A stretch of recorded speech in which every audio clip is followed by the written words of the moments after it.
You join us just in time to take the green flag in the GTU field. 3 cars will start the race there, being led by the 50. Well, now it's the 59 going around the 58. 84 in arrears. And the GTO field crests the hill, coming under the bridge.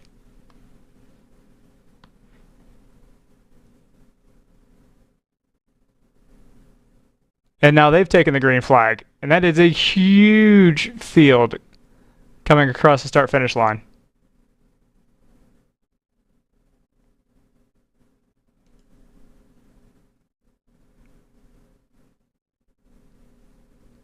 So far, everyone through safely.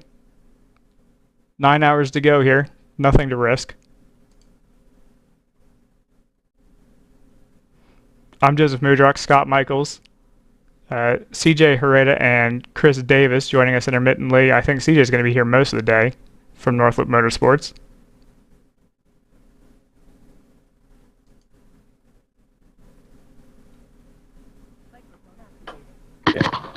Just trying to get my bearings on who's running at the front. It looks like it's the Toyota Supra at the front of GTO that has taken the lead. And number 123 MFC car chasing them in second.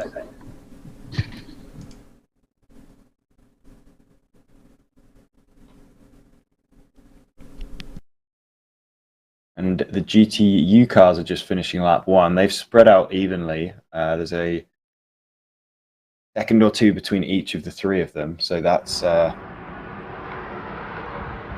settling into a very early rhythm. Remains to be seen how much faster the GTO cars are than GTO. We were just discussing off air.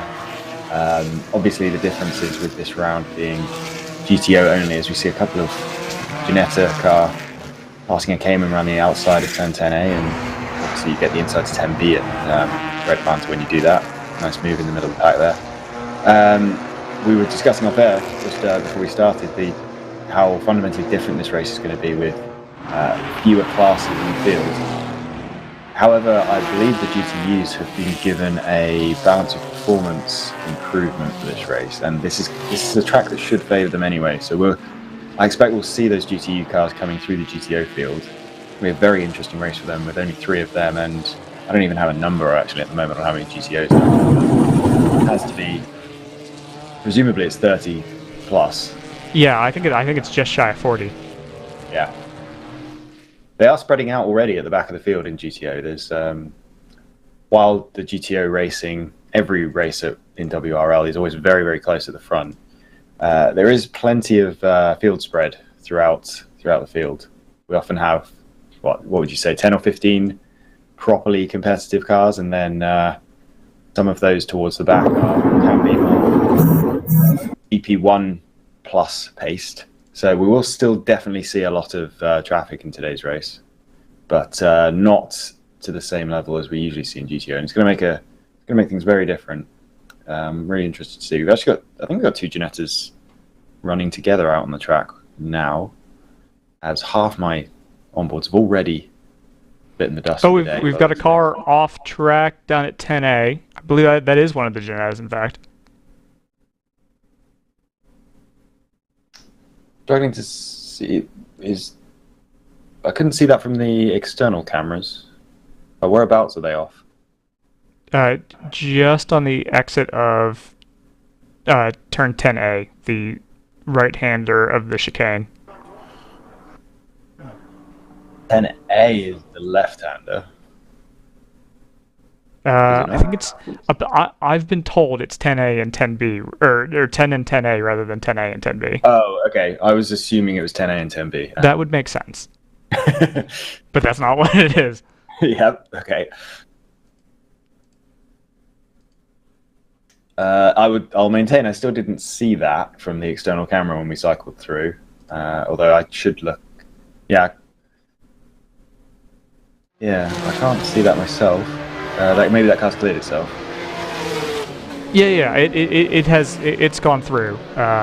I think it, I thought when you said we have a car off, I assumed it was stopped. But, no, okay. and a little oversteer to driver's left, but has continued.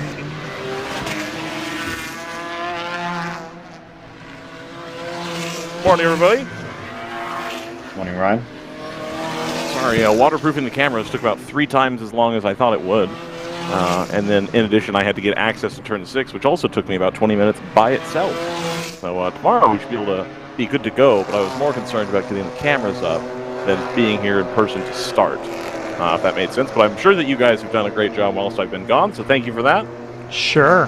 Bold assumption.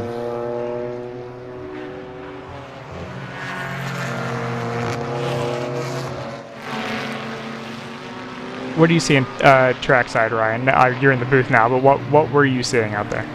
So I was seeing muddy red dirt and not a whole lot of light, because at like 6:45 it was dark, and then at like 7:15 it was light. So there was some time putting up these cameras, as I'm sure you'll be able to tell, that are not perfectly level, and that would be down to that, because I couldn't really check anything because I couldn't see.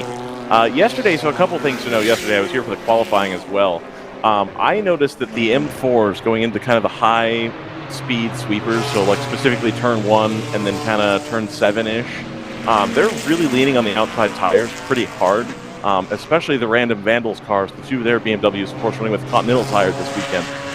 Those were noisy going around the right-hand corners. So I'll be interested to see how tire wear kind of plays into it. It is a little bit cooler today. We're in kind of the 50-degree range, give or take. So that should be something to watch out for, as well as the GTO runners just counting down the front straight. And we've got a decent little gaggle up front. I do think that the GTO-only race here, I'm sorry, GT-only race, we have GTU as well, is going to provide for a lot closer racing. There's going to be less randomness with the traffic as that is caught and dealt with. There's still going to be a little bit of traffic. There's people at the back end of GTO that are, maybe new to the series, maybe new to the car, and so not everybody's going to remain on the lead lap. But as everybody's coming through the front straight here, and then of course we can see on the broadcast as they're coming down the S's, it's a pretty decent-sized group here. And that's really, I think, what I was hoping to see out of this race. Getting a little bit more, you can see the competition more out in front, where you don't have to guess, like, well, did he get caught up, did he not, that kind of thing. I also think that the NPO1s are going to be racing for the overall with the GTO cars, and so it was mentioned at one point that there isn't really going to be any, oh, he's in the other class, I'm going to let him go type of situation, because everybody's going to compete for the overall, even though nobody is going to get a trophy for the overall, if that makes sense. Yeah, I definitely think there's a little bit of there has to be competitiveness, right? You're not going to show up here not interested in winning, even though you're not really going to take anything home for the honor.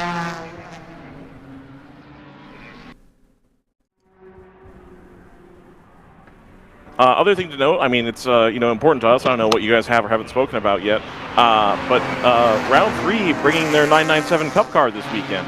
It's Cole Lofsgaard and Brad McCall are going to double stint that themselves, or not double. Well, they are in double stint, but it's just going to be the 2 of them. Usually in these WRL teams, you'd see 3 drivers at least, and usually closer to 4 or 5. But they're going to try to do it themselves.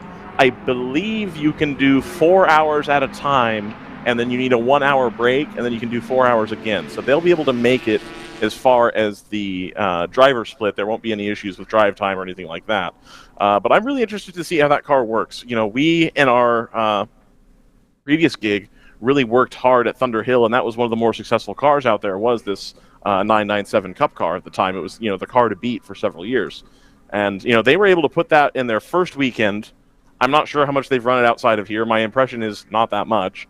And they were able to be 3rd on the grid this morning. So I think that car might bring in something really interesting to the rest of the race.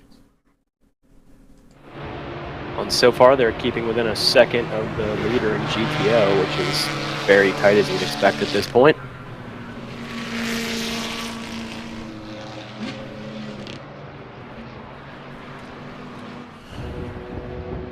Yeah, I do. I feel like looking at the lap times, it's obviously very early to draw any conclusions, but it looks like that car maybe just got off to a slow start. Not slow, a conservative start, and then so it dropped away from the leading two, but it's now managed to quite quickly catch back up again. And it kind of looks like they're just stuck behind, rather than. So I think that car has a lot of pace right now. We'll see. Do have an onboard. All right, so the second place car that they're right up behind and having a look down the inside into turn 3 is looks like a Mercedes GT4 car. I think we've got a car stopped at pit exit, just after pit exit. It's actually while it's miles offline, it's quite a dangerous place because it's over that blind crest. So it's going to be interesting. Yeah, you're exactly right. I think is that the one of the 762 cars? Absolutely no idea because your onboards are coming through at about 120p. So, but sorry, those onboards aren't even. Those are from VIR. Don't worry about that. No. I meant the Discord room. The right. External cameras. But I only got a brief flash from any of the onboards. I can't tell what car it is. But yeah, if that car doesn't move, it's not in a great location. It's one of those locations where everyone will avoid it, but it's just unsettling to have a car that only appears shortly before you pass it. The 997 is now making a move on the Mercedes down the straight. And that move is done, and we'll be able to pull that up onto the turn 1 cameras. That is done. They're now going to go in search of the lead car. While we have a moment, I actually have Brad McCall up here in the booth. Brad, real quick, because we're going to still try to call the action a little bit, because it's opening laps and that kind of stuff. The 997, what leads you to pick that car? Yeah, I wanted to come up here, and first of all, thanks for having me. Yeah, of course. I know it's early in the race and you guys want to call it, but I wanted to come up and give a little insight on the 997 because there's been a lot of questions about it this weekend, a lot of excitement too. Everybody in the paddock's really happy that we brought the car. We decided to go opposite of what a lot of these teams are doing, even what we've done in the past. Big horsepower, heavy cars. The M4, it's like driving a tank around here. Right. Big power, lots of straight line speed, but we wanted to go with something that's going to be good on tires, good on fuel, and also a lot of fun to drive. So we bought this 997.1 Cup car. It's got the .2 bodywork on it, so it looks a little different. Okay, gotcha. But man, what a fun car to drive. It's got paddle shift, it's got ABS. It is a visceral experience, just unlike anything I've done before. It makes all the right race car noises. Right. Really feels like a race car. But we thought Cole Lofsgaard was retired from WRL, and he's not. We brought him back. Perfect. So Cole is in the car this weekend. It was going to be just a test development weekend for us. We came out on Thursday to test it. Everything went great. Some teething issues, but because of the success on Thursday, we decided to register it and run it this weekend. So Cole is in it. I'm going to get in second, and then Cole's going to get back in the car. So it's just the two of us this weekend trying to do a 9 today and 7 tomorrow. A little challenging, but absolutely. I think you guys can pull it off right here. We've got one of the Genettas coming into the pit lane here. It's the 763 that's got kind of the graffiti wrap on it. They're going to pull into the pit lane. I have to imagine that is not a scheduled stop. Only 14 minutes from the drop of the green flag here. So one of the things I had mentioned a little bit, I don't know if you heard, when we covered the 25 Hours of Thunder Hurl several years ago, it was a big deal that it was an underhanded, not really, but it is, Flying Lizard Motorsport would show up and run the car. And they know, especially at that time, knew their way around the Porsche thing. The thing that I was always told around that period was that the 997.1, they only had like a 20-hour service life on the motor. And then the gearbox as well had like a refresh interval that was like super tight. And it was always a thing towards the end of a 25-hour race that like, hey, I don't know. And that was what my impression was, kept everybody from running those in club racing as much because the interval was so close. Have you done anything on your end to address that? I know that's a 9-hour race today, so that shouldn't impact you. But if you have to take this thing back and redo the motor every weekend, I imagine that's going to get expensive pretty quickly. That's not going to be fun. So I've ignored all those things pretty much when we decided to do this. But you remember that 997.1 that won the 25 hours? Right. Oh, it looks like this is, we got a yellow out here as well. Yeah, it looks like, we got safety vehicles coming on track, full course yellow. But that car that won the 25 hours, that's this car. Oh, that's this car? That's the same car. Fantastic. Yep. Look at that. Perfect. Yep. So pretty cool. It's got some history. It has some things in it that were built for endurance racing, like the gearbox. Mm-hmm. So it should be good. We're going to find out. We're going to run it this year, and we're going to find out how it's going. Perfect, Brad. And then real quick, while we're under the yellow, one more thing. I know that we've got a really, really cool entry for round 3 this weekend that I am personally excited about. Tell me about it. Yeah, the 401 car, which you've seen, which is just going by right now, coming across start finish here. That is going to be, it is, the first all-female team in GTO. Perfect. We've had a partnership with Shift Up Now for many, many years. Been a fantastic partnership, and we've always had mixed teams. We've had men and women running together. And if you remember last year at Sebring, we ran an all-female team in GP1 and swept the weekend.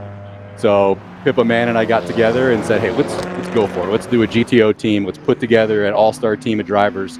And we have Sarah Montgomery, who's in the car right now. Following her is going to be Erin Vogel. Excellent. Okay. Erin is the first woman to win a GT3 race in SRO. Oh, wow. She and Michael Cooper were teammates for many years, and she's come over to join us for the full season this year. She's an amazing driver, great personality too. Excellent. So I know she's going to come up here later and talk to you. Perfect. I'm very excited for all of that. Thank you for coming up, Brad. I really appreciate the insight. It's something that I was super excited to see. I'll bug you about the Ford Mustang later. At some point. You saw that on the registry? I did see that. We were pretty excited about it. So when I saw that the Cup car was going to be here, I was like, that's a pretty good compromise. I'll take that. 100%. All right, I'll give you some teasers on the Mustang later. It was supposed to be here this weekend, but just wasn't ready in time. Okay, gotcha. So it's not like you've had a falling out with Mr. Ford and no. Okay. Nope. Just actually waiting on one part. This car's been in works for 2 years and got one part waiting for it. One part waiting. Hashtag supply chain. No kidding. Bad supplier or something like that. It's a custom part. But I'm going to have Aaron will come up later and talk to you and give you a little insight on what Bell Technologics is doing for us to support that team this year. Perfect. And what Shift Up Now has planned for us this season. It'll be pretty cool. Awesome. I appreciate it, Brad. Thank you very much. Thanks for coming up. Joseph, did you happen to see what the yellow situation is? I'm doing everything else, so no. Okay, not a problem. So we don't really know what happened with the yellow. I can't see it from here. It should be in the race control log if either of you have access to that. I do not have access to that right now. I'm running pretty behind. So if Scott or CJ want to check into that, that's fantastic. You know what? I'll find it. We're going to hang out on the start-finish camera for a second. If it's dead air, I'm sorry, but we're going to have to deal with it. Yeah, I can't see anything from the onboards or the blurry external cameras I have. So nothing obvious. There was that car stopped on the exit of the pit lane. I can't see whether that is still there, although the field is going past, so I'll keep an eye on the onboards. But yeah, that was the only issue I noticed before the yellow. That was 2 or 3 laps before that yellow came out. We've got a car here that's being brought back on a tow hook. So it must have been out of our shots. Maybe on the. It had to have been at the crest at turn 3. Is the only place that car could have hung out that we wouldn't have been able to see it. We have some excitement. I think the car that was running 6th or 7th, the 111 Thunder Bunny, has decided to take advantage of this and come in the pits. Very quick pit stop. They're already on their way again, so I imagine that was just a splash of fuel. But we've got early strategy, so we'll have to keep an eye on that car. We often talk about, there's a car on a tow rope. It's a white BMW. It may be the 418 based on timing and scoring. Okay, so yeah, actually that should, with only really one, 2 classes, but really only one class, that should actually be much more obvious now when cars go missing, because they'll drop very quickly to last. So yeah, that's a good call. Let's keep an eye on. And I think 99 took advantage of the pit stop too, because they were in briefly to drop back to 23rd all of a sudden. Okay, yeah, because I was actually going to bring them up when things quietened down a little bit. I'm surprised how far back they qualified, and also how they haven't really made any progress. They were running around 40. Yeah, 26th now, so they've dropped 11 places from their starting position. So yep, I think that sounds reasonable as well, that they've also made a pit stop. So 2 similar BMWs, similar-ish BMWs, and 2 similarly experienced teams taking early advantage of this. We've discussed a lot in the past how that obvious strategy of there's a yellow out, let's get in the pits and get our car fully serviced. I think we're about to go right back to green, guys. Okay, just to finish that point, it always feels like the obvious strategy is cool, but with the amount of traffic in WRL, it often actually doesn't work out. But we have only 1 class today, so maybe that amount of 2 classes today, but maybe the amount of traffic is small enough that will actually be worth doing. So we'll keep an eye on those 2 cars. Because everyone else fans out into turn 1. But GTU cars on the outside? Why is the GTU car there? I think that's the 9.8.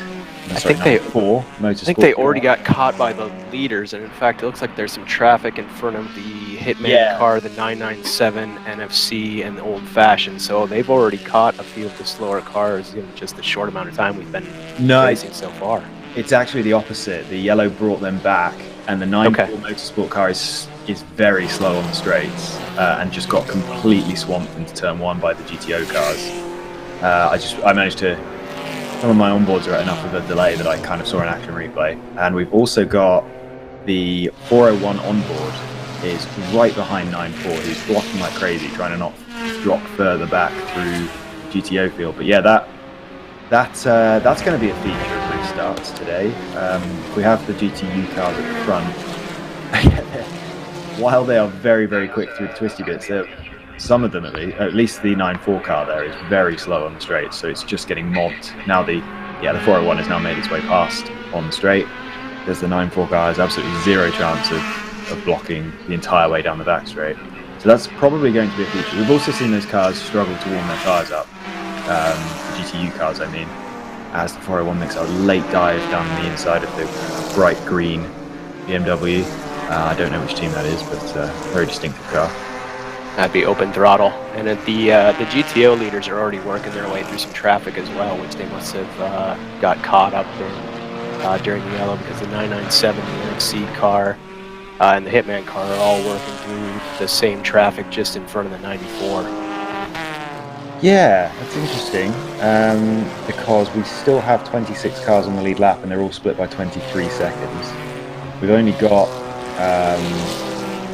4, 5, 6 cars off the lead lap, and at least one of them is off the track, out of the race entirely, or in the pits entirely. Yep. There shouldn't be a huge amount of traffic. It might just be different cars getting up to speed, warming their tyres up at different rates. That 9.4 car is getting mobbed in every corner. Yeah, it looks like a few of the cars must have gotten stuck behind the pace car. The old risk at the start of the race of getting stuck. It looks like they did not pick up the overall leader. Maybe they picked up Stratus as the overall leader, and there's already a couple of GTO cars at the back of the field between the Stratus car and the GTO leaders, and so they got stuck behind the pace car. So there's, already, you're right, Scott, I think 5 cars that are a lap down. Yeah, I was going to say, it is just a couple. It's not a huge proportion of the field, but yeah, there are, Pinnacle, how on earth do you pronounce that? Tooth? Autosport, number 159. That's a very strange looking word. They're from Canada, so I think you can pronounce it however you want. Okay. Yeah. And they will still apologise. Open Throttle Racing and 762 have all been trapped a lap down at least. Actually, Open Throttle and 762 have fallen 2 laps down apparently. No, Open Throttle. Scott, we think that that Canadian car is a rebranded Ice Drive in Canada. Okay. 9.4, by the way, has dropped to almost dead last. Oh, and they're in the pits. Okay, so maybe there was a bit more going on with that car. Oh, yeah. Just seen from the 99 onboard, they decided to come into the... Well, not decided. They came into the pits. And we've got a little bit of an awkward pit entry at Road Atlanta where you have to stay right as you go over the crest after 10 A or B, depending on how logically you're naming the corners. They had to touch the brakes to do that, and they were right in front of the 99 at the time. 99 managed to lose position to a Camaro, which is cool. A red Camaro, so that's not the one, unless they've put a new vinyl wrap on that car. That's a different Camaro to what I've seen in this series before. But that was an awkward moment for 99, who had to hit the brakes and let a couple of cars through as the GTU car was coming in the pits. But that's a shame. We're down to just the 2 Stratus GTU cars then, running competitively by the looks of things. Well, thankfully, we know those cars are good and their drivers are good, and 2 cars is plenty to have a very fun race, especially at this track. Yeah, we've definitely not seen Stratus playing follow the leader team strategy very much. So yeah, we'll still get a good race between those 2 cars. And the lead is up to 7.5 seconds, 7.3 seconds.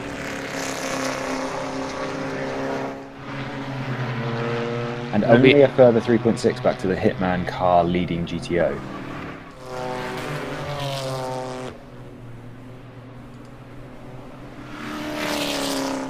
It'll be interesting if and when the rain comes to see how the Stratus GTU cars do against the GTO cars. I talked to one of their drivers who said they thought the advantage was probably a little bit better in the dry for the GTU NPO1s versus the GTOs. So that may come together a little bit when the rain begins. We'll have to see, and that could certainly be interesting in traffic, of course, as well. So we haven't actually mentioned on air what the weather situation is going to be like today. What does the forecast look like? I mean, this is right in Ryan's wheelhouse. I don't know if he's still on the deck, but We'll wait to get back, I guess. Right, yeah. I'll take the ceremonial weatherman position until Ryan returns. It looks like it's going to be dry for a bit, but as the day goes on, there's a high chance of rain for a significant portion of the day, starting in about 2 hours. So it's going to be a dry into wet and potentially drying again. So we could have some very mixed and changeable conditions, which will be difficult for everybody out there, but probably be very fun to watch for all of us here. I'm assuming, and we'll get more on this from Ryan, but I'm assuming no danger of thunderstorms and therefore potential red flags. Ryan is convinced that it'll thunderstorm. I am not. Yeah, I've lived in the south. That doesn't tend to happen until a little bit later on in the year. That's why I was assuming that. Thunder Bunny is working its way nicely through the field, although that was a very late poke of the nose down the inside into the last corner on one of the Audi R8s. There are multiples, and I've noticed. I think this was the grey one. If that helps anyone identify the car we're looking at. GTR 99 also still trying to deal with that Camaro towards the back of the field. Just kind of scanning through my onboards for some of the cars we'd expect to be running further up the field who are working. Ooh, lock up. And that's the Canadian TCR in the gravel at 6. Looks like... Oh boy, looks like they got going. One of the great things about having a TCR is they're a little bit better, or a front-wheel drive car I should say, is they're a little bit better working their way through gravel. So. A puller rather than a pusher. Exactly. As long as you're not stopped, that seems to work better. But yeah, they've got back going again. Hopefully nothing... So, was that just a straight lockup? Because those cars are supposed to have some pretty serious ABS, right? It's supposed to. Yeah, It did. I did see tire smoke though, so either they got it very wrong and the rear was coming around and they ended up in the gravel, or they lost ABS, which is probably a worse situation to have in that corner. Yeah, those TCRs are very, very on the nose. So if the ABS isn't dialed in perfect, yeah, it's easy to lock the fronts up. I think that white BMW may have rejoined the track, but is running slowly. GTR 99 just dived down the inside of the Camaro into turn 10. We're going to go with 10 and 10A, I think. But as it was doing so, there was the very slow white BMW ahead, and it dived down the inside of that car as well. So you might want to keep an eye on pit entrance if that car comes back in again. I think we identified that as the 418. Yeah, and they are listed in timing as on pit lane again. Yeah, they were cited as slow, and I think actually one of our shots we saw them coming down the S's a little slowly. So I think they have made it back out. Remember, that was the car that brought up the full course yellow. They made it back out, but I don't think they've resolved the issue that actually brought out the caution. Number 111 makes it down the inside of the Works 45 number 73 car. Confusing numbering considering the team name. That's the Audi R8. I did notice actually on the previous lap down the back straight, 111 slipstreamed up behind that Audi, but then like nice and early on the straight before the kink towards the end of the straight, but they for some reason lifted off and didn't make the move. So I was curious about that, but they have made the move now into turn 6 on this lap. So that 111 is now up to, it's a move for 17th. Remembering that car was running towards the top 5, but took the opportunity to pit on their last yellow flag. You could really hear the effect of these teams having to run DOT tires in these high loading corners, turns 12 and around the start of the lap at turn 1. getting a decent amount of chatter out of, I think, especially the number 99.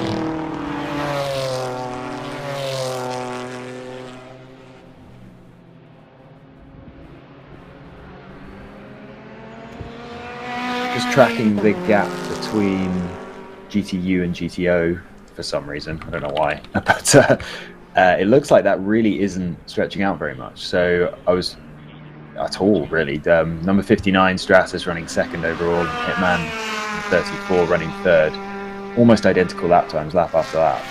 So I was speculating whether the GTU cars were going to be a lot faster than GTO this time. It doesn't look like it.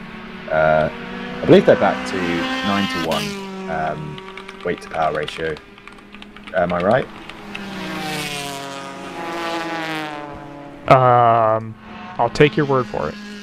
I thought I remembered us briefly mentioning that in the chat before the race. So I stand to be corrected on that. But the 58 is stretching away nicely, running about a second a lap faster than basically the rest of the field, including the 59 teammate car. Just spotting an overtake on onboard. That will be the 89X number 89 car into turn 3. Just made a position. Good little move there as I try to find them on the timing. Scott, I can confirm here. 9.0 for GTU again. In the rules Right. for this year. That was updated. Yep. Okay, so that's yeah, it's a little surprising because we've seen maybe Stratus are just pacing themselves, but we've seen on tracks like this GTU cars being multiple seconds faster than GTO cars, even before the going back to 9.0. So I was expecting a bit more pace out of those cars, but yeah, again, Stratus have no reason to be pushing at the moment, so maybe that's why. Could be, and as we know, those cars, as light as they are on the DOT tires, do seem to take a little bit longer to get everything up to temperature and happy. Although in qualifying yesterday, I think they were 4 or 5 seconds faster than they were the last time the NPO ones were at this track, and significantly faster than some of the GTO cars. We get the impression that GTO is the GTO pace is kind of inflating as well. I've certainly, tuning in today, I've noticed already a lot more GT4 style cars in the field than even last year. I don't know if there's a general sort of increasing of the pace in GTO because of the type of cars that are now being entered. It seems to be, and it seems that they're doing a much better job now that they've had some of these teams a GT4 car for several years and just developing them and figuring out how to make them work on the DOT tires, which I know even dating back to the BMW M2s and 235s when those first came out was really a trick to figure out how to make those cars that were designed and set up for slick tires to work on the DOTs, especially for 8 or 9 hours. Now that they've figured that out, the pace does seem to be a lot higher. About 3/4 or 2/3 of the field this weekend, I can't recall now, is factory GT4 cars. So we definitely have a lot of them out there. But compared even to their pace last year, they're already about 2 seconds a lap on fastest, and they seem to be able to maintain that pace pretty well today, running consistent 31s, 32s at the sharp end of the field, whereas last year they were doing 33s. Now that, of course, is probably down in part to the fact that it's much cooler than it was when they were here last July, right? So those engines are probably very happy and making all the power they can right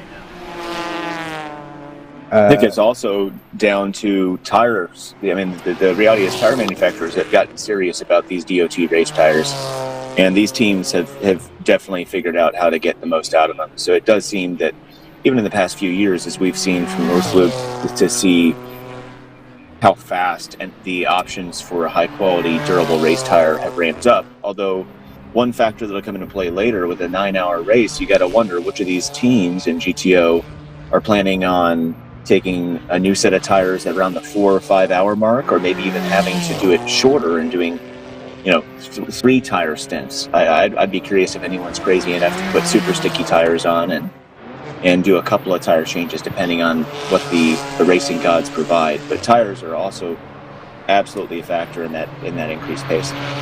I would imagine we won't see tyre changes today if we're expecting rain. I would have thought everyone will be trying to stay on the same set of tires, waiting for that rain to come. And then obviously there's potential. We've talked in the past with weather affected races about some teams having a wet tire to switch to. So that might happen. But yeah, I imagine at least today, if we're expecting rain, everyone's just going to wait for that. That's usually the strategy. It's also, it's interesting. So talking about getting those DOT tires to work with GT4 cars, I definitely remember a couple of years ago when a few teams were starting to show up with Audi R8s in Audi R8 GT4 cars in GTO. The discussion was actually getting the engine to work at the level of detune they needed. And I kind of got the impression that was why we weren't seeing a greater variety of GT4 cars. Like the Cayman seems to work nicely at that level of detune to get into GTO, but a lot of the others though are struggling to make work. But clearly that's a hurdle that a lot of teams have overcome with a lot of different cars, because we're seeing obviously BMW GT4s, but also Toyotas and Audis among, I guess technically it's technically not a GT4 car, but the Ginetta is actually I'm pretty sure that Ginetta's run in GT3 before. I think it's there's equivalent. There's two homologations for that one, so I think it can be run as a GT3 or a GT4 depending on the engine and the spec that they have. Not that anybody on this broadcast has done a little fantasy shopping for one of those in the last few months. It seems like we weren't alone, because the field for Ginettas has increased dramatically. I mean, just looking at this race, whereas it had been one or two occasionally at races, you get a half a dozen or more competitive cars. So the diversity of cars in the top 10 qualifiers, I mean, you have a 997 Cup, a couple Supras, you have a Mercedes GT4, you have a few M4s, Ginetta, Cayman.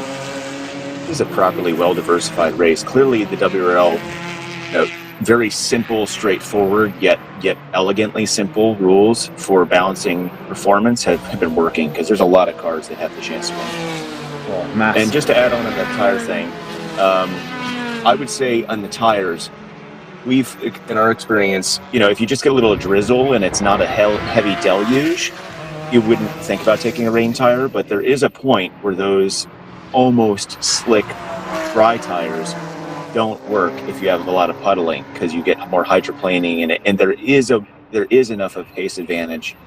It's really wet to think about it. So I think the question on the rain will be very interesting. If it just drizzles or it's a little greasy, I wouldn't expect a tire change, but I would expect that teams who are kind of crafty, there might be a huge advantage gained if they can get something that can clear water in more puddling conditions.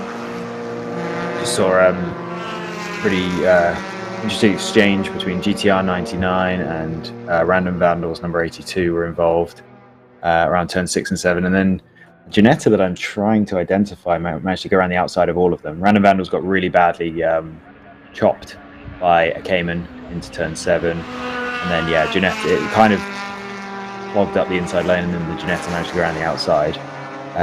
Can I identify that Ginetta? As you say, there's more of them than we've seen in the past. Actually, on the subject of it must be Bourbon. It was Bourbon. You're right. On the subject of British GT4 cars and variety in the field, as Bourbon gets chopped by that same Cayman into turn 6 this time, I think we're missing both of our regular Aston Martins this race. Is that correct? Yeah, Automatic was on the entry list as I recall, but I don't see them on timing and scoring, and I guess I would have to ask Ryan if they're perhaps there and had an issue, but I didn't see them on timing and scoring yesterday either. But even without that, we still have BMW, Mercedes, Audi, Ginetta, and Porsche all represented in the GTO field in GT4 cars. Plus, I think there are 8 by my count factory GT4 cars, including the winner from Saturday at Coda a few months ago, Screaming Go, which is running P7 in GTO right now, which appears to be the fastest of the non-factory cars.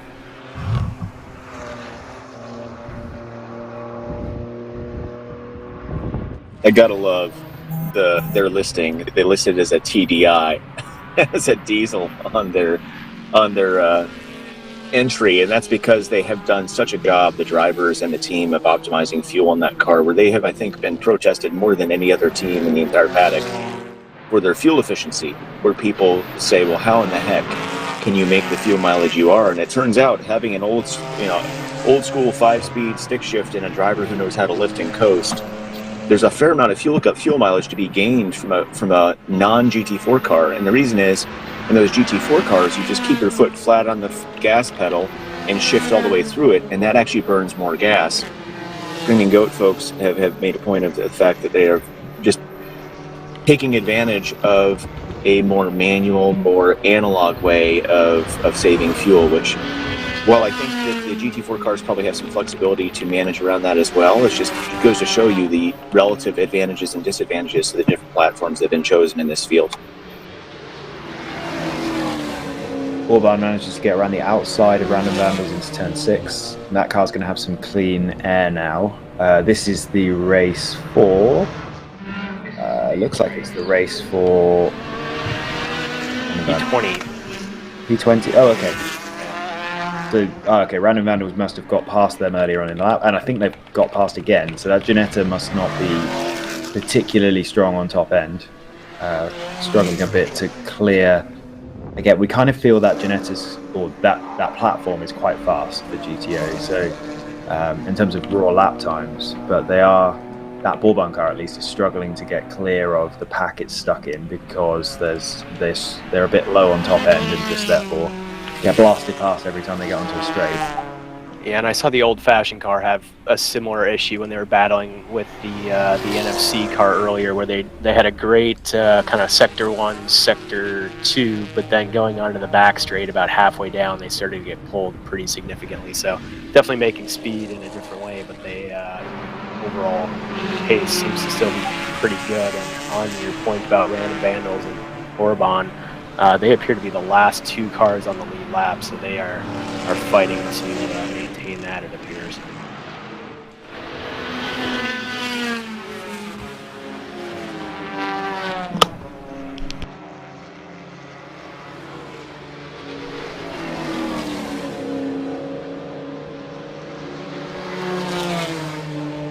And it appears we actually have a split now in GTU and GTO, with Hitman in front of the Stratus 59. The Stratus 58 may actually be on pit lane. The 58 is listed as on pit lane, but they're also listed as in the lead. So this might just be, yeah, it's 45 minutes into the race. It's probably just where GTU runs out of fuel. Yeah, it's about right. Okay, well that's interesting, because we know GTO cars, some of them certainly can go well past an hour, and the GTU field there the Stratus cars didn't really pull that big a gap. So if they're going to be pitting nearly twice as often, not a guarantee that GTU is going to win this overall. They have to pit that much more often. Yeah, it'll depend a little bit on how many cautions we get. If it stays relatively clean, because we've only got this 2-car split, or 2-class split, yeah, it could be tight. Well, more safety cars might hurt GTU, because every time obviously a safety car comes back, unless they've lapped the field, they'll get brought back to, well, their entire lead will be erased. So I would say it's probably a sweet spot number of safety cars with GTU cars, which is the safety car comes out every time they lap. Every 45 minutes. Yeah, I guess, but 45 minutes isn't enough time for them to lap the field. So right. Yeah, maybe there isn't. Maybe. Well, we'll see. We'll see how this develops. Yeah, it's that's going to be interesting. If Stratus are cruising along, which I feel like they've got pace in hand, given where we expect GTU cars to be in pace versus GTO and where they currently are. Yeah, we'll have to see if they have to turn the wick up a little bit to clear the GTOs with the additional pit stops they need to make. Yeah, and I think it's going to be interesting now if they get shuffled, especially if they get an inconvenient yellow, having to work through traffic, given the straight line pace differential, and how that'll play out. I think that'll be a concern for them, is getting stuck behind the GTO cars and having to try and pass it in the long back straightaway. Yeah, I'm just watching that. Yeah, this is from the 997 on board. Down the front straight, they gained 3 car lengths. one of the GTU cars, and then through turn 1, that car just disappeared. Which one is yellow, by the way? I've not seen a yellow GTU car. So they yes, go ahead. re-wrapped them at the last for this year, and they look sharp, but honestly, I can't recall which one is which. Brandon, do you know? So they're Sorry, Joseph. So if you remember the accent colors from last year, they've basically stayed the same, except they've become primary colors. So the gold and black 59 has become the yellow 59, and the blue and black 58 has become the blue 58.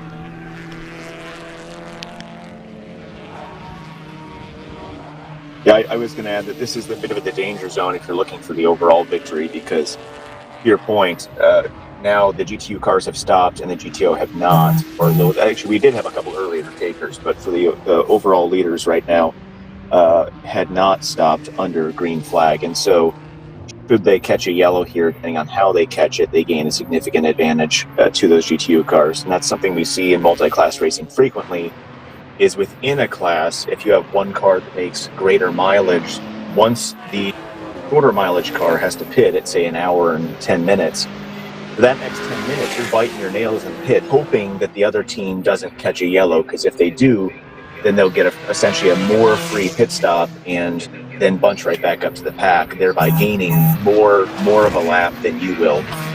And that's a pretty big chunk. You're talking about 9 hours of racing. It's hard to get an entire lap back. It's a lot harder. It's a lot more likely you're just going to be picking away half a second at a time. Got some developments in the race. Speaking on the subject of fuel usage, the 997, which is the car, one of the cars we're very interested in seeing how it performs over a race distance, has already had to pit. So if that is their fuel mileage, then they are significant. It's not a fuel mileage issue. I was talking to Brad a moment ago. It's a fuel pickup issue, which, I mean, it may as well be a fuel mileage issue. Yeah. But they think that after 45 minutes that they may start to have some fueling issues in the car. Brad said they thought they fixed it yesterday, but evidently not. So that's going to be the fuel stint for that car. He said they were going to try one more thing, I believe, to see if they could get it fixed out, or get it fixed up. So Can I just say, go ahead.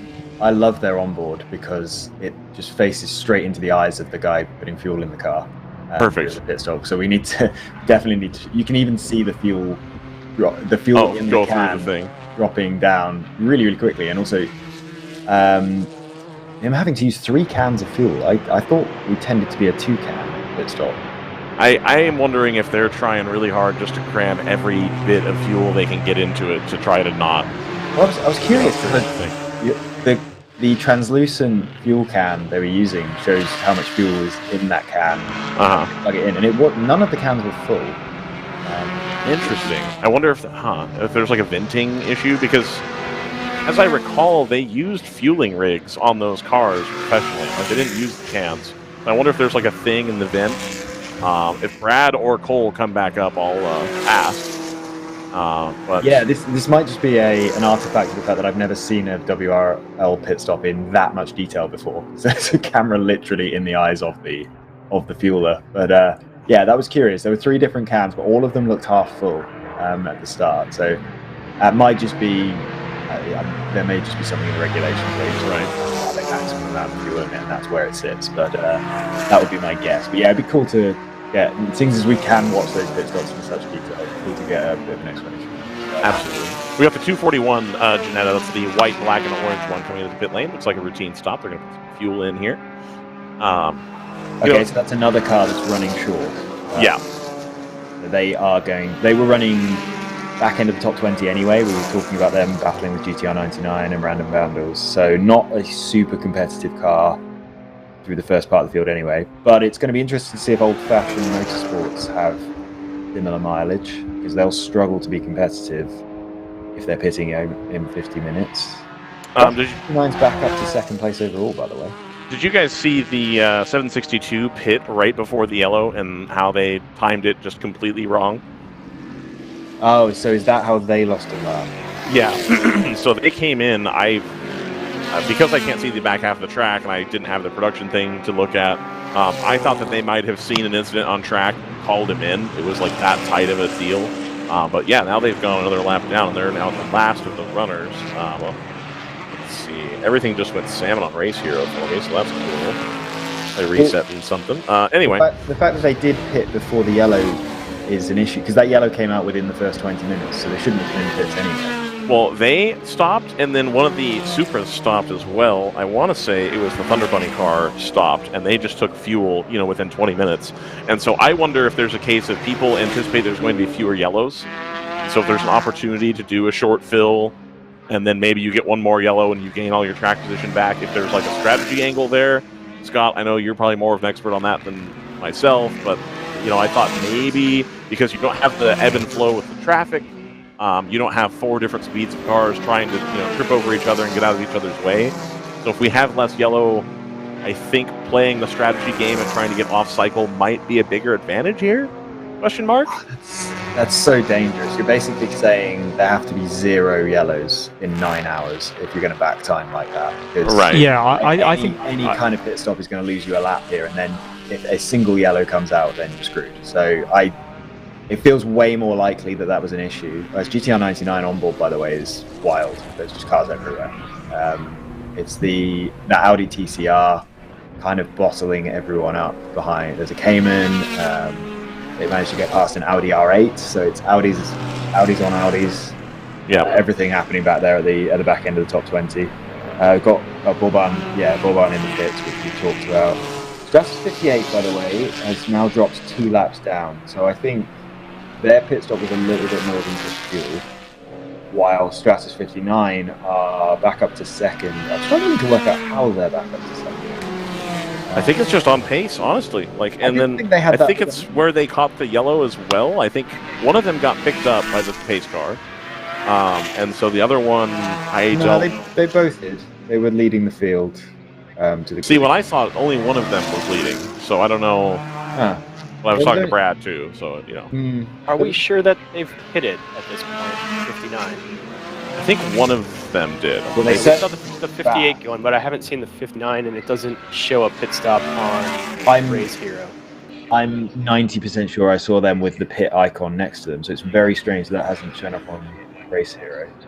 They definitely Yeah, they don't have any slow laps, and their slow laps are the same as everybody else's when we had the single yellow so far. So that may have been a false positive on the pit stop. That was the 59 car, was the one that was running second, and they were only 3 seconds ahead of the. Okay, so in my head, I got a little confused there. I thought that was the 58, which was the car that was clear in the lead. But no, the 59 was only running a few seconds ahead of GTO. So possibly that they got into the back of the GTO class. And we've seen that car, well, we've seen so far in this race, that car gets overtaken by GTO cars on the straights because they're struggling so much with that. That also is going to have a similar effect when they catch slower GTO cars, that they're going to really struggle to overtake them. So I guess, as they caught the back of the field, they've lost some time getting stuck behind slower GTO cars, and now they're going to start sinking. They got caught by the GTO cars, the fast guys, and are now going to start sinking through the GTO field. And we've seen just on that last lap, they dropped back to third, the old-fashioned Canetta faster. So let's keep an eye on that and see if that might be another element to this.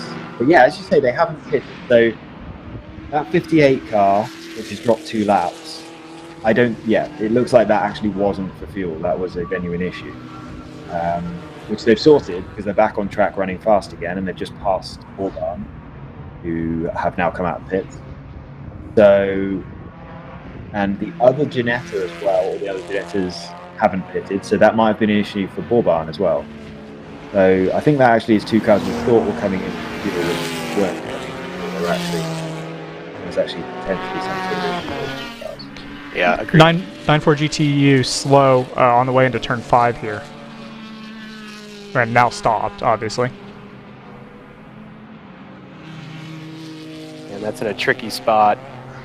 So, well, fortunately, what you're looking at here is the cut through for the short course, so they should be able to recover it, hopefully, without having to go all the way on track. Like, they'll just be able to pull it right into the infield over there into driver's right and pull it basically straight back to the paddock. Now it looks like he's in neutral and rolling backwards, which is less than ideal. Yeah, moving forward slowly. He is going to take to the cut through.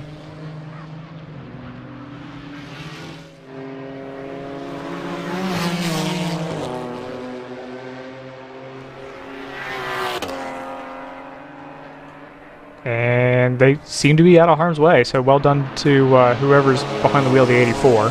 Excellent. Yeah, that's absolutely fantastic. We're happy for that. You know, it's interesting, again, when you don't have all of the GP cars here, which, let's be clear, I like having all the GP cars here.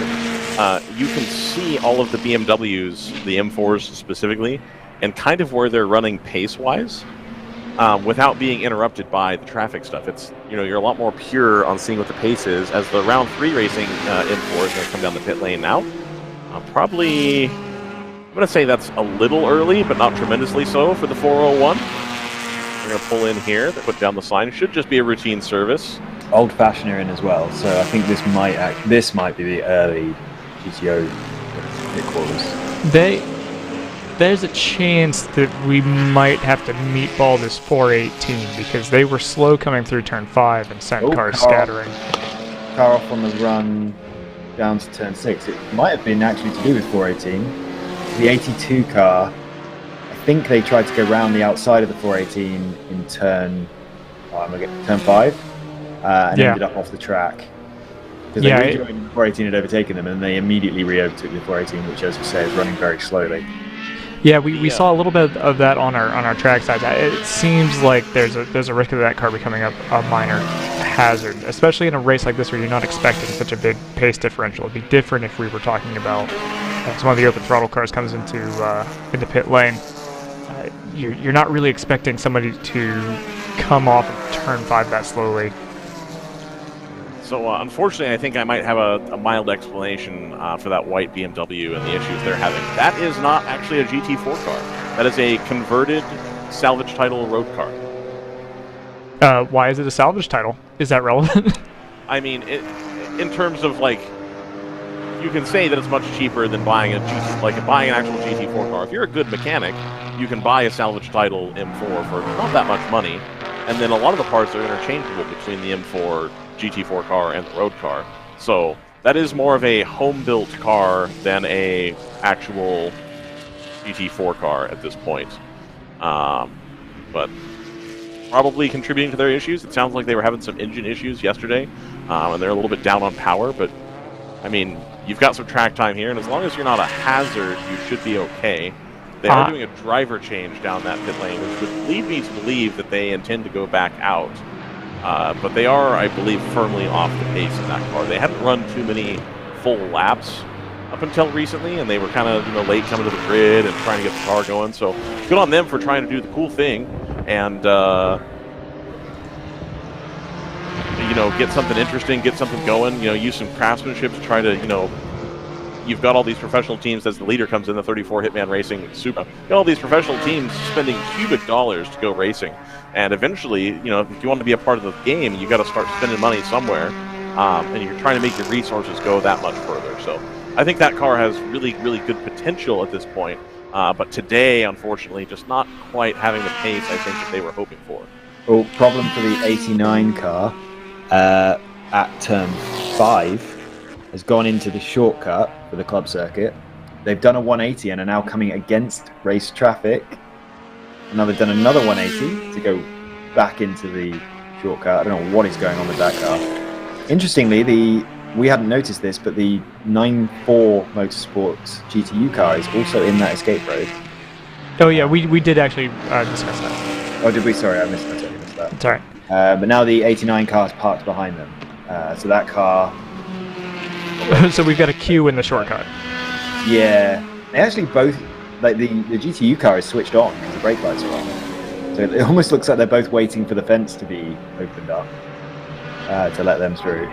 But yeah, those two cars are definitely going to be out of contention for the day, which is a real shame, particularly for that 89 car. The driver is waving wildly. They're obviously actually quite keen to get back to the pits.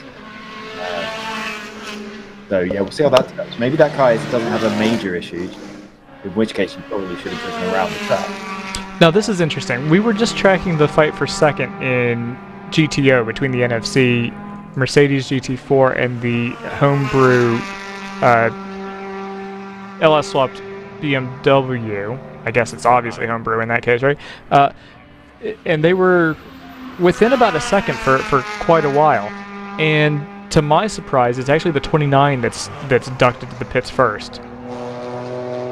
Yeah, especially with the, they usually have a pretty big fuel advantage. RJ did mention, and he wanted me to kind of clarify again real quick for the broadcast, for the listeners at home, that the fuel equation has changed a little bit.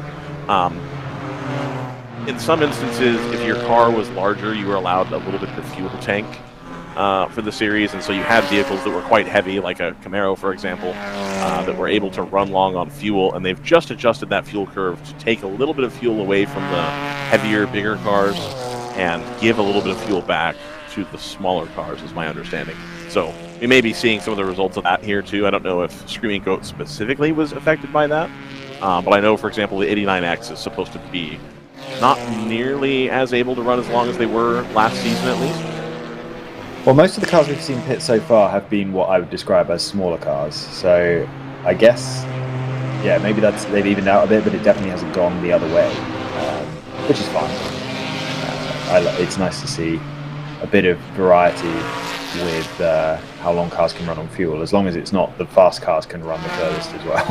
Right. 763 is in again. Looks like they are going to pit.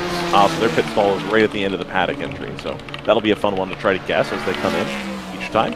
Yeah, we've also seen the 401. We've seen the 27 from CMZ Motorsports, which is another Ginetta. And I don't remember seeing a CMZ Motorsport car team entry before, but my memory is awful. So they have been here before. The 511 is in as well. The Choice Racing. It's the black and orange M4, as well as the 127 comes down the pit lane.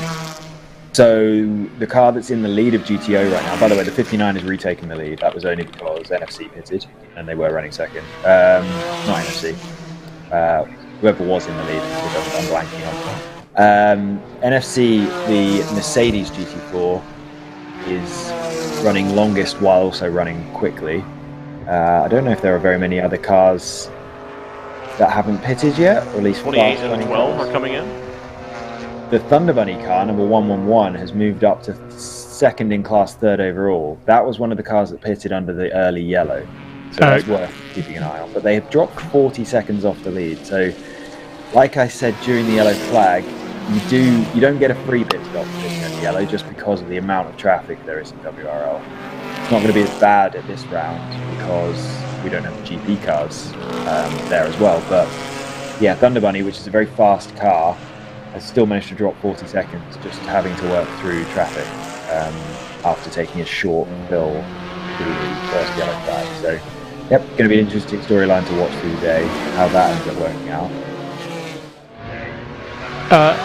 I will note the other car that hasn't pitted in GTO of the front runners is that 280 for Grizzly Motorsports. That's a Porsche Cayman. Have we seen that car before in the GTA? I don't know. We've seen a 280, but I don't know if we've seen it under that name. So we've seen a few teams kind of switch up names or ownership, and I wonder if that's one of those cases. Number 28, Random Vandals car is in the pits. I think that car was running further down towards the bottom of... Actually, is that a second pit stop for that car? Which Random Vandals? 28. It should be their first, but they're running in the top 10 at this point. It seems like everybody except NFC has basically stopped at this point. They seem to be going fairly long in that Merc, which is impressive. And Thunder Bunny, yeah, to your point, that early stop seems to be working out okay as they're coming back to the front. 40-second delta and loss for a pit stop actually isn't too bad. That might work out. It's still a long way to go, of course. Choice car is slow. It depends whether that's going to end up being an extra pit stop or not. If that saves them a pit stop later in the race, it would be well worth it. If it doesn't, then questionable. It's Choice slow through the S's, it looks like. Yes. Looks like they might go to the parking lot with the 89X and the 94. So Race Control has noted this, but it feels a bit like they've they've done the old Control-Delete, and they're back on their way. Careful with that rejoin. They're going to come out right in front of the 418, which is some kind of cosmic karma.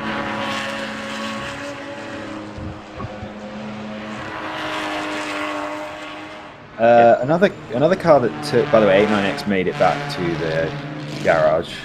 Big gaggle of cars coming down towards turn 1, Joseph. I'm sorry if you can switch to that. Yeah, we're tracking the 511. I don't think that car is quite at full song. I think we're going to see that back in pit lane shortly. Another car that made an early pit stop under the yellow flag was GTR 99. They've dropped even more time than Thunder Bunny. They're a further 30 seconds or so behind. So for them, I don't think that strategy would work, but it's probably more that they just don't have the same pace as the leaders. They qualified back in the mid-teens and were kind of running there before the yellow flag. Thunder Bunny 111 has been pretty slow the last couple of laps. They've lost a further 8 seconds. As I mentioned that they were 40 seconds off the lead, they're now 48 seconds off the lead. Back in the 34s and 35s. NFC are still going round. That is, I think that's the only car. Oh, I say that they pulled into pits as I'm talking. So they've run an hour and 8 minutes with one yellow flag intervention in 2 laps. So that might be the only GTO car in the field that can run an hour straight. Well, at that pace, there are a few cars. So the 52 has not pitted yet. The 289 has not pitted yet, and actually has just been. The team of that car has just put out a black flag to get that car into the lane.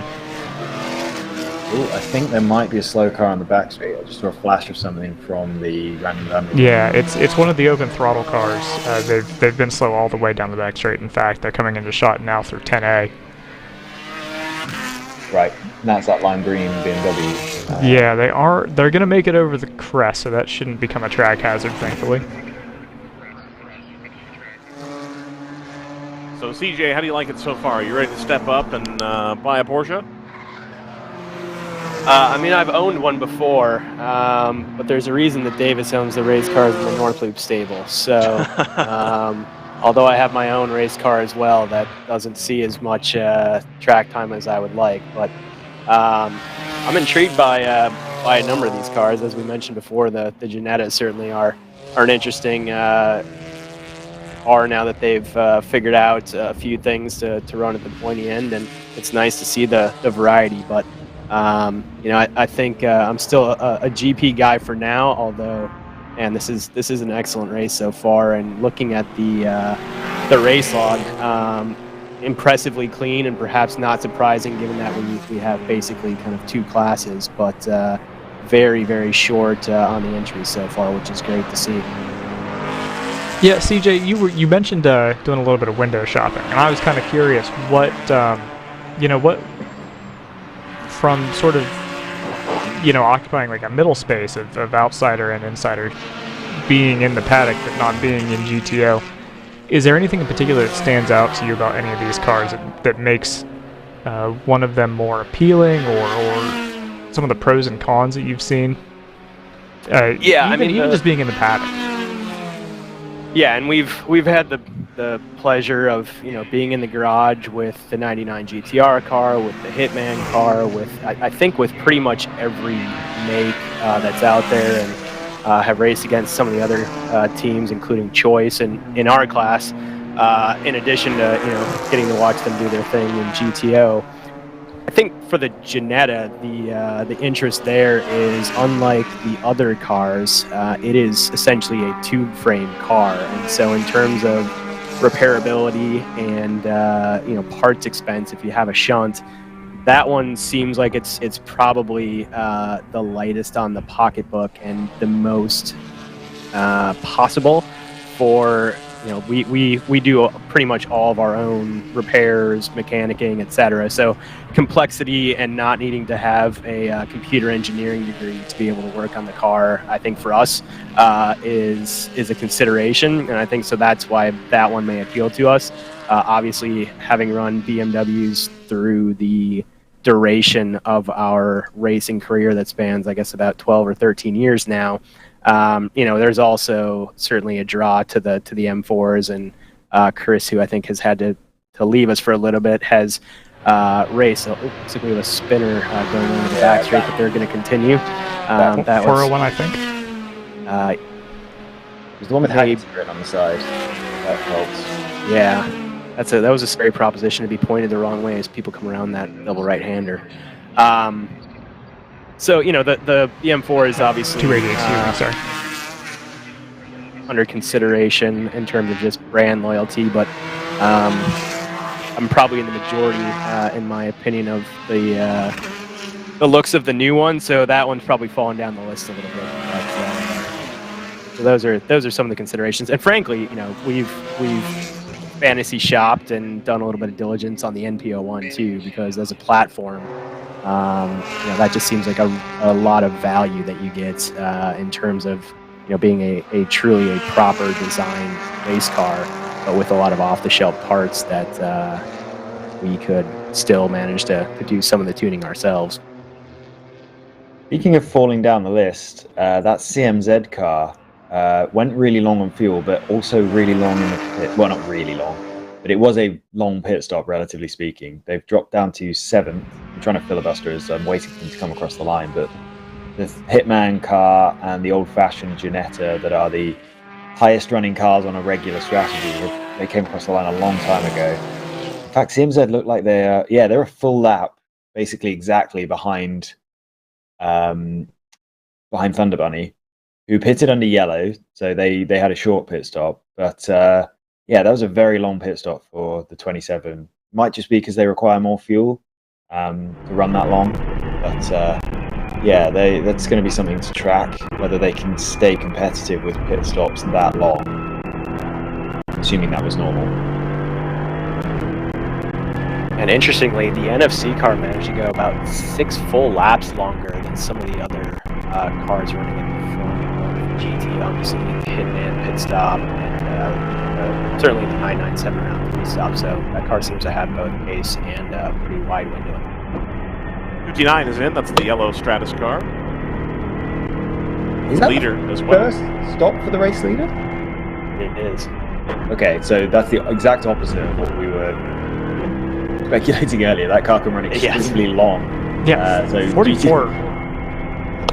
Yeah, that's just way longer than... Obviously, we were just saying the NFC car ran 6 laps longer than the rest of GTO, but now Stratus have run 2 or 3 laps longer than that. No real speculation left to be made about whether those GTU cars have the pace and fuel mileage to win the race overall. It's just a case of whether that 59 car can keep running. And assuming that their pit stops aren't long, the GTU pit stops don't tend to be because they are quite efficient with fuel. Yeah, and Ryan, I stole your thunder, pun semi-intended, earlier by giving the weather report, but I just looked again, and I had to make sure that I was looking at Atlanta and not Minneapolis because it mentioned moisture, including of the more solid variety, perhaps not directly in Brazelton, but nearby. Even a spot of snow overnight. How is it there? Are you staying warm? So I'm pretty warm. I mean, as you know, it's been really frozen where we live, so being able to come here and have it be 50 degrees or 48 or whatever it is right now has been quite pleasant, actually. So I'm not tremendously worried about it personally. I'm sure there's people here who live in the southeast who are probably less than excited about the weather, but I stayed pretty warm today. It also helped that I was sprinting everywhere this morning. Well, I'm in this nice corner booth in the tower, which I have the temperature set just so, how I like it. So we're excited. What are we expecting later in the day? So later in the day, it is overcast here. There's no question. You can see it on the cameras. It is supposed to rain towards the end of the race, kind of 3, 4 o'clock local. And we should see a little bit of rain there as well. I think we're going to get more rain during the race tomorrow. But today, I think we're going to have dry running right up until the end. And I think that'll make a reasonable strategy decision for people. It's my understanding that there's a lot of guys running on, or a lot of teams running on rain tires right now. So if you're running on the rain tire right now, because usually they're a little bit harder actually, so they run a little bit longer. than the closer to a slick, even though they're not slicks, that the teams like to run in the dry weather. But if you don't want to change tires, and it gets to 3 or 4 o'clock, how worn down is your tread going to be on your rain tire by the time you get to the rain? Are you going to have to change tires again? Do you run the dry tire right now, and then if it starts to rain, pull it in and make the decision? It's an interesting strategy call here for sure, but my understanding is there are teams on rain tires right now, which, I don't know how I feel about that either way, I guess, because even on the 200 tread wear, tires that these teams usually run have a little bit of tread, but that tread might not be useful by the time we get to 3 o'clock. So who knows on that one? That's really interesting. Do you have any idea which teams are on wets at the moment? I know that the teams running the Continental, I believe Random Vandals are on a wet tire at the moment. There was 1 or 2 others that were discussed, but that is all of the information that I have right now. I know that it was a decision amongst those in the paddock. Okay. Random Vandals are obviously not running super competitively, which may be because of the tire, or it may not be. But either way, that decision probably won't affect the race too much, because they're already 2 laps down according to timing. By the way, I was mentioning that it looks pretty likely that Stratus are in a position where they've got the fuel mileage and the pace to just win the race overall, assuming their pit stops aren't super long, which I was expecting them not to be, but they've dropped down to 5th place through that pit stop, like what they just went through, which includes losing positions to the Hitman Supra and the old-fashioned Ginetta. So right now, that's actually not a good look that GTU car is going to end up winning overall. Particularly to Hitman, they've dropped a lot of time to Hitman. Something in the order of 30 seconds behind. They should catch Old Fashioned quite quickly. They're only a few handfuls of seconds behind them. But yeah, Hitman have really stretched away from the field if we're looking at just the cars that are running like standard strategies where they've gone from green at the start of the race and run the car out of fuel. We do have Thunder Bunny number 111 currently leading, and that's them taking advantage of their early pit stop through the first yellow. And GTR 99 is up to 3rd, doing the same strategy. Obviously, those 2 cars, they should be in imminently, I would imagine. Seeing the first yellow came out about 20 minutes into the race. So I'm not expecting them to go much further. And then Hitman, the Supra, will be in the lead by a good 40-odd seconds from the old-fashioned Ginetta, and then 20 seconds back from that is going to be Stratus. And then we'll have the rest of the cars. Actually, the field is really starting to spread. Might even have cars like 997 I'm kind of discounting because they're having to pit so regularly. In fact, I'm kind of expecting the 997 back in the pits in about 10 minutes. And it's a new car, so you would expect them to not really have their sort of... It's not BOP, but they haven't quite worked out where to optimize for the regulations with that car. Well, I think it's fast enough, but it's just that fuel pickup issue. Ryan says that they're working their way through. Oh, that won't help. Yeah, that's crippling. There's no way they can be competitive unless they get very lucky with yellow flags. There's just no way you can be competitive running that much shorter. GTR 99 in the pits, by the way. Yes, this is their second stop. Yeah, the first of the 2 cars that pitted, the 2 competitive cars that pitted under yellow. So I would expect the 111 in fairly soon as well. Yeah, it's been 38 laps for the Turbo 1 in terms of when their stop was. 59 is in the pits. They've only just pitted, so there's probably an issue with that car. So that's our last competitive running GTU car already in trouble. So everything I was just talking about completely out the window. Looks like it will be a GTO overall win today, less than 58. Green back up through the field. It's running 12th overall at the moment, but over a lap down. So yeah, we'll see how. Not impossible. No, not at all. They probably got the speed if they don't have further issues. When you see a car, GTU car have to pit in the first hour for a problem, you kind of assume that's probably not going to be their only problem. You're kind of extrapolating exponentially in terms of that. which, you know, obviously that's an assumption, but when you pit in the first hour of 9, you don't expect the next 8 to be totally clean. Here is the 59 coming through the lane, by the way. Okay, so the 59 is yellow car. Good to know.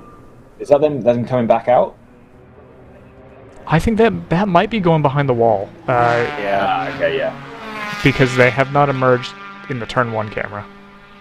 Yeah. Now that the 58 is back out, though, they've been doing pretty good pace and slowly making up time on some of the GTO cars and are only a lap behind Thunder Bunny and maybe less than that in terms of the cars that are on this kind of standard strategy. So they may still have a shot, particularly with the weather, although not to throw water on Ryan's forecast, but my phone and radar is showing that there is some rain moving in the direction of kind of Athens, North Georgia. So we may get rain sooner than we originally thought. 111 in the pits. We're just going to cut off me being wrong real quick with some actual race information. You're not wrong yet, because it hasn't started raining. It hasn't happened, right. It is, the wind has picked up. There is a flag on the pit lane that I don't believe we can see from any of the pictures that we have.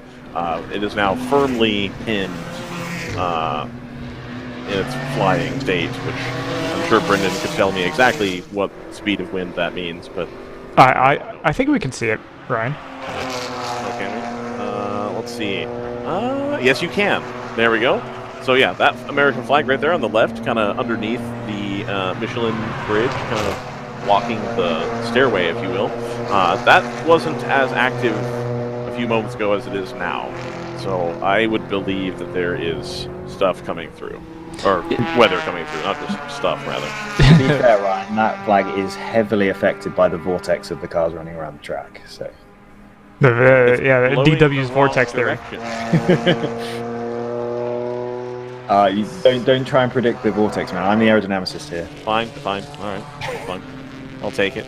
Scott, if you wanted to contribute your knowledge to CJ and Chris at Northloop, what's your hourly rate?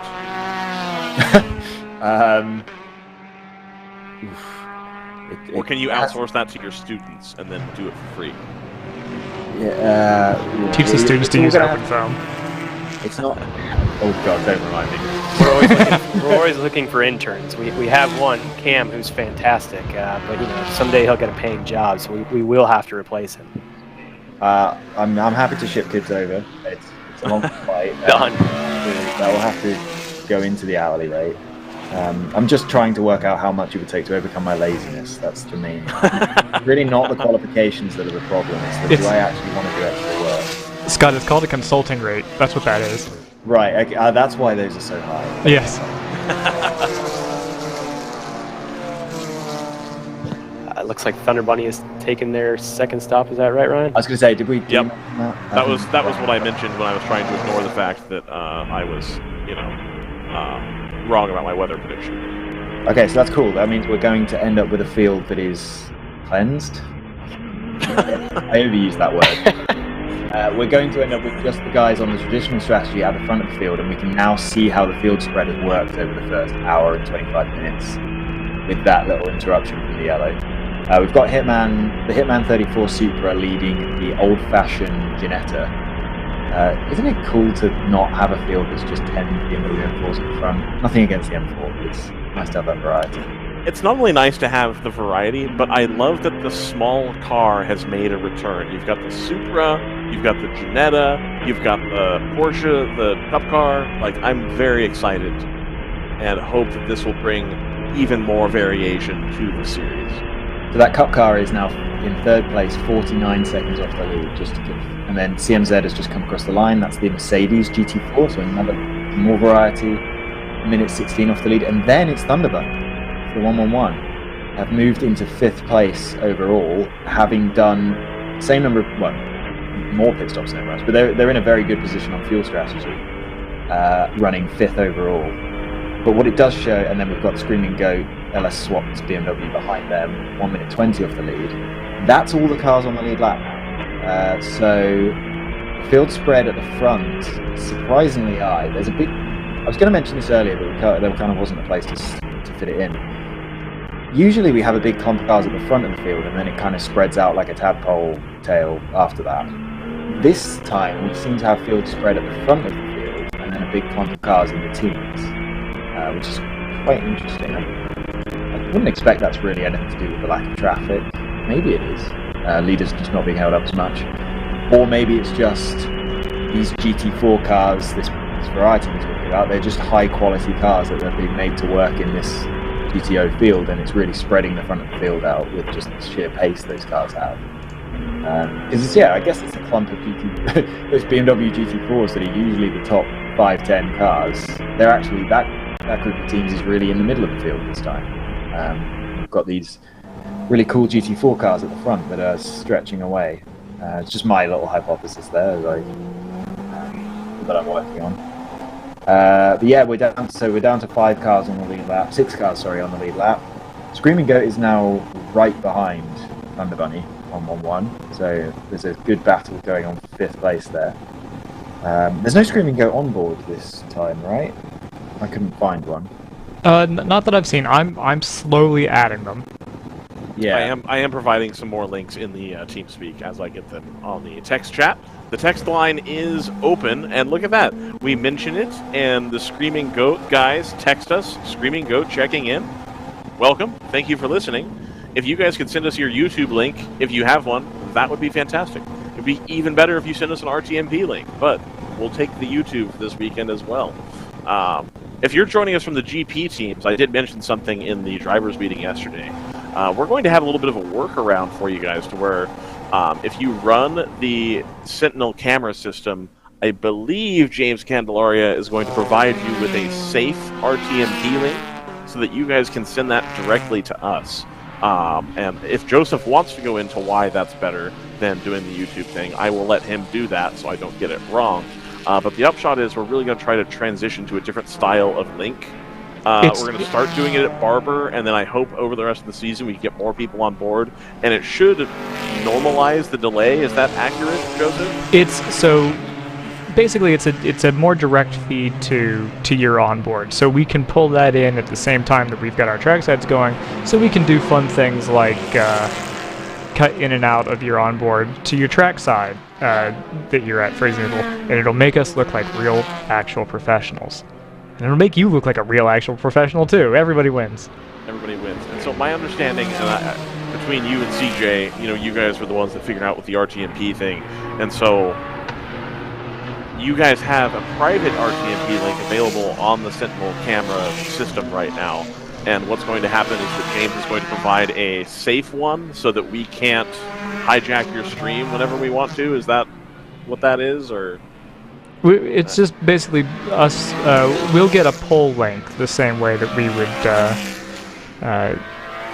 provide an RTMP link internally for the monitor that we pass around to each other. Perfect. Okay.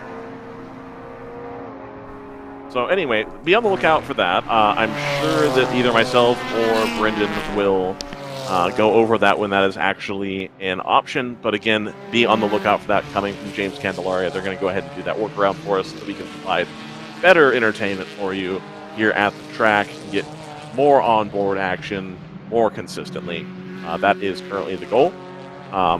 I think the trackside cameras actually look pretty good in it, if you ignore my garbage framing on a lot of them, because as I said, it's quite dark when I place them. I'm pretty excited with how the broadcast is going so far, gentlemen. How about you guys? I was on the struggle bus for like the first hour, so you know what? Okay, if it was presentable, then I'm gonna call it a win. I was just very excited that I was able to get the last camera up before the green flag. That was my goal, and I had my head down. RJ was texting me asking what the PA situation was. I just had to get all the cameras. And so placing 10 cameras, as it turns out, is a lot harder than placing 6 or 7. And then also trying to waterproof them for today also takes a little bit longer. So my apologies on the delay. Tomorrow we should be fully ready to go at the normal time, as one would expect, here at the circuit. You're hearing us on the PA, and then you can also hear us on 98.1 FM. So if you're in your vehicle going to get some fuel, going to get some lunch for the team, 98.1, you can hear the broadcast. I want to say it was several miles from the track that the broadcast kind of transmits. So you can hear us anywhere and everywhere. So does that mean we have to follow FCC rules? Do we have to pause for 10 seconds for station identification here on the DriversEye Live Radio Network? This is 98.1 covering Brazelton and Gainesville. I don't know what the identifier is, though, so... yeah, anyway. I noticed that, I think it was the 418 again, going very slowly on pit exit. I don't know if that car was just looking for a space in traffic, knowing that it's completely out of contention, or whether it's... No, it is still running slow. I can see it from the end. They've had a driver change since we yelled at them last, so it's not the nut holding the wheel. It is it is a mechanical thing that they're dealing with. It's just nowhere near the racing line in any corner, running at half speed. I think it was coming out the pits when I first saw it. So yeah, whatever the issue was is not fixed. All those things.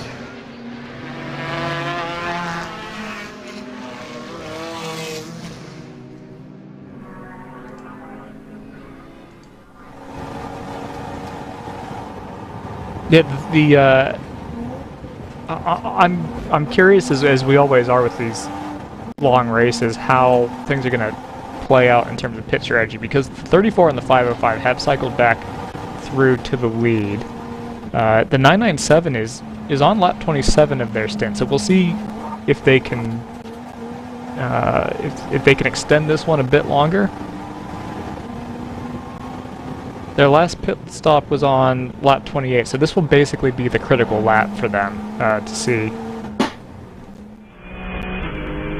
Actually, let's go on board with them for a bit, and then we'll actually see whether they need to take to the pit lane. This is technically already a better run in terms of fuel economy than their last one at the same lap distance, because the first one had a few laps of full course yellow interspersed. It did obviously have the pace laps. That's true too. Okay, so maybe that cancels out.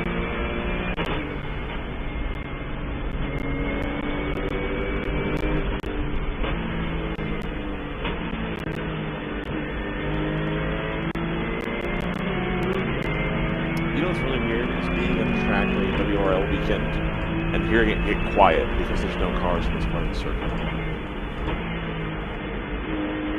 And of course now, as the cars come down the front straight, it gets noisy again as we have several varieties of engine come down the front straightaway here. Nice little gaggle of cars, the Stratus cars, Janetta, BMWs, the whole nine.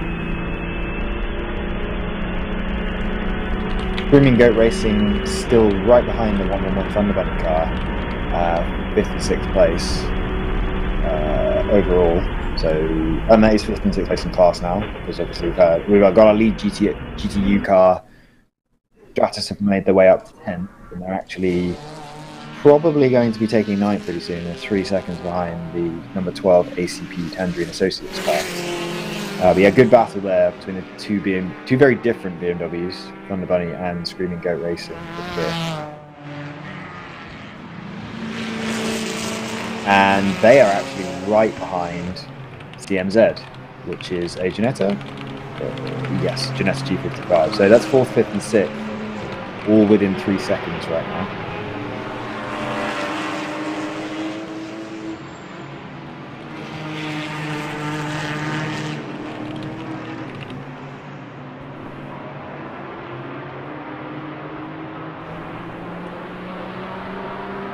Got 7 hours and 25 minutes remaining here at Michelin Raceway Road Atlanta. Joining you here for the 9+7 here at Road Atlanta this weekend. It's the second event and the third round of the World Racing League presented by Hagerty in 2023. This, of course, the GTO only round. The first time we've done it this way, I believe. In terms of just kind of giving the GTO cars their own space to play, their own space to do what they need to do. We, of course, will have a GP car only race later on in the season, so we give them their chances. We'll also be at Road Atlanta. hopefully a lot of people will be excited about that. I'm very much looking forward to it. See one of the open throttle racing BMWs just come down the front straightaway here. We are, of course, looking elsewhere camera-wise.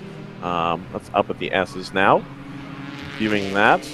Unfortunately, my multi-view is a little bit on the choppy side, so it is difficult to kind of follow along with you, and I can kind of call what's out the window, but the multi-view, again, not quite doing what I would like it to do. That is okay, though. That's not your end, unfortunately. That's too bad. Let's see. Of course, we got the 99, of course, is going to come down into the final turn. They're going to take a position away from the 979, I believe. That was for position. Let me just look through here at the timing. No, it was not, but that's okay. It was fun to talk about anyway. We're all just doing our best here, living our best life, living the dream. The 401 round 3 racing leads the number 12 across the line here at turn 1. My understanding is we're having a little bit of technical difficulty on the production end right now, so we're trying to get that sorted for you. The 401 on board's pretty good right now. They're battling with the GTR 99. They were side by side through the last complex on the track. So that must be very delayed because the GTR 99 is now substantially further ahead of the 401. That is true, yes. I've just clicked the live button and they're right. Maybe it's not the 401. Sorry. Some of the teams have named their YouTube streams in such a way that doesn't include their team name. It's Black Forest Racing. That's the stream. Well, Scott, as a journalist, it's up to you to make sure that we can get this sorted for the listener. So I'll have no excuses. It's actually the Black Forest Racing on board, which means that it's not actually a race for position. Correct. And that was the one that I was talking about as they came through, and it wasn't a race for position as they came down into turn 12 here. Big oversteering moment from that car into turn 10. Of course, on the broadcast, we're on board the 997 right now. That is the Cup car. Just a really, really good car. It's fantastic to watch go around the track. You can really see how the car moves around. The way I think that these Porsche Cup cars, especially the older ones, move on the track looks really, really impressive. It does look like a race car. It's super, super awesome. It moves in a much more normal looking, I guess is the phrase I'm going to go for, way that you would imagine a race car would look versus some of the larger BMWs here. So it looks excellent. You can see it go by trackside here. It is currently chasing down a Ginetta.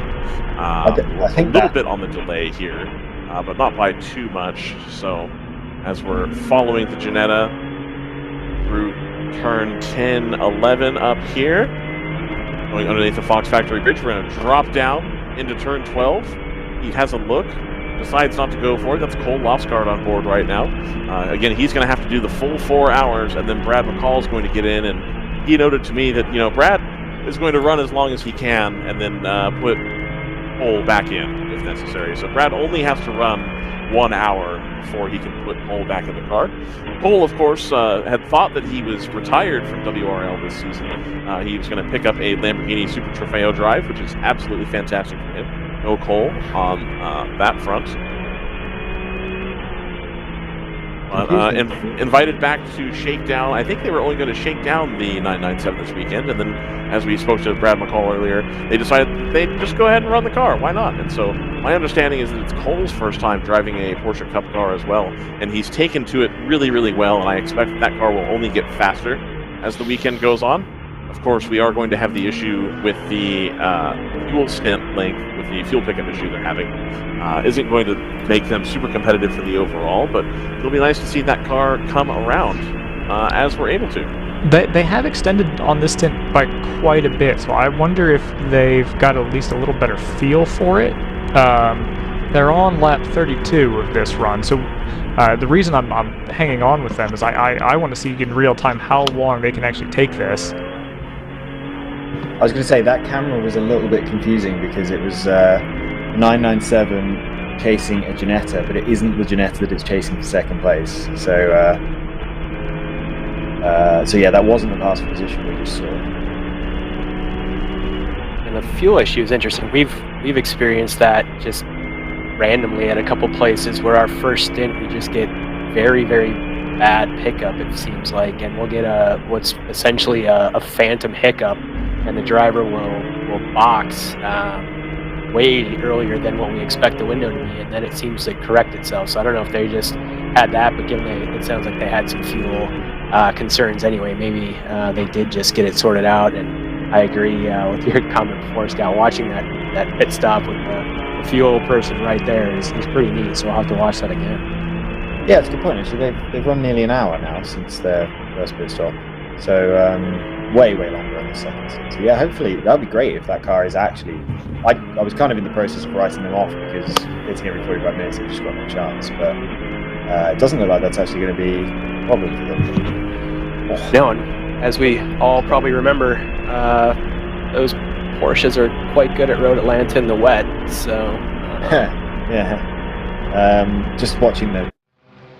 Both Stratus cars have good moments on this lap. The yellow one. Yeah, yellow turn 1. Sideways in turn 3, and then the 58 was blocking left, right, and centre down the back straight, trying to not let GTO cars just swamp it on straight line speed. Scary situation down there at turn 1. I think it was the 280, which is the car that we had seen spun in turn 6 a while back. Spun on the way into turn 1, and No, it has cleared out, but it was a really difficult place to rejoin because you basically only have a car length between gravel and asphalt. So if you end up perpendicular to the race surface, there's no great way to get out of that. It seems like everyone's navigated it successfully. Yeah, I was looking forward as you were talking. It must be slightly delayed because that car was still there, but yeah, I guess it's gone. A good call, Joseph. Was the 280 based on the race control log? Okay. Yeah, I had called the spun car at the south end of the circuit. I had incorrectly called that the 401, but it was the 280. By the way, what we're watching on the onboard here is the CMZ Mercedes has passed the 997 for third overall. Yeah, that's exactly what I was trying to do. I was definitely trying to follow that battle for third. Yeah, and this is it. Side by side down the back straight. We can now compare top end between two quite different cars. Looks like the 997 has the advantage, and they're going to box. Actually, the 997 has been following this Ginetta around the CMZ car. It's been following this, not Ginetta, this MPO1, the yellow, so that would be the number 59 Stratus car. It's been fun to watch the last few laps because those two cars make speed in very different places, but also a little frustrating if you're the CMZ car trying to make headway, because they are slightly quicker, I feel, than this MPO1, certainly through traffic. They haven't been able to get around them. Now the MPO1's in the way of the 997 instead. But this is a really interesting little. We've got the onboard, by the way, for the CMZ car as well, if we want to go back and forth. Yeah, this is the Team 45 Audi R8 GT4 that we're trying to get around here. See how that MPO1 just clears off in the corners, but by the end of the back straight, we'll definitely be all over it again. We've got an incident under investigation between the number 2 and the number 123 for possible contact down at turn 1. So mind that space, because that is a potential contender for the win. 58 spinning in.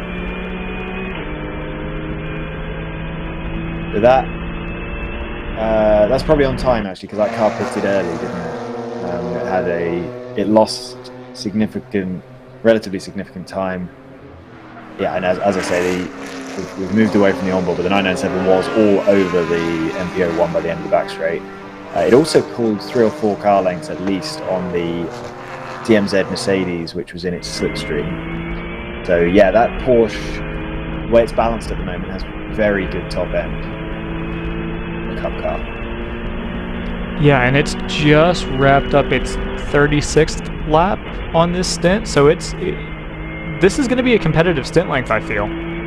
How far did NFC go on their first 45, I think they went.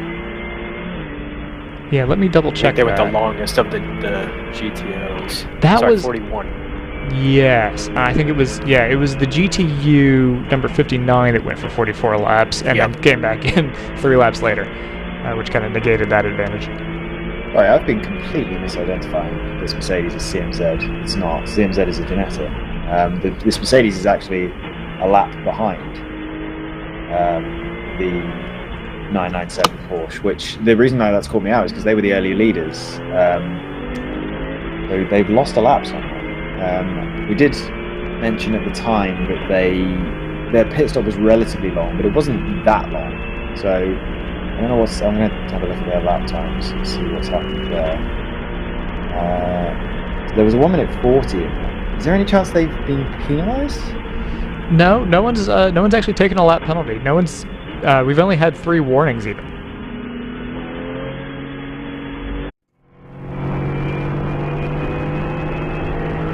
Their pit stop was. Let's see. I guess it was. It was about 55 seconds slower than old fashions, at least. So maybe it's a combination of having the pace. Well, the pace hasn't really fallen off at all. It kind of has actually. That NFC car, it was doing 31s and 32s before the pit stop, and it's been doing 35s and 36s since. So excuse me. Are we talking about the 123? This car? I am. I'm trying to work out why they've lost a lap. They were the early leader. Certainly, they went longest and led for a long time, and were in the lead group before the first round of stops. So I think they've had a driver change, and their second driver is not as competitive as the first driver. Okay. Oh, yeah. And they also did lose time in the pit stop as well. So I think half of their deficit has come from a slow pit stop, which is probably due to having to take more fuel, considering how long they ran. And then the other half of the deficit is a driver who is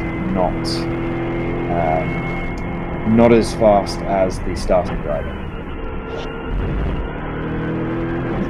Yeah, apologies for that. I don't know why I got it in my head that CMZ was the Mercedes, but CMZ is a Ginetta.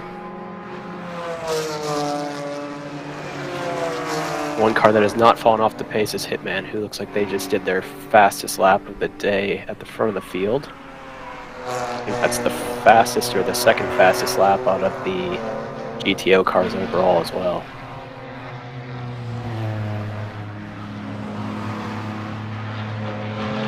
Yeah, so what are we... I mean,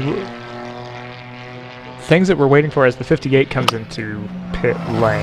I guess they'll just be leaving pit lane. Oh, who's in? Is this the 997? I believe it's the 997 coming into pit lane now. Yep. And the 58 is still there. Oh, and the 997 came in very slowly. Yeah. Maybe they ran it out of fuel then. It's under power. Just slow, as you say. It's almost like the limiter was on from the top of the hill. You're there. Of course, we're going to get to see the fueler. Either way, they lost almost 30 seconds on that lap compared to their in-lap, their previous. Interesting. It's possible they've had the hiccup early on in the lap and decided to. I don't know if you can switch fuel pumps on that car, but you can see the fuel flow rate through that jug. So if anybody wants to do the math and make sure that they're kosher. It appears to be the standard fuel rig. Scott, could you have your students design a new fuel jug that still abides by the WRL rules?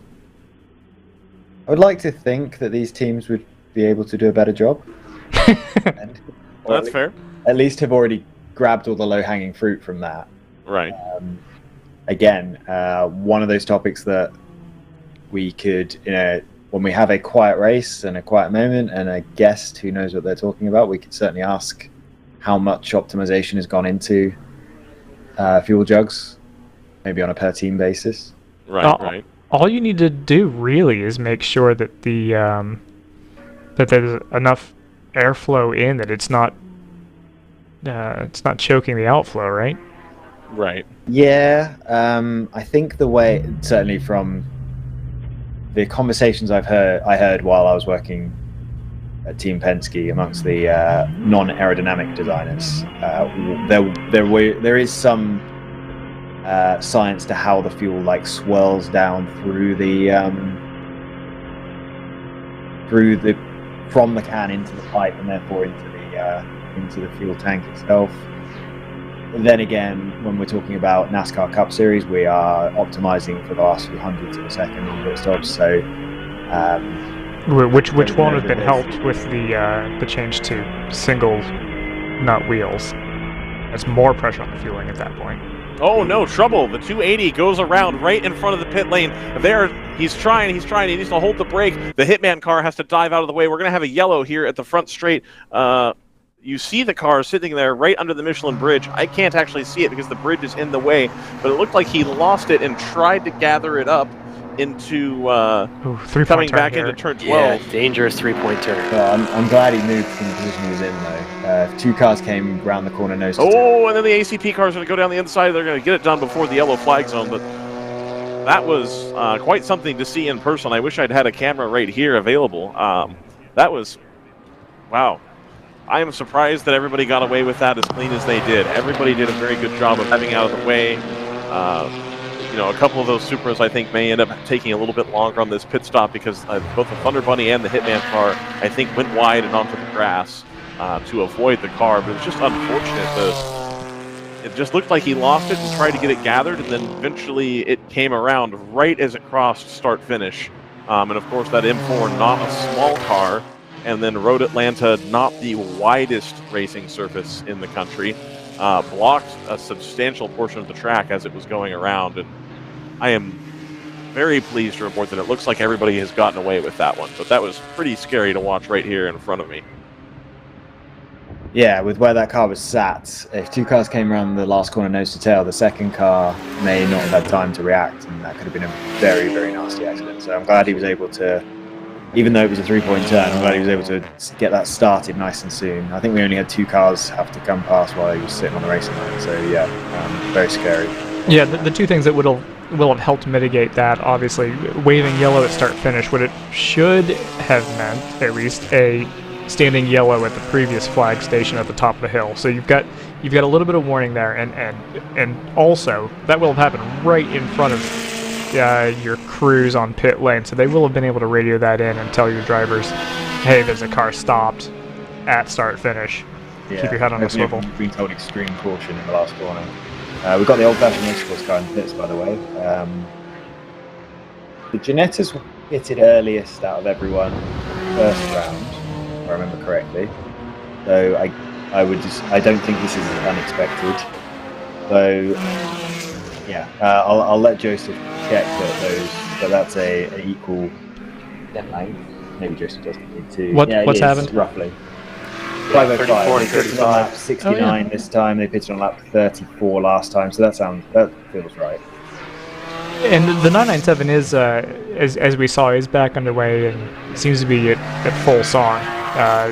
As we've got the Ginettas bottled up behind the open throttle car that I think is still a little, actually both of the Ginettas, two of the Ginettas, I think there's like four of them, bottled up here behind the open throttle car that seems to not quite be able to keep its throttle fully open.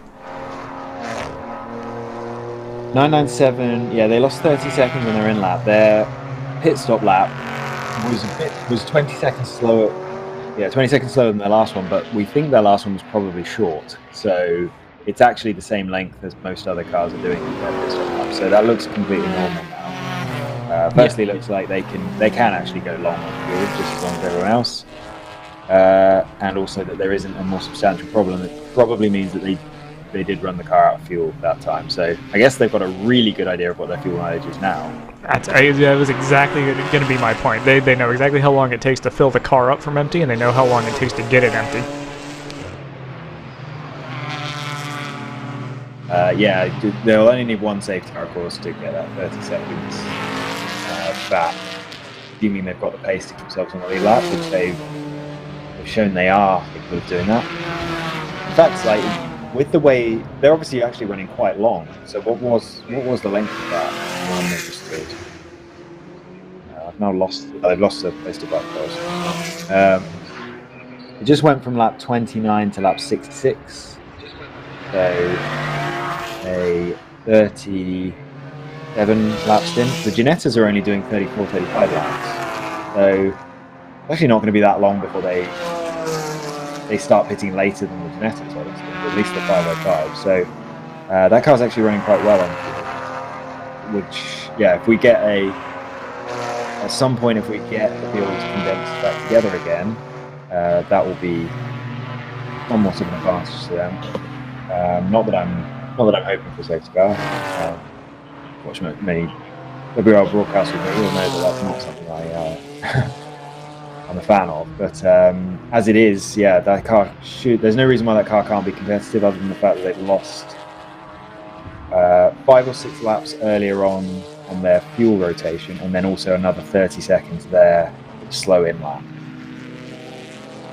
Yeah, we should see a lot of cars coming in here pretty shortly based on their first fuel stint, including Hitman and CMZ, which will then promote the cars that are kind of on the early stop strategy back to the front again.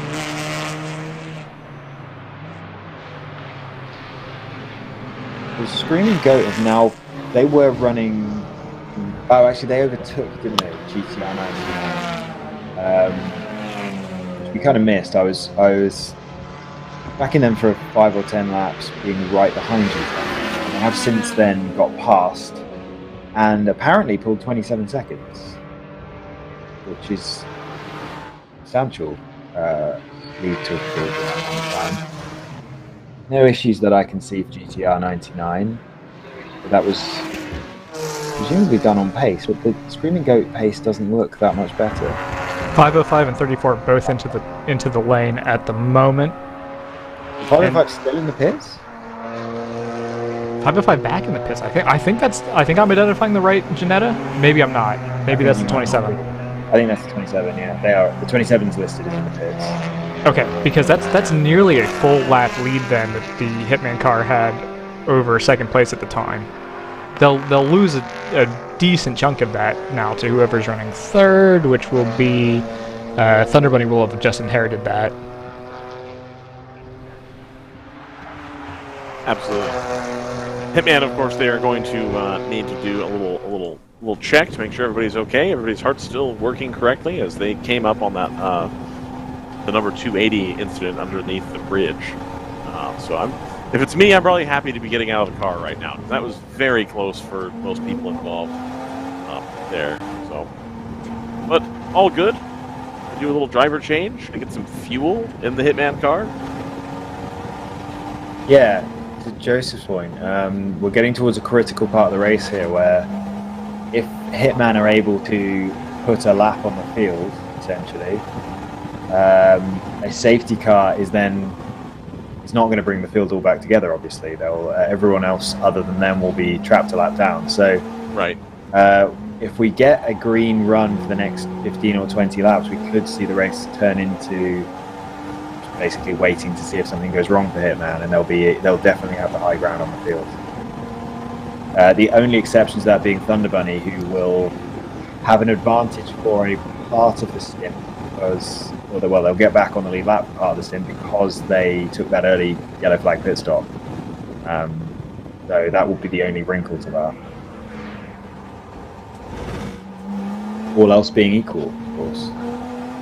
And Thunder Bunny will have to be on their best behavior throughout the rest of the days. It looked like they had a pit lane fueling infraction on their first stop, so they've already received a warning.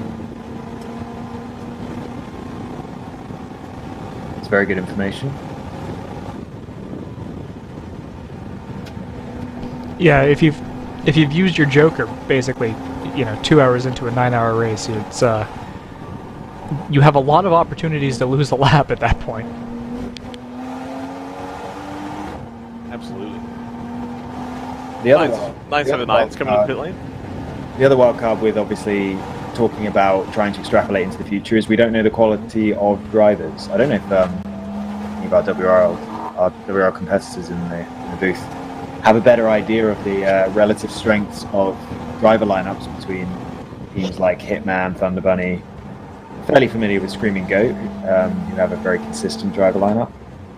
I don't know if you guys have any insights there.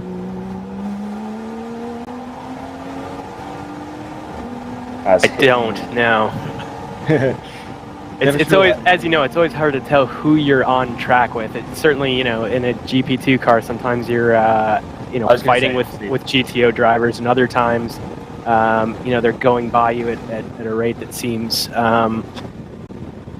unfathomable almost. So there's definitely some driver variability. With the cars at the front, though, it tends to seem like they're all pretty solid drivers, and you see less variability in my experience, as you would expect with the teams running up there. Right. Yeah. Obviously, you guys are GP2 teams, so it's the sort of thing you'd notice a lot more if you were trading lap times with teams, but obviously not so much when you're GP2 and they're GTO. I will say though, when you see one and you're battling with it, it's notable.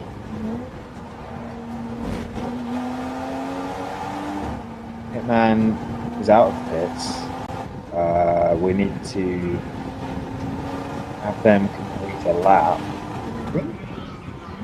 They haven't held on to the lead, have they? I wouldn't be surprised. I don't think you lose a full lap in terms of time here, so I think they probably have held on to that. Yeah, and Thunder Bunny is 5 seconds down the road from them. So I think this is technically the fight for the lead. Yes, okay. Hitman had a very good stop. It's actually 1 second. So, but yes, they have held on to the lead by 1 second from Thunder Bunny, who we're expecting in the pits in 15 or so laps, I think. Screaming Goats in the pits, the 29. Yep, that's expected. So, okay, so in that case, we will probably end up with only 2 cars on the lead lap for this portion of the run, but that is somewhat artificial because Thunder Bunny still owes a pit stop, but it will be in 10 or 15 laps. So this, at the moment, for this portion of the race, the storyline is that Hitman is essentially a lap up on the field, with Thunder Bunny's strategy being the only caveat to that. But the gap is definitely stretching out because Hitman didn't maintain the lead through the last round of pit stops, and they are maintaining it this time. I expect by next time they will, spend the entire run of full lap up on the field at this rate.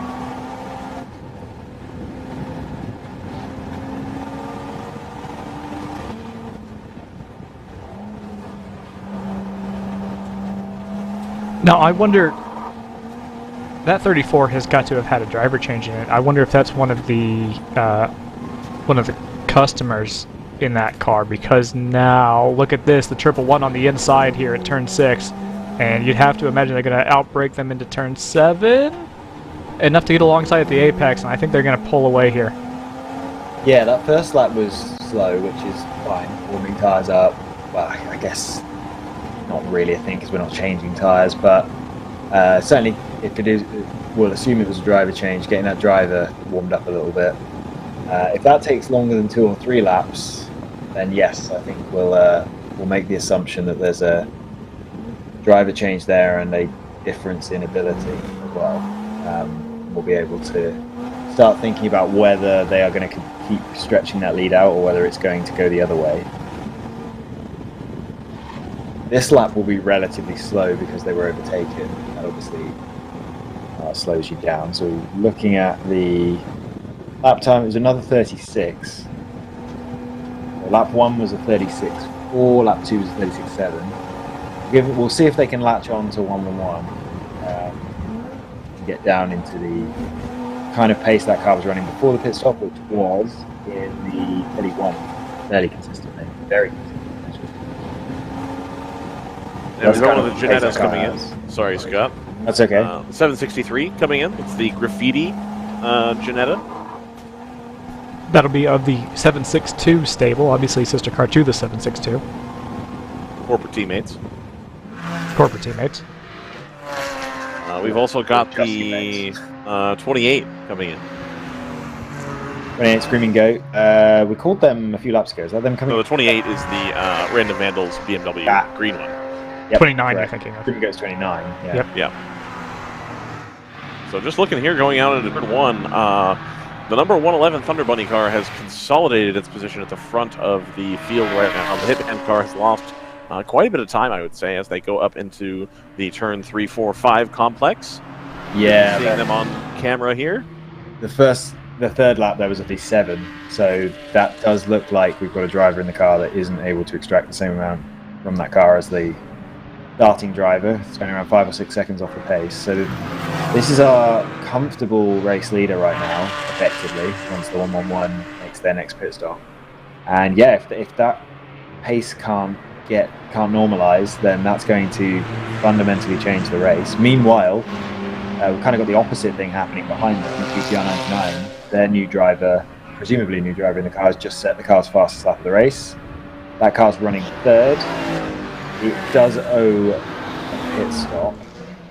Yeah, I think that might be a light on fuel fast lap, as they should be coming to the end of their window, given their kind of alternate strategy at this point. Absolutely. And then the Ginetta behind them is, I think that is actually the fastest car on the track at the moment, 32.4 on the last lap. So yeah, we kind of got the top of the field telescoping back together a little bit by the looks of things. So we'll have to see how this all shakes out. Joseph, are we in a spot where we could maybe do an ad while we wait for the field to kind of sort itself out? Speaking of things sorting themselves out, I hope your trachea is doing all right. But yeah, I think we can go to ads. We've gone about 2 hours and change without them, so I don't see why not. Absolutely. And we're going to do side-by-side, so you don't miss a moment of the action. That is not true. What we're going to do is tell you that it's side-by-side, and then actually not do the side-by-side, much like NBC does on Peacock. Okay. What an anti-advertisement. DriverSeye Live, home of the people who know when to put the ads.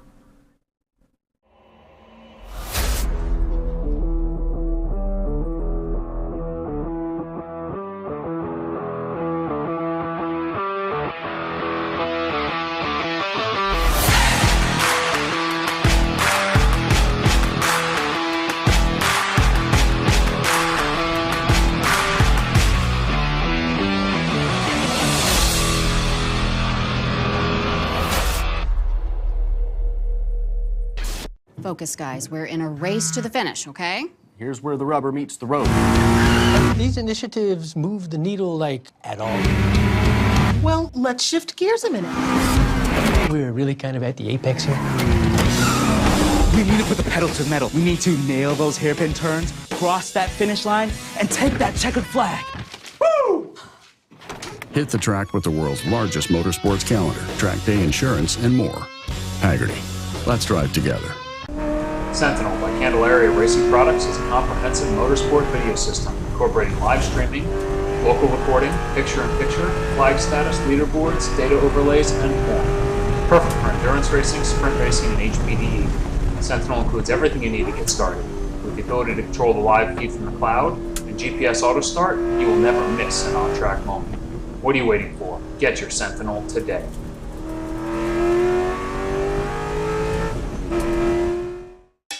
It's your Uncle Cooper.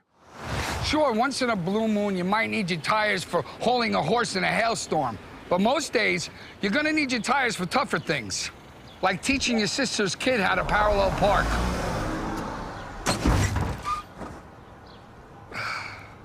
Thankfully, these Cooper Enduro Maxes aren't just tough, they're everyday tough. Okay, there's a lot of improvement. Go with the Coopers. Cooper!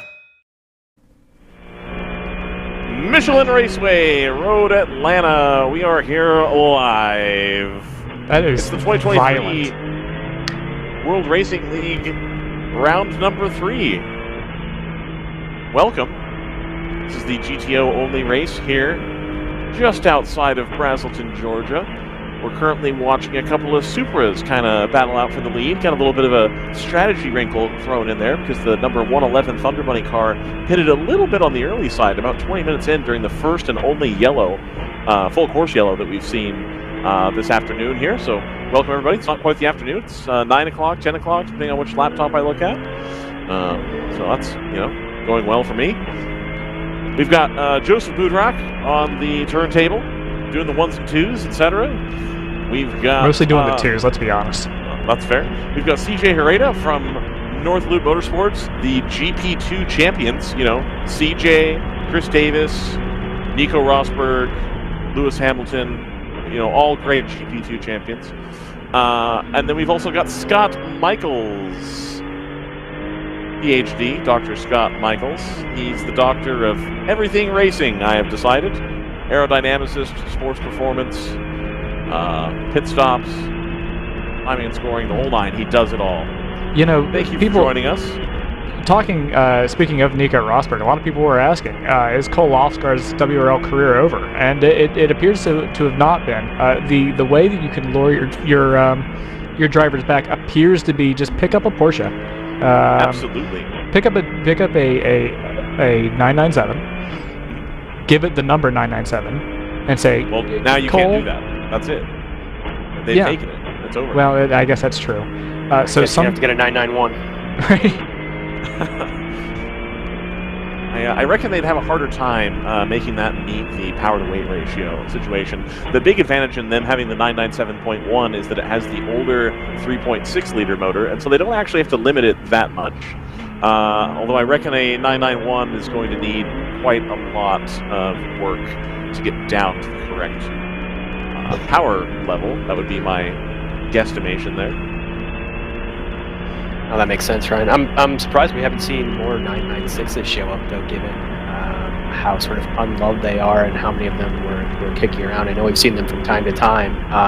And also, to Joseph's point, I just want to throw out there, if anybody does need to lure me in particular to the track with a 997, that would definitely be sufficient bait. I did tell Cole Lofskar, because I sent him a message when he had posted that they were going to have this car, and he said, yeah, no, it's just going to be me and Brad. And I said, perfect, I have a helmet. We're good to go. He did not find that as funny as I did, obviously, because, while I do fancy myself a mediocre driver on iRacing, I don't think I can pull off being anywhere near the pace. I would like to hear Scott try to diplomatically tell everybody how awful I am at driving when I get into a WRL car. I was going to say, they must have seen you on iRacing. They must have. They absolutely must have. And the word mediocre is not what I would use. You would use that? You wouldn't use that at all? Look, man, the race starts. I don't know what it is. Maybe it's because I run in the lower splits. I jump and make up so many positions on the starts and stuff. Like I'm unstoppable in the bottom split at restarts and starts. Like, so yeah, the key there is the bottom split. How does lap time go usually? Lap time. It's like my artistry. It's sporadic. It's about feeling what's going on, what's in your heart. It's also about having to turn around because you have a 7-year-old going, Dad, every 3 minutes, and then it completely destroys your concentration, and then it's over. The car is my brush, the track is my canvas, and I am terrible. It's really an abstract art form, the way I drive cars on iRacing. Track and barrier are his... Correct, yeah. Absolutely. It's a lot of paint splatter work. Yeah, it's the Andy Warhol... Anyway, we're happy to have you here.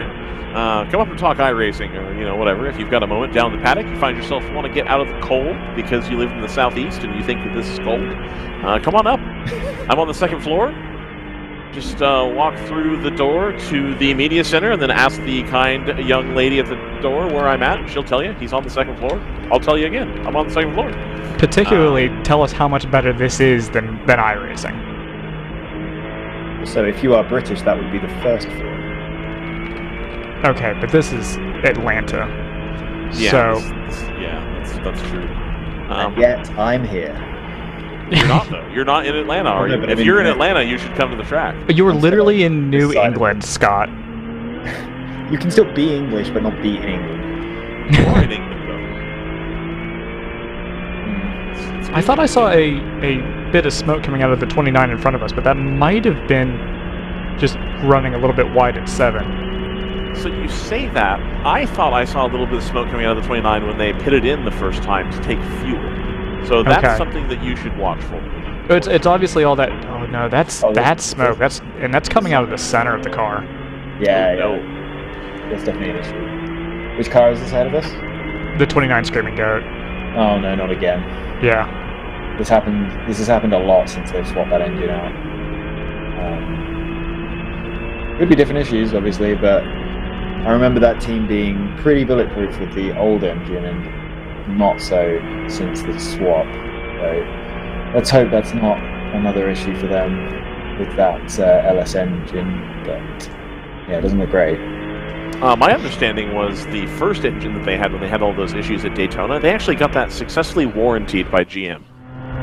Rightly so, because I think it just destroyed itself in the first 10 laps of running, I think. So it's clearly something fundamentally wrong there.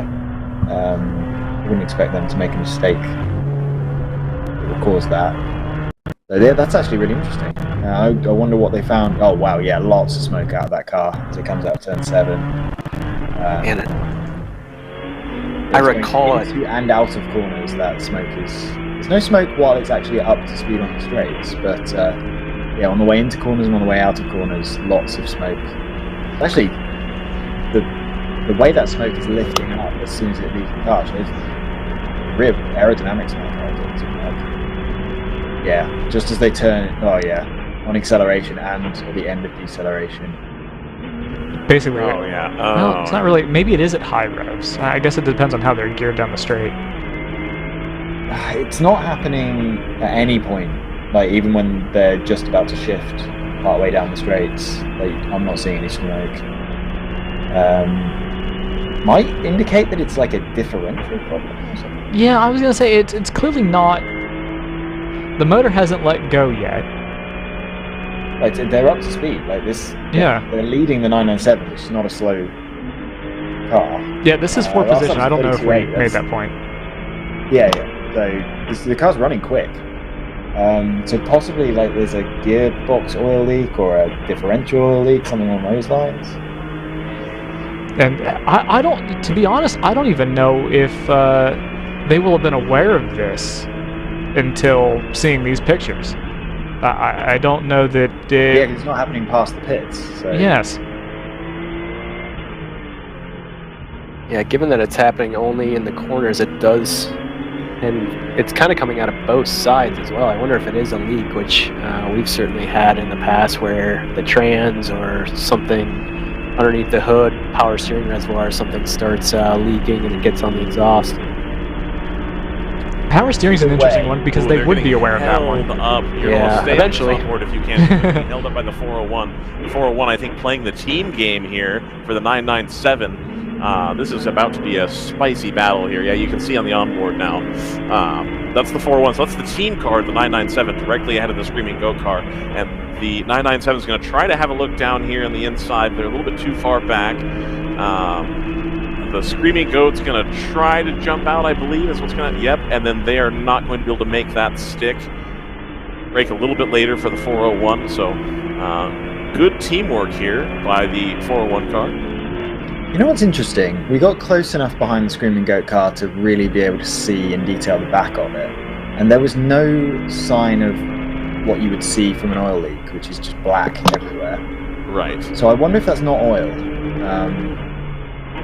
It doesn't look like it could be a tire rub because it wouldn't necessarily be coming out the middle of the car unless the aerodynamics are extremely strong underneath the car, like LMP style. But it doesn't look like water smoke. Water smoke. Wow. It doesn't look like steam either. That's very funny. Okay, so I have the answer. We can stop the speculation and we can just have an answer here. Screaming Goat has texted us. They are getting blow-by on deceleration. What is blow-by? So that is where the rings are not seated correctly on the pistons, and it just allows oil to go into the combustion chamber. That seems like... Yeah, that seems like that could become a problem. That sounds pretty catastrophic. Yeah. However, it's one of those things that you can't do anything about, though. I mean, you'll need to refill the oil reservoir. Right, exactly, and that's all you can really do. Okay. At least at the track, because you're not going to tear down a motor and replace rings. Is this a... no, this is clearly Ryan, this is clearly intentional. This is clearly a 2019 Ferrari I was situation. going to say they are burning oil in order to get going here. Absolutely. It's, I mean, obviously there's a question mark whether you even want to keep running. If there's nothing you can do about it and there's a danger of blowing your engine up, that's obvious. I mean, the fact that they're still running kind of tells us what their attitude is to that. Right. Devil's advocate, we ran an engine in our previous E36, slightly different, than the LS they're running for at least 2 or 3 races. Just thinking, well, we got to finish, and this is the engine we have, so cross their fingers and send it.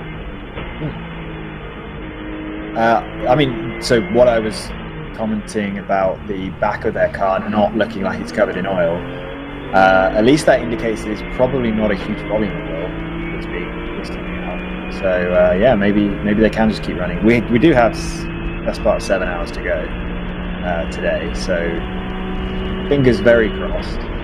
By the way, the NFC Motorsports Mercedes, which this seems very out of sync.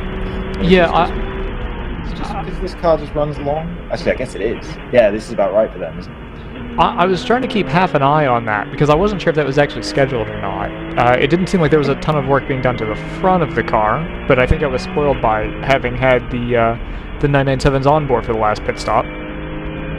Yeah, I assume the fueling is at the back. 99's also in, by the way. That is, again, that makes sense. The NFC's out of the pits now. I think NFC did 1 hour and 8 minutes on the first stint, so they've gone even longer on the second stint. That was impressive. That was 45 laps?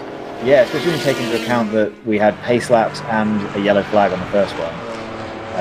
The yellow flag obviously means they can run more laps, but it should allow them to run a lot more time. Whereas they didn't. They run even more time on the second stint. So that car is incredibly efficient. Well, I don't know if it is efficient, but it's able to run incredibly long for whatever reason. But they have dropped out of contention with relatively slow lap times on that stint. So it's not really going to help them, at least in terms of getting them to the podium, I would imagine. Is this the 99 we're talking about? I'm talking about the 123 NFC. Oh, interesting. I wonder if that car, I mean, ooh, there's a little bit of contact there. I think you'd call that accidental or incidental between the 34 and the 28. The 28 hopped over the curbs a little bit at 10 and slowed themselves way down, and I think there may have been a little quarter panel to fender contact between them and the 34 who was right behind them. No, there wasn't. I just managed to see an action replay of that from the 997s on board, and there was no contact. That is incredibly close. Yeah, the 34 bailed like hard on the apex, and they got away with it. Yeah, good for them. It does mean that they are still behind that 28. This is the 34, by the way, that is still running back in the 36 and 37s. A couple of 35s thrown in there as well, but that's 4, 5, 6 seconds off the pace that that car was running before the pit stop. So I think they're still doing, right now, well, we saw the 111 overtake them a while ago after the pit stop cycle. Since then, they've dropped 35 seconds. They're still going to be effectively in the lead right now, but the old-fashioned Motorsport Ginetta is only 12.5 seconds behind now. So that will be the actual race review. As the, what was this? Oh, it's the 997 is really struggling to try to pass them. I'm not sure how much he really trusts the driver of the 34 right now. Joseph just talked through one of the moves that driver just tried to make on a lapped car. I'm not sure the placement of the car is as predictable, perhaps, as would be desirable. 997 does finally get inside into turn 10 and make that move to get back on. No, it's not back on the lead lap, so the 111 is down the road. The gap between Hitman and Old Fashioned is now down to 10 seconds as Hitman continues to go around 2 seconds faster. So that battle for the effective lead is going to light up in the next 4 or 5 laps. We'll have to keep an eye on that. 99 seemed awfully slow into turn 1. That was kind of unusual. It did, and I think they picked the pace as they went back up the hill, but I don't know if that was a a hairy moment trying to be on the brakes and turn in, and had to gather it back up, but I saw that happen as well. Screaming Goat did text me. They have a 4-gallon dry sump on that car, supposedly, so should have plenty of oil, and if they want to burn some more, you know, as combustion fuel, then... Obviously, it's basically a second tank. That's the reserve. Yeah, absolutely. Thunder Bunny Racing 111 has just pitted in, so now I believe they've worked out enough of a gap to the Hitman car that they should come out close-ish? No. Nowhere near. No. They'll be 30-odd seconds behind, at least, but they've definitely made headway, and obviously they're able to lead for... How many laps has it been since the Hitman pit stop? 15, 16 laps? So they're able to lead for 15 or 16 laps through the stint, which obviously, and I think they're able to, well, they're definitely able to stay on the lead lap after they pit. So they're in a good place. Hitman's going out by pit out right now, and they're still putting fuel in the 111. I don't believe they did a driver change. They're grabbing the second jug, putting that in. 3 seconds faster for Old Fashioned on that lap, by the way. The gap's down to 7.2 seconds, and that actually will be for the lead now. We need to make sure that we're not sleeping on that 99 also, because they just pitted a lap ago and they're still sitting in 4th. And we were talking during their last stint that they'd actually picked up the pace a little bit with their driver change. Good point. I think they were running slightly faster than Thunder Bunny. Those two cars are on equal strategies, roughly. So it's going to be interesting to see where Thunder Bunny comes up with pits. I think the fact that they are currently running 4th speaks to the... Well, firstly, the 997 is actually right behind them. So that is a battle. Right behind them. And then Going by. Goat is right behind them. But I think what this speaks to is that there's a really big gap between 3rd and 4th. That's, the Thunder Bunny is actually going to slot right into it. They're going to be 3rd in that gap.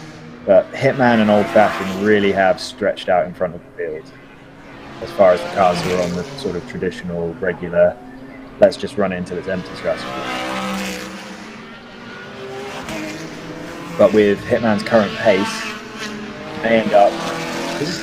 I think this was the last race I covered when Old Fashioned got out to a really damaging race. I can't remember where that was. Was it Coda? I think it was. I think it was Coda. But Unfortunately, Scott, they were subsequently disqualified from that event. So. Right. Yeah. But yeah. 3.7 seconds is now the gap. 3.5 seconds gained by Old Fashioned on that lap. So we're going to see that race become a race in the next lap or so. I'm going to assume Joseph's trying to. Sorry, I just got distracted because I'm pretty sure I just saw the 909. Which would be an Aston Martin? Which we haven't. Aston Martin is definitely not here. Their hauler is not in the paddock. Okay, I don't know what I thought I saw. So there is one of the ACB cars. I believe it's the 2. If you like squint at it on a camera, I can see how you would. Sorry, Ryan. This is the race for the lead now on tracksides. Oh, perfect. There's a BMW in between them, but we've got the Hitman 34 Supra there, and Ginetta right behind the BMW. Does that Screaming Goat in between them? Yeah, I believe it is. I think it does actually. I think they've just gone 2 laps down, Screaming Goat, or maybe are trying to get within 2 laps. They're in that kind of range. So yeah. 99 followed by the Stratus car. And we just saw GTR 99 go through as well. This is where all the action is. Yeah, GTR 99 running 5th, Screaming Goat 6th, and then nope, seems that not. I swear weren't there just 3 cars together? Anyway, whatever. And that is the change. Oh, it's here. It's here. The pass is happening. Yeah.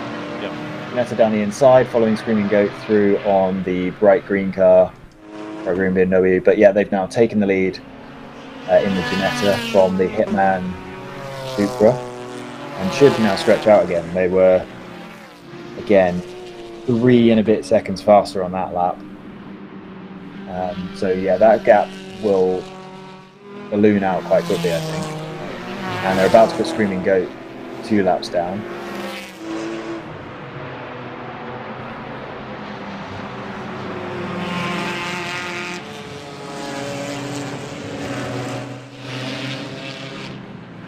Meanwhile, Thunder Bunny Racing has come out of the pits and are 48.5 seconds behind this leading pair. That should put them about 30 seconds ahead of 997. I think 997 is running just ahead of this group. Oh, they're actually only 4 seconds ahead of GTR. So yeah, they're running 997 and running just ahead of the race leaders right now. There they are. They're a minute 24 off the lead, 35 seconds behind Thunder Bunny. And then GTR 99 is going to be 3 or so seconds behind that. Actually 7 seconds behind that. They lost some time on that lap. Screaming Goat right behind them, and then that is all the cars on the lead lap. I wonder if Screaming Goat has enough pace to stay ahead of Old Fashioned Motorsports. That's quite important for them, in the context that a yellow flag would bring them right up behind the leaders. Well, relatively speaking, they'd have 40 odd lapped cars in between, but essentially shrink the gap down completely. But yeah, we've got the top 6 on the lead lap right now, just. Oh, a slow car at pit exit. I just saw GTR 99 passing them. I don't know how slow that's going to be. How long. Yeah, I wonder if that Mercedes from some angles looks like an Aston. No, I figured out what it is. The 997 has a wrap on it at the moment that kind of looks like the 909. Not only that, but half of the wrap is one color on one side, and the other half is another color. I actually hadn't noticed that. It's incredibly. I'm shocked as a commentator how annoying that is when teams do that. It's really difficult to identify. So my understanding was the way Brad described it. It had a whole wrap, and then after the previous owner had wrapped it, they got in an accident and put a new door on it, so it had all of the wrap minus the door. And I guess Brad was like, it looks dumb with just the door, so he's taken a lot of the wrap off of that side of the car, so it looks less stupid. Okay. That's the thing. That's GTR 99 with Screaming Goat all over them into turn 1, and then the overall leader behind them. So interesting little 3-car train there. Old Fashioned are going to want to get on with this and start stretching their lead, but there's really no. Actually, I think they may have just slotted themselves in between those two battling cars. Yep. So we've got GTR 99 coming down the hill into turn 5, with Old Fashioned right behind, and then the car they're racing, Screaming Goat, coming up behind that. So speculation you had there, Joseph, about not writing off the GTR 99 car, I think might be invalid, because I think they changed drivers, and their new driver is nowhere near the pace of the previous driver. That car's back into the 35s and 36s, which is just not really competitive right now. So they're quite quickly going to drop off the lead lap. Screaming Goats significantly faster than them. They've just dropped off the lead lap. Going into turn 7, Old Fashioned Ginetta has passed them, and I expect to see the Screaming Goat BMW come past them as well. Both of those cars now off the lead lap, so we've just gone from having 6 cars on the lead lap down to 4. And the 997 is kind of clinging on. They're a minute 23 behind. On a minute 33 lap, and running about a second a lap slower than the race leader. So it's not going to be too long before we're going to end up with only 3 cars on the lead lap.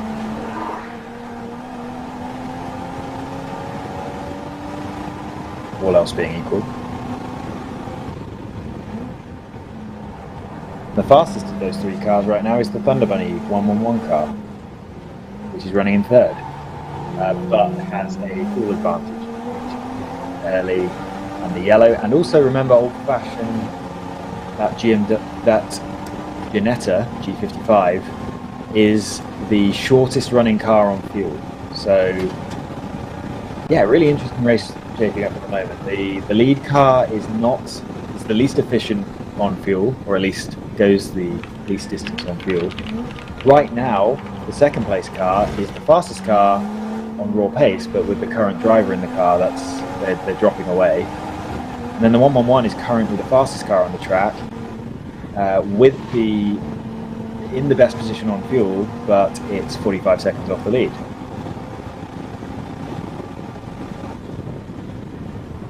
Excellent. Scott, are you good? I'm great. How are you? I'm pretty good. Thanks for asking. I was waiting for you to take a breath there. My goodness. Okay. You were on a roll. You were given all the information, and it just kept coming. I was excited to listen. I was enthralled. I was ready to go. I thought I'd throw out all the information I have and then sign off for breakfast. That's a fantastic idea. And as a result, I hope you have a great breakfast. If you hadn't done that, I would have hoped that your breakfast was mediocre and flavorless. Is that your iRacing ability mediocre, or is that an actual mediocre? Some of this, some of that. It's whatever. Okay. I very much hope my breakfast isn't your iRacing ability. We'll hope for at least 4 digits in terms of your breakfast rating. Thank you. I appreciate that. 4. Yeah. You said above. Oh, 4. Ryan's, yeah. right? Sorry. Yes. CJ, did you look up Ryan's iRating? I'm making some assumptions here. No, I have not done the diligence on this gentleman. I apologize. Okay. Should I? Because you're not that far off. Let's just say your assumptions are accurate. I don't think I think I probably ought to be a little higher than I am, but I got really impatient in the rookie Mosses. Sounds like you're exactly where you should be then. I really think you got impatient in the rookie cup. If I could have a silence room where my daughter wouldn't disturb me and I could just focus on it, I feel like I'd be a lot better. That is slightly more legitimate.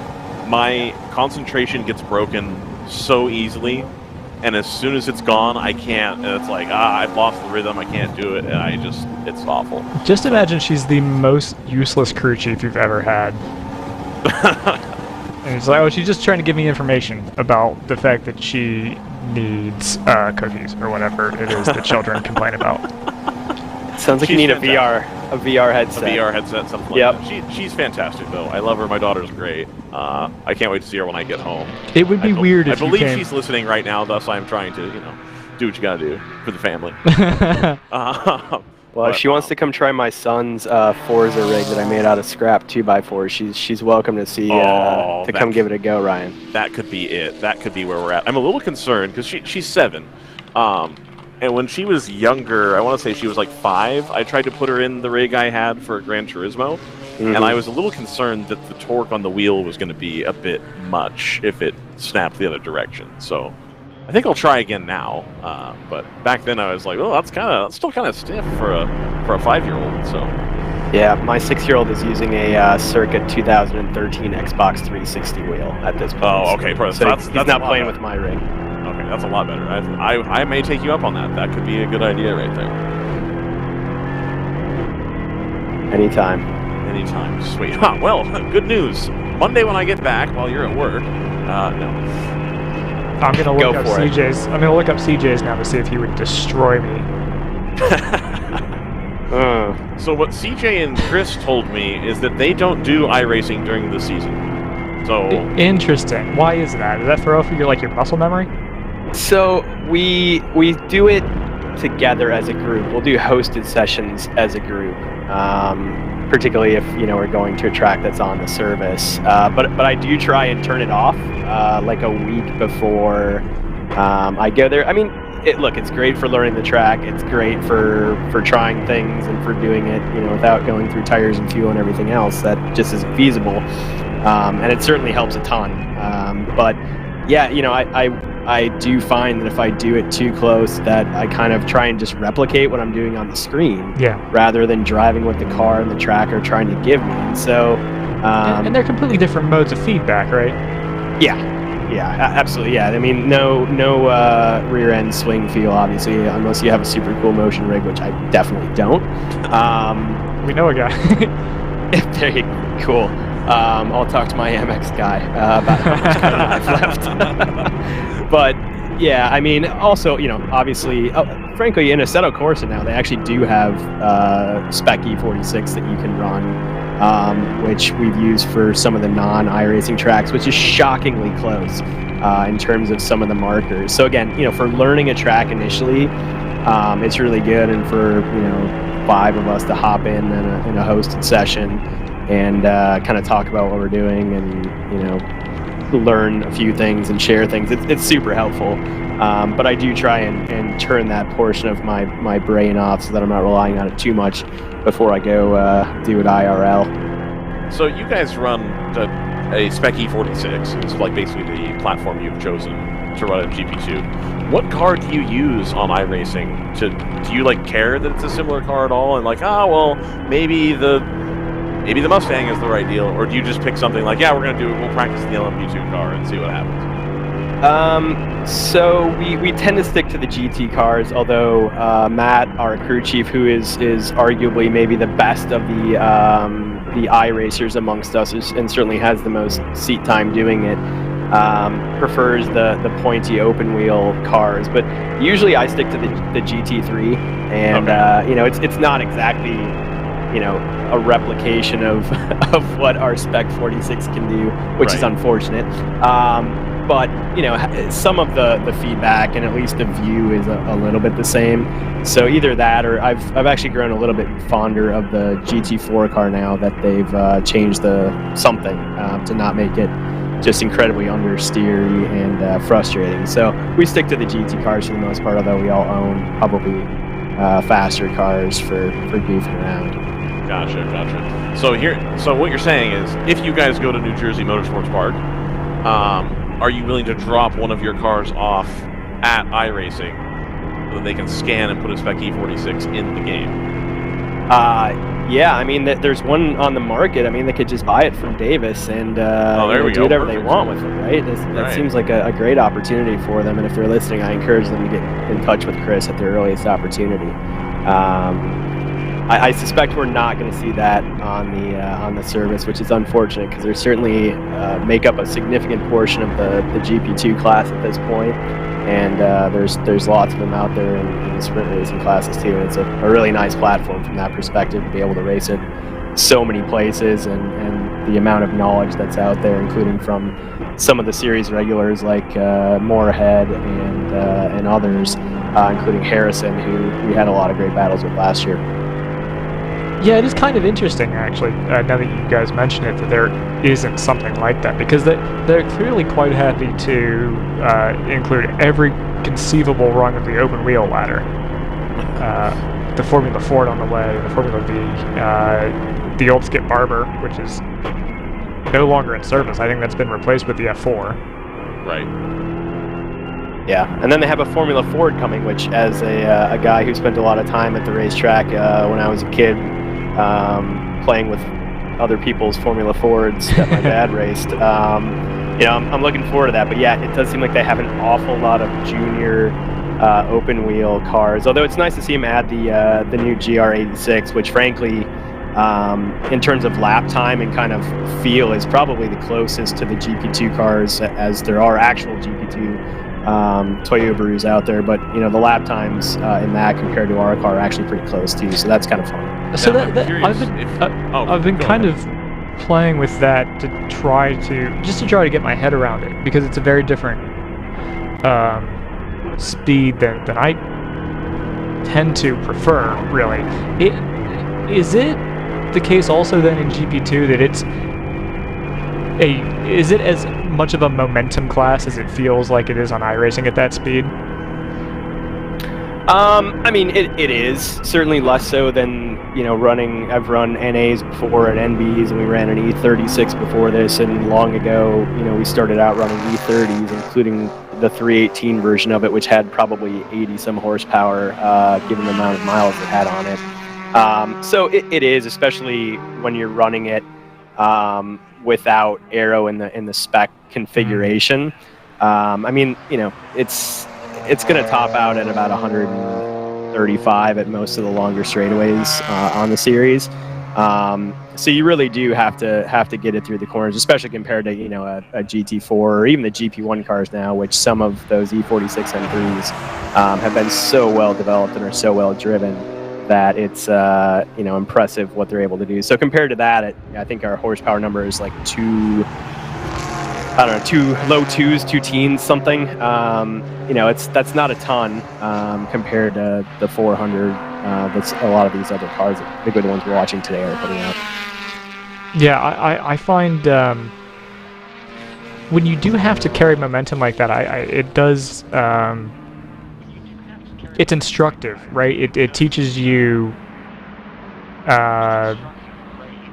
There are bad habits that you can pick up if all you run is fast cars, right? That once you get into the slower stuff, you have to remember, to be smooth and to be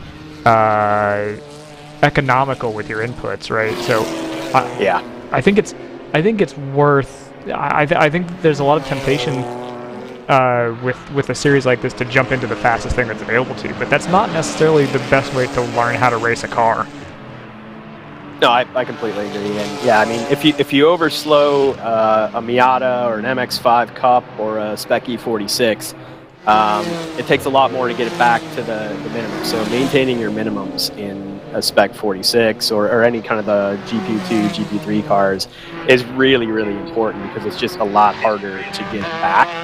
I mean, that's important, I think, in all the classes, but I would encourage anybody that's, looking at the GTO class or the GP1 class even, that doesn't have a lot of seat time in those to try the GP classes, the GP2s, the GP3s, to work on their technique. And I know some of the drivers in GTO. I know Jared Thomas obviously spends a lot of time very successfully, right, in an ND, and that certainly seems to translate well to their performance and his speed when they are back in the GT4 and WRL. The 29 is pitting in right now. I'm curious to see if they have an oil bottle available or if they're simply going to fuel it. Yeah, we may be able to see that here. You see the 505 also in the lane on our screens. The 34 was in a couple laps ago. And if they have 4 gallons of oil, hopefully they'll not need to top it up too often. Right. I think there it is. On the other side, or no, is that a second fuel pickup? So they do the fuel in the trunk, and then they have the fire bottle guy standing next to them, as you're supposed to, with the rules. I feel like I see 2 fuel jugs. The other one's probably the vent can for the other side. A lot of those cells, you fill on one side, but then there's a separate connection on the other side to catch it as it fills, to evacuate the air and then catch it once it's full. It's a pretty slick setup. The 997 is pitting in as well. It has the cool front end situation there. And that one's going to be a little bit further down the camera. You can just barely see them start to service the car there, right underneath the bridge, as it were. Of course, where I sit 90% of the time, I can't actually see that pit stall. I think that's Brad wanting to keep his car as close to his chest, always making it so that they have the stall that you can't quite see from the commentary booth, but that's fine. We have cameras. Stratus Racing, the blue car, also in the pit lane, just ahead, or ahead of the 997, but behind the Screaming Goat car. They look to be doing some fuel as well. You see there's some of the choreography that needs to happen, even at this level, to speed up the pit stop as much as possible.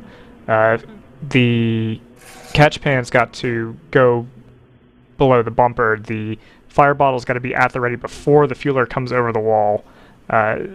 Here we're already on our second jug. That's another changeover that has to happen, another step that has to happen.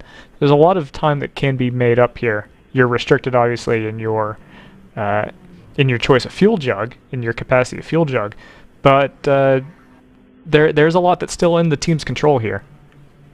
I did, Scott's not here to talk about this, and I know Scott's big on pit stops, so I'll have to mention it later, too.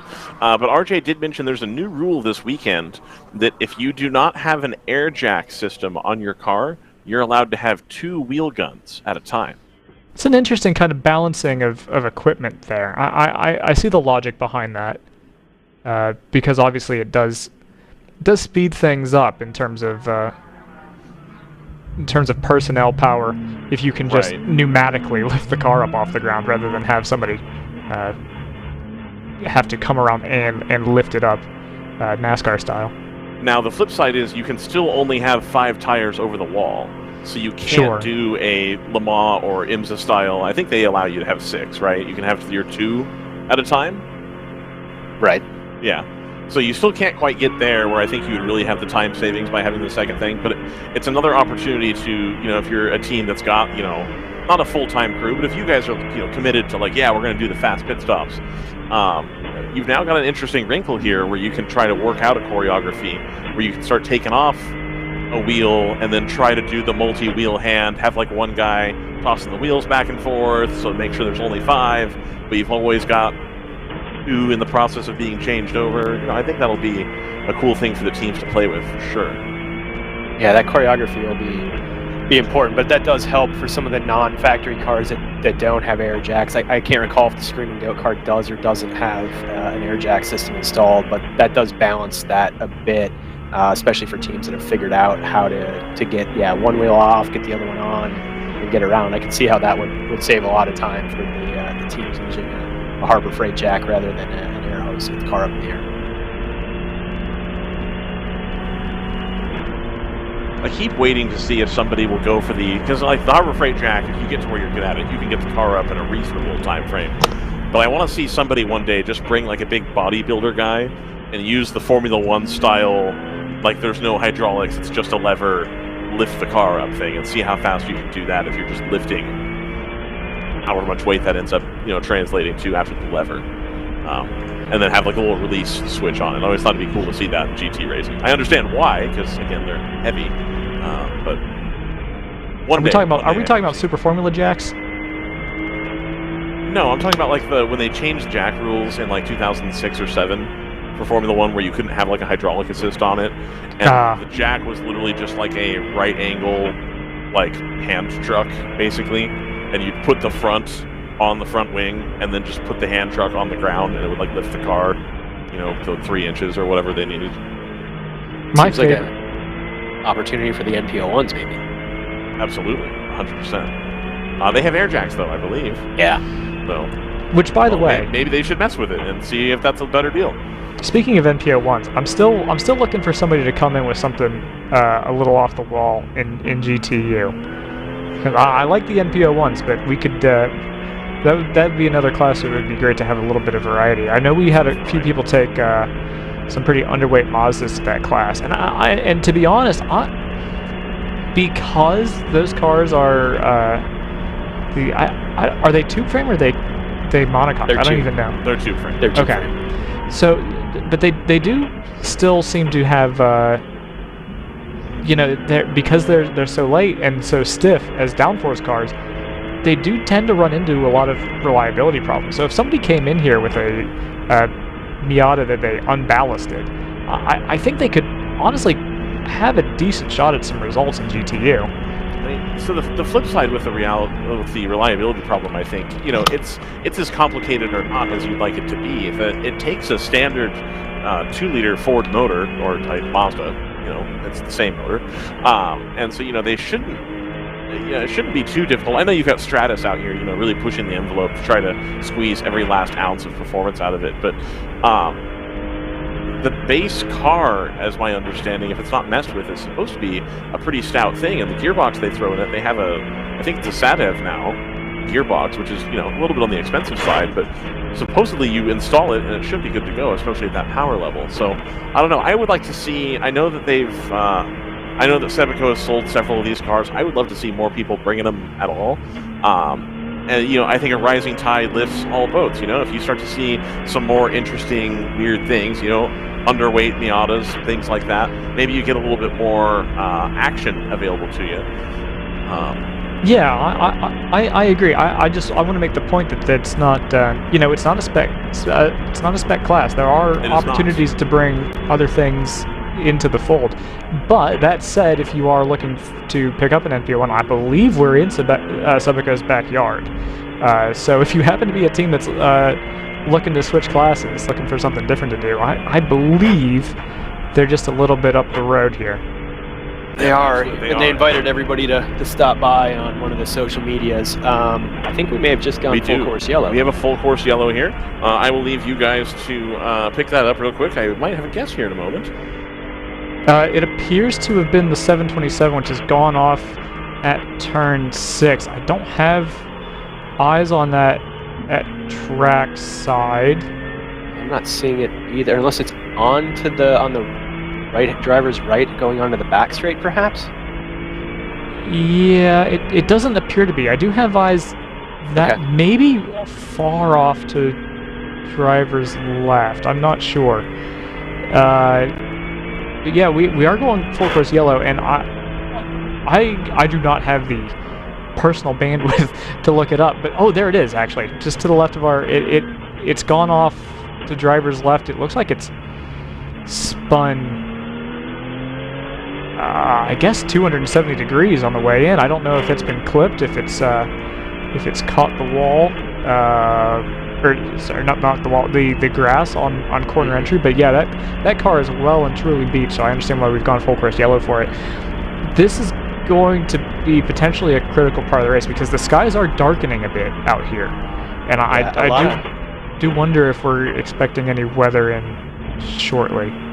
I'll put on my weatherman hat real quick. It looks like several cars just hit it, including Old Fashioned. Although it looks like a number of the cars in GTO also are maybe due for a stop, so this could get quite busy on pit lane. I believe that's the AMG behind the 84. I'm not sure who's coming. That is one of the ACP cars, the 29, with a short stint here, taking advantage of the yellow. It's the 82 going past your screen there. One of the open throttle cars is boxed at the back of the field. There's the other Random Vandals car. So that will have been, I think I called out the number, but it will have been the 727 that's gone off there at turn 6. That will be the Pinnacle Motorsports car. Was sitting, I think, 12, possibly as high as 10. 13, yeah. And a lot of NFC, ACP, the Round 3401, Screaming Goat, ETR, Hitman, all looks like they're making calls to the pits right now. It's looking very crowded on the monitor. Yes, that's an extremely congested part of pit lane. You can hear in the microphone here, the wind has picked way up, and you can actually see some of the jitter here on our tripod. That is, it's threatening to come down pretty hard. I don't know where the rain actually is, but there's certainly some pressure changes that are coming. Still looking. There is also a wind advisory at the track. I would agree with that. That's part of what we're seeing. Yeah, it's still saying a fairly high chance of rain for the next couple hours. 75+% chance. So here's the other wrinkle here. We're not seeing too many people change tires, but this would be a great opportunity for some of these teams to come through. I know we're early on in the race, so it's not really a good balancing of track time between sets of tires. But if you think you're going to want to change tires onto a softer or more treaded tire at this point, all tires have to be, I think it's treadwear 200 or higher. But there are options available in terms of going up in tread depth and tread complexity that teams may choose to go for at this stage. Yeah, and I mean, in our experience, even among the various, 180 or 200 treadwear tires, there is a significant difference between their durability, their ability to evacuate water. Some of them, are pretty good, frankly, as damp to pretty wet tires, and other of them, the first time you get any sort of actual water, more than a sprinkle, they get pretty dicey. And I know a lot of the GTO cars have to switch tires, and so they go through the tread depth pretty quickly. So I agree, they might be thinking about, if they're gonna have to make a change today, doing it under this yellow, especially how few yellows we've had, right? This is kind of the second real one and the first one of any length we've had in some time. Yeah, and I think this is the only incident, and it looks like if they're able to get this 727 refired, this might be the end of it. We might only have a lap or two to go here. So if you need to make a stop, this is the time to do it. Yeah, which explains why everybody was hustling. And for a lot of them, it looks like it fell really conveniently, right as they were either on the edge of or basically going to need to come to the pits anyway. So this could shake things up. And there goes the 727. So that's good. Yeah, it is, and once we get these recovery vehicles back to where they need to be, I think this track should basically be clear. I don't know if they're going to want to do any sweeping at all. That is going to put some gravel in kind of a treacherous part of the track in between turns 6 and 7. Yeah. Oh, go ahead, Ryan. Okay, cool. I've got a guest here. I've got Paul Sparta with Random Vandals Racing up here. Came up to say hi. I understand Paul just got out of the 28. That's the green Random Vandals car. Paul, how's the track conditions today? It's a little bit cold. It's a little bit windy. What's going on out there? Well, right now it's it's actually as nice as it could be. I don't know if I can say that in about an hour and a half or so, but right now it's the track conditions are really great. It's sort of in the 50-degree range, and there's no real sun in your eyes. Everything's kind of nicely lit up, and it's the track's in pretty good shape. No mud, no silt yet, so it's doing okay. Good. And I think the no silt has helped a lot by we've got this GT only field, and so you've got fewer people having to dive out of the way and make room, and I'm going to go wide instead of trying to force myself in here. And so I think that's going to be pretty cool, especially for you've got expensive equipment. It's always a risk when you go out on track, but if you write off a NB Miata, you're talking about maybe 30 grand all in, build 30, 40. You write off one of these M4 GT4 cars, that's a lot of money that's going on there. So I think it's cool that we're doing the GT only race. Have you guys been happy with it so far? Yeah, very much so. I hope I hope and I expect, I really do, that it's going to be great for the GT field, and I think it's also going to be great for the general production field. They get to have closer racing also, and for us it takes out the unpredictability of how slow a lower class car might be, and so you don't want to have contact, you don't want to ruin anybody's day, and so you're always, when you're in a faster class car, trying to do that math in your head while you're driving, right of is he going to turn, and does he see me, he's lower than I am, or whatever it might be. And here when you get them close to the same class, it's actually really refreshing, because you're all same speed in tight range of car, so you can get closer to each other more safely than you can if you have other cars in there. So I think it's really cool, and I think and expect that when the GP cars come back here later in the year, they're going to feel sort of the same way. Like, yeah, man, we can really go racing with each other. We don't have to worry about, don't really worry about mirrors. Yeah. Is that a Subico coming up behind me and I can't see, the whole. Yeah, exactly. Like I'm so much slower that I can't even predict it. Right. So I think it's a good trend, and I'd love to see it continue. And this is approaching the operating rhythm that you've gotten used to, I imagine, in some of the SRO competition you guys have been running. Yeah, I think that's the case as well. I think it certainly lets you manage your drivers in a different way. I mean, and as a driver as well, it gets you in a different mindset of, they're going to brake about the same place you are. You can get a little closer to them. You can get up on them. You can set them up nicely. And we've had a pretty tidy race so far, so I think it's really working. Yeah, this is only the second yellow so far, and we're looking at 11 o'clock here, and we've had 2 yellows. We had a little bit of an incident up here that was just a local yellow, but the track has been remarkably clean for a while. We had some issues right at the beginning of the race, as well as the field comes down through the front straight here, going into turn 1. I think we'll be pretty close. The emergency vehicles have returned to their homes at the inside of turn 12 here. So the traditionally you guys run the green, white, and black, sort of livery that I've always thought is like a very, very cool livery. But you've got everybody tells me it's yellow, but to me it looks orange. You've got the yellow car out there. Well, it's as Continental will tell you, it's gold. And it's a very specific gold. I've heard other people call it mustard. But yeah, so we're big on our branding, obviously, at Random Vandals, and we want to look a particular way, and I think we achieved that. I mean, it was everybody says, "Wow, that Continental car just looks great, like that color and the black, it looks cool, and it photographs really well." Absolutely. So we're just happy that we get it's a really cool billboard to run around here for Continental, and it's great to promote them because they're working, we're working so hard with them, and that they've been absolutely fantastic. Perfect. And so my understanding is this isn't just a sponsorship and like, here's some tires, we'll get you the Gucci rate, you're good to go. This is actually a genuine partnership here, right? Yeah, absolutely. This is a full-on technical partnership. In addition to the fact that Conti, graciously brings their tire truck, and they're going to service whatever people are running. I mean, they're here to help everybody, right? And obviously they want to sell tires too. That's the business. Right, and we want them to do that. But they're really committed to racing. They're going back to SRO with the GR Cup series, right?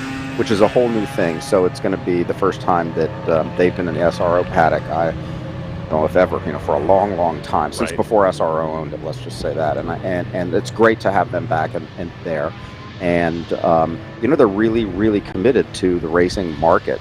And I can't talk about how much work we're doing behind the scenes, other than to say it's a lot. The commitment level is quite significant on their part. So we work together every day. There's a Continental engineer with us the whole time. Yeah, and we end up we got a lot of work to do also. I mean, we give them a whole lot of technical data. So it's been great so far. I mean, we're 2 races into it, and we really enjoy it. And we're learning some really interesting things. I think some of those we'll maybe show later today. Gotcha. Okay, I gotcha.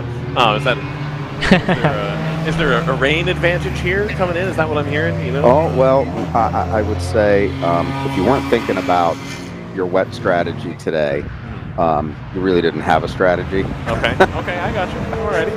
But I know everybody kind of is. Who do you want in the car when it's wet? What are you going to do? How are you going to manage it? At what point? But we've got we've tried something very interesting here. So we'll see how it works out. Yeah. But we're doing a little bit of the rain dance today. I got you. Hoping and praying that it comes. Yeah, I think it will. It's just a question of when and how much. Yeah. Hey, and too much is no good for anybody. Right. Well, I was going to say, do you have is there going to be a sweet spot for you, do you feel? And you don't have to tell us if you know what it is, but if there's a sweet spot for your tires where, if it's a light drizzle, if it's off and on, maybe that's perfect. If it's a steady rain, maybe that's perfect. Yeah, I think we do have a sweet spot that is very advantageous for us. And, I think one of the things that's both, it's just, part of the way with WRL is you can't make mistakes, right? It's 1 lap penalties hurt you. And so, we look at 9 hours and say, what's the job? Stay reasonably decent on pace, don't make mistakes, and wait for, our moment. If the situation presents itself, I think the rain today could be that moment for us. But we still have to execute, of course, just like everybody else. So we're as capable of making a mistake as anybody else. So we were talking a little bit earlier. Now we've got somebody up here who can speak to this a little bit. We were talking about the rule change we've had recently, where if you have the air jacks, you're still with 1 wheel gun. If you go no air jacks, you have 2 wheel guns. Is what I'm understanding. Is there any world where you see not using the air jacks to try to work out the pit choreography a little bit better? No, I think it's not worth it because honestly, and we studied it. We don't think the time difference is that material. Okay. And you would end up having to use up one of your people over pit wall just to wrangle the jack. So okay. I don't find the rule in any way unfair, irritating, or anything like that. I think it's fine.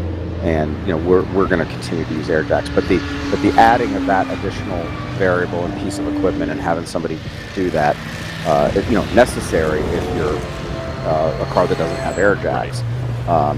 And so I'm fine with the way they have it. Yeah, that makes sense. Let's see. So we've still got a little quiet here. Speaking of making mistakes, that leads me to a perfect segue, which is unfortunate news for the 34 of Hitman. They did slip up. They've been dinged 1 lap for passing under yellow down at turn 3. The incident in question apparently involved passing the open throttle number 63. that car is on track as P2, 3 seconds behind the 505 of Old Fashioned. But once that penalty takes effect, I don't believe it already has, but once that penalty takes effect, that'll drop them down to at least 5th. Okay. Well, that puts... So if the 34 is going to go, lose a lap, where does that put Thunder Bunny? Is that going to put them back up in the lead? I don't have the timing. P2, they will be right behind the 505 here. Got it, okay. And it appears the 997 also just pulled behind the wall. Yeah. Which they have now up here. Are they putting it into... Well, it's under the canopy on the trailer, so they're not putting it in the trailer, but they are, it looks like, preparing to do some level of work on that car. Yeah, I don't know if you guys saw it, but when I was out there in the first stint, I think it was somewhere around 90 minutes into the race, they slowed significantly. And, I thought, oh man, they're going to be gone, and then they took off again. So I don't know whether they cycled it or they have some electronic problem. So Brad McCall was up here this morning, and he explained that they have a fuel pickup problem. And so they can only go about 40 minutes, and then it's iffy. I feel for them in that regard because I've suffered with those, and they can be, it sounds like, oh, it's just fuel pickup, you just figure, but you can have fuel pickup problems more ways than you can possibly imagine. Fair enough. Fair enough. Is there... so you're running WRL here. You're running SRO. You're doing a full season WRL, I imagine, with Continental. Yep, we're going to do the full season, but for High Plains and Hallett. Hallett, okay. I got you. This Continental project, it strikes me as something that makes sense for them to do, because at the end of the day, you've got... several cars here that are, looking for tires to use, especially on this BMW. It's probably not a coincidence that they partnered with a BMW M4 team when so many of the cars available here are M4s. But, this weekend especially, we've started to see a couple lighter cars, like the, like the Genettas. We've got 4 of those this weekend. We've got a couple of the Supras, which I know are similar-ish to the M4 on the powertrain front, but are a little bit smaller. Very different car to drive. Yeah. Right, absolutely. And then you've also got the 997 Cup car. How do you feel about the direction the series is heading? I know you guys are all in BMW. Do you think that the big car is going to continue to be a force to be reckoned with in the series? Or are you a little concerned about, hey, we've got these lighter cars now, and they make speed in different ways, and that's going to be tough. Well, Ryan, sorry to interrupt. Pace car coming. Yep, we're about to go back to green. Yep. So the Sebaco's going to be right behind the Open Throttle Racing BMW as we come back to the lead, back to green. The 58's going to step out, and they should be able to get him down into turn 1.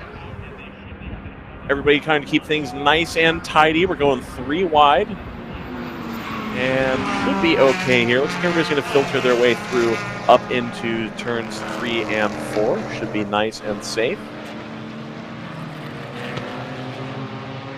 All right, Paul, I asked you a question. Go ahead. Oh, no, that's fine. That's fine. I was watching too. So, look, I think, the GT racing in general right now, if you look at GT, or GT3, globally very popular, they figured out a way to make these different, brands work together. And I think WRL has had, a different approach to doing it, but it's generally worked. So, look, we can race a Ginetta in another series if that were to happen. It has happened. They're a homologated car. I don't know if I remember seeing a Mustang GT4 here. I imagine we could see a few of those as they are falling out of full GT4 homologation. So I think we'll continue to see a lot of that, and I think I think sometimes the trends in these races have to do with bigger market issues like car supply, and I think for a lot of teams, there's now a lot of GT4s. You can find M2s and M235Is, and so yeah, I think this series will figure out what are those dynamics and whether they want to add another GT class or split some things up or do a few things differently. But I think it's pretty healthy right now. Absolutely, I would absolutely. I'm all about having more and more variety. I think that's why a lot of us got into endurance racing. Is just the sheer number of different cars that you have available to see how they each individually make their own power. Especially when you don't have diplomatically. I understand that in other series, the rule book is more restrictive, and then the series is more in charge of ensuring that things are, quote, fair, end quote. And so it seems like we don't really have those issues here, which I think is nice. I don't know that I would, as somebody who's, we're going to run half of IMSA also.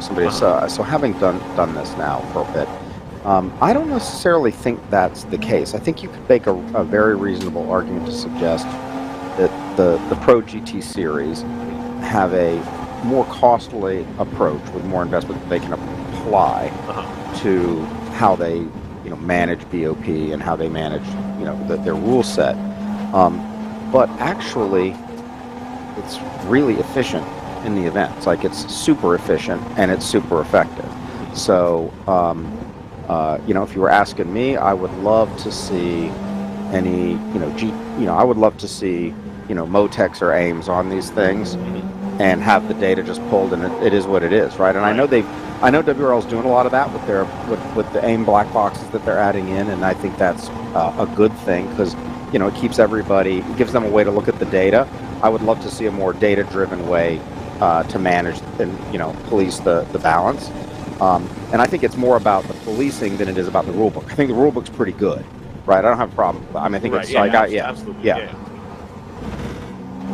Excellent. Well, hey, I'm happy to have you up here. It was fantastic getting to talk to you. I love to learn a little bit more about the the Continental setup, the situation you got going on with them. I think it's very cool to anytime we can bring another sponsor into the series that we all love and enjoy being a part of. It helps lift everything up. You bring the competition up, you make it more interesting, people have more choices, you don't just have the one or two default brands that everybody goes to. I'm really excited to see how this plays out. I know you said you were working with Continental. I don't want to get you into a corner of saying something that you're not supposed to say. Is the development window for the tires, I don't even know how tire manufacturing works.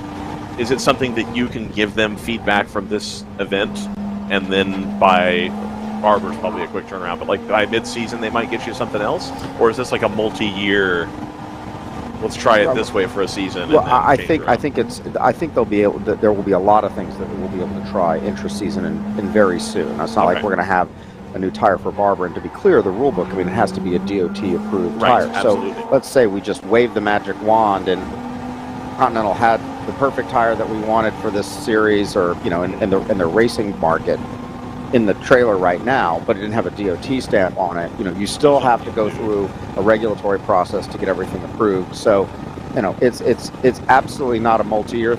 I'd say it's a multi-year commitment on the part of Continental, but to see the result is going to be, I think, pretty quick for a company, as large, global, large, and diversified as Continental is. So yeah, I think we'll be doing active things with them, not at official race weekends and at official race weekends as the season goes on. Perfect. Well, Paul, thank you for coming up and speaking with us. I really appreciate it. I appreciate it. Good luck to you. Thank you. And I got to give a quick shout out to Alex Kobe, our 18-year-old Irish driver.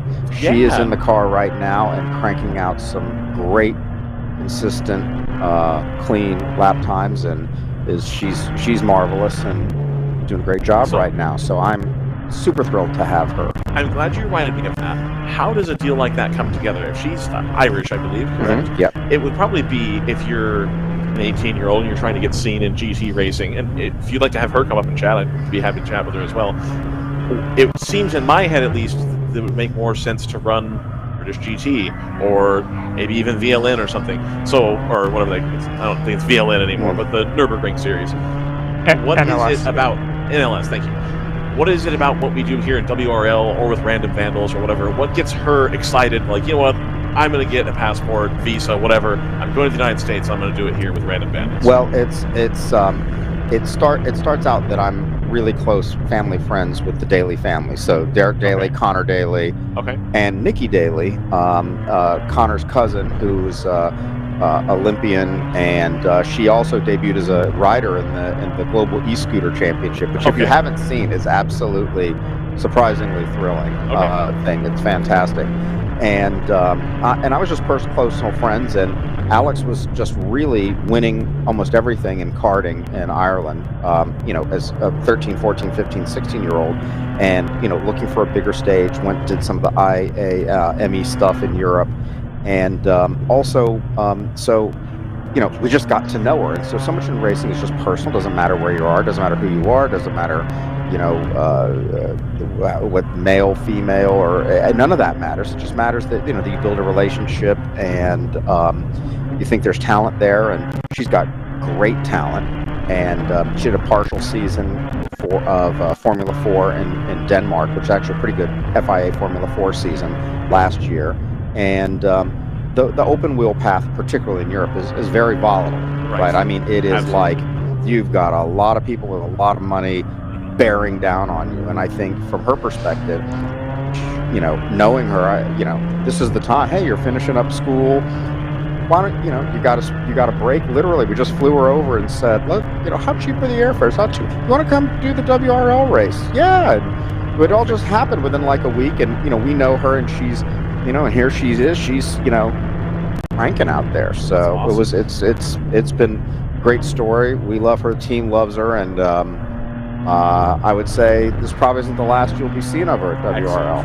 Yeah, I think one of my kind of biggest pleasant surprises of WRL and how it's kind of grown over the years is that it seems to be actually a really good launching point or maybe foundation for starting the careers of a lot of women and girls in racing, which I don't think I saw that coming, and I don't know what it is. I don't know if that's because of the involvement of groups like Shift Up Now, but that's been a really cool thing to see. I think it's a combination of things, because I think Shift Up Now is a great organization, and I think that Alex has been supported by a group in Europe called Formula Female, which is sort of similar, and the people involved know each other.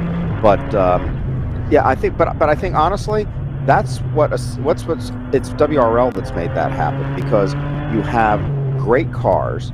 If you go out and drive a GT4 car here, the seat time for what you're paying over the period, it's huge value, and you can take that as a springboard to everything else. So I think the series has created a great platform, and thankfully there's these organizations to get more diversity in the sport out there. So it's cool.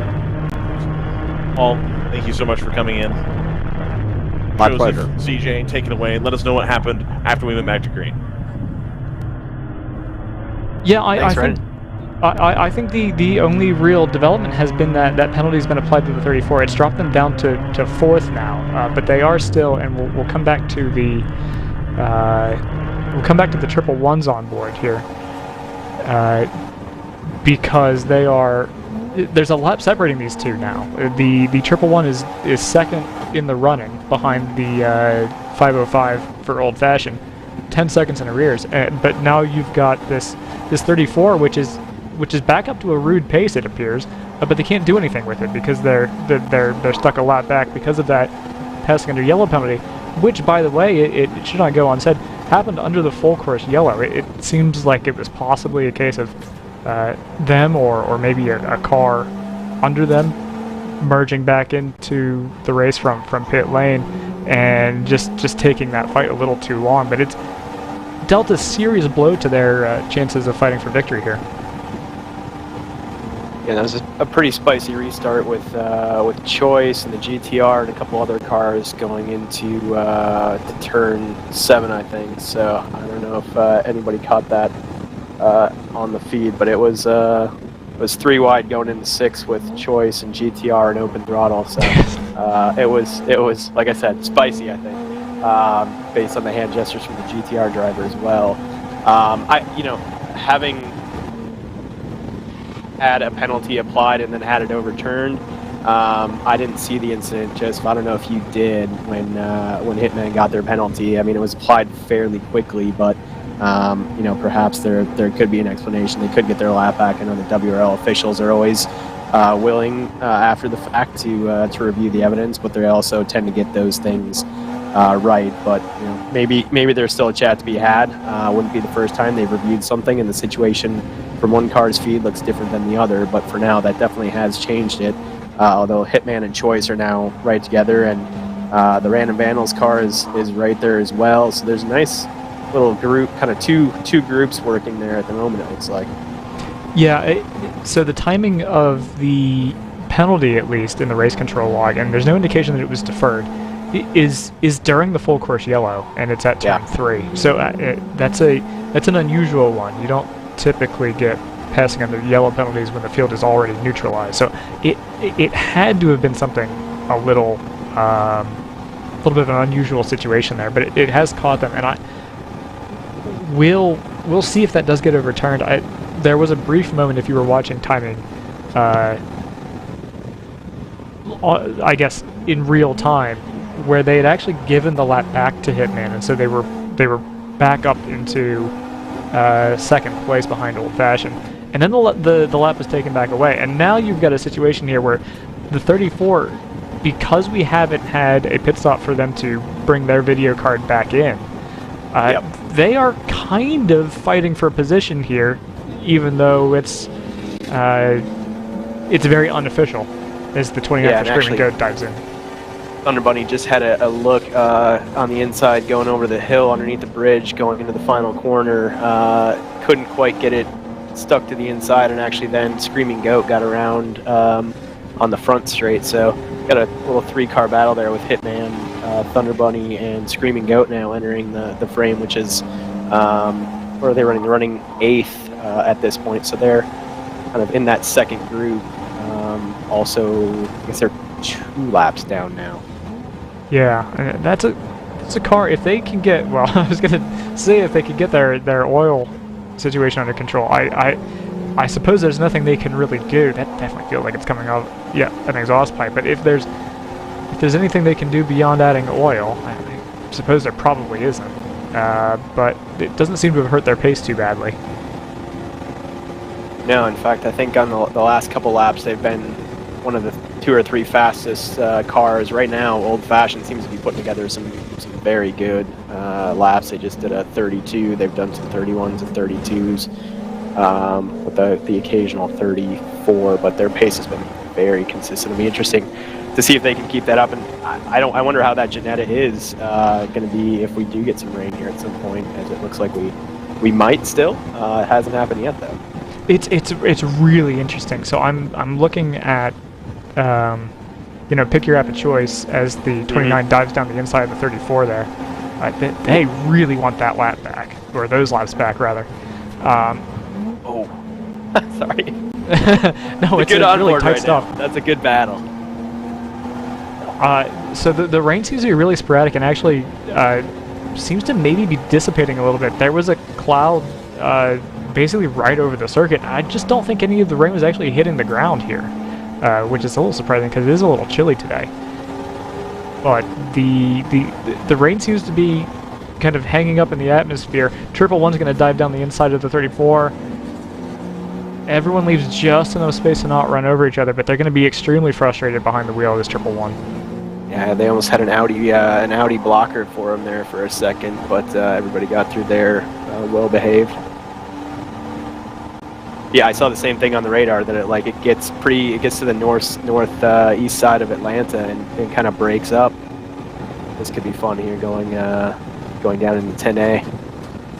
No Mika Hakkinen at Spa Redux. It looks like the Audi is going to just blocker the 34, and the 111 is going to get that track position. So that'll unleash them now to start to maybe make a little bit of headway on this 505. Choice, actually, in the you called this out, I had missed it. The 511 has gone through on the 34 on that lap also, so that's moved Choice up to 4th position at 511, which is a good showing because there was a moment earlier in this race where that car was slow coming down the S's, so they've actually managed to climb back a little bit. They had to do a Control-Alt-Delete in the parking lot where we had some of the other cars early in the race on the cut through. So yeah, good to see that they're going again, and we still have a long ways to go. So, you know, I think it being down a lap at this point, well, isn't where you want to be, but it's a short lap, and you know, a minute and a half, right? It's half of Road America or something, basically, or Ozarks. So it sounds like a lot, but you know, get some timing right and catch a yellow, and you know, I can see a lot of those cars coming back, and it's still having a very good battle at the end.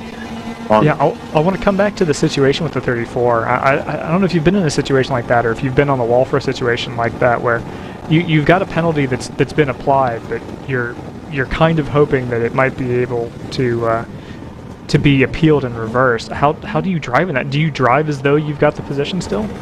So the reason I brought that up was exactly because I was in that situation earlier, I guess, at COTA, where I was in the car, got a penalty, and was not particularly pleased about it. I disagreed with it, but you know, you can't do anything while you're in the car other than try and get your head screwed back on straight, and just drive your own race. And you know, if you get the penalty and you got it, so be it. It turned out that on that occasion, and this is the process generally, right?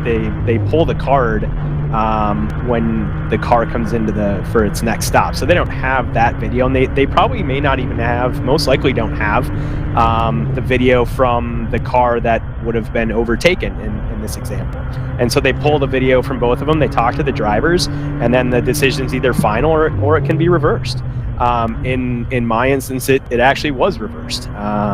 The car that was in front of me that I passed, they determined that, you know, the invisible line, and for those who aren't familiar with the rule is once you're in a yellow zone, you cannot overtake until you've cleared the next station, manned station, that's either displaying a green or does not have the yellow indicated. And so they determined that the line, the invisible line across the track, we were essentially at it. So it was kind of a 50-50, but the real issue was the other car had pulled off to the side and waved me by. So it appeared that maybe they had an issue. And in fact, the other driver, much to their credit, thank you Overnight Motorsports, told the steward, yeah, we pulled off, we were letting them by. And so, you know, the penalty was overturned, which was appreciated. And so again, it's applied now probably because my guess is a corner worker called it in. But again, the corner worker is only one of the perspectives they can look at, and so they'll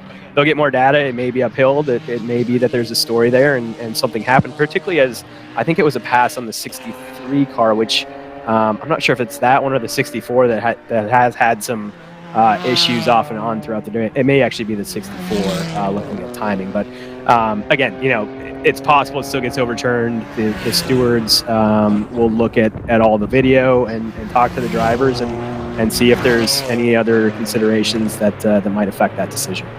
Yeah, this will be complicated now by the fact that they've also gotten yelled at the same corner for having passed the safety car, which is going to be, if it stands, is going to be another lap penalty. And so provisionally, at least, they've dropped down to 8th. So they're going to have a lot of incentive here to take as much evidence as they can gather, really, and then come back to and come back to what would be P2. Yeah. Or P3, and rather, I guess. In the chat, there's despite my long story about re-examination of passing yellow, there's at least one comment that the overtaken car was going slower, but that the pass should not have been made. So I guess we'll see if the stewards agree with that. So I do have to interject here real quick, gentlemen. I have another guest. It's going to be fantastic as a follow-up from the prior guest, what we were talking about. But also, I'd like to say, anybody who's at the track, attention in the paddock. Attention in the paddock. I have received word from people who know more about things than I do to batten down the hatches. The wind is about to get really bad, is what I'm told. So if you're hearing this over the PA in the paddock, please make sure all of your things are secured. I don't want to see canopies and stuff going across the track. That's like a big bummer when it happens. So again, the wind is going to pick up, and I was asked to make this announcement. So please and thank you. The wind is coming. Secondly, we've got Sarah Montgomery Hi. in the commentary booth right now. Yes. We were just talking about Shift Up Now, and then as we're talking about Shift Up Now, Sarah Montgomery like walks through the door waiting to do the next interview, and I'm like, God, this will be a good like segue right here. So Exactly. And you were talking about a competing tire brand, so we should definitely talk about Cooper tires. We gotta do Cooper Tire. Heck Absolutely, yeah. absolutely, 100%. So, Sarah, I understand you started the car this morning in the 401 in the BMW, same car as last year, right? Yep. And Brad was up here during the start, and he had said something as well. You were flying on the start and then subsequently the restart. Talk us through that. Yeah, so hello everyone. I am glad to be back here. I literally kind of put this deal together for me to be back in a race car like 3 days ago. So yay, racing and sponsors. But we'll get to those in a minute. So the start of the race was fantastic, I feel like. Unfortunately, I didn't have a great qualifying lap yesterday. I qualified 14th. Like, who does that? Me. And on the start of the race, I pretty much told myself, like, obviously you don't win it in the first corner, but I had to at least try to gain some position to try and stay up with the front group. So in the first corner, I was able to pass 6 cars, which was pretty good, I think. So 6 cars, I guess, what is that, 8th place at that point, and then was able to try and kind of sustain that position for a while. And then we had a double yellow for a car off about, I'd say, 30 minutes after that. And then funny enough, I had motivation, like 2 or 3 cars in front of me. That's one of my really good friends. And he's got a pretty big ego. And I'm like, okay, look, if I can just somehow get around him and just, put my foot in the door and show him that, hey, I'm here too. And we've never really played on track before.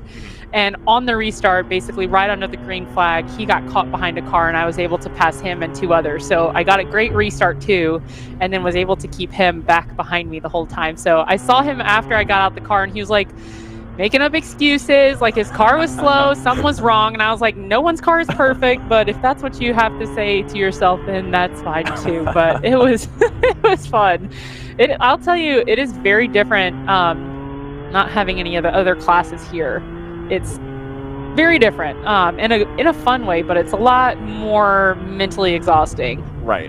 Because you're not going to gain, if you have like a rough turn or something, whatever, you go off a little bit, you put 2 off, like, tires. It's not a huge deal. Because, they're going to catch traffic at some point. They have an equal chance of having to go a little bit wide, whatever. But like here, everybody's turned on. There's no interlopers as you were, that you're trying to get around. And so I can see how that makes a lot of sense that you're having to be way more committed. Do you have like predictive lap on your thing? It's the worst invention ever.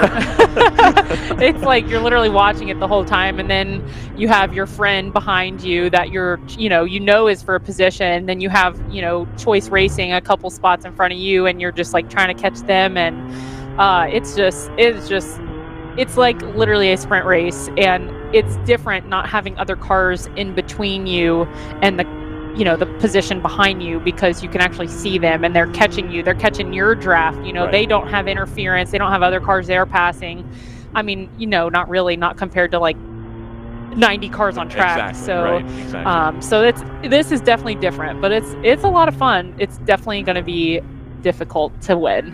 100%. I get you. It's rough here for sure.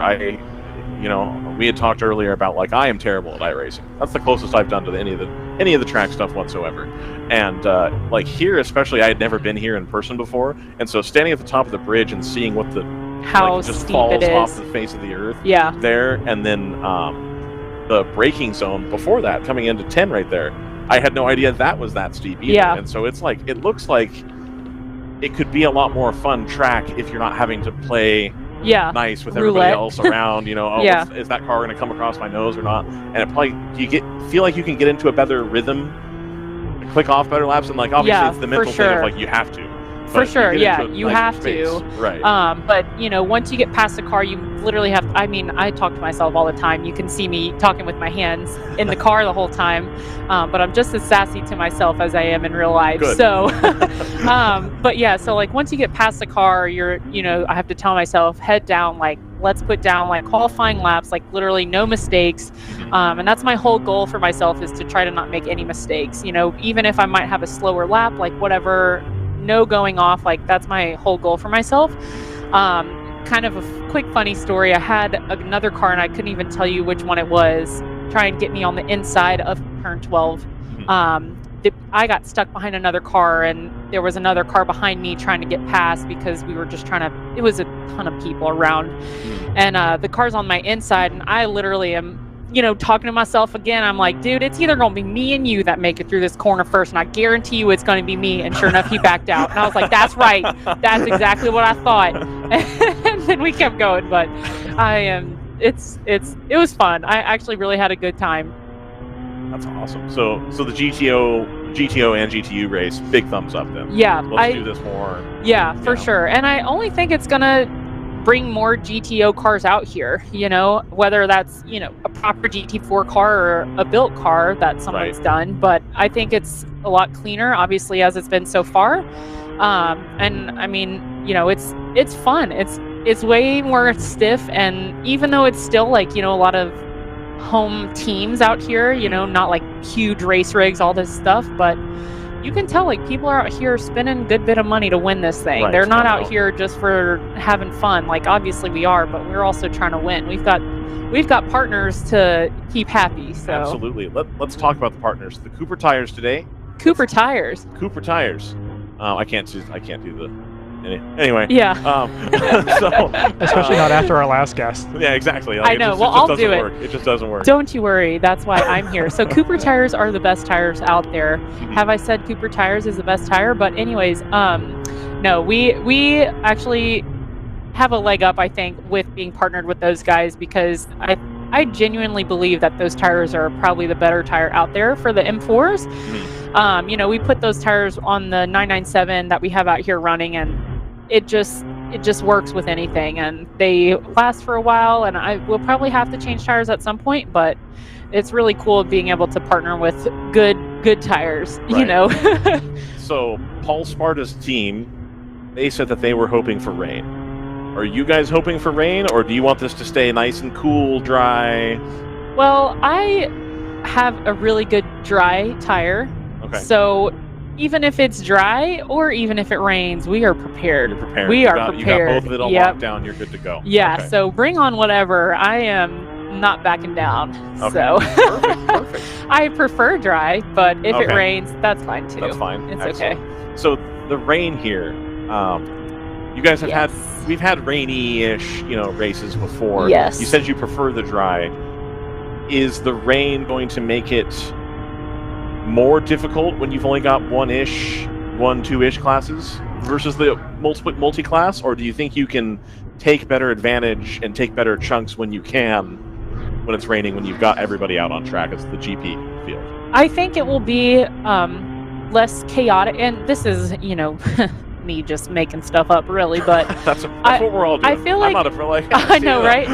Like I said earlier, I just work here. I don't know. I do think it's going to be a little bit less chaotic because there's not other cars that you're having to worry about dive bombing, or I don't know if they're going to see me because our back window is completely covered in water, or theirs is, So I think that it will be easier to be able to predict. So hopefully won't be having those issues. So I'm thinking it would be a little bit cleaner. Excellent. Ultimately, that was what I was trying to say. Totally fine. I get you. And then any other sponsors that you'd like to get some word in for? Yeah. I don't know what the current sponsor slate looks like, so I don't want to over promote. And then, for they're sure. Not with us. Yeah, good call. So it was, with the economy and everything, it was definitely hard to convince a lot of people to come back like, hey, you should spend a lot of money in racing. And they're like, why would we do that? But because I am so beautiful, I convinced a couple people. Perfect. I'm just kidding.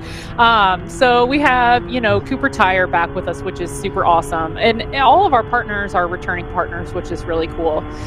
So we have Beltec Logics, who works really closely with Shift Up Now, and they really loved the program of it being an all-female drivers, and same with Team One Logistics, who actually was my personal partner that I've brought onto the team this year, who is really great, really good friends of my family's, and they just want to help. They love racing in general and love the fact that we're doing cool things out here with Shift Up Now, and all the women. So yeah, it's really good. And then, Shift Up Now helps us out. Round 3 Racing's really been, my team for the past 3 or 4 years. So it's really cool to have an awesome team and great people around me. It's like a family. So perfect. That's can't be super mad awesome about to that. hear. Yeah. Do you know if Shift Up Now is going to have a new set of merch for this year? Ooh, of course we are. Okay, perfect. Because I need to get myself some merch from Shift Up Now. Yes. I talked earlier about I have a 7-year-old daughter, and the thing that bums me out as a parent, especially, is I'll turn on to watch sports. I'll watch college football, whatever. And my daughter asks me, "Dad, are there any girls on the team?" No, but I did play high school football, and there was a girl on the team, and it was really cool, and you should have that opportunity too. But when you don't see it out there, I don't. And so one of the things that Paul Sparta was talking about, and it's something that we bring up all the time too, is I think there are more full-time women racing in WRL than probably any other series in the country. I would agree. What is it about that? And 1, what is it about that? 2, thank you. Because now I have something that I can take home and talk to my daughter about and be like, actually, I talked to Sarah Montgomery about this, and she's a race car driver, and she's really cool. And we've got Lonnie Unser, and we've got all kinds of people here, and look, and so, I'm for a parent relatively young. Yeah. And so when you're in high school or whatever, and it's like, oh well, it doesn't matter because you're just like a high school guy doing your own thing. Right? Yeah. And so really as an adult now, I've seen how important that is. Yeah. To my daughter and to my family especially. So thank you. I mean, I do it for myself too, right? So it just kind of works out, and I looked up to women when I first started racing. Like Danica Patrick is literally the reason I started racing, because I thought as a 10-year-old girl, how freaking cool is that another female's out there doing that? And that was literally what got me started. So ever since then, it basically was my goal to keep myself as clean as possible on social media, not drinking a ton, just making everything clean, because you never know who's watching you. And it's unfortunate that I don't think I'm speaking out of turn when I say that. Do you feel that you have to hold yourself to a higher standard than maybe somebody else in the paddock does as far as remaining clean? And it's unfortunate that we still have to you're able to come participate, all that's great, but there's still a standard for sure that's there that you can't. Yeah, I mean, I hate that there is, but it definitely, and people will be like, oh, she's probably just being dramatic, but I mean, honestly, there really is, because if I were, knock on wood, let's just refer to last race so I don't have to have any issues with this race, jinx myself. So if last race at Coda, if I were to spin and hit the wall, let's say, people would be like, oh my god, dude, Sarah hit the wall, she hit the wall, whatever. But if, I want to get back to watching Kyle Busch. Exactly. Right? But if Joe Blow hit the wall, everyone's going to be like, oh, whatever, it is what it is. When's they going to throw the green flag? But everyone's going to remember that I did that at that race, So my whole goal for myself, again, is to try and be as clean as possible on the track, because you never know who's watching or what they're going to say or whatever they'll remember me by. And if anyone can remember me by something, and I want them to remember I'm a clean and a really good race car driver. And I know all the other women out here think the same thing, but it's just, I definitely think it's gotten way better than when I first started racing, because that was definitely a thing, like a stigma, but it's definitely gotten way better, and I'm really appreciative of all the women in the sport. And I mean, I say that, but there's a lot of great men out there too. Absolutely. I wouldn't be here if it weren't for men too. 100%. So, Round 3 Racing has literally been a grace from God, a sin from God for the past 3 or 4 years now. And without them, I literally would not be racing. So, I say that sometimes, but men really are what get me here too. Right. So, just never know. Gotcha. But is there any other things you want to come up here and talk about? I like to give people the floor. It's we joke amongst ourselves, and I think the competitors do too, that it's in podcast mode. And I stood up during the drivers meeting and made a pretty, I thought, upfront statement about I don't like podcast mode. I would like to talk to people. So please, exactly. I would like to give you any floor you have, anything you want to talk about, family, friends, you'd like to say hello to. Well, my mom and dad drove up all the way from Lafayette, Louisiana. Okay. That's where I'm from. Okay. They're actually another really cool partner of mine. They've been partnered with me. The city of Lafayette has been one of my sponsors for, golly, over 10 years now, which is really cool. So it's just always comforting to, have a little piece of home with me all the time. Right.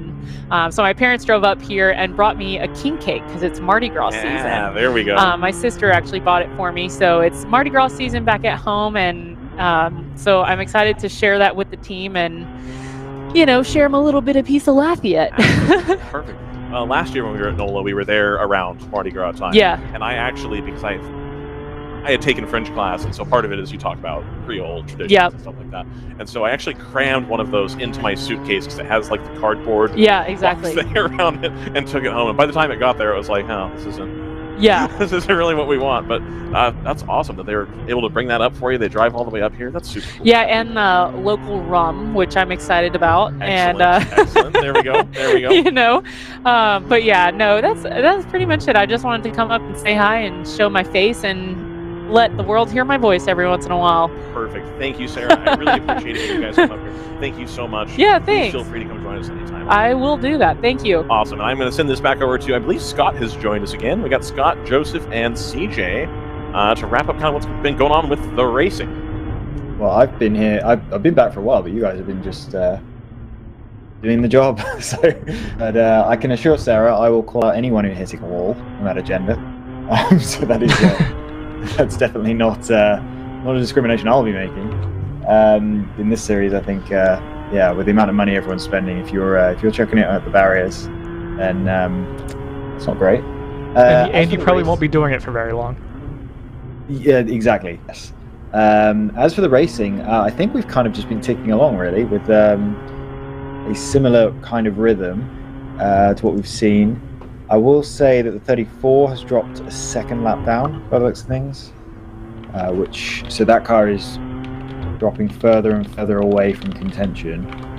But otherwise, the field reset doesn't seem to have done much because as in the yellow flag, doesn't seem to have done much because it happened at a time where we had that huge gap between third and fourth anyway, and that was just solidified by everyone from fourth down getting trapped a lap down, and then the top three kind of came together. GTR 99 is my only question mark there. They're a minute and 12 off the lead. I don't know if that's because they got back on the lead lap and have pulled away, or whether they were on the lead lap and dropped backwards. So hopefully somebody who was around at the restart can fill us in on that.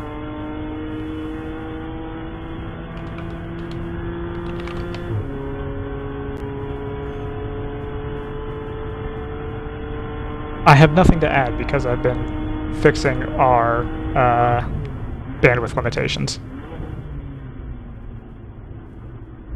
Yeah, and unfortunately, I did not catch that during the restart. I have been keeping an eye on the battle at the front, which has been pretty even since the penalties have been applied. Old Fashioned seems to be pulling out just a little bit on Thunder Bunny. The gap was about 12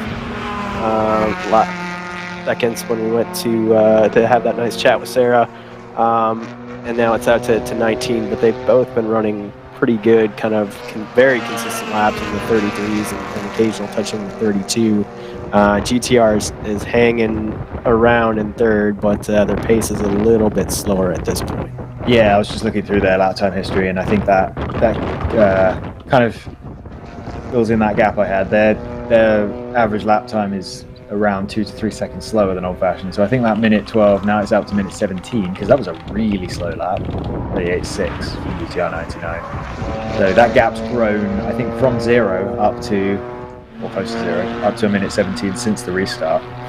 Yeah, they're having a little battle with, I'm not sure which, it's the gray M4 GT4 just ahead of them on their stream, that they seem to be having a little trouble getting around. That's affecting their pace.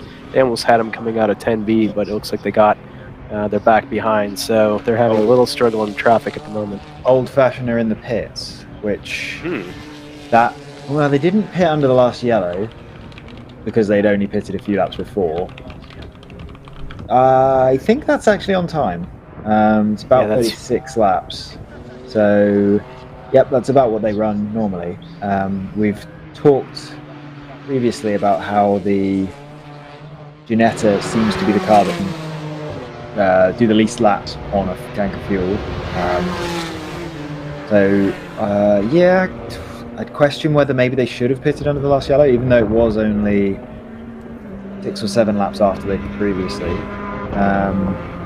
We're getting towards the point where you can start thinking about back timing. So maybe if they thought pitting under yellow wouldn't save them a pit stop, it wouldn't be worth it. You'd rather get out in front of traffic and stretch a lead. But yeah, the other thing actually is Thunder Bunny hit under the last yellow. So as did GTR 99. So that fuel advantage Thunder Bunny had, or being off cycle anyway, is no longer a thing. Other than the fact that Old Fashioned pitted on the didn't pit at the last yellow. So they've kind of put themselves in a bit of a deficit as far as fuel goes, and that's showing its face now. I think Thunder Bunny are going to get another 10 laps or so before they pit. Yeah. So, yep, that's a complete change from the first 3.5 hours or so of the race, or however long it was, 3 hours probably, of the race, where Thunder Bunny were off cycle. They should be back on cycle now, and actually it's going to be Old Fashioned who are slightly off cycle. Thunder Bunny are in the pits now, so that's a surprise. I actually thought they could go a lot longer than that. So they've managed to go about 6 laps shorter than Old Fashioned on this cycle, which is unusual. Yeah, and their stop under the yellow they hadn't gone very far either, so that should have been a short fill, which maybe helped them get out and get a little bit of track position. But I agree, they are early because they pitted on 109 and now it's 141. Yeah, they can go 40 laps or so on fuel based on that stint. So to only go 30 laps, do we have a camera with them? We do. They are following the 9.4 car down the pit lane on my onboard. Hopefully that's live. It is. Gonna have to keep an eye on this and see if it looks routine. This is playing out nicely for the 99, who both managed to catch the edge of that yellow for their stop after their early stop. So they managed to work that out nicely, and despite the fact their pace has been a little bit slower, they'll move to the front here. Driver change for the 111 Supra. Looks like Laura maybe was getting out. I have absolutely no information on that. I won't be able to help you at all there. New driver getting in. CJ will know helmets a little better than we will. Yeah, not better than me. I know 0 helmets. Fairly sure that was Laura getting out. Cool. She may have been in. They must have done a driver change at this point, right? Well, I guess we're coming right up on 4 hours. Yeah, that's it. I didn't realize that until you hesitated. I bet that's what it is. They had to stop because they were coming up on 4-hour drive time. That's why they're in early right now. No, I don't think so. Just based on the way the lap times have fluctuated from pit stop to pit stop. Okay. That's all I'm basing it on, but there does seem to have been some significant fluctuation in driver ability in that car. Oh, sorry, no. Thunder Bunny's been very consistent in the 32s, 33s, 34s, actually. Yeah, I'm getting my Supras mixed up. I was thinking of the T4. No worries. Right, in that case, I have no input. Oh, Scott, by the way, while we're on the subject, you're familiar with the drama around the 34, right? They got a lap penalty for overtaking under yellow. That's what I heard. Yeah, and then they picked up a second. So that's where that second lap. Yes. What was the second one for? Same thing? Chronologically, in the order that the offenses occurred, it was passing the safety car, and then it was passing the car at pit out. The safety car penalty was actually given out later, so I don't know if that was radioed in to race control by the crew in the pace car, but it did come in a hair later, so that's why they're now 2 laps back rather than just the 1. Did they pass the safety car and that gave them a lap? As in they would have earned a lap? And it would have done, so I guess that's a fair penalty for that.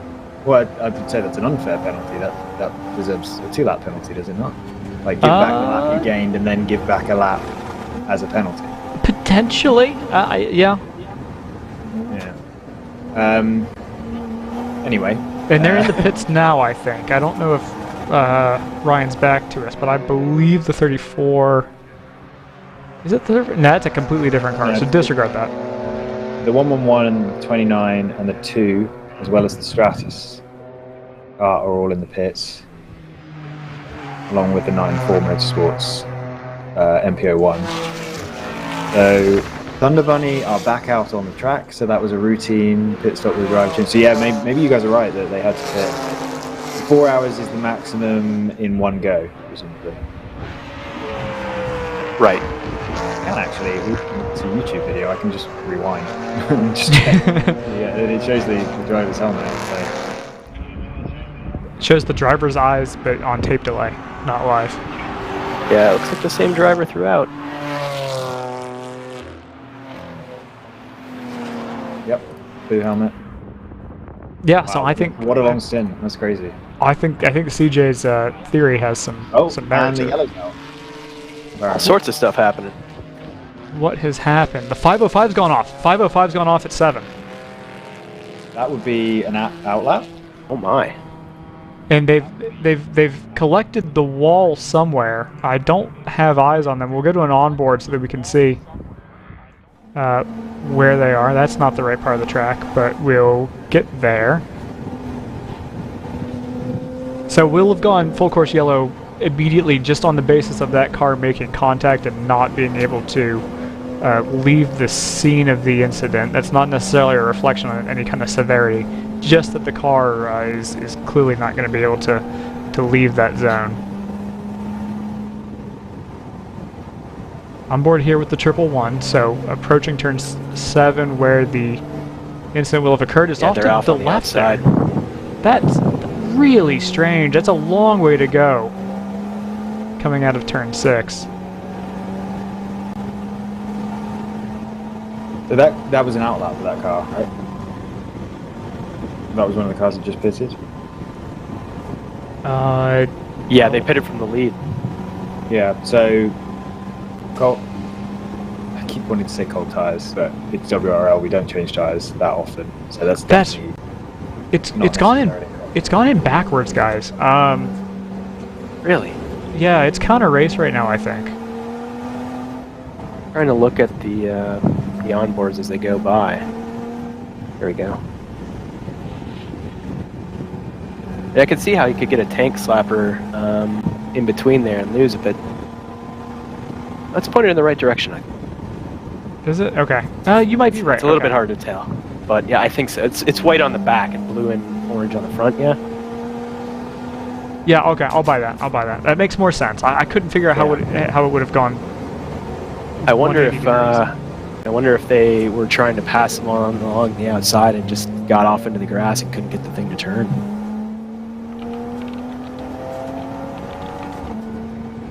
GTR 99 in the pits making a driver change from the lead.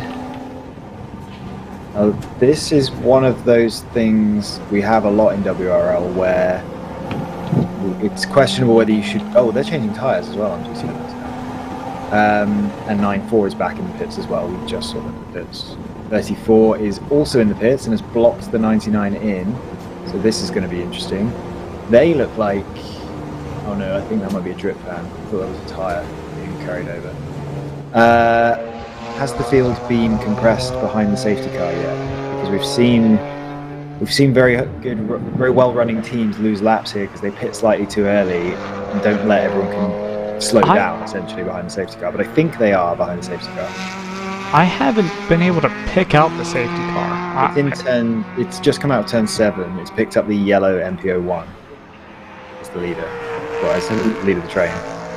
You can see it from the Random Vandals number 82 on board. They're second in line. Oh, so that'll be behind, which makes sense because they're coming into 10 now. Okay.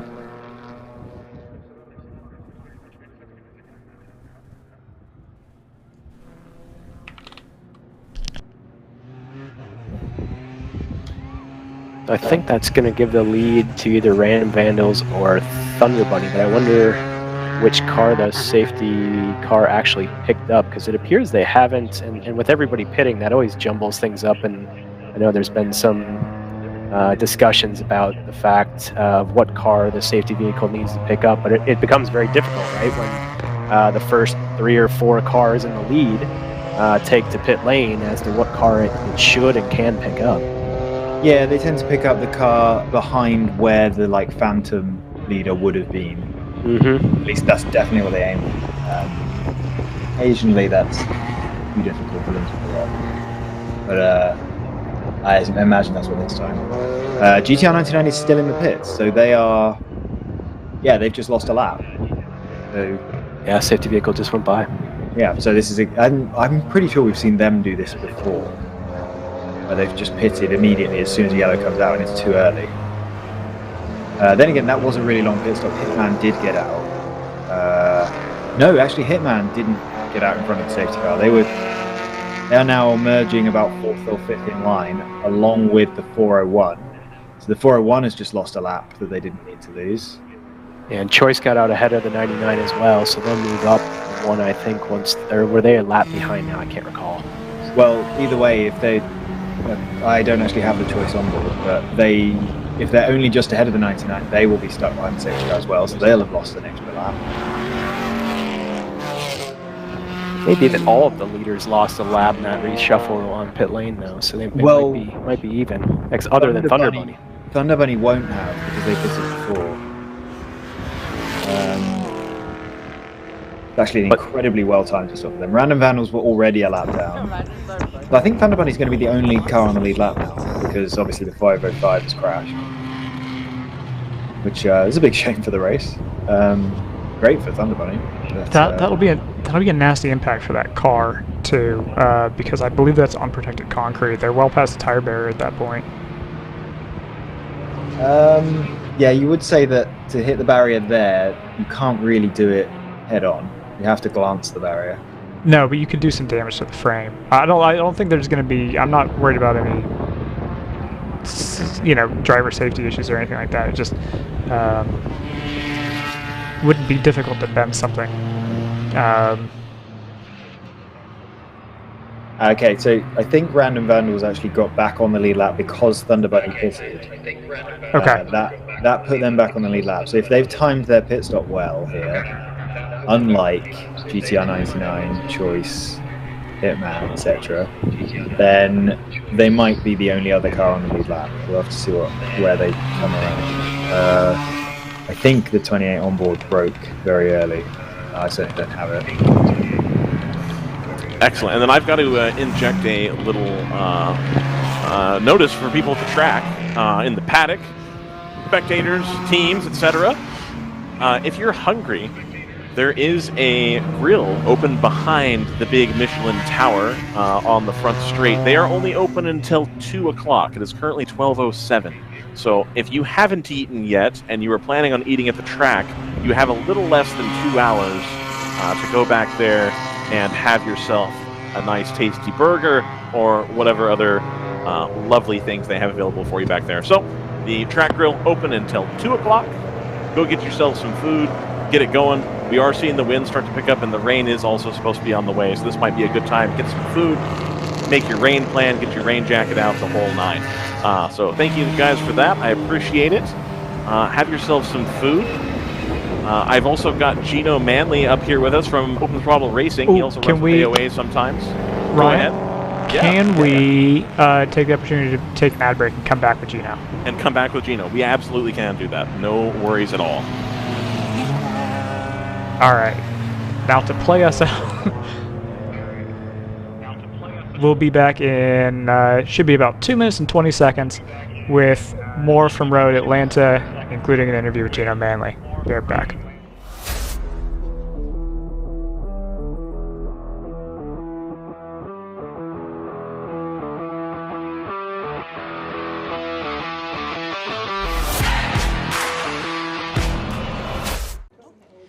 Okay, all right. Hard stop at 6 today. We need alignment by then, people. Here's where the rubber meets the road. Have these initiatives moved the needle, like, at all? Well, let's shift gears a minute. We're really kind of at the apex here. Well, we gotta stay agile. I said we fast track the pit. Can we circle back? Keep everyone in the loop. Focus, guys. We're in a race to the finish, all right? We need to put the pedal to the metal. We need to nail those hairpin turns, cross that finish line, and take that checkered flag. Yes, Josh. Yes. Start your engines! Woo! Ready to hit the track? We've got you covered with the world's largest motorsports calendar, track day insurance, and more. Hagerty. Let's drive together. Sentinel by Candelaria Racing Products is a comprehensive motorsport video system incorporating live streaming, local recording, picture-in-picture, flag status, leaderboards, data overlays, and more. Perfect for endurance racing, sprint racing, and HPDE. Sentinel includes everything you need to get started. With the ability to control the live feed from the cloud and GPS auto start, you will never miss an on-track moment. What are you waiting for? Get your Sentinel today.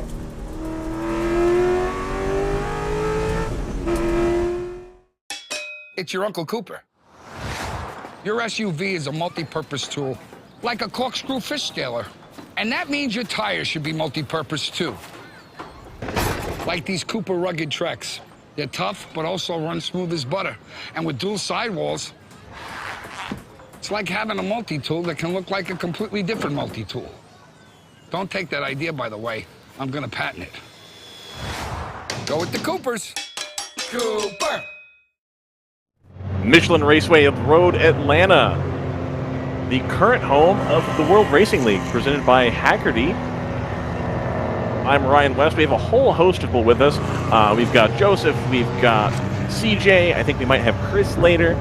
We've got Scott back with us, and then I've also got Gino Manley joining me in the booth of Open Throttle Racing with the really, really cool green road car BMWs that have been converted into race cars, which I think is super cool. We always talk the talk about WRL being open to home-built cars and cars that aren't, purpose-built GT4 cars. And so here we are. We have the man who's kind of at the helm there. Are you an owner? Are you a part owner? How does that work? They kind of just let me hang around and drive their cars and have a good time. I've helped develop both of these M3s. Mike Gorman, who owns Open Throttle Racing, we knew each other professionally, and obviously where I'm from, we're based in Jacksonville, Florida. So I like to tell people now that Brumos is gone, we're bringing racing back to Jacksonville. Perfect. With green M3s. But yeah, we're one of the teams out there. Again, in GTO, this has become pretty heavy hitting field with equipment, and we're one of the few teams that still runs coincidentally street legal road cars. And I know 89X has a couple out there, and Screaming Goat. So yeah, we're the land of the real men driving street-based cars in GTO right now. Perfect. And so the other thing I always hear too, and I'm sure it has to do with how the team is structured, but also not having these professional-based cars, is not only when people inquire on the WRL page, hey, what does a seat cost to get into GTO? You're one of the only teams that Mike Gorman puts it out there. It's this much money if you want to come race. No one does that. Sure.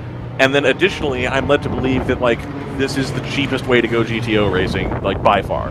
Yeah, I mean, make no mistake. I mean, again, we are the entry-level, GTO team to get into this paddock and to get into this field. So our ideal driver is somebody who's been up through the GP fields.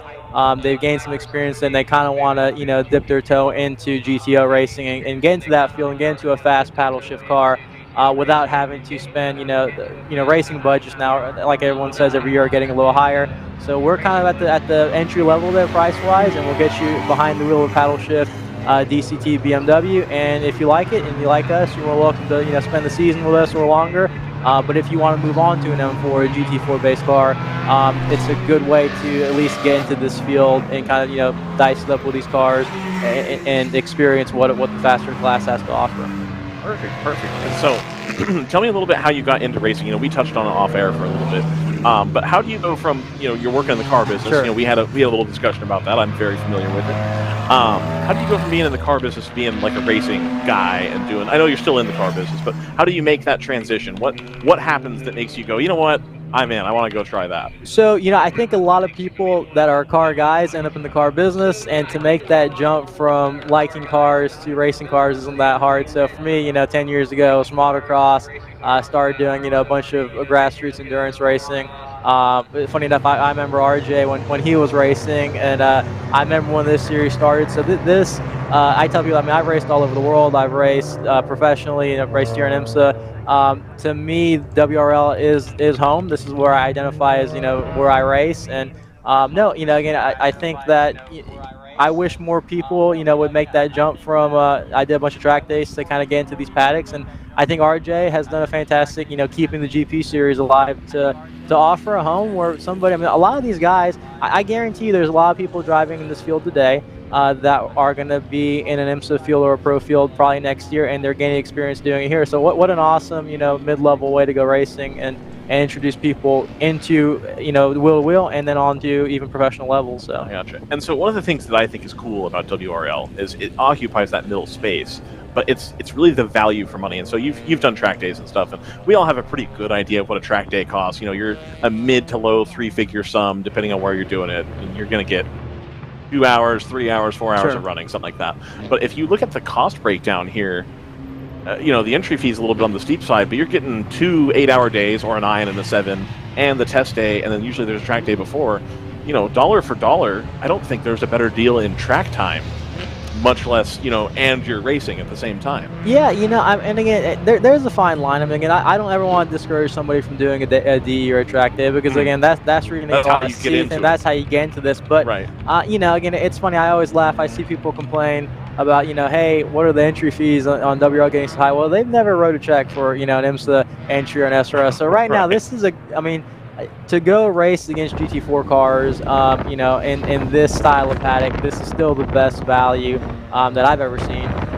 So again, it's a fine line. But yeah, value for money and the amount of time I've been racing WRL since 17, and the amount of seat time you get, you are tired at the end of a WRL day. I mean, you're in a good way, but you're going to do a lot of driving depending on what team you're with. So absolutely. So one of the things, so you've been here since 2017. So let's go roughly when I think we did our first Coda race. Okay. And was it 17, Joseph, or 16? 17. 17. Okay, cool. And so, do you, Joseph, or Gino, either of you, can you imagine telling us back then that not only would there be professional GT4 teams running in WRL, but like people would be getting like tire deals? Like we now have like multiple teams in the field here that have like a tire deal. It is a tire war at this point. That's just insanity to me. Like I cannot fathom that. It's the fact that it's the fact to me, Ryan, that they're household names. If you told me that a white label would come in and sponsor somebody, that would have made total sense to me.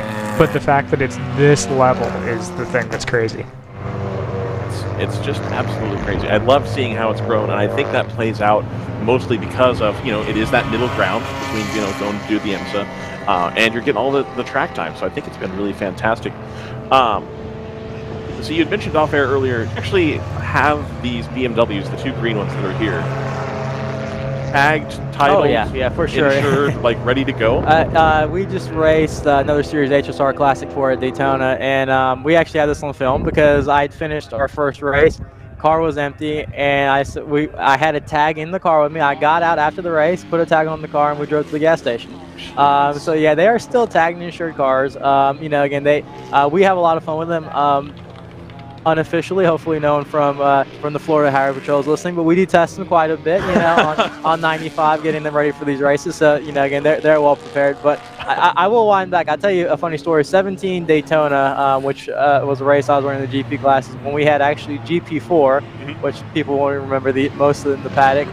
I remember an NPO1 came out to that race, and it was like the biggest deal in the world. Like, look at this car, and to see where the series has come, in a relatively short period of time.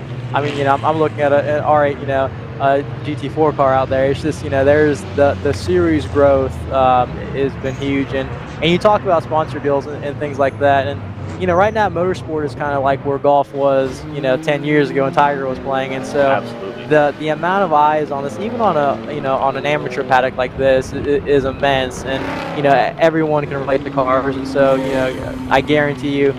Continental and Cooper and all the people involved with this, they're getting a huge, increase, market share wise, because they're dealing with people that are car people.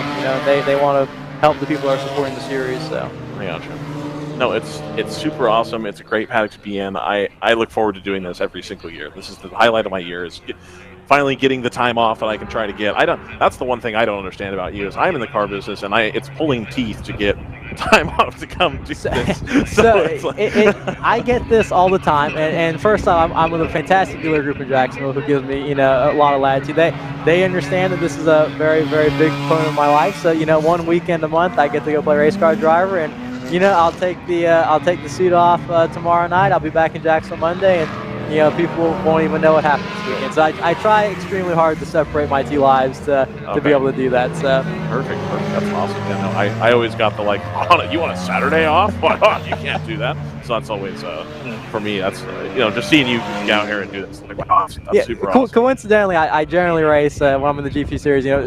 Race a lot of Mazdas and GTO, and so it's actually two of our brands. So more than likely, one of these cars, one of the M3s, I'll probably snag and stick in the showroom next week just to have it. So they support it because again, it's a big component of my life too. But also from everyday's perspective, again, it's easy to talk about someone with BMW when I can say, hey, I was doing this weekend and this one. Right. So it kind of makes sense almost. So 100%. I get you. What I learned here is I need to sell for a better brand. There you have it. Hard to sell the virtues of racing when you're selling Corollas. It's now we've got the Supras and stuff. Exactly. Yeah. Awesome. Is there anything you want to put out there for the fans, the people at home, the family, the friends, any sponsors that you have? Anything you want to talk about? Yeah, even us being a smaller grassroots team, we've had exceptional support from Hawk Performance, and we run the ER1 performance brake compound on everything we're racing, and we're in a bunch of different paddocks. Not just here. We were in Miaz with another series. I was here last weekend. So and the biggest thing is folks that are listening to this, if they're a track day or DE person, look us up, Open Throttle Racing. Again, we have a path where you can literally come right in one of these cars, whether it's one of our NA Miatas, our E46, up to the M3s, and we give you a path to be able to start very, very fresh, move you up through the grassroots series, and maybe come here, and then our hope is to get enough people through our program. And we love to see our customers end up, running GT4 cars and things like that. So it means we do our job. We introduce them to the series in a safe way to be able to do it at a good cost, at a cost-effective way. So that's that. If people don't want to get involved, friends, family, look us up. We are the entry-level team, or at least trying to be in the paddock here. So perfect. Well, I'm more than happy to have more options available for everybody to get into this. I think it's really easy, especially at the GT only weekend, to see. It's like, oh my gosh, and you've got haulers and tents and RVs and all. And so hearing that there's a way that there is a path even here, thinking of WRL as part of a larger path in terms of track day to I want to go run at Le Mans.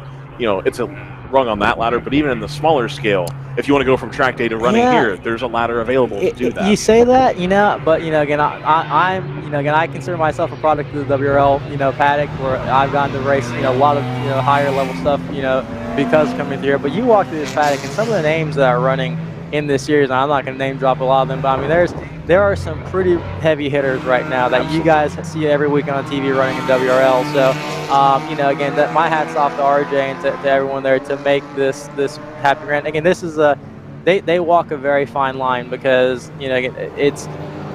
I was telling you off the air, racing out there, just the way the field is, the speed is, and the moves you're having to make.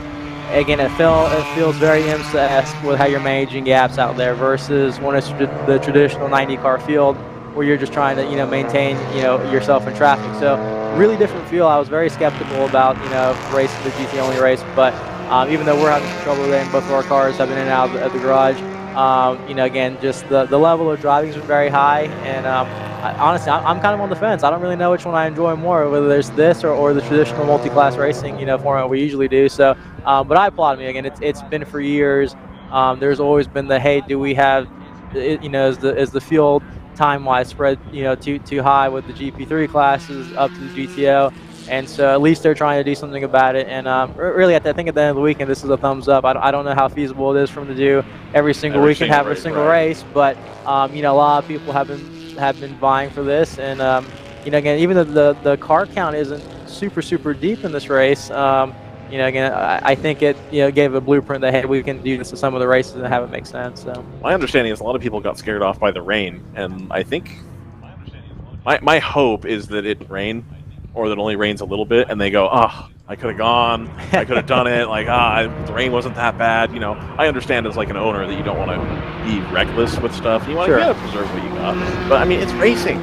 We're out here. We're doing it. I raced it here last, or not, I guess in June, and it was raining. And mind you, Road Atlanta in the rain, it's very treacherous. And it's not a great thing. And particularly in our cars, because we're still in street-based cars, we don't have racing traction control like the GT4 cars have. So it is a little more of a challenge. I have a great time doing it, but again, we've got some newer drivers. In fact, the car I'm in, we had some drivers that come over from the UK just for this event. They race the historics and P3 over in the UK, and so they wanted to get this off their bucket list. So again, to throw them out there and not be super familiar with Road Atlanta in the rain, as somebody who's been involved, in ownership and a leadership role in some teams, it's not a great, thing. But I think that, again, as a series, I think we should kind of encourage it. So.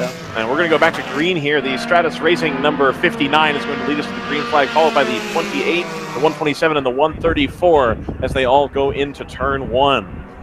Gino, thank you for coming to hang out with us. Thank you. I got to jump back in the car. Yeah, absolutely. Have fun.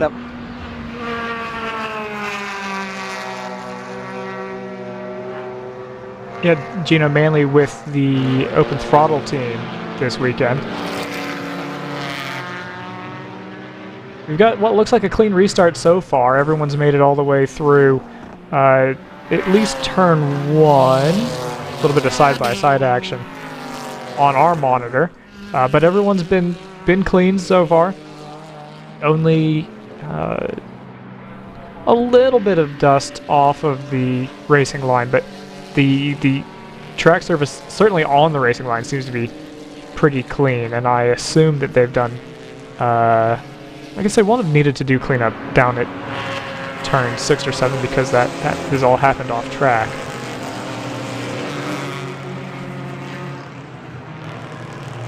We have restarted with Thunder Bunny having effectively a lap lead over the 28. That's not reflected in the it's not a full lap gap, but it's as near as you could ask for. And then the GTR 99 is about 5 seconds behind that number 28. Yeah, over in GTU, which we haven't talked about in a while, it is the 58 still at the head of that, 4 laps behind our GTO leader. And then the team car, the number 59, is a further 2 laps in arrears.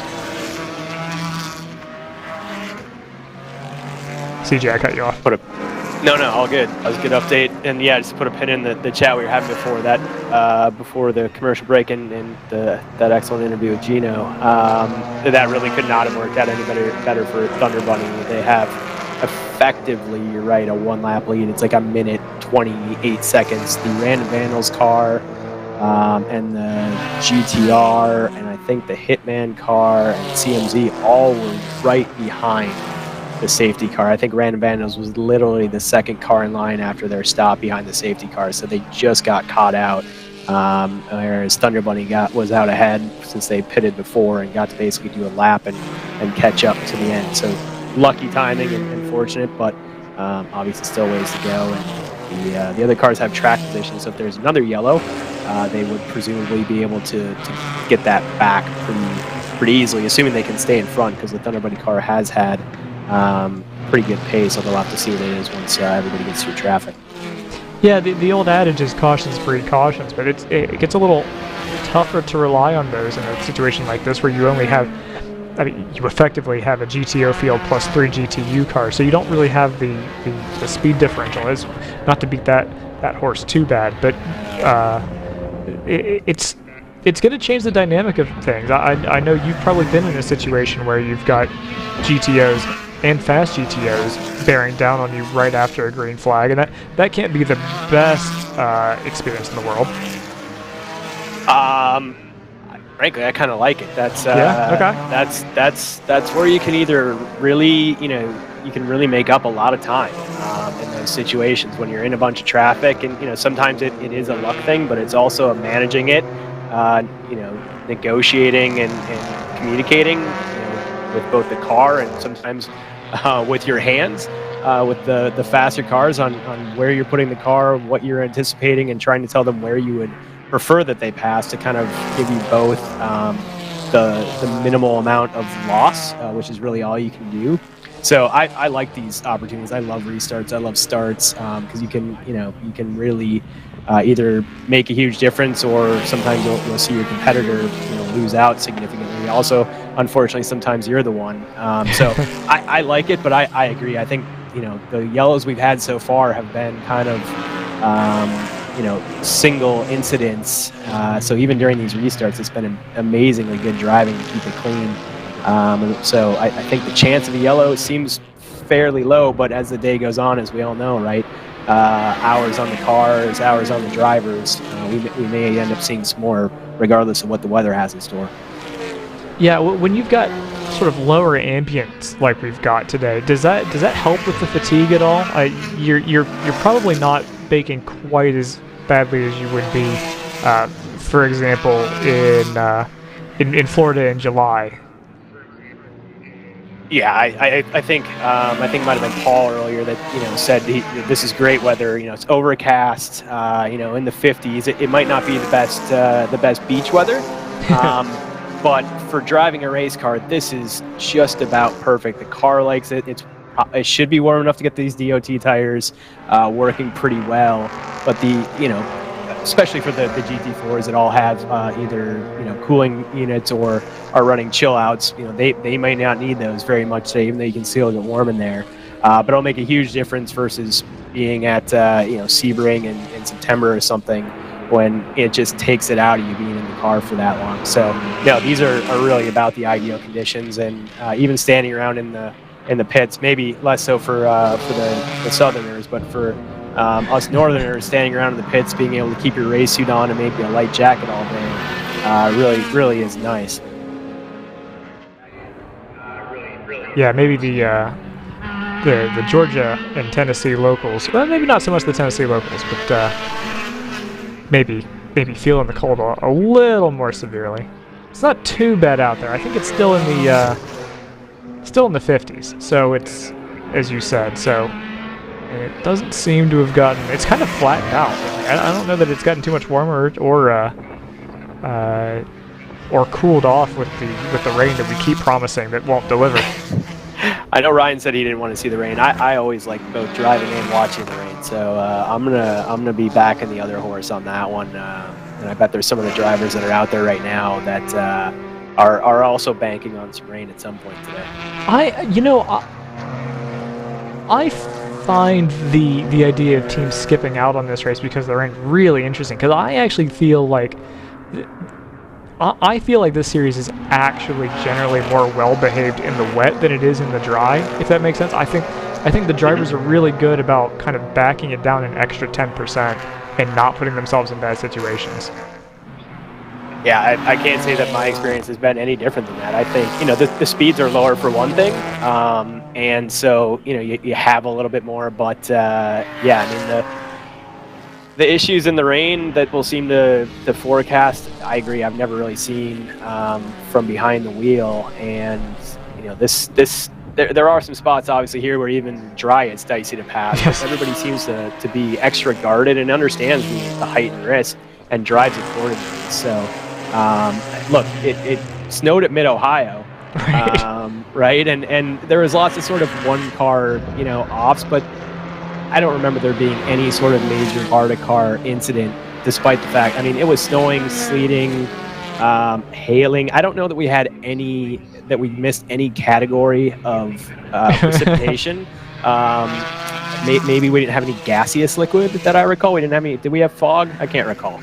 But no, I wouldn't be worried about that. Although, look, if you're driving a $200,000 factory car, with maybe some drivers that don't have experience in the rain, I think that would be a concern, to take people to a track they don't know, like that don't have sufficient seat time or confidence in the rain. I could see that being a concern if I'm the one that's writing the repair checks.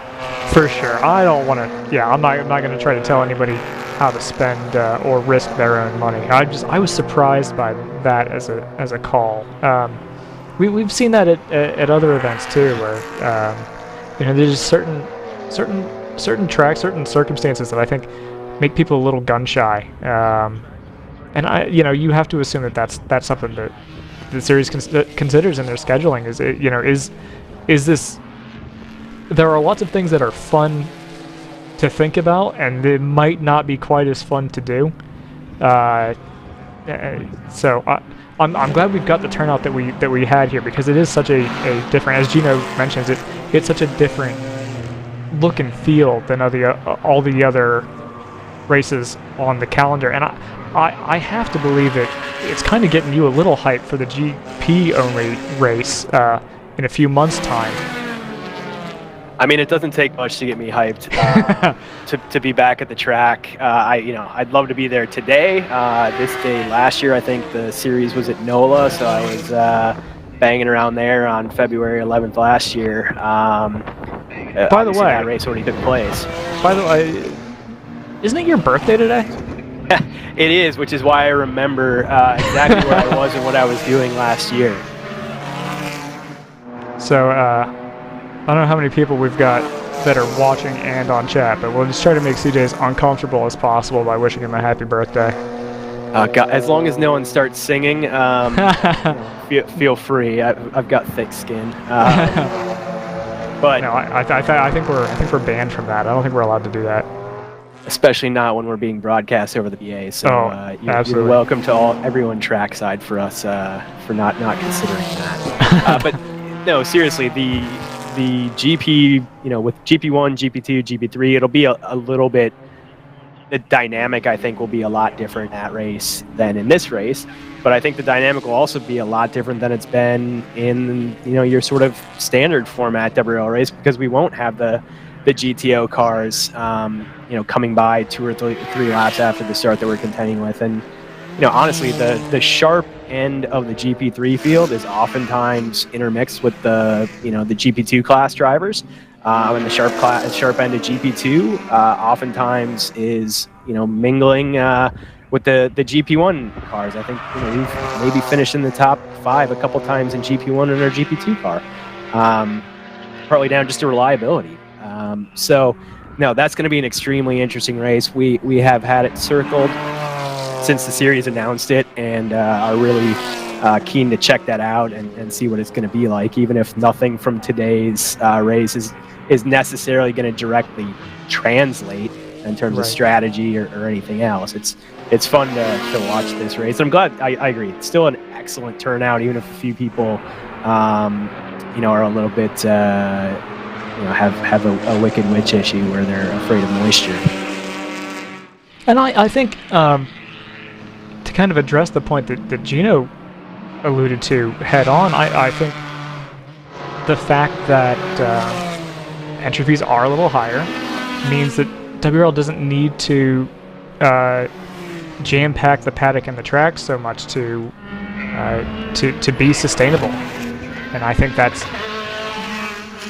having that sort of that air on track, I think can be a really positive thing. Can really help with the rhythm of the race and help keep things a little cleaner at times, depending on where you're going, obviously. Yeah, no, and Road Atlanta is one of those tracks where I think having a little bit more room for error and everybody having just a little bit more space will be good.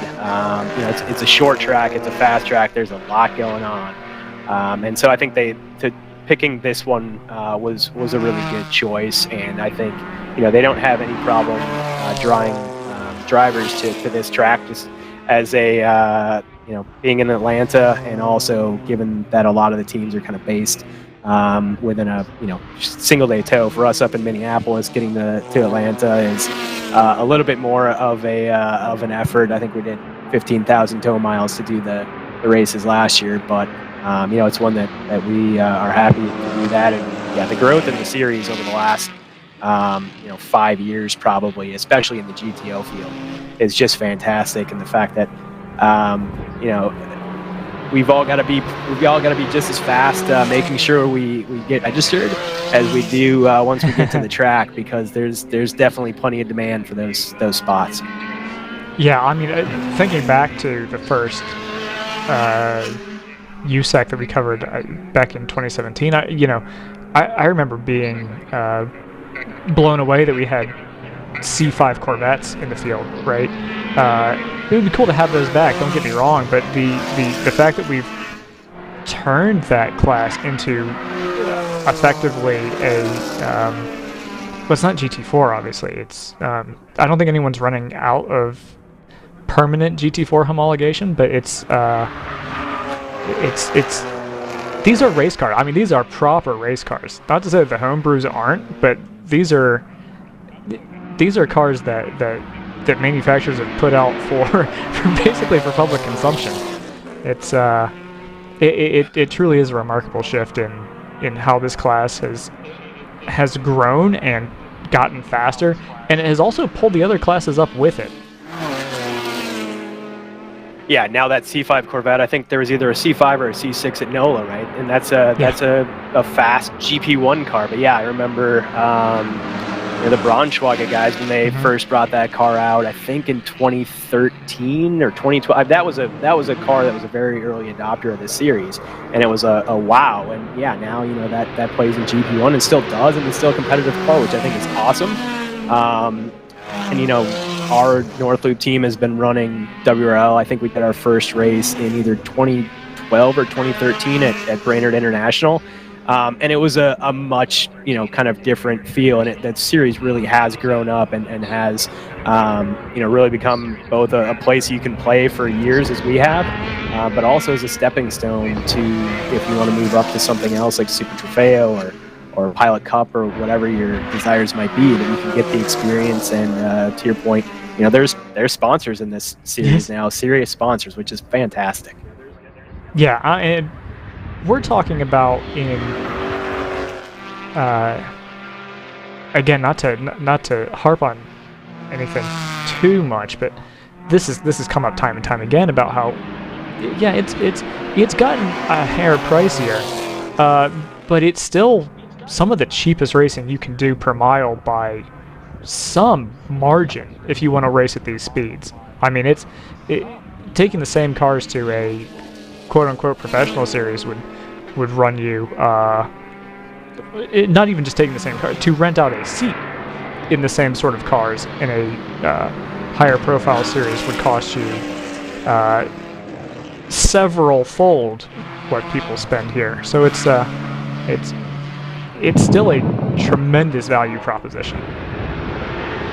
Yeah, 100% agreed. And there's obviously different price points, right? Like our GP2 car, we are running, typically near the front in GP2, and I think we have a budget commensurate with that and have to. But we're running either one or sometimes two sets of tires for the whole weekend. We're running, we're driving the car, we're catering our own food. So, just because there are what are essentially and really are, professional factory supported teams in the series, it doesn't mean that that's all there is. And there's, across the field, different ways to do it. Open throttle obviously provides an opportunity to get involved in GTO at the entry level of that particular class. But I think there's still people showing up with open trailers. There's people showing up with semis.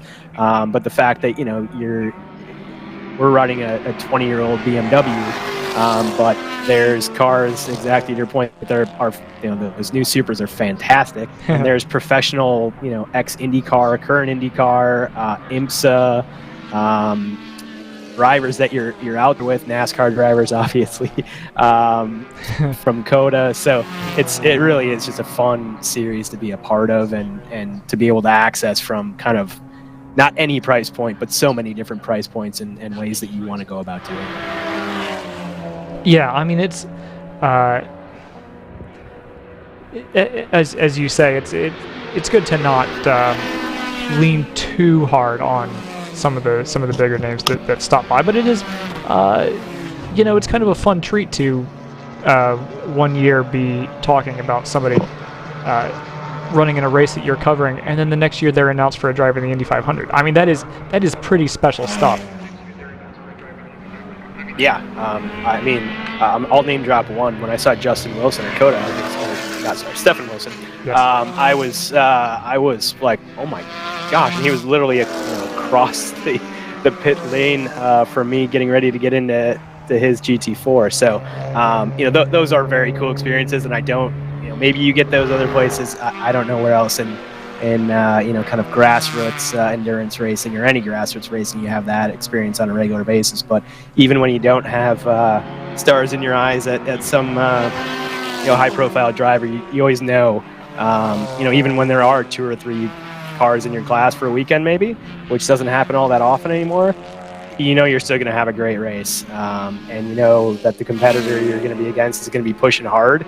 But in our experience has been it's clean too. So it's a fantastic series, and thanks again for letting me chat about it today, despite the fact that I couldn't be there in person or behind the wheel this year.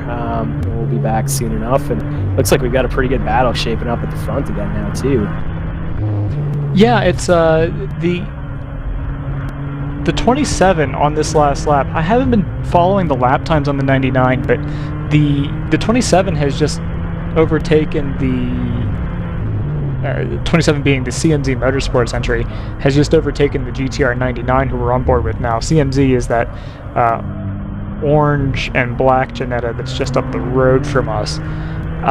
That car is flying, and it's about to hunt down the 28 that we'll switch to here. I'm not sure which one of those cameras has more latency, but we've gone from one part of the track to another. So and the Thunder Bunny car has been slowly getting reeled in. They seem to have lost some pace after the driver change. I think it was Laura that was in for basically 4 hours. The Thunder Bunny car is actually very slow. Like you're behind the 38s. We've just seen CMZ in 3rd place while making a pass have done a 31.5. So that's part of 8 seconds off the pace, 7 seconds off the pace there for the leader. It's exactly the same story as the other Supra a couple of hours ago. They got in there lead and then just kind of losing it all because the driver, or there's an issue with the car, obviously. But either way, that car's losing a lot of their gap. No, I think you're right, Scott. I think it's a driver thing because that car was metronomically doing 32s and 33s, so even compared to its own pace, that car is some 4 or 5 seconds off. We have inspired them to do at least that driver's fastest lap, so maybe it's just getting up to speed a little bit as the new driver in that car. But yeah, they had like basically a lap lead, right? And now it's down to 40 seconds, so they've lost essentially a minute since that yellow flag we had a bit ago. Yeah, the 3 cars behind them were on the tail end of the lead lap, and they've lost half of that lap since the green flag. So it's not going to be long before they get caught. Saw windscreen wipers on the 12. I assume that's because they have a very dirty windscreen. It just panicked me for a second. I thought we were getting into rain, but maybe not just yet. I haven't seen too much in terms of raindrops. The radar is very, very green, but it's been kind of that way throughout without any moisture falling, right? Yeah, which maybe it's helping to keep energy out of the atmosphere. Got the move for second into turn 1. The CMZ Jannetta has managed to make its way down the inside. The Random Vandals BMW. Well, then I'm probably... It's not surprising that Random Vandals car hasn't been super, super competitive all day. I think it was just the only car that... it was the car that made the most intelligent decision under the last yellow flag and it actually managed to gain a lap on the leader where everyone else managed to lose most of a lap on the leader. So kind of leapfrogged that entire race for second with 2 or 3 or 4 cars in it. Their true pace is kind of showing now, and they're being caught again by that group. But they made a really great move on the last safety car, really good strategic call, which has got them onto the tail end of the lead lap from being a lap down, I believe, over a lap down, I believe. They're now going to lose position to the GTR 99 by the looks of things, although that car has a lot of straight line speed. I'm watching an onboard that I think has a lot less latency than the one that you guys are watching. A lot more latency. The GTR 99 car is, I think their onboard's a bit behind. But that Random Vandal car is very quick on the straight. No, I've just missed the overtake and switching over. But that was it right there. It was the 27 just sweeping down the. So I was on a ton of latency. I thought the car was already up the road. I think this one's literally an entire lap behind. Yeah, I think it is too. Yeah, the GTR 99 car is trying to pass them. I would have thought these are very similar cars, but Random Vandals pulled 3 car lengths while the 99 was in the slipstream. So very fast car on straight. By the way, another car that presumably made a really good strategic call under the last safety car, because they really haven't been competitive all day, but now suddenly are. The 12 ACP Tangerine Associates car is running 5th, and it's only 28 seconds behind this car, the GTR 99 car. And going along pretty nicely lap time wise. So yeah, they've kind of established themselves in 5th place. Last car less than 2 laps down, I think. Yeah, that worked out well for them. Yeah. So they've done really well in this section of the race. Move for second is almost on here. Yeah. They're going to lose that momentum coming out of 7th with that. I'm going to see the straight line speed there. I mean, obviously the 28 got a better exit there, but they are going to absolutely leave the 99 on straight for something like last lap. Yeah, that puts whoever is behind the wheel at 99, puts them in a difficult spot, because that means you've basically got to make the move at the end of a twisty bit. There's no great place to pass a car that's faster than you on the straights here. Yeah, if you make the move at the end of a twisty bit, they're just going to get you back on the next straight anyway. So you kind of need to find a way to get past them at the start of the twisty bit, pull away enough that they're not going to then blow back past you on the straight. It's the same problem we see for the MPO1. It's why they're not very good in traffic at all, because places where they're quick, you can't really see them. And that's definitely the problem 99's going to have here. And that's the classic trade-off. So we're used to seeing that with aerodynamics, that you decide whether or not you want a low drag setup or a high drag setup, in part informed based off of what's going to be faster on a single lap, but also how raceable it's going to be. There's a little bit of that in play here with the power to weight formula and deciding whether or not you want to go high on power or low on weight, basically. Yeah, it's interesting because my read with GTR 99 in the past has been that they've gone for that high power, high weight strategy a lot. I don't know whether these teams changed that race by race. I kind of assumed they wouldn't, because that'd be a lot of work and a lot of money. But then again, without putting too fine a point on it, GTR 99 has been disqualified from the odd race post-race. So maybe that's a clue as to what's going on there. But yeah, they've clearly, as you can see here, they've got no chance of passing 28 on the straight. They're not even close enough to make a dive on the brakes, which you wouldn't advise anyway in a 9-hour race where contact is looked upon so draconianly, if that's a word. CMZ, another green lap, 31.4, so that's the car's fastest lap of the race. They're now only 24 seconds behind Thunder Bunny. That gap is just dropping like a cinder block in a 2-foot creek. Thank you, Brian. Also, while we were chatting, Choice, which I think had been running right there with GTR and about P5, looks like the two of them may have had a bit of trying to occupy the same space at the same time, and the 511 got a 2-lap penalty based on the race log for contact with 99. They've dropped back to 10th now, 2 laps behind. They were right there. They are only half a second behind NFC, the Mercedes, so that's actually now become a really good battle. Yeah, we do have that onboard on the NFC. We don't have a rear-facing camera on it, but we do have that onboard when it gets dicey. Speaking of getting dicey, the 99 seems so much more settled in the braking zones here. They're tied up in the slipstream, so maybe they've got a little bit of a shout here, but they've pulled out now, so they're not going to take that advantage. Turn 10 just isn't an option for them. No, it's really not, which is a shame, because it is far and away the best passing zone on the track. The only opportunity they might have here is get a good run out of 12 and then maybe be able to have enough of an overlap into 1 to make it make sense. That's what the 27 did, which looked like a pretty good assertive move, but I wonder if they were struggling with the same thing, especially as the Ginettas haven't seemed to have as much pace on the back straight that they decided one was the only place they had a chance, but the 99 doesn't seem to get nearly as close in one. Has the CMZ car been given a penalty? Because they've suddenly dropped to 5th. Oh, and there's Salmon now, so actually it might be more significant. That will doesn't make happen. sense, because I think I can see them on the 401s. The whole going salmon thing will happen if they're docked a lap. To be fair, okay, because they will typically delete the most recent lap. Yeah, well, they're currently being harassed by the 401, so that car, unless I'm misidentifying the Ginetta, is. No, I think that's right.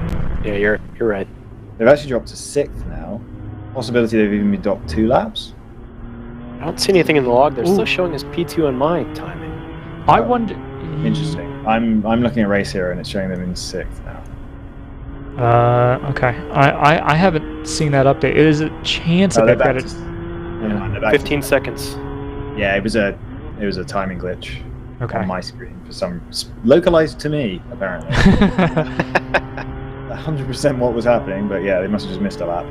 But yeah, that gap, the opposite has happened. The gap's down to 15 seconds, so we've got to keep an eye on that because that's very quickly going to swap over. The 111. It's a good thing they had that big lead because it's going to keep them in contention.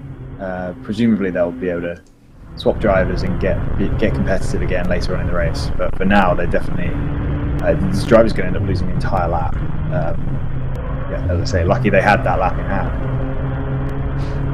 We've got a note in our.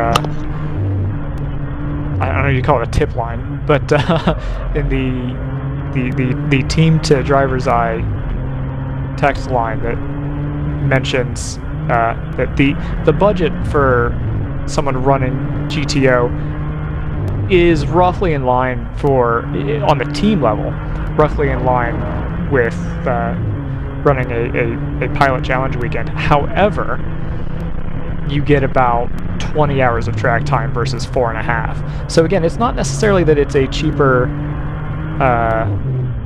time flat out, but you get so much more opportunity to be on track. And also, if you are a team owner, you can rent more time out to customer racers.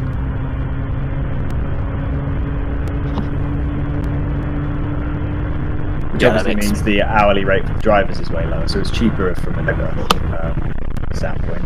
Yeah. The 99 is absolutely all over the 28 going into turn 12, even looking down the inside. Don't know. Oh, we've got it on the. I'm slightly ahead with the raw feed.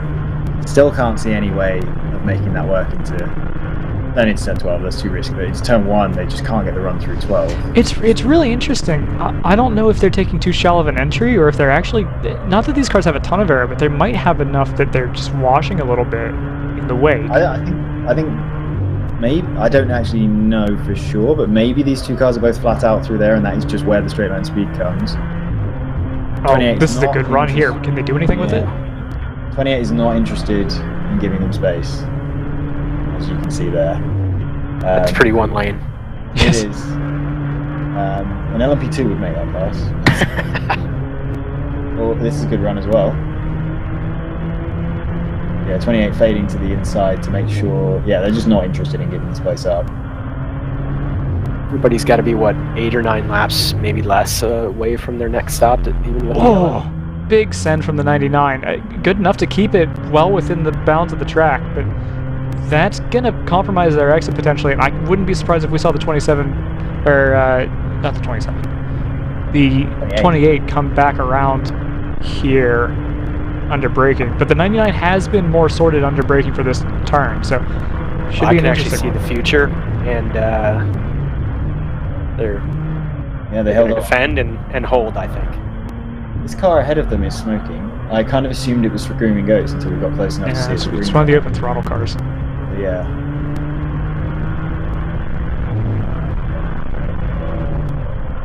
Wow, that car. Watch this. This open throttle car has a lot of speed on the straight as well. Actually, the 99 is just not got any top end. Oh, look at and there that. The goes 28's 28. back through. Yeah, so 99 is just really struggling for top end. No, 99's got problems. It's got problems. That's more significant. You can hear it in the engine note too. It's got power, but not nearly enough. Like a high RPM miss. This is our third place overall car. Well, now fourth place overall. If this is a significant issue, it's going to move Team Kandri and Associates number 12 car. Sounds like it's picked back up. They go again. We've seen this car. Actually, this has not really been a storyline so far this year, has it? But we've seen this car have problems with turning off at the end of straights. This wasn't that. It didn't sound like a limp mode thing either.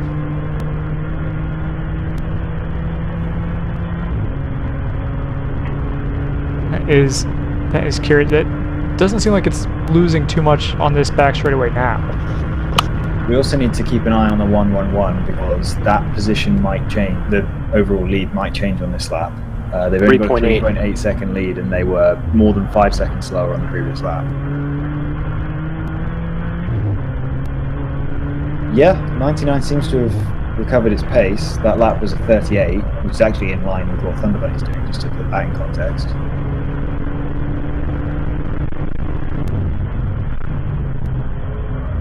That's 4 seconds off what they had been doing even when they were having a battle with the 28. They were both kind of knocking out high 33s and low 34s, so they lost a lot on that last lap. Our GTU leader has gone salmon, the 58 Stratus car.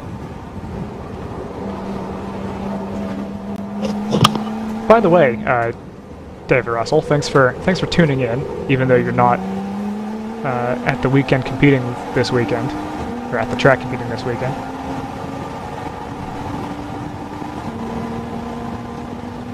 That's my John Heintoff. There's just shout out to people who are watching. David Russell, Supercars driver?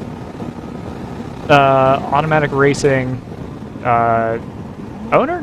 Manager? I'm gonna go with owner. Different David Russell. I mean, I assume. One of them's probably on the other side of the world, so. Then again, we've had Australians come in for this type of thing. Right? Well, yeah, and we've had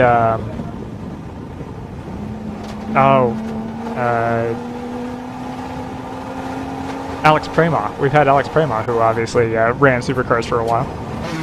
Correct, yeah.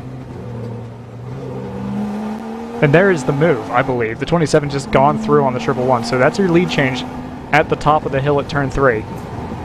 Okay, so that's the 111 losing an entire lap since the green flag. That green flag was on lap 141. No, sorry, that's their last pit stop. Green flag was on lap 152. We're now on lap 175. So 23 or so laps. Still got a solid amount, 15 laps or so until the next pit stop. And you can tell. I don't think this is necessarily a car issue. I think this is a driver comfort or confidence in the car situation. They're not quite taking as much of the racing line as you'd expect to see. But maybe they've got concerns about running over curbs or something like that. It's always something that you think about in the back of your head.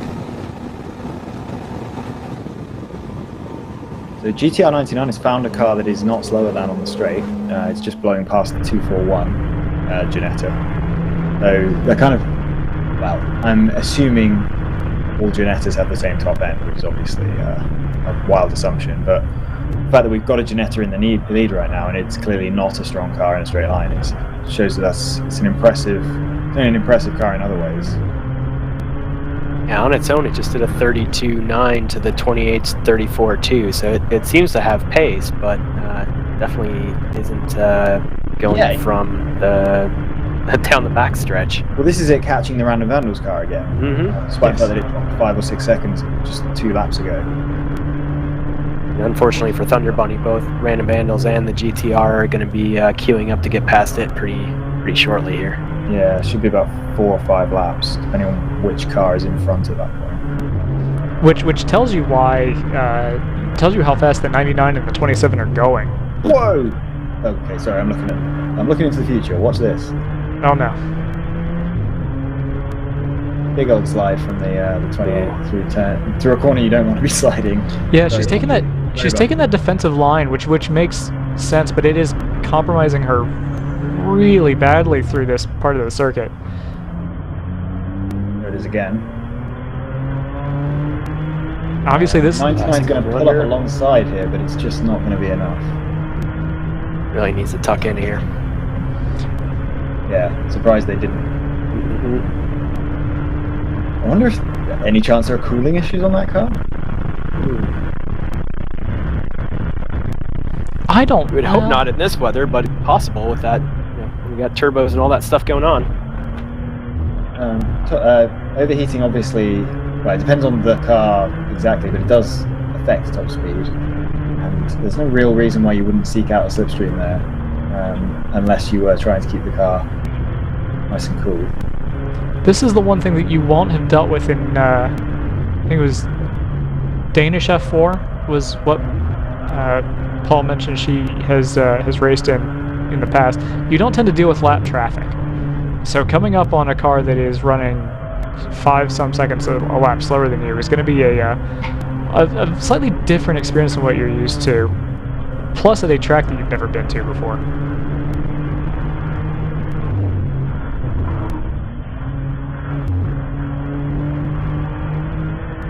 Yeah, the dynamics in that are going to be a lot different than in a kart or in an open wheel car too.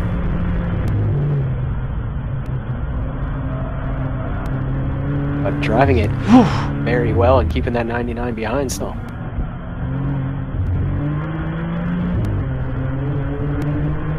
I feel like we've watched the exact thing once or twice, haven't we? We're apparently the last lap alive. No, I mean. Oh yeah. They've been doing We have enough technical problems that's a possibility. So don't do that to me. I apologize. That's not what I meant.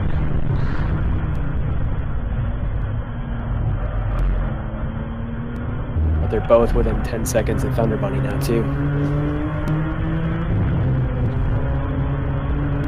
Yeah, she's playing this really defensively, which is it's good racecraft, but it's obviously it's a sprint mentality style racecraft, right? They're kind of slowing themselves down a little bit at this point, in that the 28 and the 99 are both a little slower than they would be if they were kind of sorted by their car's pace at this point. Yeah, it appears to be costing about 2 seconds because they were doing 33s, 32s, and now they're doing 35s in this battle.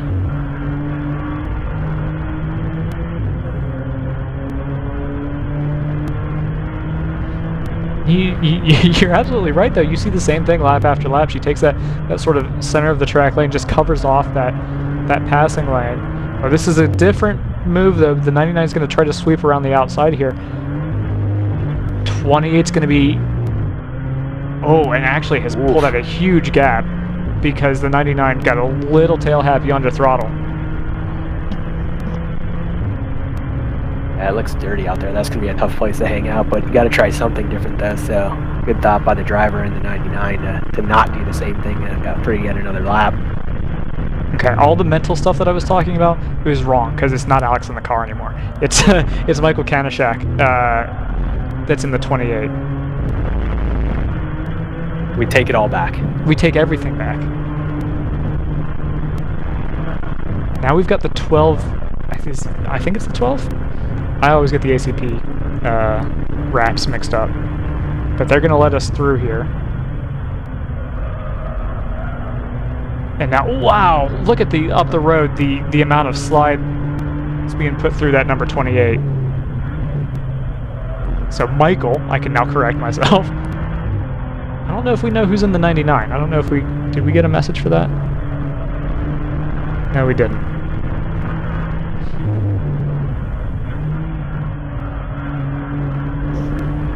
It's not taking them long to catch up again, though.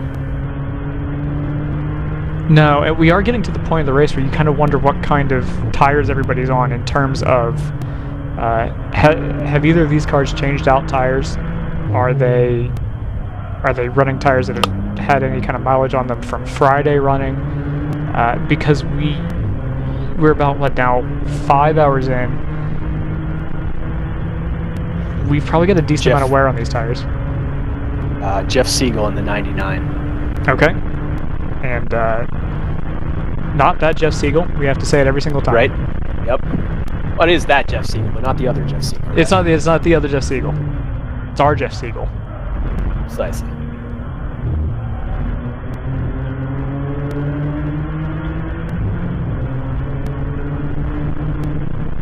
They are now still catching Thunder Bunny 6 seconds and change behind Thunder Bunny in the 111. Yeah, that gap now up to the 27 is ballooned up to 20 seconds. So these cars, both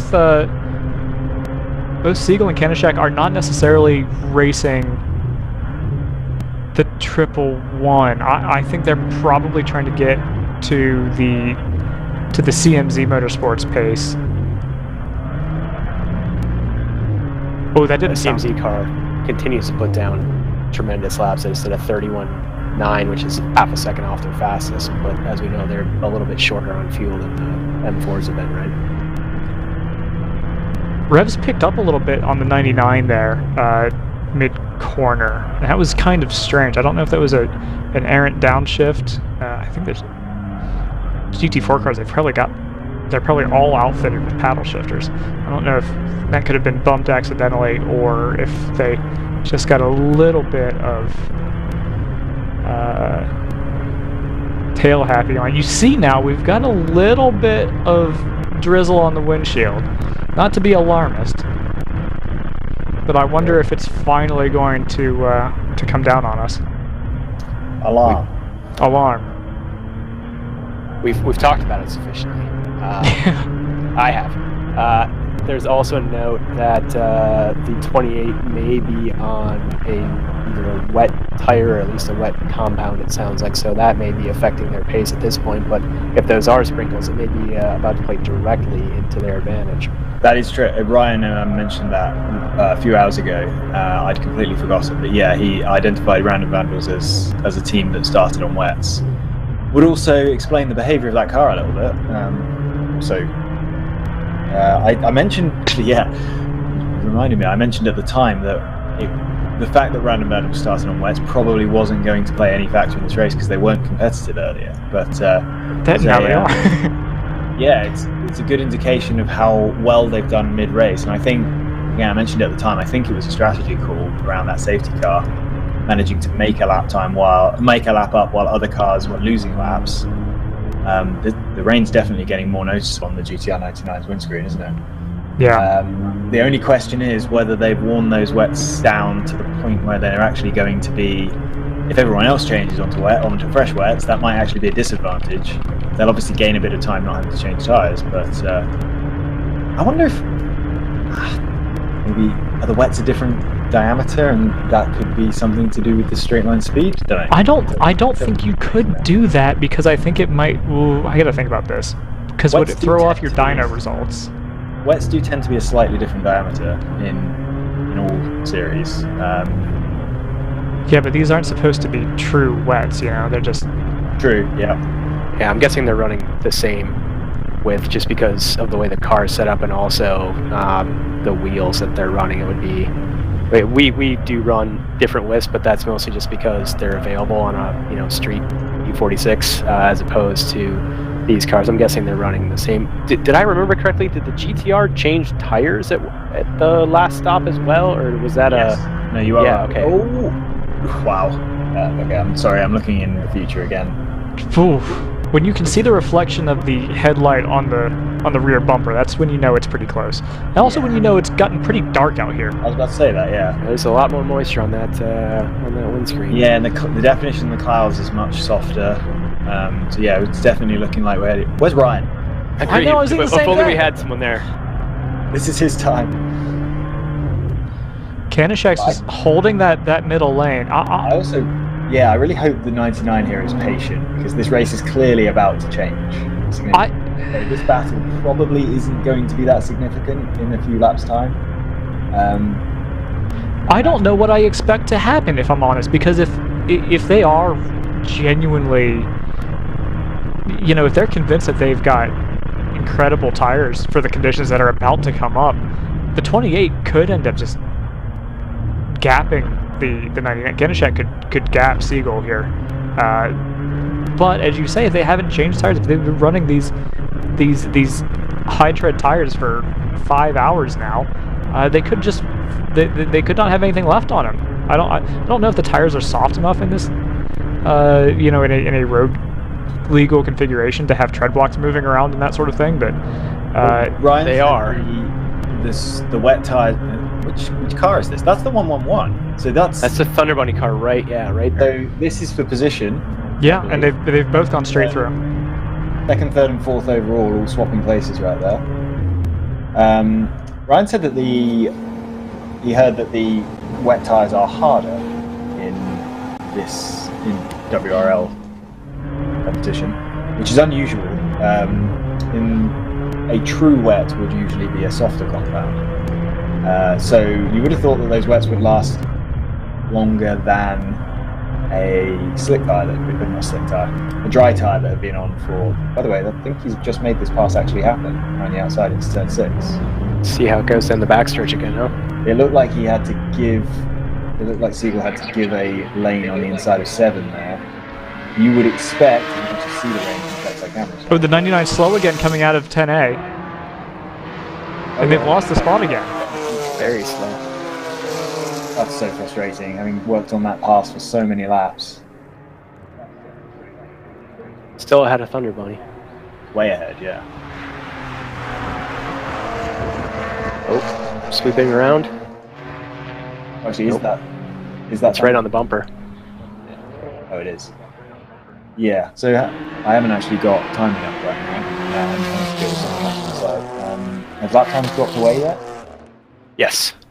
We've gone from low 30s to upper 30s and low 40s, and it looks like the CMZ car, or CMZ if you prefer, is in pit lane according to timing as well. We have a bunch of folks that are jumping in to change tires, either because of the rain or also because this would be about in window if you're going halfway and planning to change anyway.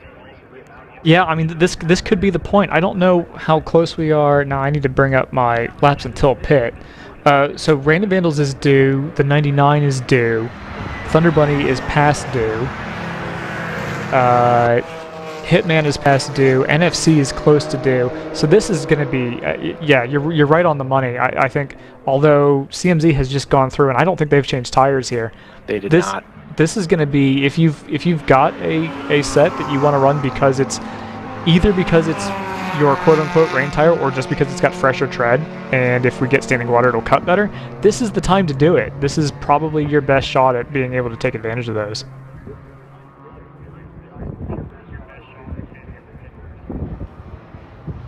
It is it's picking up a little bit. We've got surface flags down at 7, or at least we did about 5 minutes ago.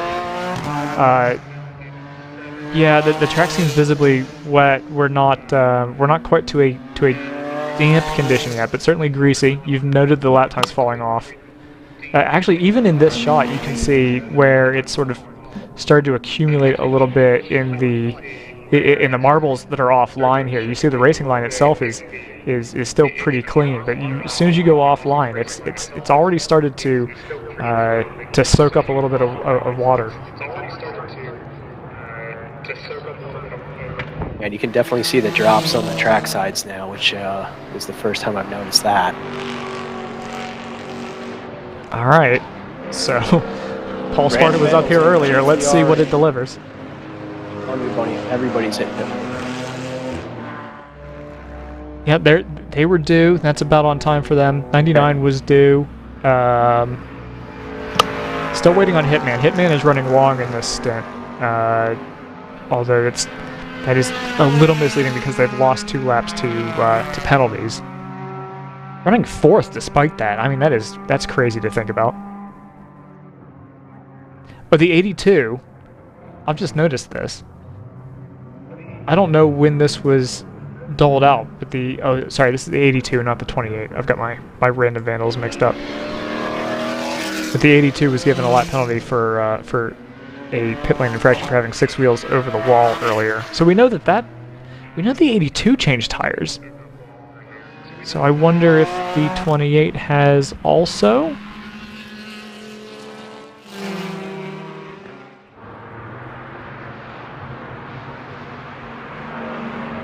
Question mark, question mark.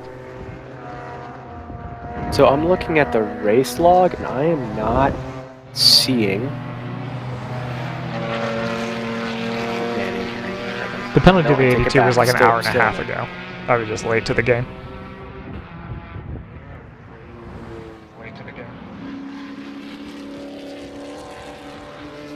29 has been noted for smoke. Believe it or not. Several times now. Yes. And ironically, the number 99 BMW has been noted for having a blinker on. Constantly, it says. Constantly.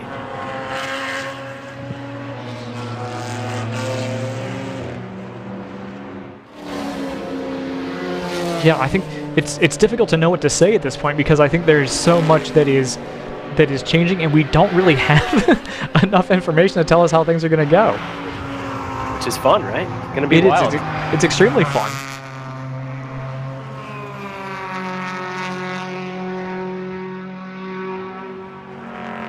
CMZ managed to get out and stay in front of 99, 28, and I think the 111 might be in, actually. Yeah, if the 111 undergoes a driver change here, which would be a little early. They did. I think. Okay. I'm looking at their onboard. The driver, I think the driver that was in before had a white suit on. The driver in now has a dark suit on.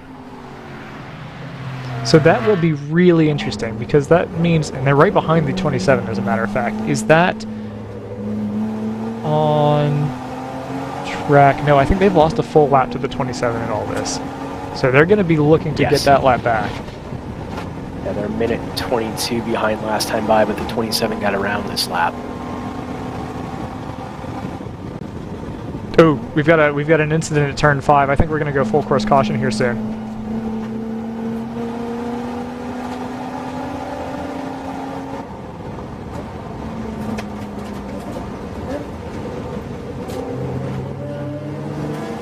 Don't have positive identification on which car it was, but apparently a car has gone off in the area of turn 5 into driver's left, which indicates to me, if we see anybody to driver's left here on this onboard, well, they've continued. Yeah, it's raining quite hard now.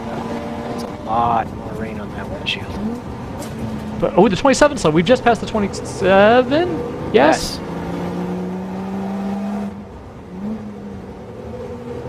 What's happened? Oh wait, what? That was the 27 that spun. The 27 has hit the wall coming out of turn 5.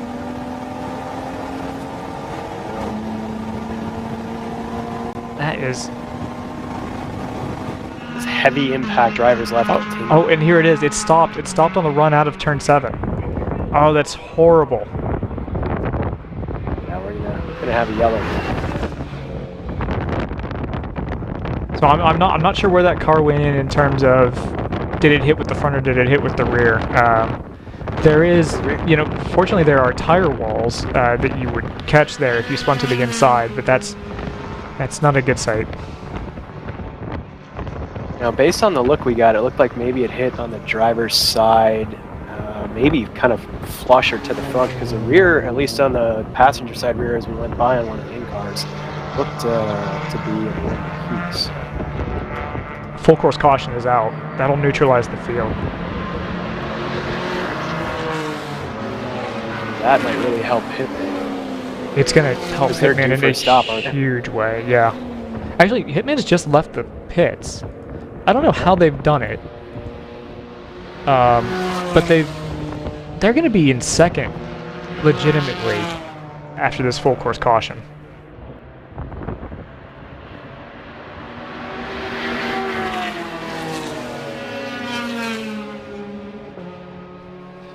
That is horrible to see for the 27. Where I mean, it's 2 cautions in 2 leading Ginettas in the space of an hour and a half. It's just and only a quarter mile between each other. Yeah, that's very unfortunate. They were having an incredibly good run there. I wonder, they had just stopped as well, hadn't they? Yes. I mean, really, everybody. I don't know. Maybe it's a new. You know, there's always a chance it's a new driver in obviously treacherous conditions. And it was the same thing with the other Ginetta earlier. It was like their outlap or their second lap when they had their incident in 7. Do you put it down to cold tire? I mean, can you tell a difference at these speeds? They shouldn't unless they change tires, which I don't think we saw them do. These tires in 2 minutes should stay pretty darn warm. I mean, the brakes and the wheels and everything is quite warm, so you really don't lose a lot of tire temperature. If you're driving around behind the safety car for 15 or 20 minutes, that's when you can notice it sometimes more in the brakes really than the tires. But no, that shouldn't be an issue. My guess is more cold driver going out in very treacherous and suddenly changeable conditions. You see the pace car has picked up the 99, 401, no, sorry, 280, I believe, right behind them. And then, there's the 34. I believe they've gone past us yet. The Random Vandals car should be right behind them if we had their in-car to see, but it looks like they're still catching up to the safety car. So I will say now that the ground is firmly a shade darker. Oh yeah, and lap times have fallen off as well. The thing I suppose to remember about the area of the track where the 27 went off is that you would tend to take a lot of curb coming out of turn 5 there, and that's what's going to be the most slippery. That's the part of the track that will have been affected most by this moisture. So it's not an unreasonable mistake to make, but it'll obviously be quite costly. I don't know if it's going to be substantial enough that they won't be able to repair that car. Hopefully they'll be able to repair it for tomorrow. Even better if they can get it back out there today. But this will be the end to a really strong run for the win here. 59 into the pit lane. So it looks like the GTR 99, the 28, the 111 are all stacked right up together with the Hitman car as well. All on the same lap. Yeah, what'll be interesting here is 99, 28, 111, 58, and there's the 34. I think the way the Hitman car got back in front was they were putting down absolute fantastic laps consistently, while the Thunder Bunny car was a little bit off the pace in that previous stint, and when the 28 and the 99 were battling, and I think the Hitman car was right behind the Thunder Bunny car after the last yellow, and so probably got one lap there, and then I think genuinely on kind of pace and timing have pulled back onto the lead lap, so well done to them. That worked out fantastically. And you do always have to play the counterfactual, which is what would have happened if they hadn't lost those 2 laps. They'd be pretty clear of the field at this point. Agreed. We'll have to see how all of these cars now perform in the wet. We know the 28 is allegedly on wet, so we would think it would have pace, but we know the 99 also at least changed tires. We don't know what tire it is on. If anybody wants to tell us, please do. But if you want to keep that under your hat, perhaps you want to. I think the speculation is that the 28 was gambling a little bit on there being a decent amount of rain today, and that they would be running rain-ish tires, I don't know enough details, but that is the speculation that I heard.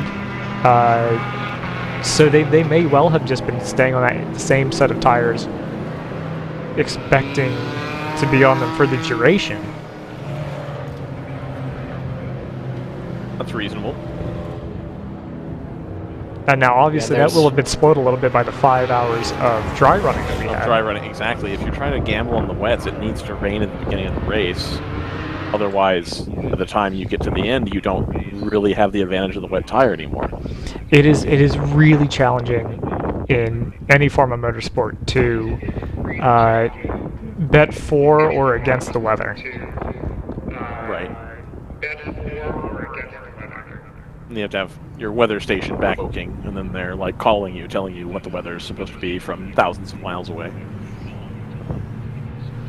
Do you think there's any teams here that's doing weather at their home base and then relaying that to them here, or do you think people are just checking their iPhones? Who has the most complicated weather prediction? Are you asking me if I think anyone's running like an NCAR weather model at the paddock? No, I'm asking if anybody has a dedicated person at home who has like screens and they've got like AccuWeather and the National Weather Service and the Weather Channel. Your own little ensemble forecast. Multiple tabs, and then they like make a call to the team owner. Hey, I'm thinking 20 minutes, and the team owner's like, okay, sounds good. Or do you think the owners and managers just like open the iPhone weather app and they're like, oh, I don't know if it's gonna rain. Maybe it will, maybe it won't. I don't know. Where do you think? Who's at the top of that spectrum and who's at the bottom? And where do you think most people land? You know what, I'll start with CJ. How do you guys do it? I usually send Davis outside and ask him if it's raining. You know, he has to touch the ground and tell me if it's wet, kind of a thing. Nice. Okay. Otherwise, I am the de facto weather person, sending both pre-race and current race updates, including when I'm on the car, based on how much water is coming inside of it from the sky. So my guess is, as most of the folks are on the iPhone app system, although we do have a couple of remote teammates that do keep us apprised of the weather as well. So I hope someone has a dedicated weather person, just because that's just a fun fantasy to have that you've put together here. It would be, you know what? That's a great job to give to like a family member who wants to get involved. Is just be like, hey, you know, kid, spouse, whatever. Just check every weather website on the planet for me, and just give me a heads. Just let me know what's happening. Ryan, I think you should have your daughter monitor the weather in your iRacing. Yes. To maybe solve the problem we were discussing. That's the problem I have. Sort of I need the weather. Yeah. Oh, that's great. I'm gonna get my daughter an account so she can spot me. That's what they're gonna do. A lot of improvements that we're having here. Absolutely. Dude, I'm going to come away from this weekend. I'm going to be fired up. We're going to be ready to rock on doing the iRacing here. I am excited. I've been doing some Gran Turismo, trying to get back into it because, you know, they translate, you know, pretty one-to-one, I think, with iRacing. I think we've stumbled upon one of your root problems. I did 1 million laps at this track on Gran Turismo in the lead up to this, and I, of course, did it in a Toyota LMH car, so it wasn't really representative of what we'd be doing this weekend, but I had hoped that it would be vaguely representative of what would happen at Petit Le Mans. And I found that the soft tire model for Gran Turismo 7 is completely broken. Completely not remotely real. And if you do like the hard tire, it's like, okay, I can see how this is like maybe kind of sort of similar-ish, but not really. It's still a game. But the soft tire was like, done. That's not how it works. So, how much of that's relevant? Probably not a lot, but it felt good, you know, going around Road Atlanta before I got here. I may have spent some time in iRacing driving around in a GT4 to see what kind of lap times I could do, and that makes me all the more impressed by what everybody's been doing so far this weekend. Oh, you had the full fat power and low weight, and then they've got the handicap and the wrong tires. And how far off are they, or are they? About 5 seconds, I would say. 5 seconds. Okay, that's pretty decent. Okay. Yeah, maybe 4. I'm just looking at the fastest laps now, which, you know, is to all the points you just made, extremely. Plus, they have the the physical risk factor. Right. But it is impressive. This is the second Janetta I've seen where the driver door is not on the car when it comes in. I think that's often something you use. You have it so that the door is easily basically lifted off the hinges, so that when you're working on it, the door isn't hitting you all the time, because a lot of those doors, especially if they're fiberglass or a carbon, don't really have hinges on them, so they're constantly shutting on you. So, in fact, even some of the converted street cars, we set that up just because it makes getting in there when you're bending over the cage to fix seats and do whatever else just so much easier to not have the door in the way. So it appeared it didn't lose it in the accident. So my guess is they took it off as a driver egress accessibility issue. We've got one of the ACP cars that stops here on the run up to 6. Just pull it off. Is that the car stopped on track? It must be. Yeah. Okay, I'm sitting here, I'm like, is it frozen, or is it, because they're all still on the racing line, and you can tell where the racing line is because it's dry.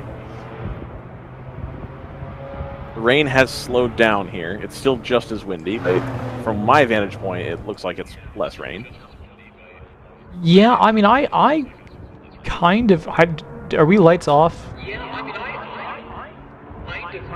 Lights off of what? Pace car? The pace car, but we've got that stopped car. They have continued. I don't know where they are on track now, coming down the back straight away. So I think we're going to go green this time. There we go. Yeah, the ACP car's going.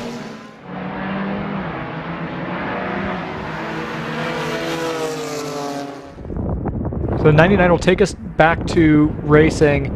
About 3 seconds advantage to the 28. They're going to try to take advantage of this damp track condition, but the rain has kind of leveled off, and there are a lot of parts of the track, especially parts of the track that are single lane, that have already dried back up. So this is going to be really interesting here. And it seemed on solo, no battle pace, at least before the yellow and the rain started, that the GTR had a little bit of pace on the 28.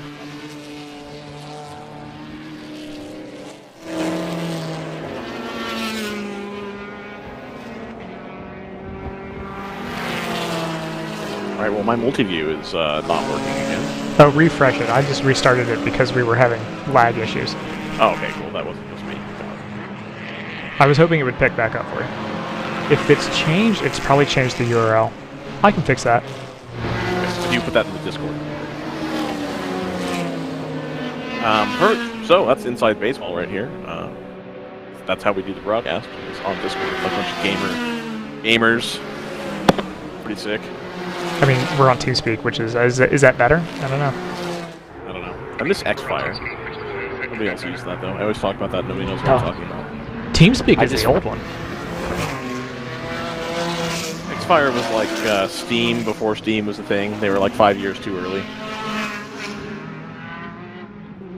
I'm just glad that you can actually hear me after it took me some figuring on how to make this all work. So yeah, no, I like the system. Excellent. It's very engineered. Like you open it and it's like that's it. Like here it is. No account, no nothing. No, it's fantastic. Almost as good as this battle at the front. 4 cars covered by 5 or 6 seconds. 2 BMWs, a Supra,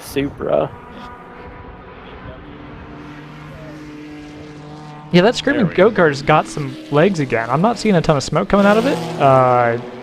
So hopefully that doesn't just mean that they've run out of oil. They had 4 gallons of it sounded like, so... I think at Coda I saw all of it leak onto the garage floor at one point. I think is why they missed the start on Sunday. That was unfortunate after the awesome performance they had on Saturday. They did note here that if you lose an engine, expect it to be billed by the track for cleanup. So hopefully it's burning all of the oil before it goes down. Otherwise, that might end up being quite a costly situation there. I haven't seen anybody complain about surface conditions like that. It should be all right. It seems to be working fine. They're one of the fastest cars on that last lap. I'm telling you, if you're burning extra oil, you know, if you just turn on the oil burn switch after tech, then you're good. I'm joking, of course. I'm joking. The 34 has gotten around the 111 on this last lap, so that's moved them all the way back up into third from being 2 laps down. So they'll now be, what, that should be about 5 seconds off the lead at this point? Yeah, I mean, they're going into turn 1 as the 99's going into turn 2, so that gap is not big. Not at all. They're actually right up on the 82, or sorry, the 28 now. So that will be obviously the fight for second.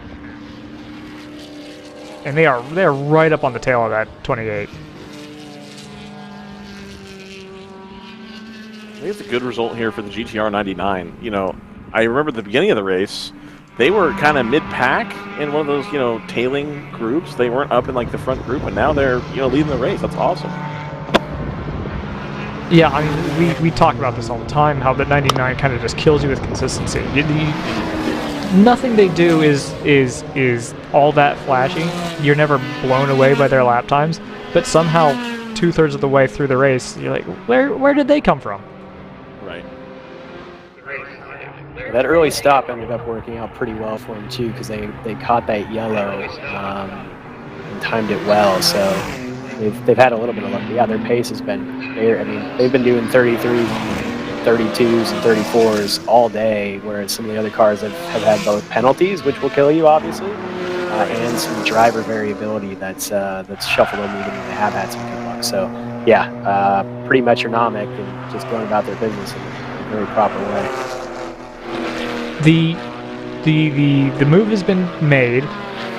So 34 through on the 28. I don't know if they've made a driver change in that number 28. But the 34 now back in second place behind the number 99. And Ryan, what's Australian for "I'm coming to get you"? Going to get you, mate. Okay. That's all I got. Thanks for that. 2 Stratus cars right next to each other, not on the same lap, not racing for position. Yeah, see, that's the flip side of the game here. You know, you got the Stratus cars that were running up front, and then they've run into a couple issues, and now they're, you know, a few laps down. We got the 58s in 9th place overall, so they've still got the pace on the field. I just don't know if they have the pace to make up 3 laps, you know, and especially in, you know, whatever we have 3 hours left. I don't, you know, it's just kind of a bummer for them. It's, you know, they had everything they needed. Hopefully we get an answer as to, you know, kind of what has befallen that car. And it's, you know, I like prototype racing. That's kind of what really got me into racing, was watching, you know, Le Mans and being really interested in the prototypes. And I think the idea of a purpose-built race car that isn't necessarily open wheel, that, you know, in the case of Le Mans in the 2000s was still production relevant in a way, because you still had production-based engines and lots of technology being tested. I like seeing those types of cars do well. I'd love to see more of them in the series, but it's just, you know, hasn't really worked out in their favor. The 58's going to come to the pit lane as well in the blue car.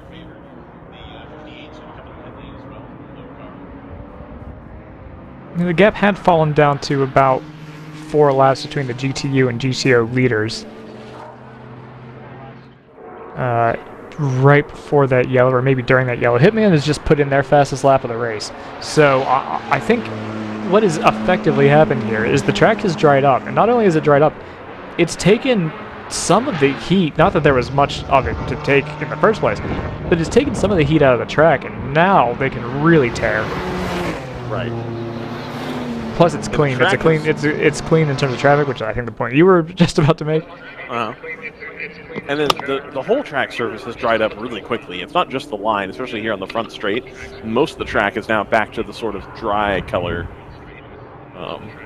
Yes. No harm, no foul there. 99 is putting a ton of energy through the tires. I mean, you can hear it. You'll listen to it here.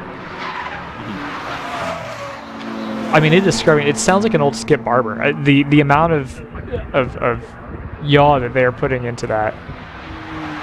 I really think there's a tire difference because there's a handful of the M4s, because I got to watch on yesterday, that especially through turn 12 and turn 1, that sound completely different going through turn 12 and turn 1, but they're exactly the same car. So the only difference really is the tires. And so there's some of those where they're quite loud, and there's others that go through the corner almost silently. It's really, I think, highlighting the difference in tire and the advantages and disadvantages that they may and may not have, depending on your preferred tire supplier. I think we could have the move here into 6. Driver the 34 is flashing the lights rapidly, trying to. Or is that flashing the lights, or is that just a frequency mismatch? But either way, that's flashing. Yeah, it's fine. It was. Okay. It's worth at least a half a second. Yeah, of course. Just like racing stripes. Am I misremembering it, or did Audi at one point have the flash button mapped to one of the paddles behind the steering wheel at Le Mans? Oh, I would buy it. I think I remember that being explained once, and I was like, really? You're that committed to the Here's the move. flash? Here's the move. It's side by side. Side by side into turn 10. And it looks like into the braking zone. The car on the inside's got a little bit more of a lead, and they are going to take it. So that is the Hitman car going through on the 99. Immediately a 5-car length gap. I mean, straight out of the corner. Completely checked out here. Stream is a little bit behind right now. The 99 flashing lights too. He's already passed you, buddy. I don't know. Just for fun. You get like, yeah, I saw you. You were flashing lights. Go on. So now the question is anybody else going to be able to hunt down the 99? How about the 28? How about the 111? 111 came through the start-finish straight. Looked like it had a bunch of pace. So maybe they'll take a swing at this as well when they start to catch back up there. They're looking at about 20 seconds or so, and then the 28's about 10 seconds. 10 to 8-ish behind the number 99. But the 99 was losing pace quickly. I don't know if that's the 99 losing pace or if that was the 34 going really fast. But either way, that gap at the front I expect to grow. The 34 is putting in the fastest laps of the race in GTO right now. That car is flying. Let's see. It's the 111 in similar equipment. Just did a 32 last lap, but they look like they were coming in pretty hot down into turn 12. I think their next lap time might end up being a little bit better. Random Vandals the 28. So it did pan out that as soon as it started to, rain, that Random Vandals car kind of had made its way to the front and was holding its own. We're happy to see that. Okay, so coming through right now is the 34. The 34 has not dropped the 99 to the degree that I thought they might. They did have a little bit of lap traffic coming up between them, and, that has happened now. But really not the gap that I thought they were going to be able to pull based on how quickly the pass move was made. No, I think what has happened here a little bit is now that the 34's got the lead, they can afford to dial it back a little bit. Plus, they've caught a little bit of traffic on that last lap. So there's really two things. By the way, in GTU, we've just had a change for the lead. The 59 has just overtaken the 58 on that last lap. I suspect the 58 is in the pits, and they are, and that's off schedule. So that's a problem for the 58, which has elevated the team car up into the lead. The number 59 now takes a point in GTU.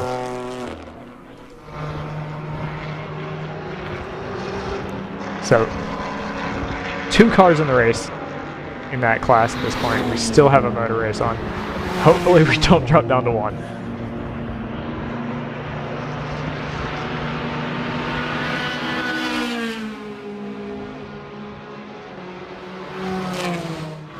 Flag stand is calling a defensive play, it looks like. I've done some clapping, some motions with one of the flagpoles. He's flipping it back and forth now. I think he's calling a defense. I really do. I think he's calling for a blitz here. 34 comes through. Now there's a little bit more substantial gap between the 34 and the 99. 99's got its right turn signal on. That's how you know which trying switch. to drive the car and doesn't want to mess with the switches on the steering wheel, which I think is reasonable. And then here comes the 28 as well. 28 is not making up as much time to the 99 as I thought they might. But again, I think that might be a result of the track drying out.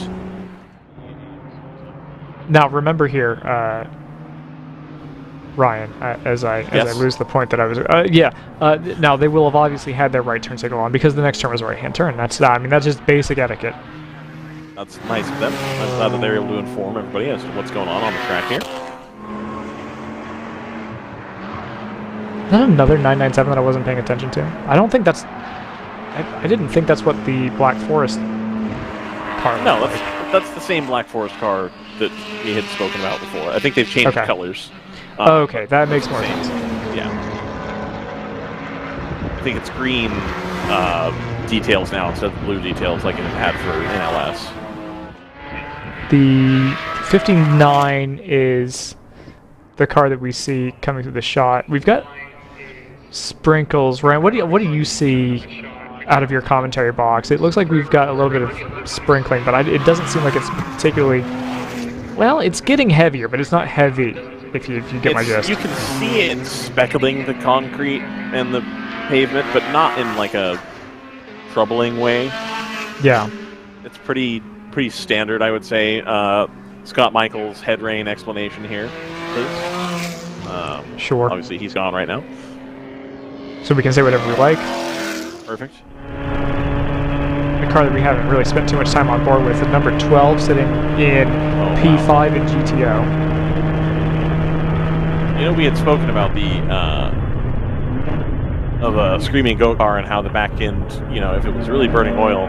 I just saw that car come by and was paying attention. The back of that car is very black. There's a lot of soot on there from burned oil residue. That's it's been doing it for about 6 hours, so that makes a lot of sense. Yeah.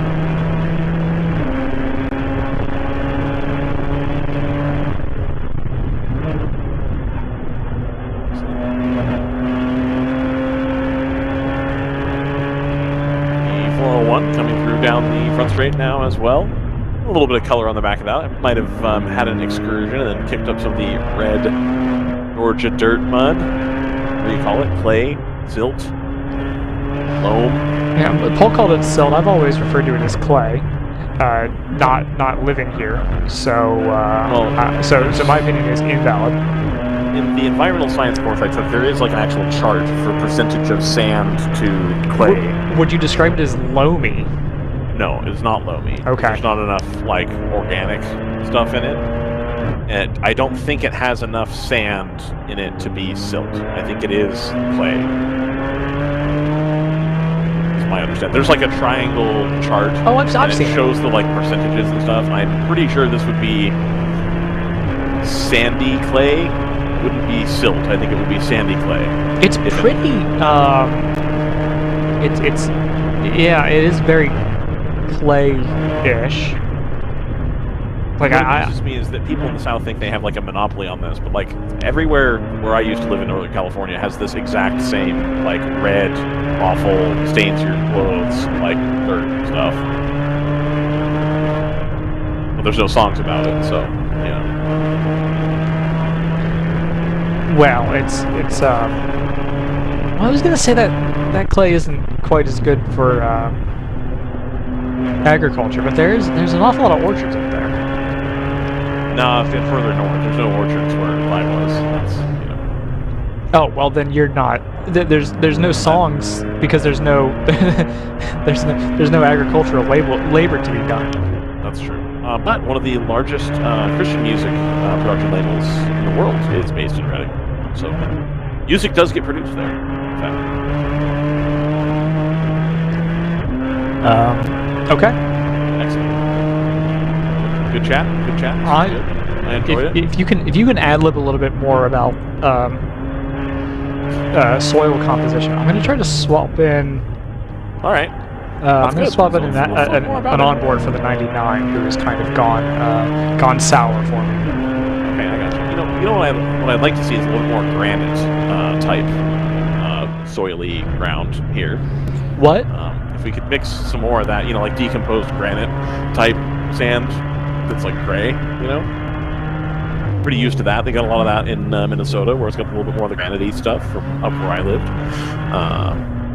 Northern California, of course, lots of that. Same I know I just told you to ad-lib, but we've actually got something going on now.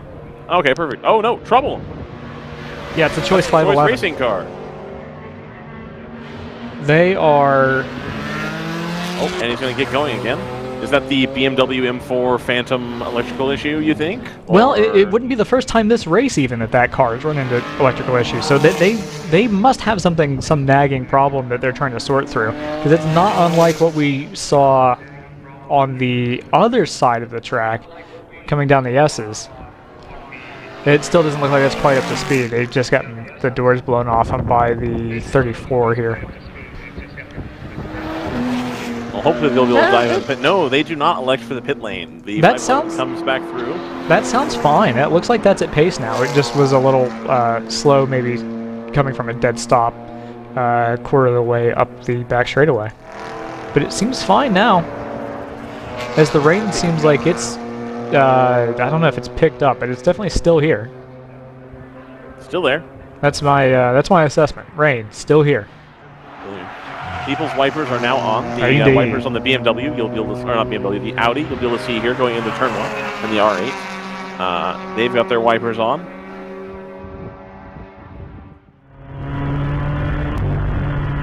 It just had a raindrop actually impact the glass on my little broadcast booth here. That was such that is such a dramatic way to say saw a raindrop.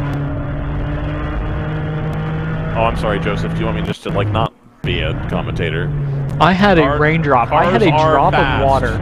I had a drop of water impact my window. Second place, 99 GTR.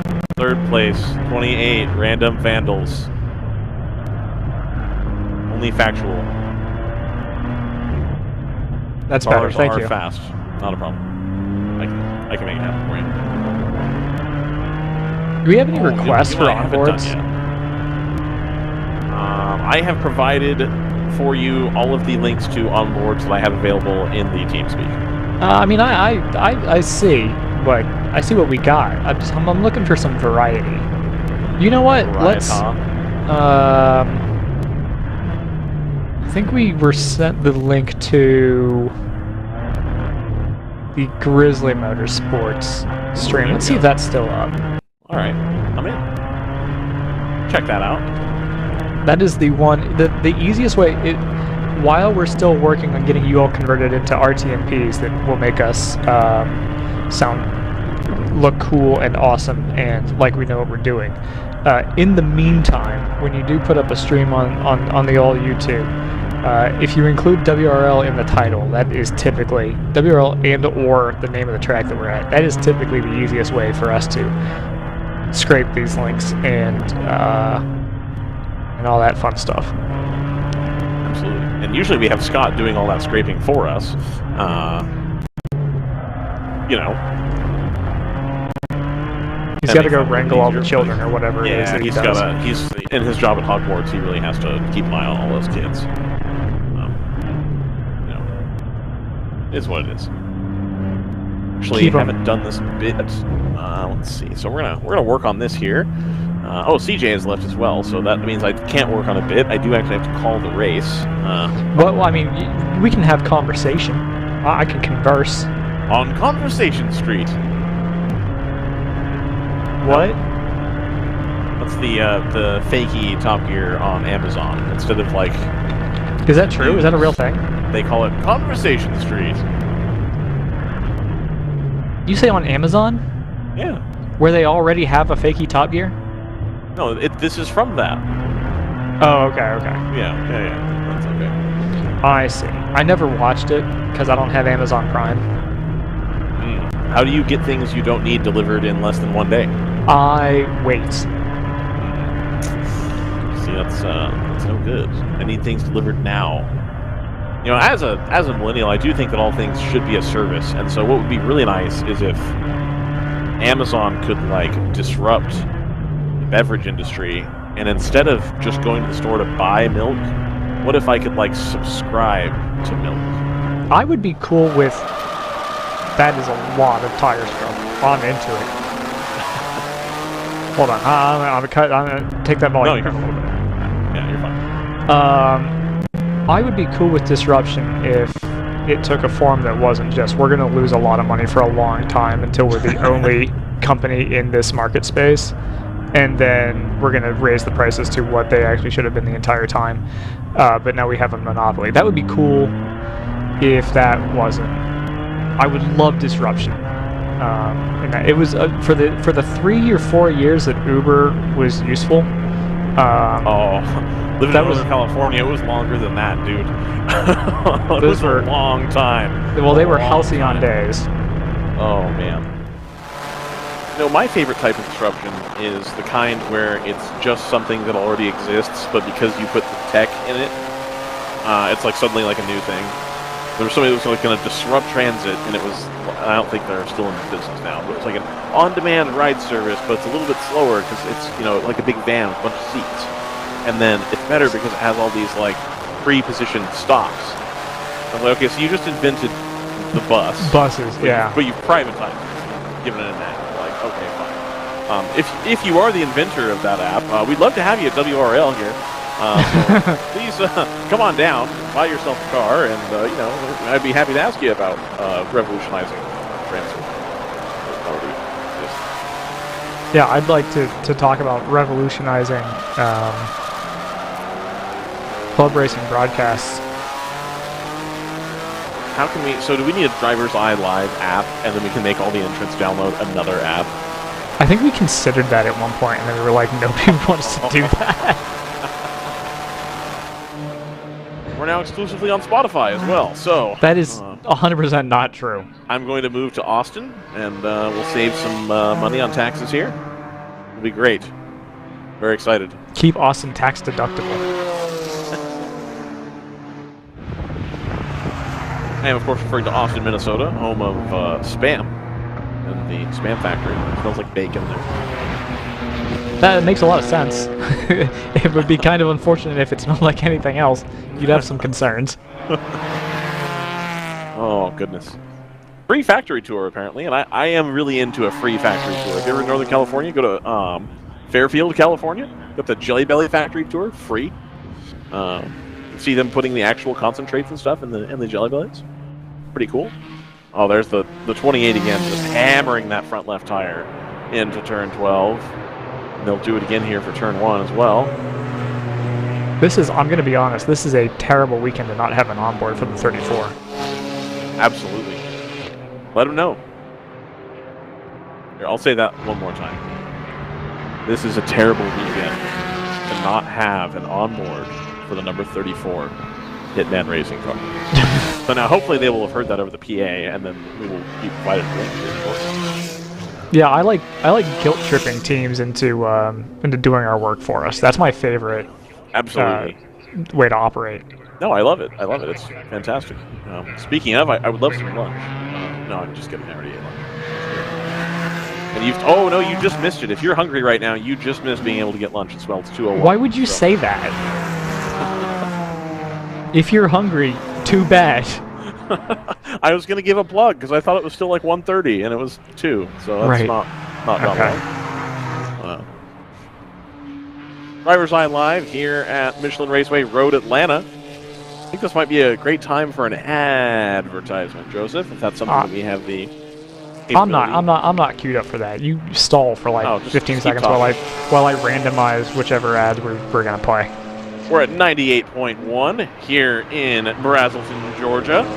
So let's pause for 10 seconds for station identification here on the DriversEye Live radio network. Perfect, yes, just like that. Joseph and I have stepped all over it. I've been listening to baseball broadcasts my entire life, hoping to get to say that at some point. Well, I've been listening to NASCAR broadcasts for too long, so... This is MRN! That was very good. This is Del RN, the... Del RN. People That's the type of bushings that I have on my sports car. No, I don't, actually.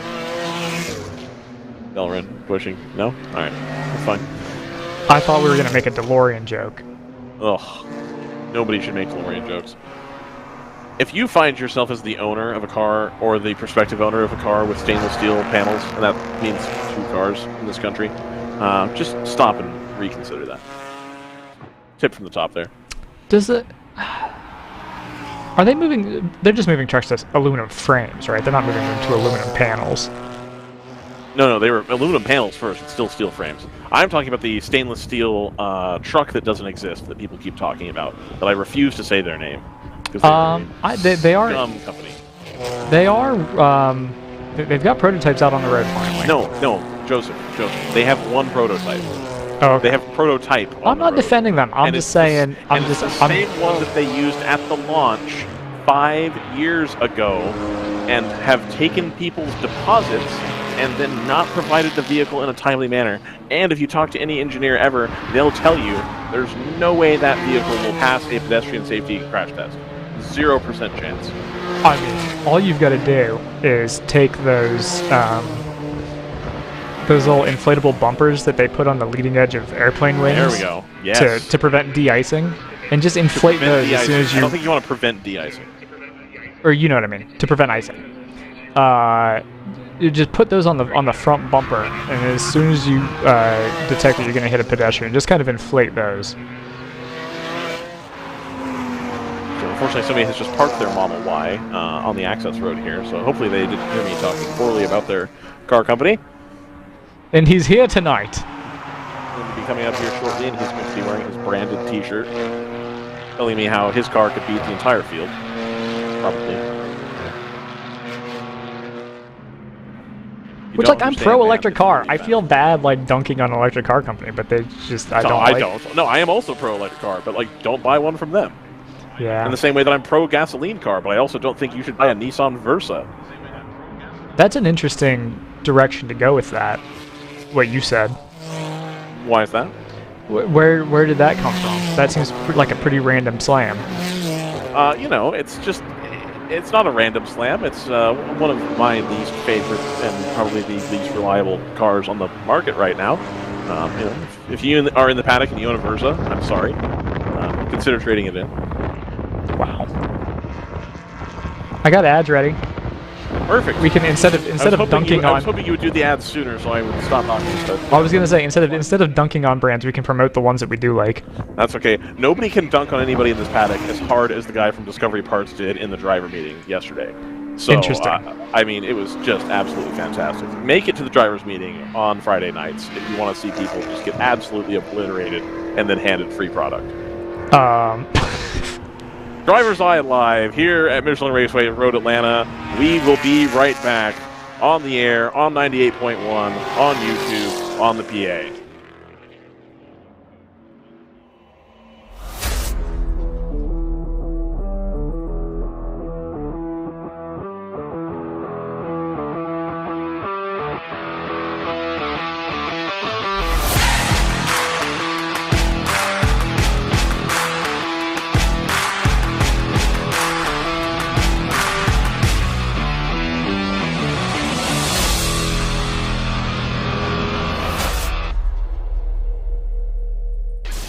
When the finish line calls,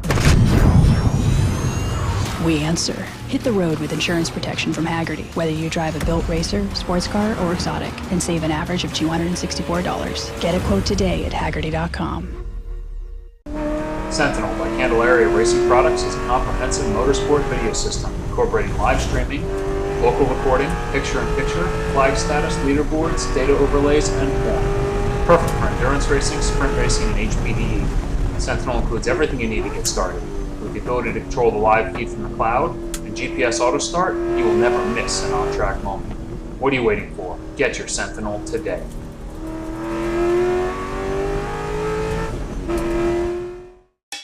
It's your Uncle Cooper. Truck owners who run Cooper AT3s are some of the most dutiful people I know. Even if that duty is to haul a load of this stuff. It's not glamorous, but it's their duty nonetheless. So if you and your truck are constantly tackling the regular duties of the day, go with a tire that can handle them all. Oh, man. I stepped in it. Go with the Coopers. Cooper. Back. DriversEye Live here at Michelin Raceway Road Atlanta. We've got 2 hours and 52 minutes remaining on the 9-hour event here on Saturday. Join us again tomorrow on Sunday. We'll have a 7-hour event. It starts at the same time. A nice little 2-hour break in the middle for a extended breakfast here or a church service if you so desire. And then we'll go back to racing, a nice 6-hour sprint event to the end to see who's got what. I'm Ryan West. We've got Joseph Moonrock on the turntables. We've got CJ Herrera from North Loop Motorsports. We are live. You are looking live out the front of the round 3 racing number 401. That's all. Yep, perfect. CJ, how was lunch? What did you have? Lunch was fantastic. Thank you for asking, Ryan.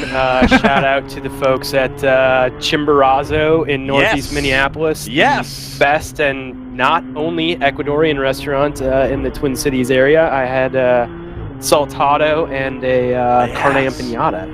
It was delicious. So, fun fact, CJ, the shop that I work at is 1 block down from Chimborazo. I love Chimborazo. It's fantastic.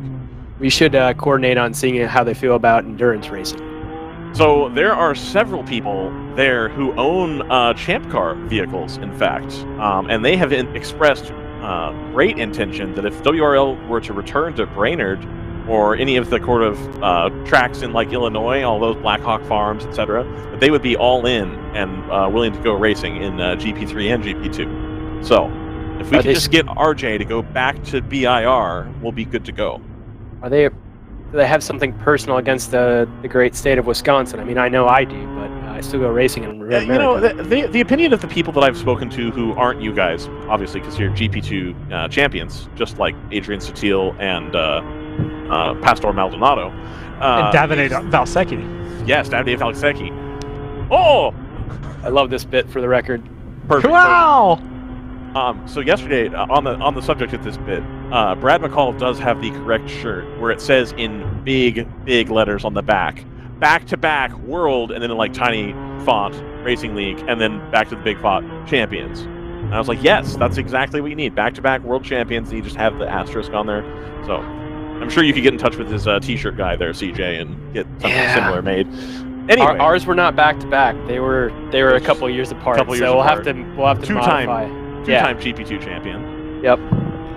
See, here's the thing. If you run in GP2 and you win the championship and you don't get a seat and you win the championship again, like, there must be something else there. You know what I'm saying? Yeah, I've never gotten any offers to move up at this point, so, you know, just going to stick with GP2 until I age out, I guess. Were you ever a signed reserve driver for Manor F1? Wasn't everybody. Exactly. I mean, if you're a GP2 champion, you must have been. You know, all I had to do was cut the check. The check was for $24. That's all I had. And I had to borrow 23 of it. Anyway, the impression I've gotten from everybody I've spoken to in the Minneapolis region is that if any racing series is willing to commit to go to Road America and one more track that's within 6 hours of Minneapolis, they would be in. So if we can just get back to Brainerd as WRL, I think we'll be good to go. I think that would be a really good GP race at Brainerd. I think what I'm hearing, Ryan, is WRL to the Milwaukee Mile confirmed.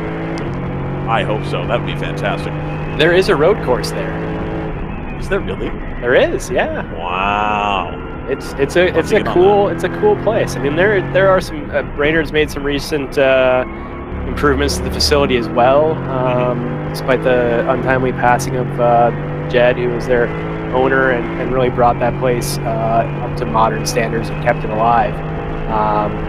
So it'd be great to have that, and yeah, frankly, it'd be a great place for a GP race. I've obviously done many races there. In fact, to update my misstatement from earlier, my first WRL race was May 31st, 2014, at Brainerd in an E30 BMW. So it'd be great to be back there. And the GP2 car won overall the last time they held a Brainerd event. I don't recall exactly who was driving. It's not important, but it is a fun track. Although not one of the more known tracks perhaps, but I know a lot of people don't necessarily. It's kind of like Sebring on paper.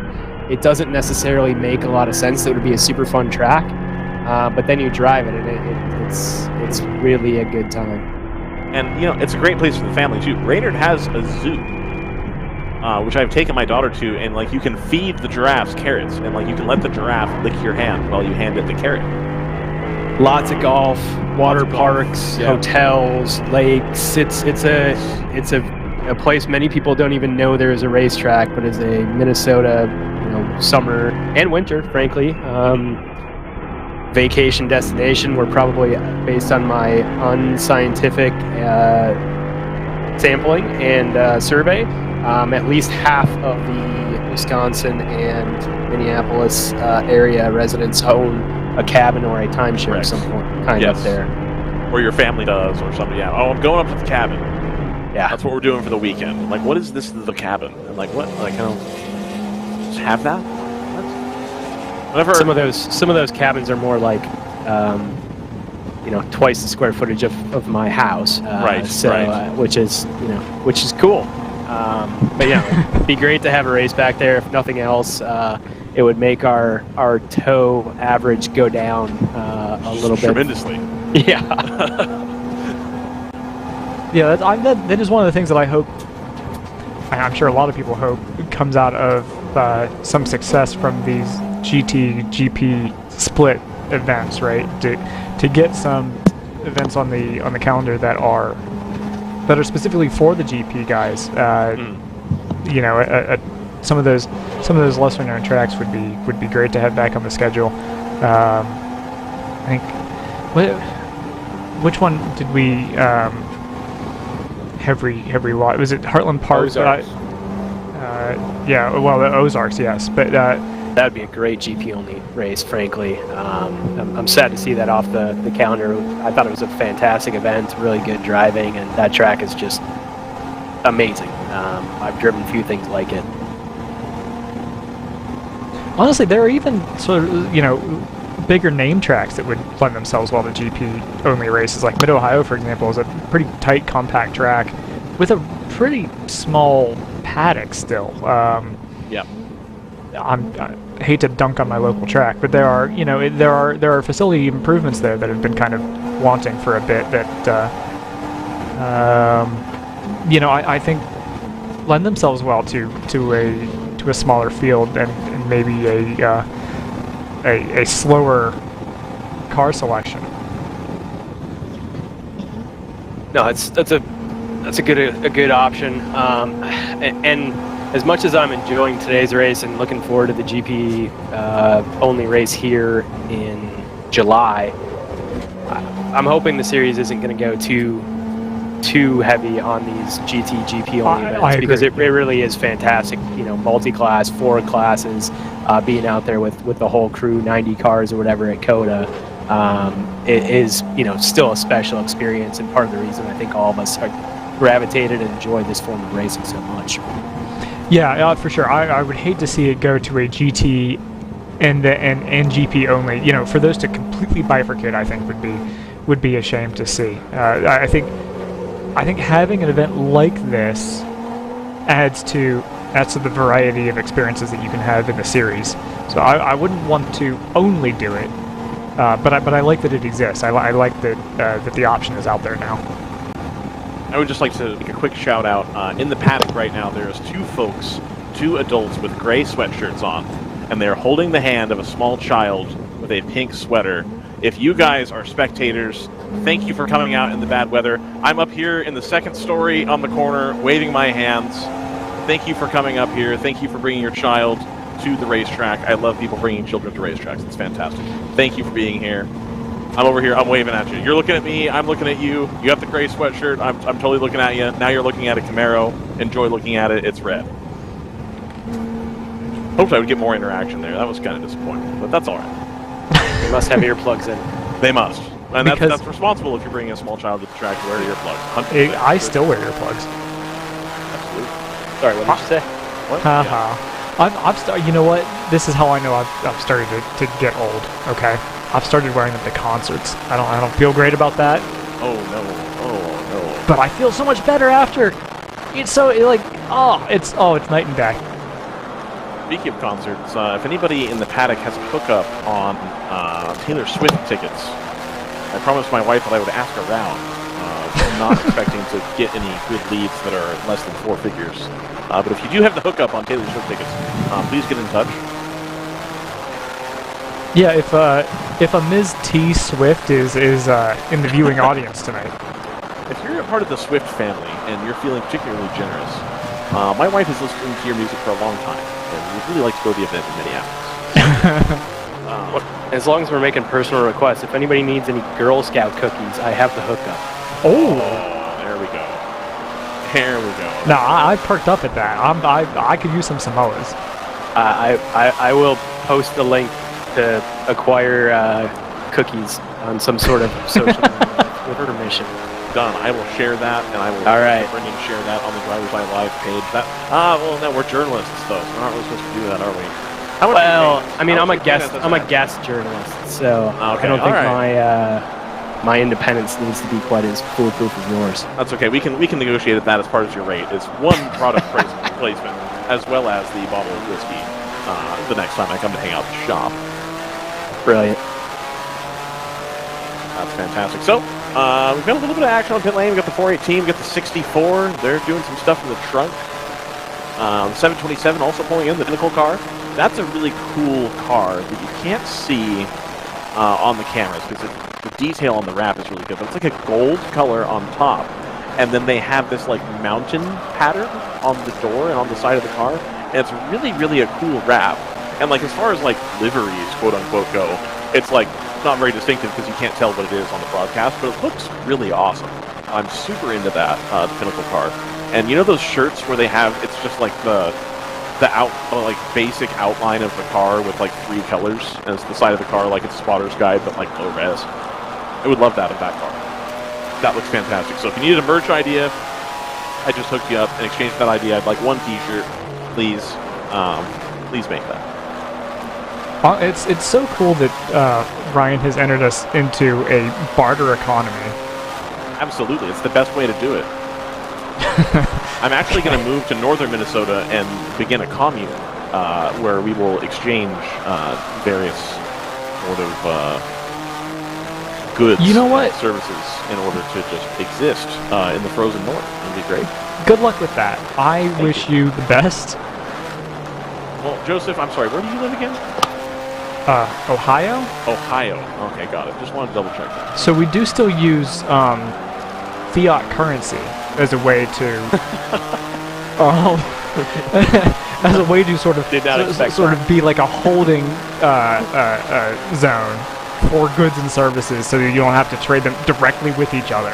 I actually prefer to put my goods and services into like a fiat multipla, personally. Okay.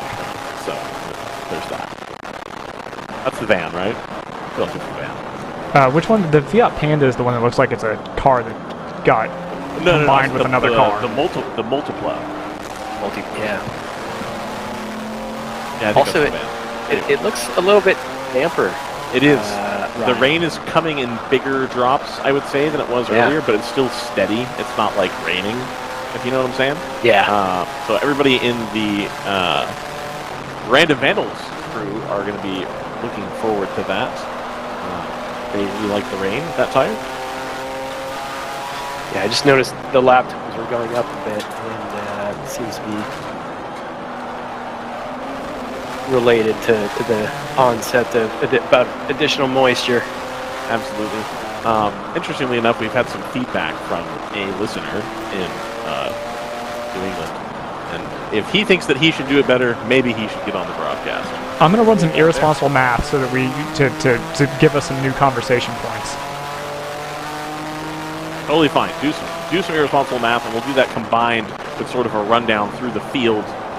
So we kind of get a check-in on what's going on. There hasn't been a whole lot of pitting recently, so I think we're about to enter a pit window. Is that accurate? Let's see. Let me switch my timing monitor over to laps until pit. Oh boy, howdy are we ever. 6 laps left for Hitman. 99's got 2 laps until they're due, and same for the 28 for Random Vandals. Then 4 laps apiece for the 111 and the 12. Choice has got about 4 laps left. NFC is the one who's going to take this the longest. That NFC car, you'll remember, found themselves, I think, 1 or 2 laps down earlier in the race also. So that's a good performance for them to be back well up into that top 10. Excellent, excellent. All right. If you are a spectator at the track right now, and you can't quite hear us on the PA because you're out walking around and it kind of echoes weird, you can also reach us on 98.1 FM, the trackside radio. I'm going to start just making up a name for the station. I'm sure that's not legal, but I'm probably going to do it anyway. 98.1, the track. Okay. Well, you can call it whatever. You can't use the wrong call sign.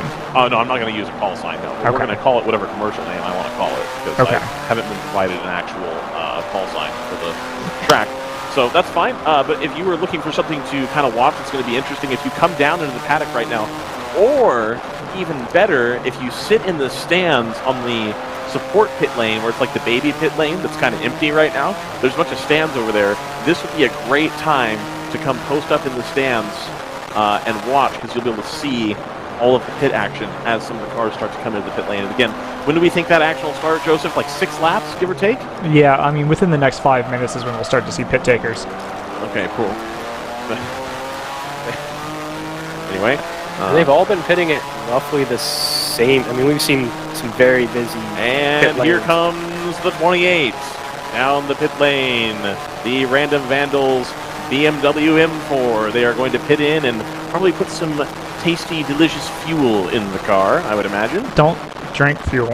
Don't drink fuel, no. Drink race fuels, though. I don't think race fuels still exists. It does not. Okay. DJ, I have a business proposition for you. Definitely don't drink stuff that hasn't been produced in like 9 years. It wasn't that long. I think people were ordering it as late as 2019, so it's all right. DJ, do you think Still you could probably not muster up the potable. capital to buy Race Fuels as a brand, and then we could just sell that? He has no idea what you're talking about. That's okay. That's okay. Nobody knows what you're DJ, talking about. Imagine an energy drink that is so niche that is pitched exclusively to club-level endurance drivers. So, did they also sponsor Haas F1 at one point? They may as well have. He may very well have attempted to do that. That wouldn't surprise me. CJ, did you hear that guy was back at it in the BTCC? Or no, Yeah, it was it was BSB, British Superbike. So it's not that guy. It's like a discussion about it's the British franchise holder and it's like a separate thing or whatever. It's unfortunate because they just wrote a book about it and then this whole other thing started to unfold. So I'm kind of bummed out about that. Oh, we're going to the air jack. The 28 is going to change tires, or tire even, right now. They have one over the wall, as they should. They're changing the front left first. Let's see if they grab another one off of the wall. Yes, they do. They do take another, so they're going to take 34 in. That's your leader. Perfect. So they're going to take 2 tires. They're taking 2 left side tires so far in this 28 pit stop. I would venture to guess that this is one of the tracks, CJ, you can back me up on this or not, as a team that runs Continental tires from time to time. Is this a track where you could take left sides only and that would be like a useful thing to do? Yeah, I mean, there's a lot of long duration right-handers here, so... and they do. They take 2 lefts and send the car back out. Yeah, that does not shock me. I mean, between turn 1, coming down the hill, the double right into the back straight, I suppose I could say corner numbers as well to help people. 6, 7, 11, 1, 3.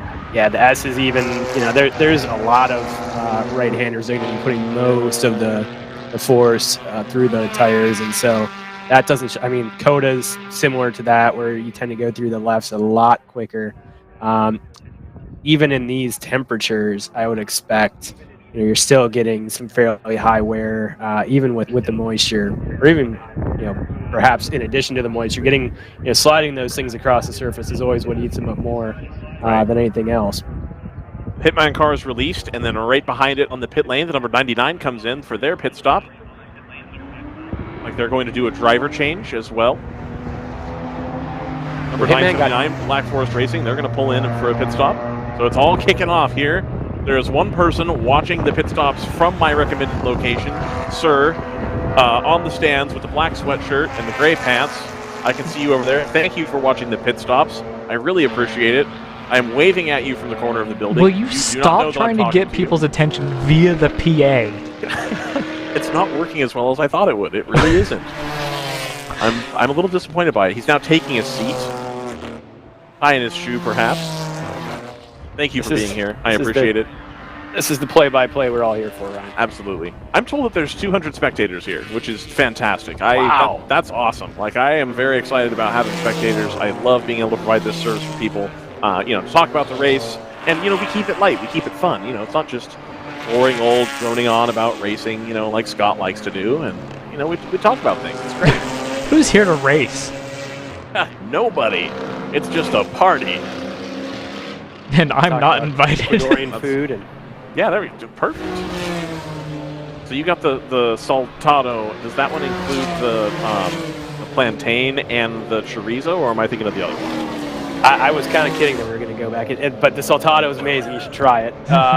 It's chicken, plantains, peppers, some avocado, and a very tasty, although not particularly spicy sauce. Lots of flavor, which as South American food tends to have. Nice. Northeast Minneapolis, great place to be food. Go ahead. The 12 is into the lane now, having overtaken the 28 on rotation. I think that's going to swing back around depending on whether the 12 has a really good stop. 29 also in right now? Yeah, that Screaming Goats car, smoking all day, has not yet turned into a goat kebab. No, it has not. They're going to triple stack on the pit lane here. So there's ACP and Choice and Screaming Goat all within 3 or 4 pit boxes right here. So a lot of furious action in the pit lane. And we'll go down to Andrew Marriott. Andrew. Come downhill it. Thank you for picking me up on that, Joseph. I know it was half-hearted, but that made me. That's fantastic. It was, you know what? It wasn't as bad as I thought it was going to be. In terms of a stylistic impression of Andrew Marriott, I feel like I basically got it on the nose. I think you nailed it. I thought that was a clip that you played. Yeah, thanks. I will still give $25 via PayPal to anybody who can provide for me the clip of Andrew Marriott going out of his way to irritate Colin Collis while the Audi R10 was in the garage. And you can tell he's in one of those temporary garages from back when they didn't have it fully built. And you can tell that Colin Collis does not want to talk to him. And he continues to go over and harass him about this Audi and why they're not on pace and stuff. If you can provide me that clip from Le Mans in whatever year he had the R10s, so 2011, 12, something like that, I will send you $25 on PayPal. Okay. There's no question. That's my favorite clip, and I cannot find it anywhere. So if somebody would send that to me, I will pay you. Somebody in the someone's got the Speed Vision archives just hanging out in their attic somewhere.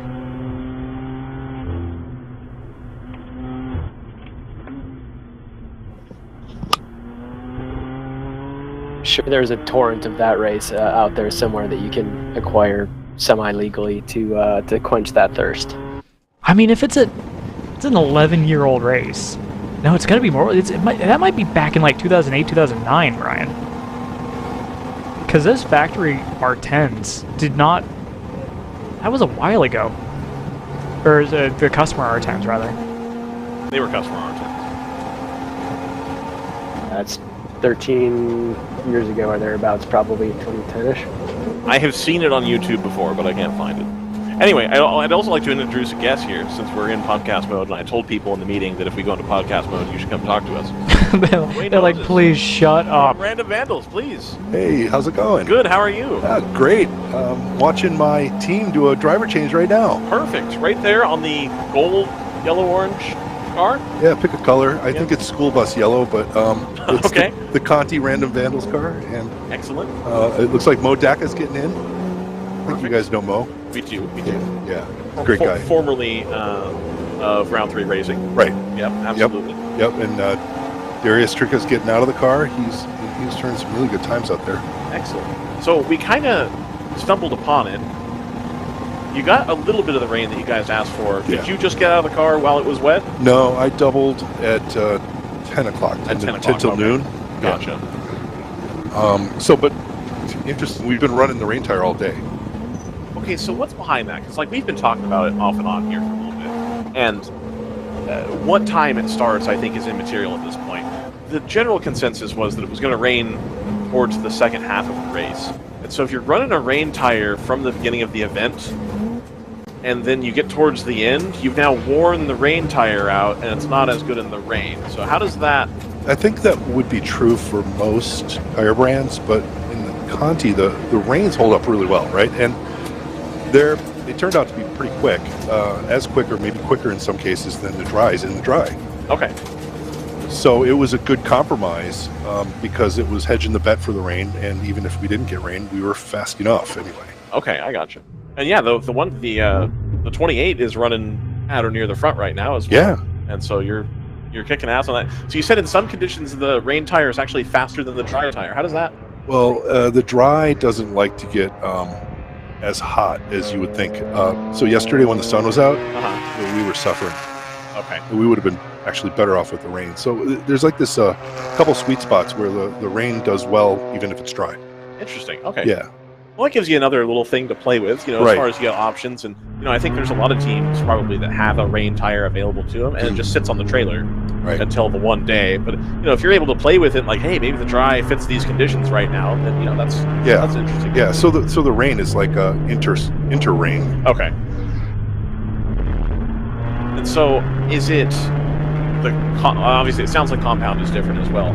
Is the tread pattern different? Because I know they're all DOT tires. Yeah, it's pretty blocky, actually. Blocky? The rain tire, I wouldn't call it a rain, but it's not an inner either. It's kind of weird. I do believe that Continental, we're giving them a lot of feedback, and they're using us a little bit as a test mule. And we're hoping that this will make some differences down the road this season, maybe, with some of the things they're doing. I'm not maybe I've said too much. Hey, I mean, we had the man here, and he was, giving us reasonable information, so I don't think I'm prodding you too hard. Sure. I have a question a little bit about how that tire drives. I just, this is a little off the wall maybe, but does it, when we get to this stage of the race where you've got a decent amount of rubber offline, does it help at all in those situations to have, those sipes?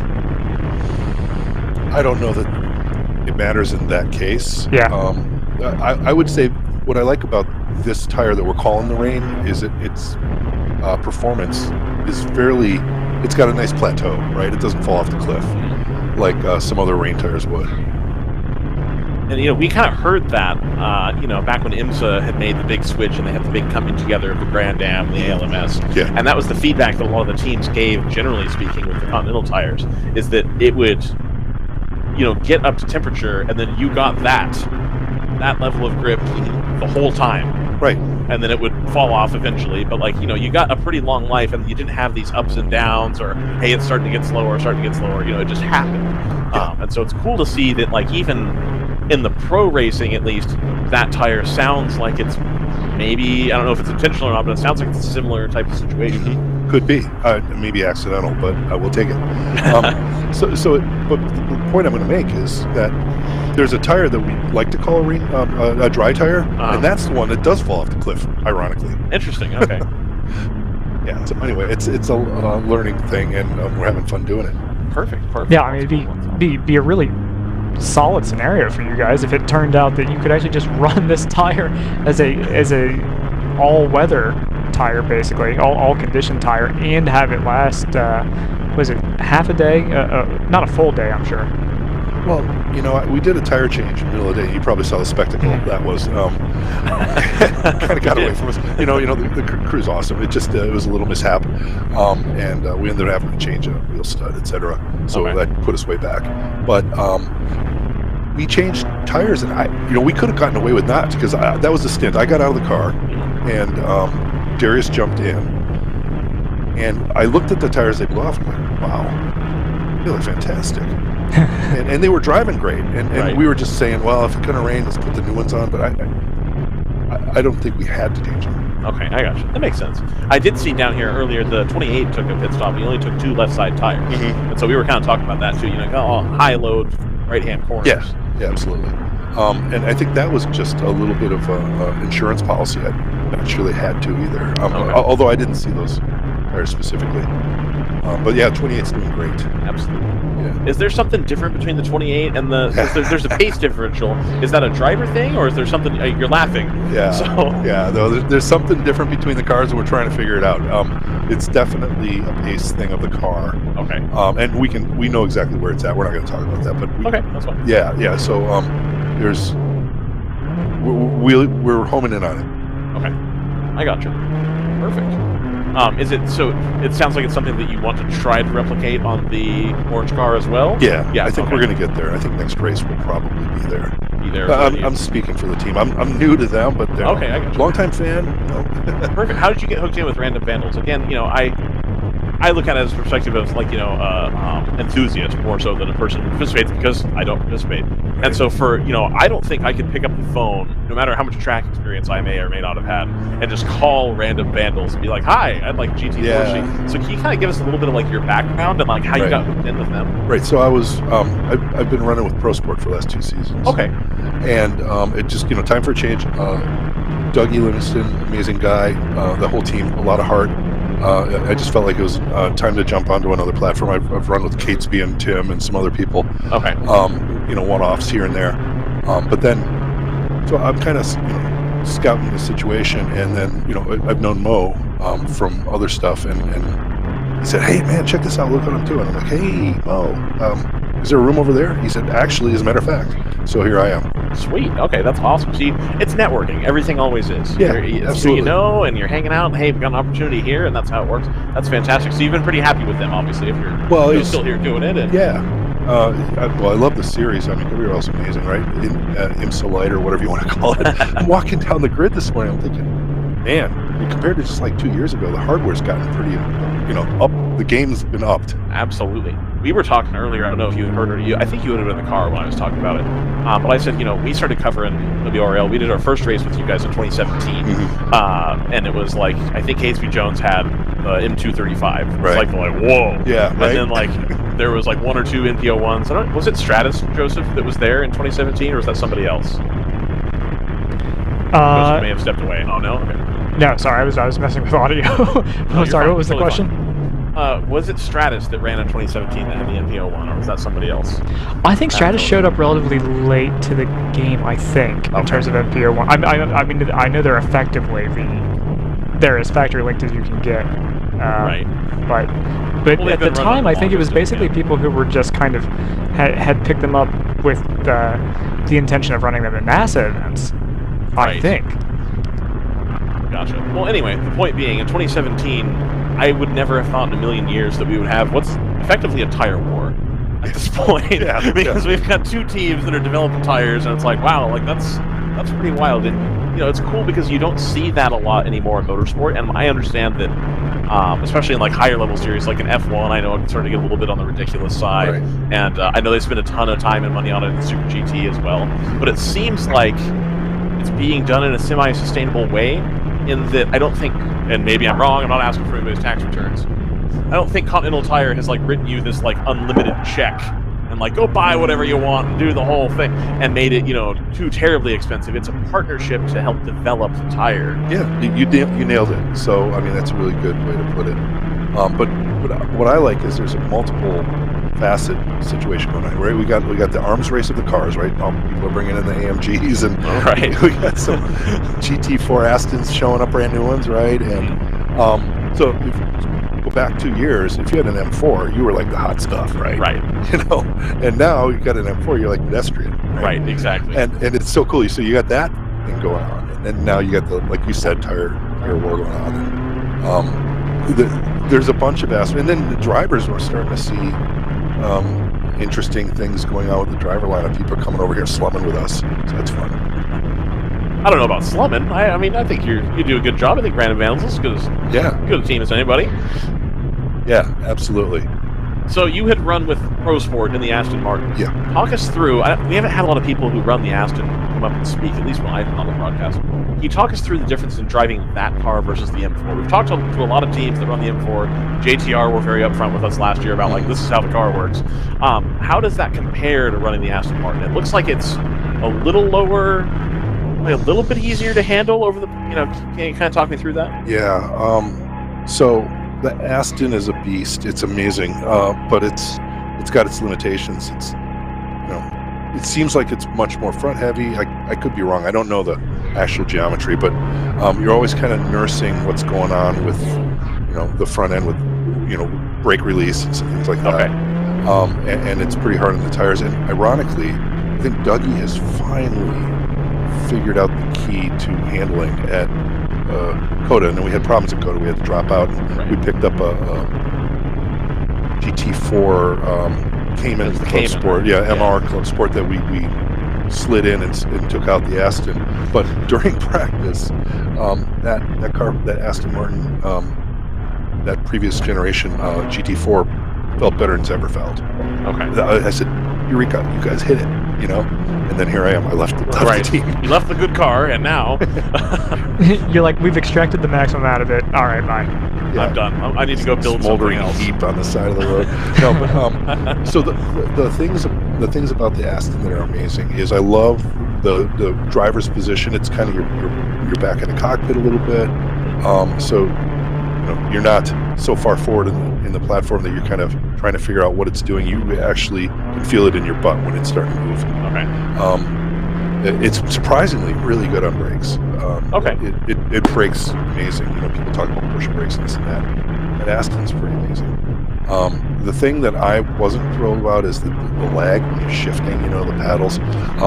It's like you pull the, you know, upshift, right? Here, click, and then it's a random number generator. Anywhere between 0.4 of a second and 1.2 seconds, the thing is going to shift for you. At some point. Yeah, It'll get there. And so it's kind of a guessing. No, I take it back. It depends on the conditions of how hot it's gotten and things like that. But sometimes that transmission can do that to you.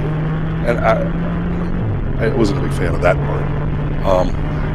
And then the formula, you know, some of the automatic racing, their cars a rocket, and we couldn't keep up. Right. With Dougie's car, and I think he's solving those things right now. And I'm looking forward to seeing him out there at Barber. Yeah. So overall, M4 a different beast then. Yeah. That's the different, not totally different, but a different style of driving. It's like you're not having to fight the front end as much. Yeah, but it's, you know, not as Cayman is the ultimate, right? Or the 911s where you're not fighting the front at all because it's, then you're doing what you want with brakes and lifting and things to get the front to stick. But the M4 is a really great neutral platform. I think it's practically 50-50 weight distribution. Okay. Yeah, and I like how precise it is.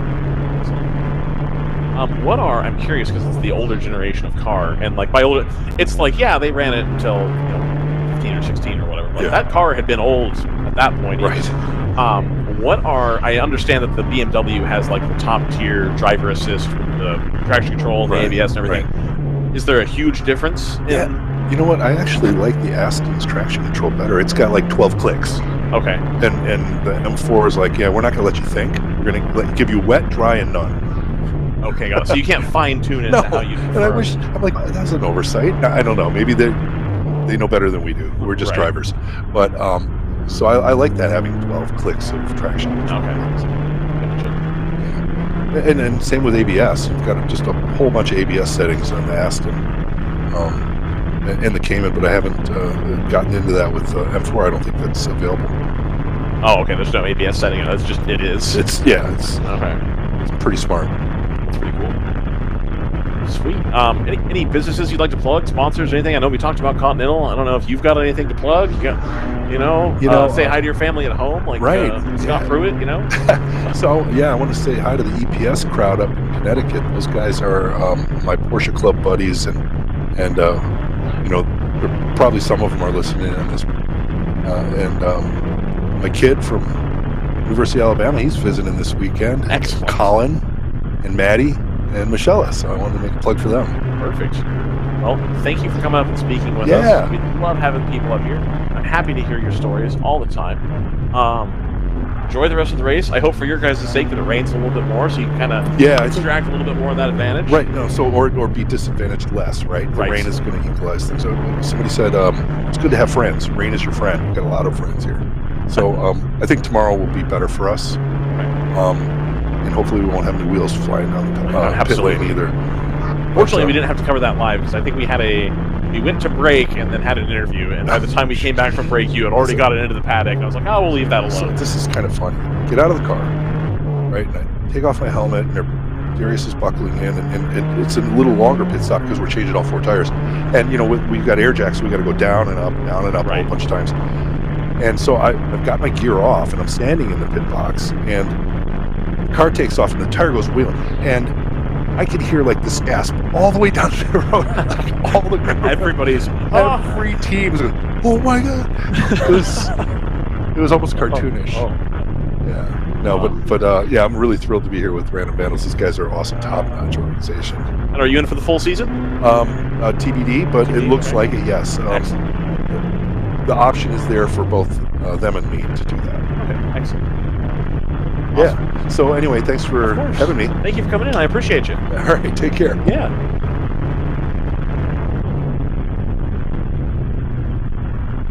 Yeah, on board with that number 82 now. They're sitting in about 16th there, as opposed to the team car running still up in the top 5 and 4th.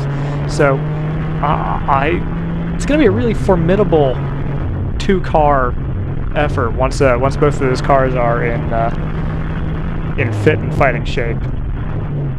Interestingly, I was having a look at the times during the interview. Their fastest lap is very close, about 6-7 tenths different between the team cars there. But the average pace has been a little bit different. So I wonder if it's a little bit harder to extract the pace out of the 82. Clearly, there is some things they've figured out that they didn't want to share, so I wasn't going to pry. But it seems like the ultimate pace might be there between the 2 cars, but maybe extracting it is just much more difficult in the 82 at this point. I'm finding really weird. The 16th place car, actually they're 17th, Random Vandals. They're 14 laps down, and actually they've had problems. They've dropped away from the field. So it's just for a WRL race, we've really only got 15 cars running competitively. And we've talked about every single one of them, I think. It's just strange to have very different from the usual sort of 70 car fields where we don't even get to talk about maybe half of the cars in the race. But yeah, in this one, we've got Screaming Goats running 15th, although they have just had a 7-minute lap time, so I don't know what there was an unscheduled pit stop in there, so I'm not sure if you guys covered that just before I arrived back. But yeah, a little bit of an issue there for Screaming Goat, and they've dropped down to basically the last car that's run without significant issue. Yeah, we're down to about 14-15 cars within touch of the leader. Well, I wouldn't say that. 8 laps down. 8 laps covers those cars, but that many cars that sort of are running without issue. Yeah, we did not talk about the Screaming Goat car.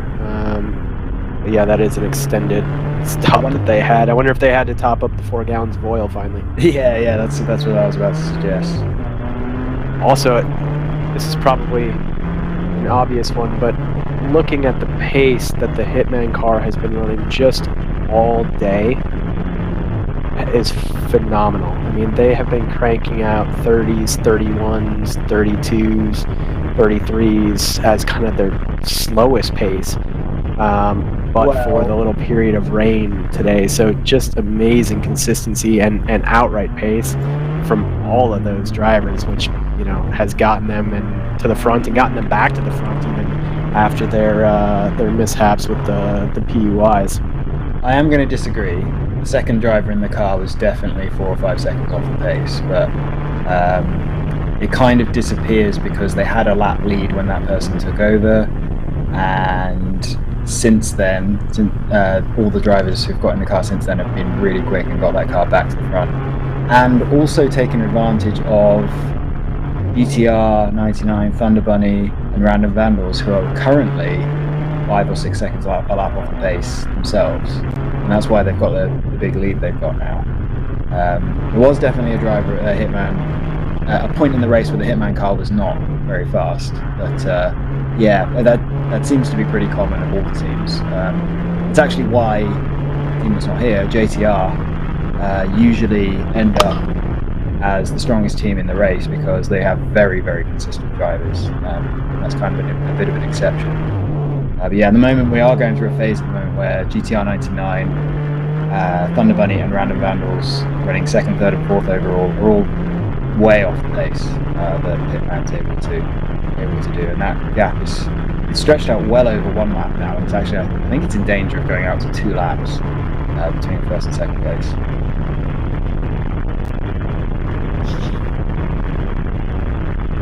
I was hoping that one driver that I saw was due to the rain, and I didn't want to have to throw him under the bus, Scott. But it looks like that might have been pre-rain. So oh yeah, you're spot on.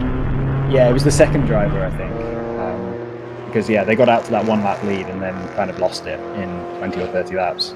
But I mean, that's fine. That driver kept it on the road. I think they may have been the driver that picked up the penalties, which obviously isn't ideal, but at least they kept the car running, and they're now way out in the lead, and it looks like with what we got 2 hours to go, they're in a pretty solid place to, all else being equal, to wrap up the win. It's obviously a little early to say that, but right now they're in a very commanding position, even despite losing that time. Yeah, and they've imagine where they would be if that right if that hadn't happened. They'd be about 5 laps in the lead right now. And even I can't say with certainty, but it looks like the rain is coming down again. But that car's been fast in the dry and the wet, even comparable to some of the other cars, including the 28 that we know is on their rain option tire, which sounds like it does quite well in the dry as well, which is very handy to have both dry and wet performance that they've had. I was curious, as an engineer, when you end up with 2 very different concepts that both end up performing equally, I can't help feeling the optimum must be somewhere in the middle. Yeah, that doesn't sound ideal to me. Like it sounds like, oh, the wet is surprisingly good. You could also read that as, oh, the dry is surprisingly bad. So I don't know. That's obviously just listening into feedback from a couple of drivers who run those tires, but it's definitely a useful tire. The car is competitive, running 4th. It is the slowest car of the top 10 right now. But obviously that's down to random variation with traffic. But hopefully those wets are hanging on after nearly 7 hours of torture in the dry. Randomly fast. Well, so all the pace for everyone has dropped off. Literally just in the last couple of laps. I think you just mentioned the rain seems to be picking up. The only car that really hasn't slowed down in the last couple of laps is the one at Others, and now their 135s are looking quite quick. So that's interesting. And again, that's another Supra. So yeah, wondering if that Supra is particularly good in the wet. I wasn't. I've not actually. Obviously, I've been away for the last couple hour or hour and a half or so when it's been raining, so I haven't been checking lap times and whether that was a theme. I can see that Hitman Racing over the wet period has appeared in the lead and got a big lead, so I have to assume that Supra's pretty good in the wet. It does seem that way, which is, I guess, not. If it's a slightly lighter setup, the lighter cars do tend to do a little bit better in the rain, but perhaps that Supra is particularly well suited to it because, yeah, both those cars are now doing well after the Thunder Bunny car had been falling behind some of the BMWs for a bit there. So maybe they've got a little wet magic on the Supras over the M4s at the moment. Gratis 59 has gone salmon on my screen. That is the GTU leader. And the only GTU car running. So yeah, the 58 was slow just as we had the last interview and then boxed, and I don't think has reappeared since. So hopefully they can get back out. Well, I wonder if the 59 knows what's going on with that car and knows it's not worth them running any more laps today. Just a bit of speculation. It is the same team. And the 9.4 car hasn't got time to catch up, even if it could get out on track. There's a slightly sneaky angle too, Scott, which is that you only get classified if you've done at least 50% of the leader's laps. Ah. Yeah. Okay. It's true. What would be twice the number of laps that the 58 has done? That would be 400. we're not going to get to 400 laps. So I don't think there's any danger with that. Yeah. No, I agree. But yeah, I mean, actually, 40. How long does it take to do 40 laps? 36 laps. It's about an hour, isn't it? 40 times 1.5, essentially. I mean, this is all completely irrelevant now because the rest is surprise. So it's I don't even know why it was salmon. It did a 140, which isn't that slow. So completely irrelevant. It may have been even another one of those timing bugs on my screen, but yeah, mine hadn't gone salmon. So I think yours is just messing with you today, Scott. Yeah, there's a couple of times it's happened. Anyway, related subject, Stratus 59 really doesn't need to be out there. At least, or maybe if they do another hour, they should be able to park it. I think less than that, about half an hour. If the 58 hasn't come out in half an hour, they'll be an hour and a half ahead with an hour and a half to go. So correct. Which we've done. To save the car, save the risk. You know, sometimes there's been a lot of attrition, and if there's 30 minutes left to go and no one can catch us in 30 minutes, it's the safer decision to just park it. So it's not quite as much fun, and you have to make sure the drivers are all on board with it, but it does remove the risk. At some point, it does help when the team owner is the last guy in the car and maybe just a little bit more, willing to park it in exchange for having not a broken car. Yeah, part of me thinks like if I'm going to take any opportunity to not drive my car, then why did I even turn up? But the logic is definitely there. You're totally fair, Scott. I think sometimes though, you've been in the car for 3.5 hours, and it's just, do I want to finish the last 15 minutes? And at that point, 15 minutes doesn't seem like that big a deal. No, I know, especially on a Saturday when you've got a Sunday race as well. So it makes complete sense for sure. It's a funny sort of thing to think about in your mind, like, oh yay, we get to stop early. Oh, hang on, wait, what are we doing? Diminishing return between 7 hours and 8 hours. Yeah.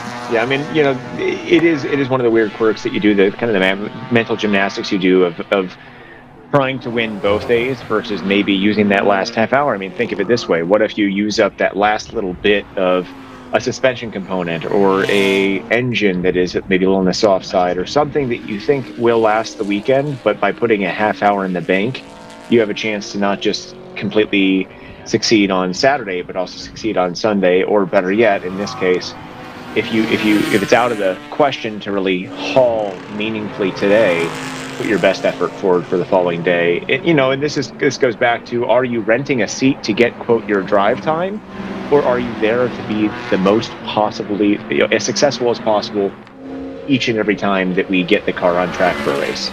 And those are sometimes at odds, where sometimes the person who's in the car needs to either yield a little bit of time or maybe yield over to another driver who is right for that situation. Maybe someone's better in the wet versus the dry. And it's nothing against their skill set, it's just where they're comfortable. And so that's another place where sometimes you have to have a bit of a conversation with the team and find what everyone as a team agrees upon. So yeah, different teams will make different calls. If it's a rental program, probably they're going to run it all 8 hours. And that may be one of the challenges they then have, is they have to make sure they're doing a little more preventative maintenance to make that work. Now, and also, obviously, if you were here this weekend to drive, or so that people could just drive the race car around, then you would just go to a track day and save a bunch of money. You're here to win the races, so you have to play the probability game with what's the right decision so that I win not only this race but tomorrow's race as well. So yeah. Yeah. There are a couple things that are different in your game plan that probably don't make this that likely. Namely that you front load, you put your ringers in first, if you will. But is there any kind of thought of, well, the track might be in a little better state now, traffic is kind of thinned out a little bit, I might go for a little bit of a faster lap and put myself up the grid a little bit for tomorrow? Yeah, I mean, that's definitely a possibility.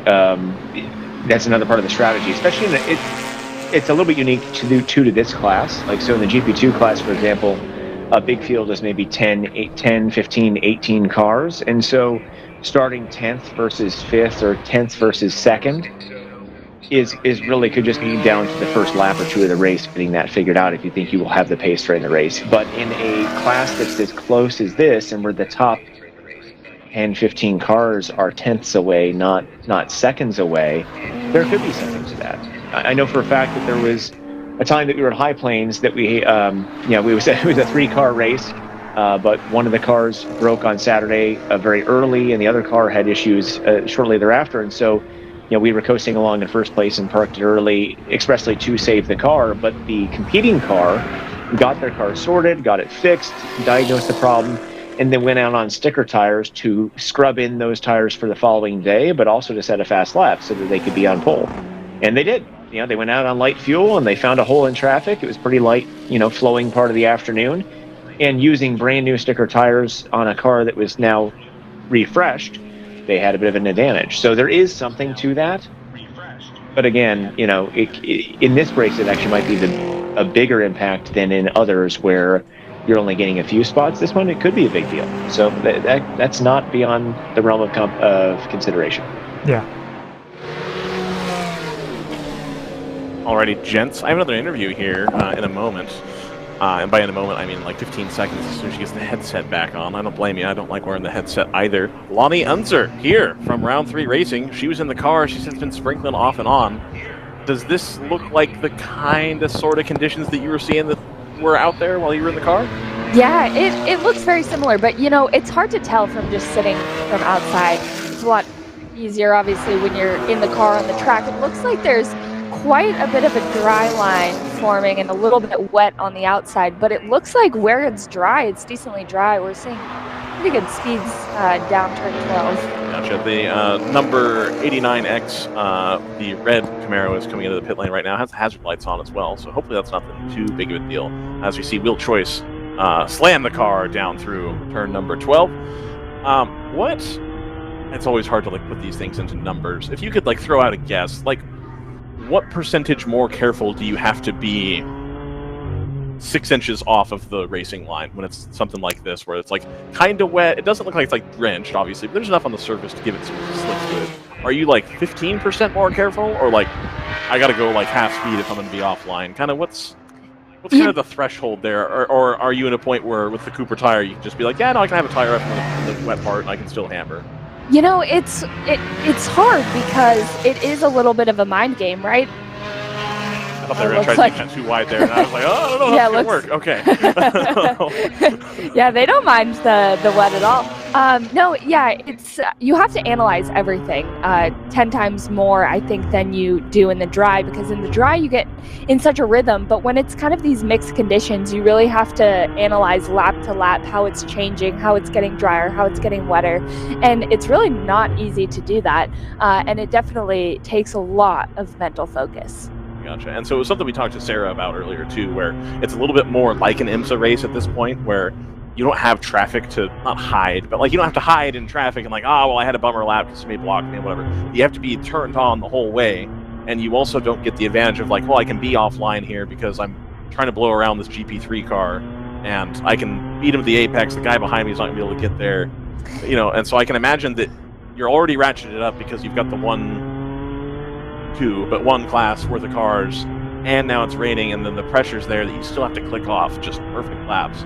And so it's making it much harder to pass, presumably. Oh, absolutely. I mean, Sarah and I have been talking all weekend how competitive this is. I mean, we have, 25 plus 31, I can't, something like that, yeah. Whatever it is, a good amount of cars. They're all very well prepared cars, very good teams, very good drivers, and it's not going to be easy to do well in the GTO field this year in 2023. It's full on. You have to pretty much be on your game at all times. You cannot be slacking at all, and the one class makes it really cool because it definitely feels like a single class sprint race. Right. And the GTU cars, they're just as quick as the GTO cars. Absolutely. So they really mix in well, and it's a good class to have combined with the GTO field, and it's honestly just super fun. So I know that you just went and did the Pikes Peak in the GT4 car. They've got the program up there all set up. It's part of Jeff Swartz, thing, and they're getting lots of people. I think Travis Pastrana ran it. either last year or a couple years before or something. Were you there the year that it rained? Well, the last several years have been pretty wild in terms of weather, and of course, the last 2 years, obviously wasn't running the prior year. My rookie year was this last year. Right. But both years, practice and everything leading up to the race was gorgeous. It was just beautiful up there, and both race days come and it's either snowing, raining, fog, you name it. Last year, all the above at the same time. Something like that, yeah. Yeah. Last year, it was really foggy, so that made it super interesting, and the course was wet at times as well, so it was just dealing with all sorts of conditions, which, you know, is very similar to what we're doing today. You have to be prepared for anything, and fortunately today we have the Cooper tires, and they've been doing really well in these mixed conditions, so we're definitely thankful to be running on those. Excellent. So I'm curious then at Pikes Peak, I know that there's a bit of a gap in between each person running. When it's wet out there, do you get a dry line? Or is it like, you go up and it's still kind of wet because it's rained since the one car has gone up? Not really, but the nice thing about the rain at Pikes Peak is it doesn't puddle because it's straight uphill. It just goes okay. So there's no real dry line, but it's just kind of a sheen of water. Okay, so you don't have like standing water. You're not going to hydroplane or anything. Exactly, which is the nice part, but the bad part is the 1,000-foot cliff drops. They didn't need to add the puddles to make it dangerous. Right, exactly. I don't want the puddles. I do not need the puddles. If that's what the cage is for, you'll be fine. Yeah, that just totally works out, right? Yeah. It's all good. Yeah, I get you. My goodness. Yeah, what an event. That's like super cool. When I heard that you were going to get to go do that, I was like, oh, what an opportunity. That's a super, for me at least, that's like a bucket list, like being able to go do it. That's a super, super awesome event. 100%. If you haven't been, I think people should go and at least experience it once is what I'm told. It's just fantastic. I mean, I went my first year as a spectator because I didn't have anything to do that weekend, and I was like, might as well go watch race cars. And it was something I never, to be completely honest, I did not want to do Pikes Peak until I went and spectated. And then once I did Pikes Peak, once I went and spectated, it was just, I was hooked. I was like, I have to do this, and I'm going to be here next year in 365 days. So do you remember as well? how far up the mountain did you spectate from? The first year I just watched from the start, and it was great. Like, the environment at any point in Pikes Peak is awesome. Watching from the start was really cool because you got to go around and see all the cars and see everybody preparing. It was really cool too because when I went to spectate that first year, Laura Hayes was there, and so I got to go and chat with her and kind of see her perspective on the race. And of course she raved about it because how can you not? I gotcha. So Lonnie, I know you got the full season commitment here with round 3 in the 701 with the 401, my apologies, with the 3 of you ladies. Do you have any other plans for the season? I'm running Pikes Peak again for sure. Pikes Peak, yep. And beyond that, I'm not sure, but I'm so excited to be here with World Racing League. Get to run the M4 GT4, which I've just been having an absolute blast in the last 2 days. I do work for BMW, so I get to drive the street car version a lot, and it's really cool for me to be able to translate what I know from the street car to the race car. That's super awesome. And then do you work at the performance center that's like up the road here in South Carolina, or? No, I work at the West Coast Performance Center out in Thermal. Yeah. Yep. Okay, gotcha. Yeah. Oh, and so the Colorado to there, it's still a drive. It's not like tremendously far though. It's a quick flight. Yeah, it's a quick flight. It's really nice that they decide to have me out there. And it's a great time, and it's fun to share what I love with other people, and hope to see those kind of people who go through the schools eventually come up to series like World Racing League. That's how I got my career started in racing, is I actually went to the BMW Performance Center myself and did a 2-day school and was hooked from there, unfortunately, in all the best ways. But yeah, that's how I got started. So I love to see people learn and people get excited about the sport, and then, hopefully one day have a racing career of their own. And be able to live the dream that we all dream. Yeah, exactly. It's totally awesome. Well, Lonnie, thank you for coming up here. Yeah, thank you so much for having me. I would love to talk to you more anytime you want to come have a chat with us. Yeah, we got a lot of other drivers. I think we had some lining out the door, so Yep, we'll have some absolutely. good chats. Yep. Perfect. Thank you so much for coming up here. I really Thanks for appreciate having it. That's me. Lonnie Unser with Round 3 Racing.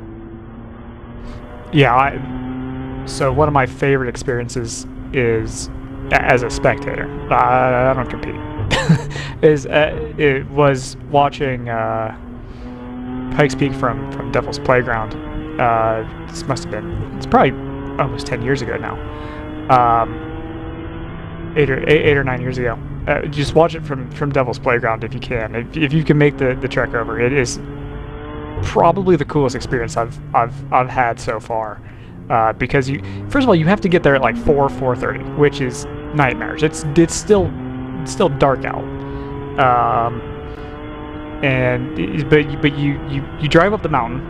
Thankfully, it's dark, so you can't see the cliffs that you'd be falling off of. So that is good for someone who's afraid of heights. But you get up there, you get up to the spectator area up at Devil's Playground, and you just look out, and it's dark. It's dark for the longest time, and the sun comes out over the horizon, and it is absolutely one of the most magical experiences I think you can ever have related to racing.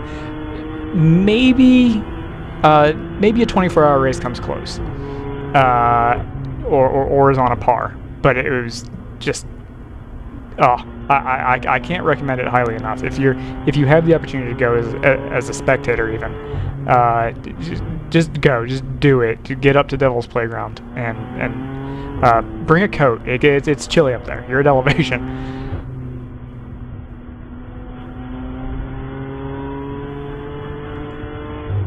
Now back to about Atlanta, which is much closer to sea level. Much different experience. We've still got a big lap, now nearly a 2-lap gap, maybe over a 2-lap gap now, in the lead here between the 34 and the 99. So that car is, I mean, the car is hooked up, or the driver is hooked up. They are meshing perfectly right now. They've just done their fastest lap of the race and the class's fastest lap of the race at a 1:30.8. So even though you see raindrops on the windshield and a little bit of moisture offline, that car is still flying around here.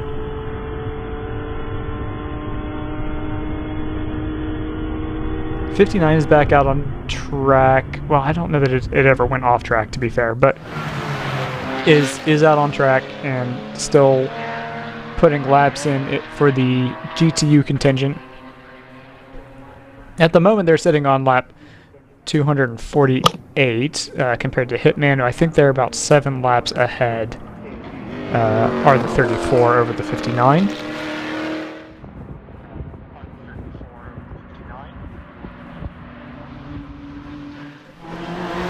You got 2 laps back to GTR 99 in GTO, another 38 seconds back to the 111. I'll have an answer in terms of how far back the 28 is. It's about 1 minute and 7 seconds. It's the same gap that the ACP number 12 car has to them. So things have kind of strung out here a little bit. I'm not totally certain if we expect anything to really compress here. I think it's really going to be a matter of teams putting in lap times to put themselves up the grid, as we alluded to, putting them up the grid for tomorrow, and really just keeping it on the track. If you're in a points-paying position, we talked last time out at NOLA about how difficult it was going to be to score points here. So if you can come out of this with a big points haul, that's a pretty big deal for your championship hopes. Yeah, and it looks like we might still end up with a battle for P2. The pace between the Thunder Bunny car and the GTR is close, but as of the last few laps, the Thunder Bunny car has been a little bit quicker, although I think everybody still has 1 stop left. Is that what you have, or do you think possibly 2? I am actually running the numbers as we speak, so I'll try to get a better answer for you. Because it's been about 25 laps, I think, since everybody stopped. But we've still got an hour and 42-ish minutes left to go. So that would mean one in a splash, at least for a lot of the front runners, I think. I feel like we have this discussion at every single race at like the hour and 45 mark. It's like, is this one stop or two? Well, yeah, it's the time you have to really check in and be like, what do we have left here? I feel like as the noob of the group, then I'm right on point then, huh? Yes, absolutely. So I've got basically everybody, other than maybe Thunder Bunny is on the cusp of being able to make it on one, which could be interesting in terms of those top two. And that spots. was the strategy decision that they made in the first 20 minutes of the race. I've also got they can make it on one, right? I've got the 1, 2, 3 for NFC. I've got them with having a pretty good shot at making it on one. They're sitting back in 7th, so they may have the opportunity to leapfrog a couple people. But most everybody else owes us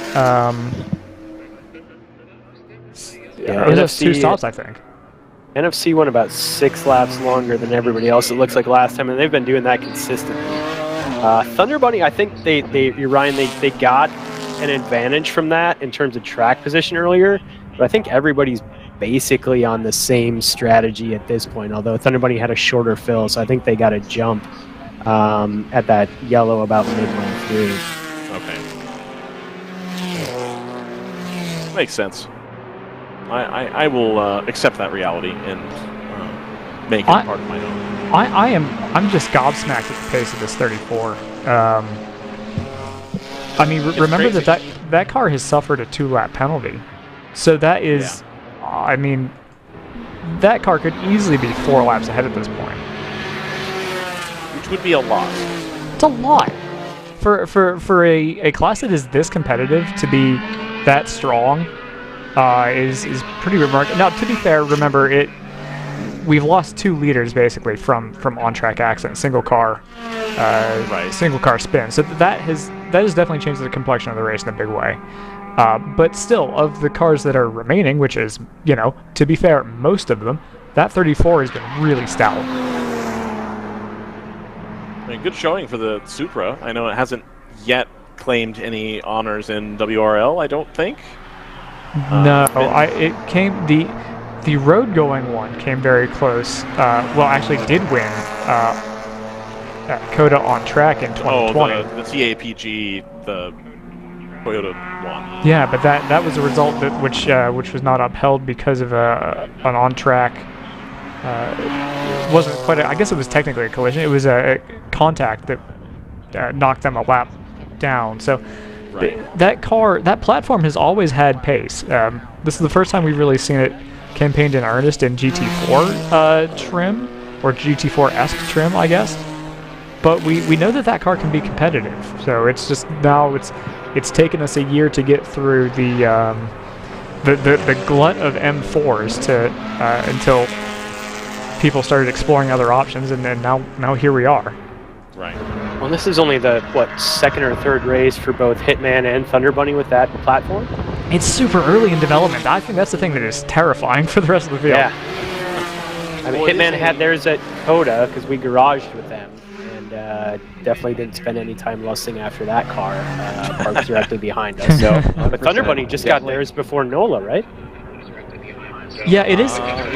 The interesting thing about the Thunder Bunny car is it is listed actually as a year older trim. I don't know that it makes any kind of difference, but it is interesting. Even though they got theirs later, the delivery's later, but it's an older car by a year. I don't know if there's been any actual development that would be relevant to that.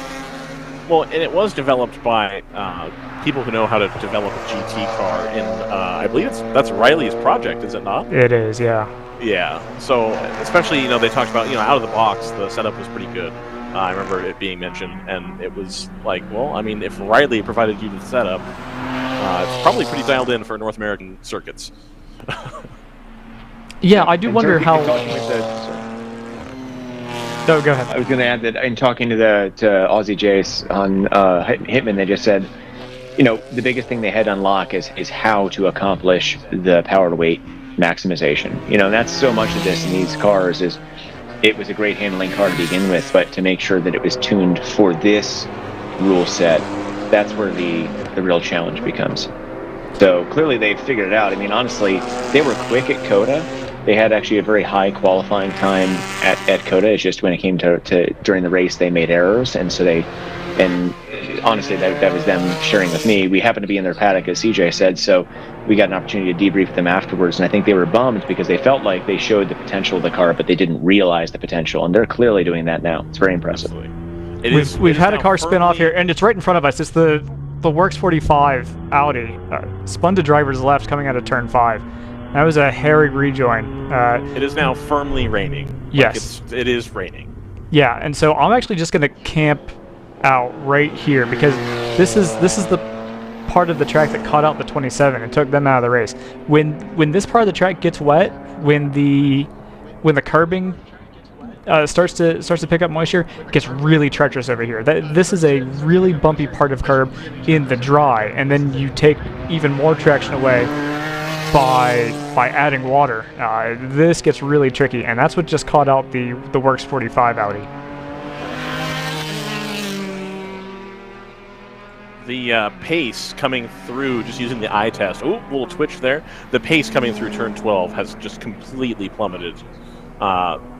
It's very apparent that people are taking it easy at turn 12 at least. You're I think getting the pitch towards the apex and like nail it, vibe. It's now we're going to very cautiously approach it, and then as soon as we get the car turned mostly towards the straight, then we'll get back on the power type of thing. Yeah, I think it's very apparent standing there what's going on. I think the rain is taking its its expected course of west to east. So I think you're starting to see this back straight and turn 12 where you are, Ryan, is where we're seeing the most moisture, and it's finally starting to make its way over towards the turn 1, turn 3 part of the track. So this to me seems like it's probably the most moisture we've had on track all day. Yeah, I would agree with that 100%. Just again, eye test, I'm not out there, but like this is the darkest the track has been, and you can start to see the reflection of the lights on the racing surface as well. Yeah, I was using their headlights, and it's like, yeah, it's wet out there. I was thinking the same thing. I'm going to cut over to the turn 10 camera because you can see it now here, especially not just on the tarmac, but that sheen on the curbs. That's how you know that the curbs are dangerous when the reflection is sharp like that. That is that is hazardous. And these curbs, especially the ones on the inside and that part of the track, are rough. They're not like the gentle where they've got the little tiny grooves dug into them. That's quite a It's a rhythm section. Even dry, it's going to upset the balance of the car tremendously, and then now you add in the wet, and it's going to be just impossible. You can't do it. This is the point of the race where everyone's going to have to try to prove me right about saying that we're actually better behaved in the wet than we are in the dry. Right. Yeah, we'll see about that. Joseph, pull up the turn 12 camera if you would be so kind. There's like a concrete patch, yes, and it's super reflecty right now. People were bouncing off of that in the dry, so that's another place where I can't imagine how treacherous that must feel now. You're turning into probably the highest loading corner. Maybe turn 1 is higher loading.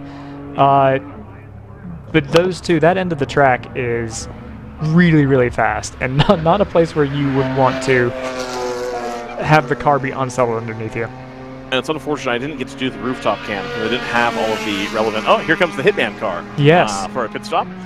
Anyway, real quick, it was unfortunate that I couldn't get the rooftop cam going because you can't quite see. Everybody's taking a very late apex on turn 12, and like now they're not really trying to get to the apex as much. Sure. Probably want to take a little bit straighter line through there if they can.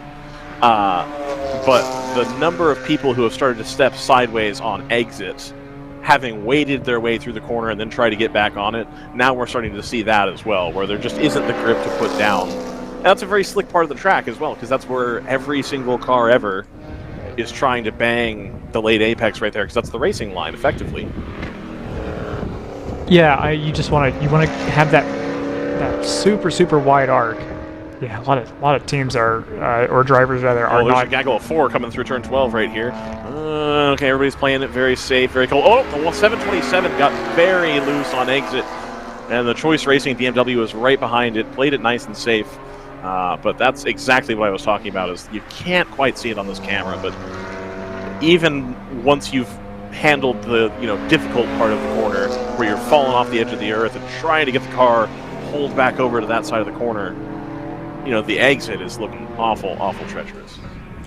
We're getting a decent amount. We're starting to actually get spray for the first time. That is that it's starting to get a little it's trickier by the moment, really. You can see in the distance we're starting to pick up a little bit of haze. We've got enough rain, so everyone's got to be on their best behavior here. Everyone's going to be feeling out, especially anyone who's undergoing a driver change at this point. They're in a really precarious situation because this is a state of the track that you've never seen before. So every single corner is going to be new territory. On to your point before, this is when we lost our two Ginettas earlier, was when the conditions changed, driver changes, and suddenly we had two very quick cars out of the race. A lot of risk, but also a ton of reward. The differential between lap times is already spreading out meaningfully, where you have, every lap you could be seconds of difference versus tenths of difference. You can make up a ton of places here and or give them all up. So really exciting time of the race. Yeah, it's anxiety inducing for sure if you're just up on the pit wall. I'm currently anxious about the state of our cameras with my tape job. It's fine. They're IP rated. I just don't want it to get into the charging port and then have it not charge. We're only an hour left. I bet the onboard battery could take it from here. Yeah, probably. For the first time in a long time, Hitman is not the fastest vehicle on track. And you know who seems to be picking up speed and is being a little bit quicker on track right now is the 401 car, actually. Relative to the other vehicles that have come through, this is the quickest that I've seen them. Relative. Oh, trouble! There's a Ginetta in turn 12. Joseph, if you hit the turn 12 camera, you'll see it. Trying to get through the mud. Gotta keep going. Don't get stuck. Don't get stuck. There we go. Okay, so now it's early in the corner. On the inside, there's going to be some red dirt and mud there. It's going to make it even worse. And they did drive over the exit, so people are going to have to be extra careful there now, as they've kicked up a little bit of mud onto the track. So you'll want to stay well wide on entry there. Isn't really going to help your lap time at all, but now it's going to be extra slick. So I think we have a big enough sample now where we can say that the Ginetta might be the trickiest one to drive in the damp. I think that's exactly right. I don't know if it's maybe more on the nose. I wonder if the TC on that car just isn't quite as good as some of the other cars, perhaps. I could see that. It's interesting to me that car being designed, engineered, and built for Britain racing in Great Britain, right, to be not very good in the wet. So I don't know anything about British GT rules on electronics. I don't know that I assume you just run whatever is homologated. Yeah, but what do you homologate it from? Like, Ginetta doesn't have $1 billion at their fingertips to develop a world beater. Well, is it a control ECU is my question, basically. I don't believe so. I think it is their own. Okay. Yeah, I mean, that is a GT4 homologated car as well, so they should be running. I think they're running the Bosch system, actually. Again, I have maybe spent more time than I even was willing to admit before perusing various Ginetta pages and information. I'm pretty sure it's a Bosch system, but I think maybe getting it set up is where kind of the trick is, and the M4 and the super teams. Maybe that's where the information they're getting from the just the sample size of how many cars and the information they can get from the factory with the Bimmerolds and the other teams that are running those cars is helping them. Oh, trouble again! It's the same Ginetta. They do a 360 going down into turn 12. God, that is scary. Real clear. That's the 280. So he spun and continued right in the middle of the track, but it ended up being safe. That was well executed. Second time. That's not what you want to see there, obviously. Now, again, you can't really tell on the camera because you can't see the apex. I'm sorry. But what I'm now starting to see is we've gotten to the point where drivers are nowhere near the apex and trying to stick more to the outside where the surface is less slick to try and pick up a little bit more of that grip and getting out into your flag, David, to kind of get that taken care of. Try to find a little bit more grip where you can by not running on the part of the track that's got all the rubber laid down. So we're now at that point of the wet where it's let's get off the racing line because that's better. It also appears that under the bridge, less steering input. I mean, the car's going to get light coming over that hill, and so having less steering input and just running the outside seems to be another part of that calculation. I mean, you know, you generally in the wet, you start to square off corners more. You want to take your corners slow, but drive as fast and as long in a straight line as you can, and then sacrifice some of your mid corner because that's where you lose your grip in the wet, and instead just try and go straight as long as you can. The exception is in corners like going under the bridge, where you have no choice. In turn 11, you have to turn at high speed, and so there you want to run the maximum mid-corner possible, hence less steering input and a longer radius corner, as you said, also maybe using the marbles. So you add the fact that the car will get light there, man, that's a lot to deal with. CJ knows a little something about dancing in terrifying wet conditions at all number of tracks, and having watched his in-car, it looks very reminiscent. The number 84 has chosen a very interesting time to rejoin the fray. They are quite a ways behind the 58. So I don't know that they have anything to gain here, but good on them for getting out there.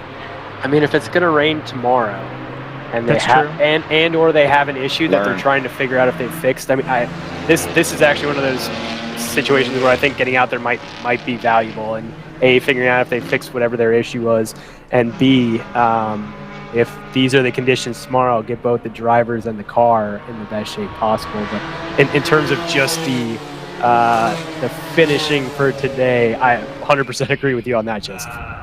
It's a good point though.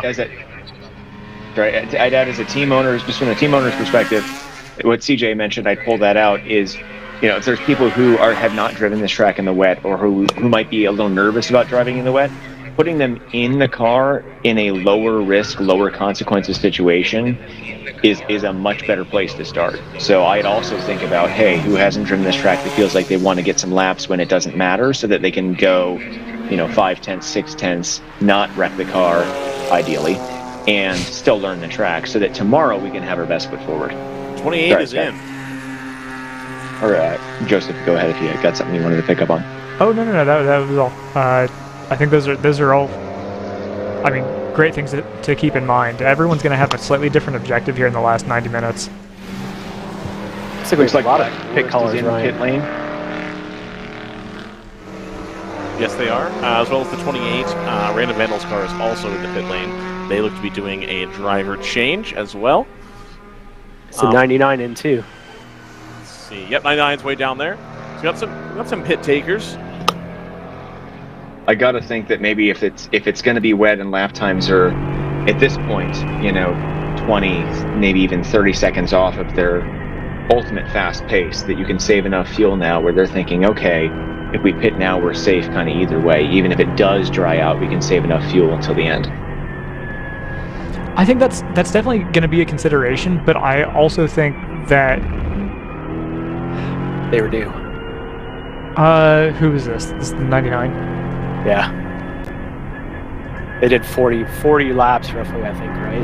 Yeah. Oh yeah. Yeah. Totally that was basically, so this, I mean, they may have back-timed it in the rain, actually might work out for quite a lot of people. Our discussion about is it one in a splash or something may be negated by this rain, which might stretch that window, to Davis's point, just far enough to get an hour and 24 minutes from now. If your regular window is an hour, that's, I don't know, that might be on the edge.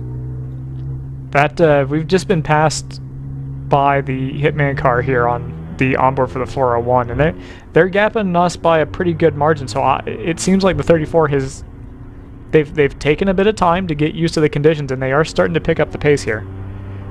Meanwhile, the 401 is feeling a little tenuous around that turn 12.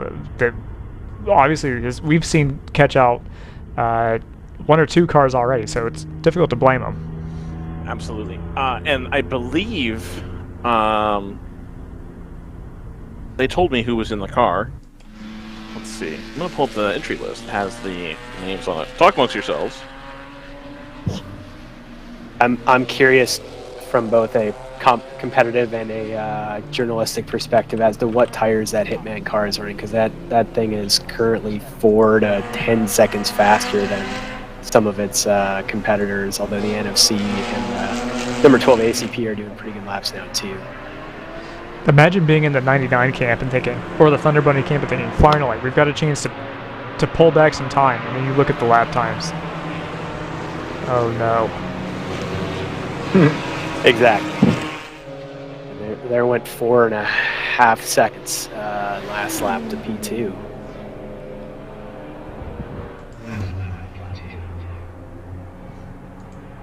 That little engine that we caught at the tail end of there was the 27. You can still hear them being super tentative over the crest. I see a safety car out. Is that right? I do not have a yellow. No, okay. I'm sorry. You know what? I was picking up a feed from Team GTR from earlier today, and clearly their feed ended. That's what happens when you join the race about 7 hours in and then try to contribute. So there you go. I have been there. Nor is it John McClane. Welcome to the party, pal. So I believe, because when Lonnie Unser was up here, Brad McCall was here as well, and he indicated that Aaron Vogel was actually going to take a second stint in the round 3 car, and he mentioned that this is Aaron Vogel's first time driving in a wet weather race, which I actually didn't believe at first. That seems statistically unlikely. And so they told her basically, like, hey, if you want to take another stint because you want to get some wet weather running experience, by all means, please go for it. And so I believe that's her driving at a minimum this car and this track in the rain for the first time, if not like the rain at all, is what was indicated to me at least. No, and she's into the 401 here? In the 401, yeah. That makes an awful lot of sense why that car looks so tentative. Right. Earlier when it was merely sprinkling and it was doing, Brad was up here, it's like, oh, she's getting after it, but I think this is decidedly a different set of conditions.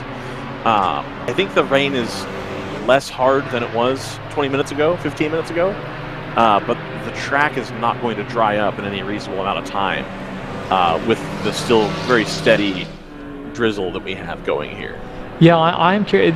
A lot of the sheen in places has already started looking a little more matte, so I don't think it's unreasonable to think that we could have a dry line within a half hour or so, as crazy as that sounds now. Right.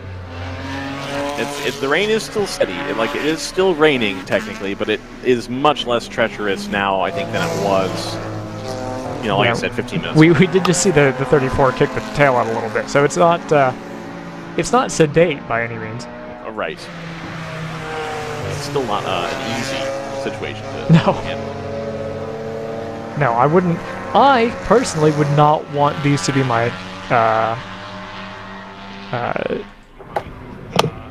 my entree into wet weather racing, but that's why Aaron's a professional and I'm not. Right. Absolutely.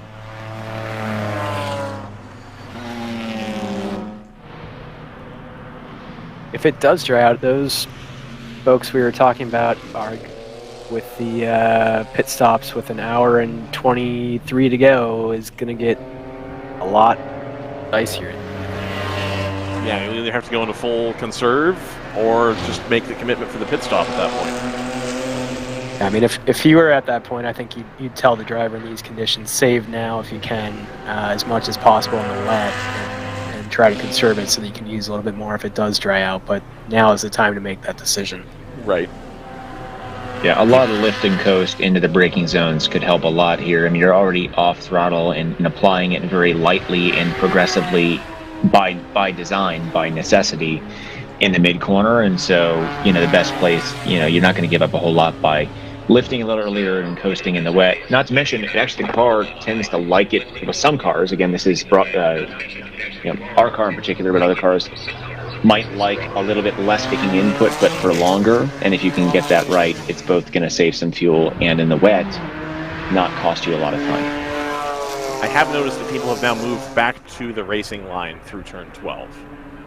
We're not seeing the same wide arcs that we were before. People are now, they're still taking the late apex.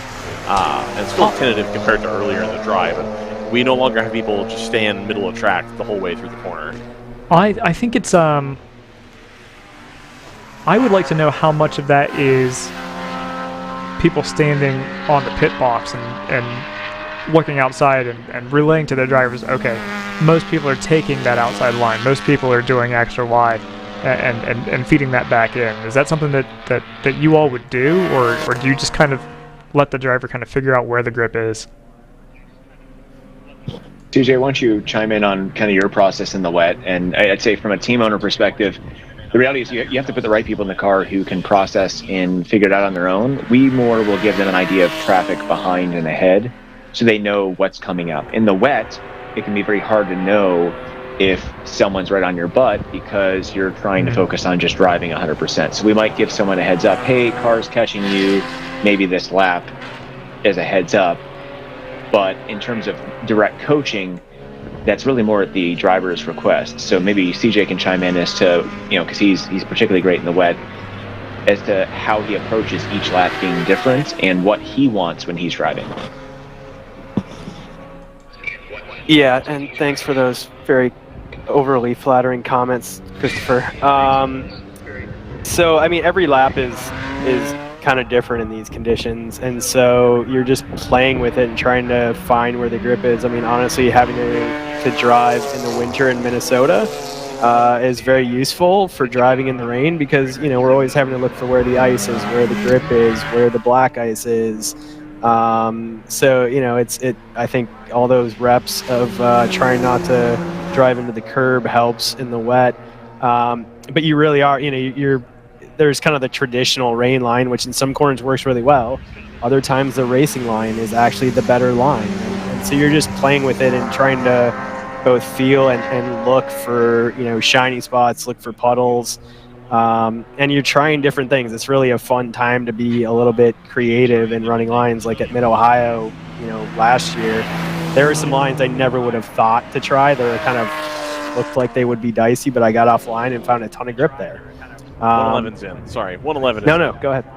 That's all I have. Just they're in. Got it. So that's all you can really do. If you've been out in the rain before, or you've just gotten out of the car, or let's say you were in the car earlier today when it was raining and the driver you have in now was not, that's where I think you can provide value from the pit wall and some coaching and say, hey, this is what I saw before, maybe try this to just increase their curve so that they figure it out and figure it out faster, hopefully without dropping some pace. But it's, when you're on the wall, it's always different. The water's different. The track conditions have changed over the day. The tires are different, yada, yada, yada, right? So there's not a lot you can do unless you have notes from recent prior experience and can pass along to the driver. Looks like 111 has a driver change. Looks like it might be Laura going back into finish. That's what it looked like to me too. So that'll be I'm really curious to see what her lap times look like. Obviously, she hasn't seen these conditions either, but we know that she can wheel. So I'm really curious to see what the next 74 minutes or so look like for this 111. Yeah, she had a lot of, as we noted, 4 hours with a lot of pace to start the day today. That's true. That's true. She'll have finished this race having done over half of it. Which is clear. To be clear, is fine. Yes. Otherwise, they wouldn't do it. Right.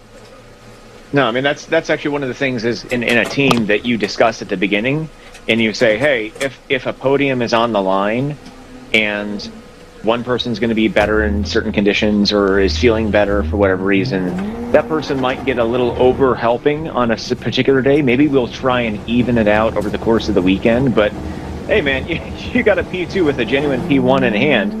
You're not going to back off then. And so I imagine they've got. I mean, Thunder Bunny's a high level shop with a lot of really great people. So I imagine that they've had that conversation inside the team and have together decided that they want to give it the best shot they can.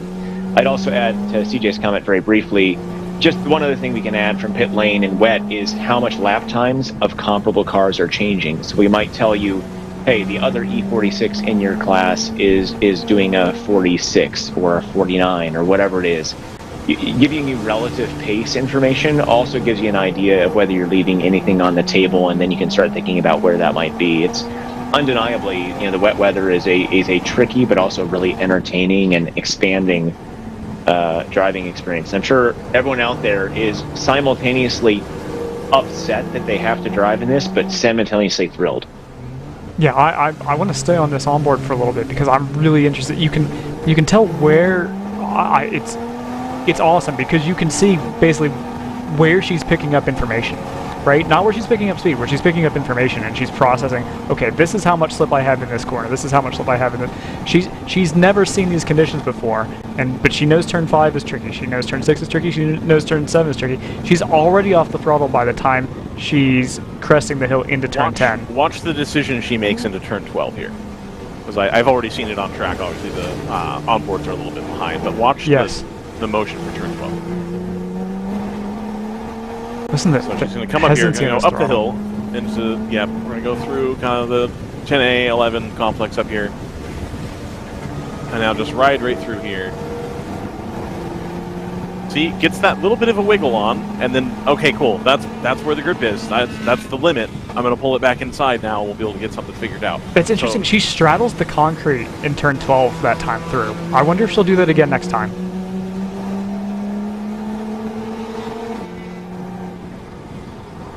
There's been some people, I think, that were attempting to fully stay to the outside and try to make sure they had the left side tires totally off of the concrete, but then that was bringing them awful close to the grass.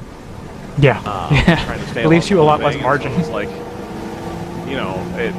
it was a reasonable strategy, I reckon. I'm not actually in the car making the decisions. The rain has picked back up again. I see that on our track fully sides. back to the, and we had the 52 pull through here. The ACP M4 was tracking out and midway to the left side curb and still wiggling in a mostly straight line. Now, if one of our untrained weathermen can get an eye on the radar for me, I'm really curious to see if we're expecting this to get worse or better. So it got yellow for the first time all day nearby not that long ago. So I think we might have a little bit more of this, but it looked like it might pass through based on my excellent weather training.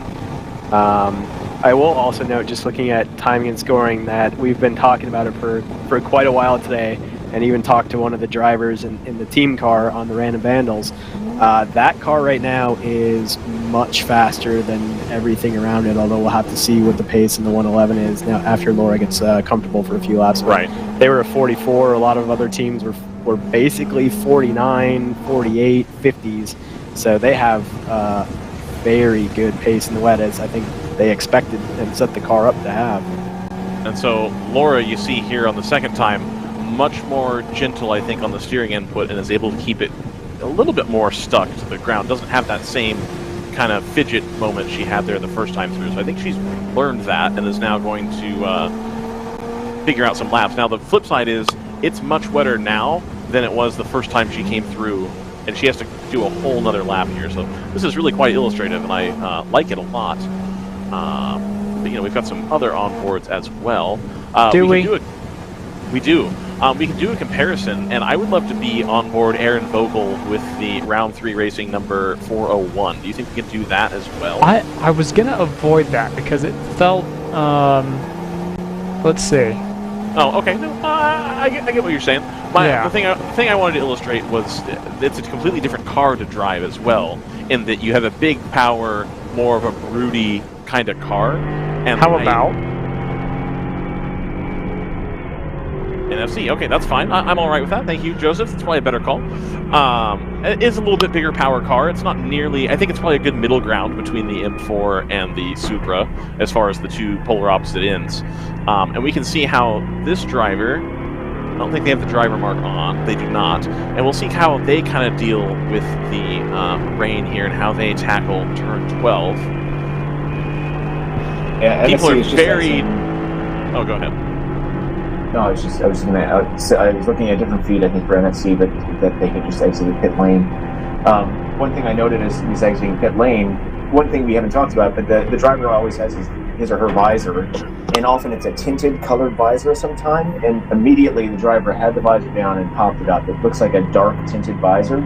So one of the things that some drivers also think about is the visibility going into the car, and clearly that'd be a challenge. So clearly getting acclimated, but just another thing that we don't even think about is just the simplest thing of just being able to see with all that spray, and having a lighter colored visor on can make a big difference. Absolutely. So the NFC Motorsports a little bit more. Oh wow! I would say sorry. I think. Oh, go ahead. I was shocked at the lap times on the 28. They weren't kidding about that rain tire. Holy cow! The 28 just ripped around one of the open throttle racing BMWs on the exit of 12 just now. Just like completely different ball game being played by that car. It's very impressive. That stream's still working. I think it is. I had to switch over to it because it was a little spotty, but I think it's worth it if it's spotty now. That is. Yeah. The Screaming Goat car is doing quite well too, or they had been. This it looks like they just hit pit lane. People are not full throttle past the bridge. Oh yeah. No. Like it's like they're quite a ways onto the straight and still cannot be at full throttle. That's how rough the rain is right now. And we're now starting to see kind of the airflow off the back of the cars with the spray. It's now getting to where you really don't want to be behind people. So the Audi R8 is coming through here. This was one of the offenders. Well, I guess it's a V10. You can hear it, but very muted, very early shifting all the way down the straight. Just taking it very, very careful. Same with the 111 right now. Guys, I've got a real treat. Let's see it. Well, now it buffers, so it's a little dicey down in the S's, so it should pick back up. But I'll go back to you just switched off the NFC car, and then they had a moment on the exit of turn 12. That was something. They gathered it up and kept it on the track, which is nice, but they kind of got over onto the marbles and shook it, I think, trying to make a pass on a BMW, and probably got on the throttle a little bit too early. Yeah, you're not kidding. That was a slapper. Yeah, that's okay. I'm glad somebody else saw it. Oh yeah, there you go. You can see it on the 401's the pit lane. Yeah, I think that's waving the white flag. I think that's I've learned my lesson for today. I'll come back and do it tomorrow. Right. Holy cow, look at this. Look at the 123. I think that's the slapper you're talking about. Yes, it is. Rough. On the 280. Yep, 100%. That was a lot. Now, I think that was the other Merc. Oh, it might have been the other one. I think that Merc is much like the Jannetta. That one appears to be a handful in the van. Yeah. But the drivers are doing. The Grizzly folks are doing great with it. The Jannetta, right? No, it's Grizzly's they're on board the gray M4. Oh, the drivers here, despite these conditions, are doing amazing. They're doing a pretty good job. It's wet. It is wet out there. We don't have like mostly standing water under the bridge. Like you can see like a full reflection of the bridge structure underneath. But they're all handling it. The only note we've gotten from race control since the Jannetta spun up at the top of the hill, the only notes we've gotten are corners watching for brake lights, which I'm pretty sure everyone's just trailing the brakes. A big moment on the exit of 12 there. Gathers it. I was just about to say, as that happened, that the cars that look the most stable coming out of turn 12 are the 979. Joseph, go ahead and go to the 12 camera, please. So something in turn 12, I think there's standing water. That spot where everybody tries to hit the late apex, there's now probably a good quarter inch. Oh, there's just nothing. Oh, that Mercedes, almost went around. You really want the turn 12 camera, Joseph. It's a mess down there right now. But prior to all of that, I was going to say the Supras look like the most stable cars coming through, with the 28 getting sideways. Brian, so my recollection is that there's water that runs across the track at 12, and I wonder if they're hitting that river basically as they're trying to turn across. But you've got a better eye on it than I do. I can see where the river is starting to form, but it's not reaching all the way across the track.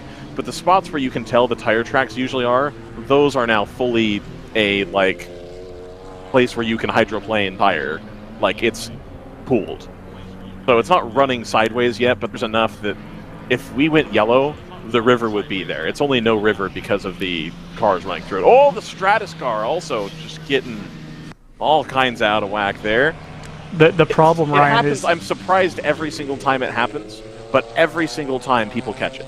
The problem, very impressive. in terms of visibility, Ryan, is that they wiggle after they leave our shot. No, that's fair. I need to get that roof camera on there. Do you want to, and like here we'll have this behind baseball discussion, do you want the turn 12 camera up on the roof tomorrow? I will always take a roof camera. Are you kidding? Okay, perfect, done. So Brendan's in the minority on that opinion, so I will be changing that for tomorrow. Well, he's not even here, so... Perfect.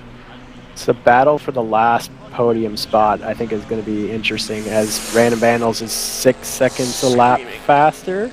Wow. Screaming Goat came in very hot and had to be on the outside of the track and carried way more speed than I thought you could carry on that part of the track there for turn 12. That was impressive. My goodness. What a time. What a time for racing, and you're here to see it. Here on 98.1 FM. Also live on the YouTube. I think we're on video as well. Is that right, Joseph? Oh.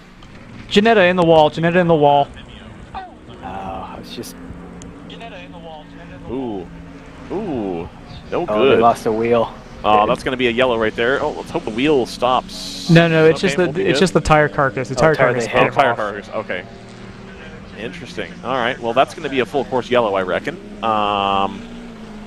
Let's see. Man at the flag stand, putting the yellow flag back down.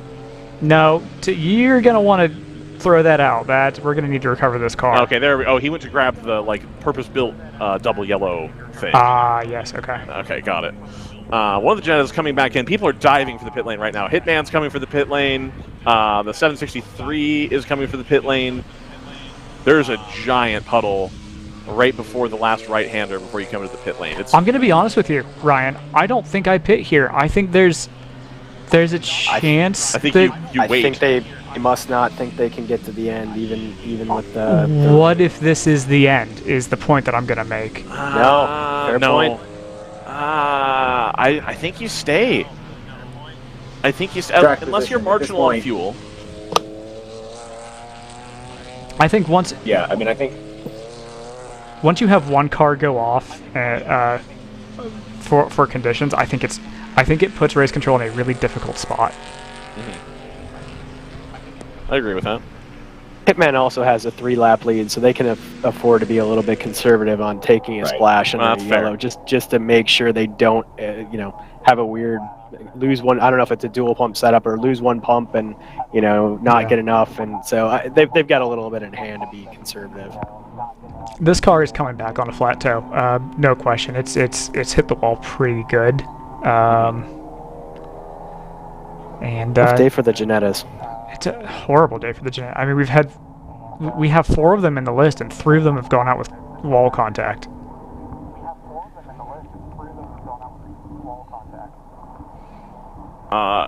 Joseph, this might be a good time for a break here real quick while I request a little bit more information.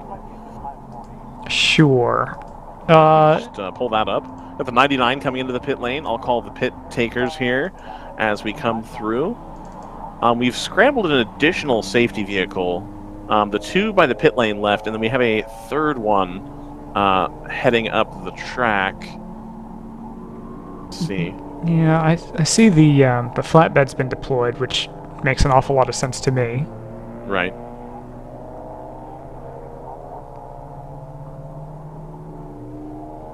It almost looks like it's a blower, but I don't know.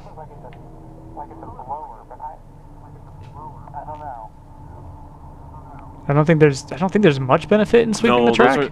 Those are the I could be 2 wrong. vehicles from the bottom of turn 12. Those are the 2 emergency vehicles from there. Okay. So. All right. Well, hopefully we'll have a little bit more information when we come back from the break. This is DriverSeye Live here, live at Michelin Raceway Road Atlanta. A little bit of a wet one out here inside the last hour, so we're going to kind of see what the situation's going to be regarding track conditions and the finish of the race. We'll be right back.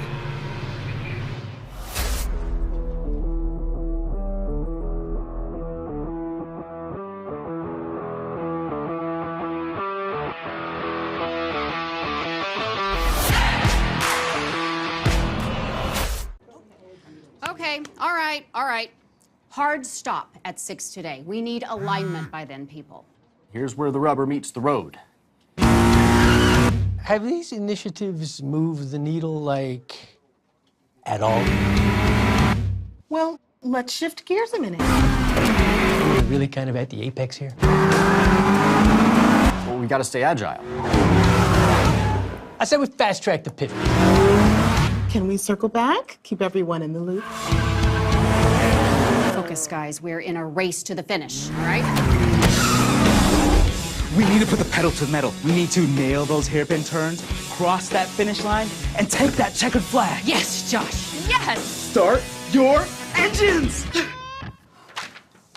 Woo! Ready to hit the track? We've got you covered with the world's largest motorsports calendar, track day insurance, and more. Hagerty. Let's drive together. Sentinel by Candelaria Racing Products is a comprehensive motorsport video system incorporating live streaming, local recording, picture-in-picture, flag status, leaderboards, data overlays, and more. Perfect for endurance racing, sprint racing, and HPDE. Sentinel includes everything you need to get started. With the ability to control the live feed from the cloud and GPS auto start, you will never miss an on-track moment. What are you waiting for? Get your Sentinel today.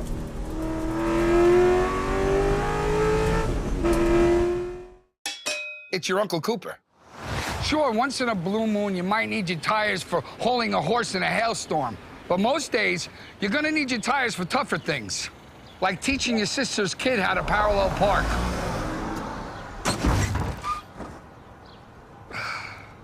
Thankfully, these Cooper Enduro Maxes aren't just tough, they're everyday tough.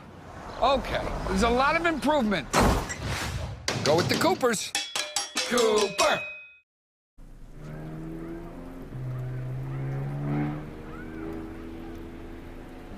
It's a wet one here at Michelin Raceway Road Atlanta.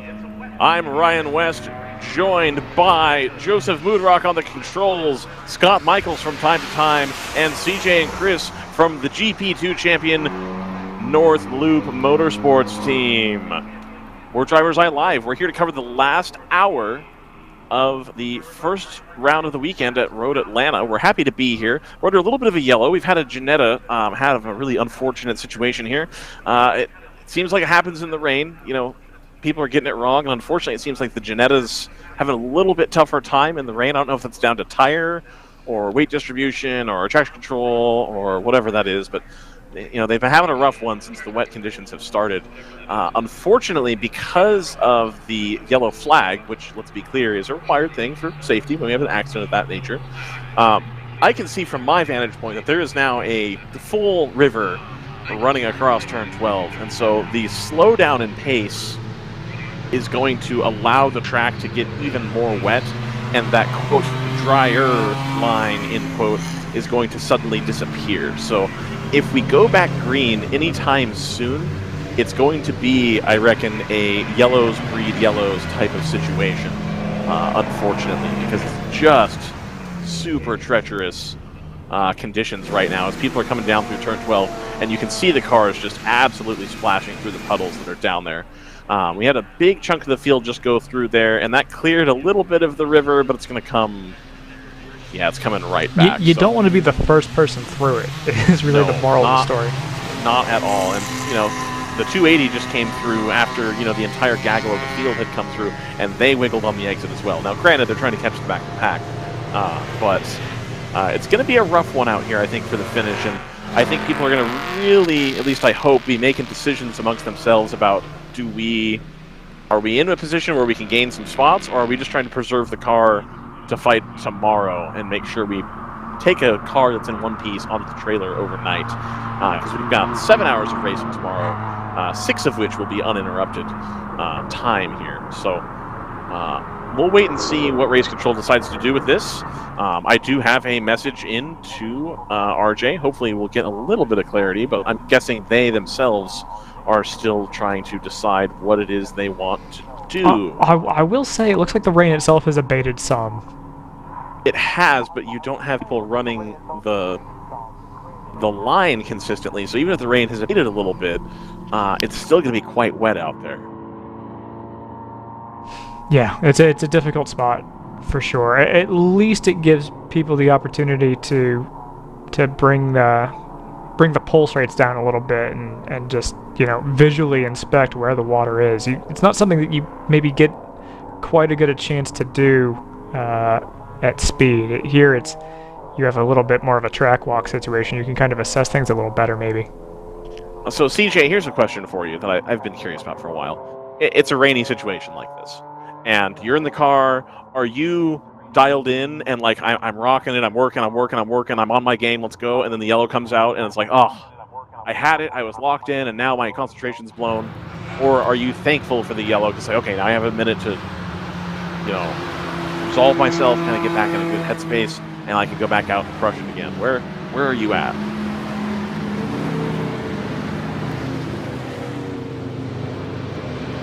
Excellent, great chat, CJ, much appreciated. Chris, how about you? Of course, the one time we maybe such a way to have, you know, nature take its course. Right, yeah, absolutely. I'll tell you, I actually love being in the rain, but it is when you're driving quickly in the rain, the limit is just a lot lower. So the speed that you reach a loss of traction is lower, and so you're working a lot harder and you're focusing a lot more. So when I'm in the rain, I typically ask for like only necessary information only when I'm driving, and just trust the good people I have on the pit lane to figure out strategy decisions.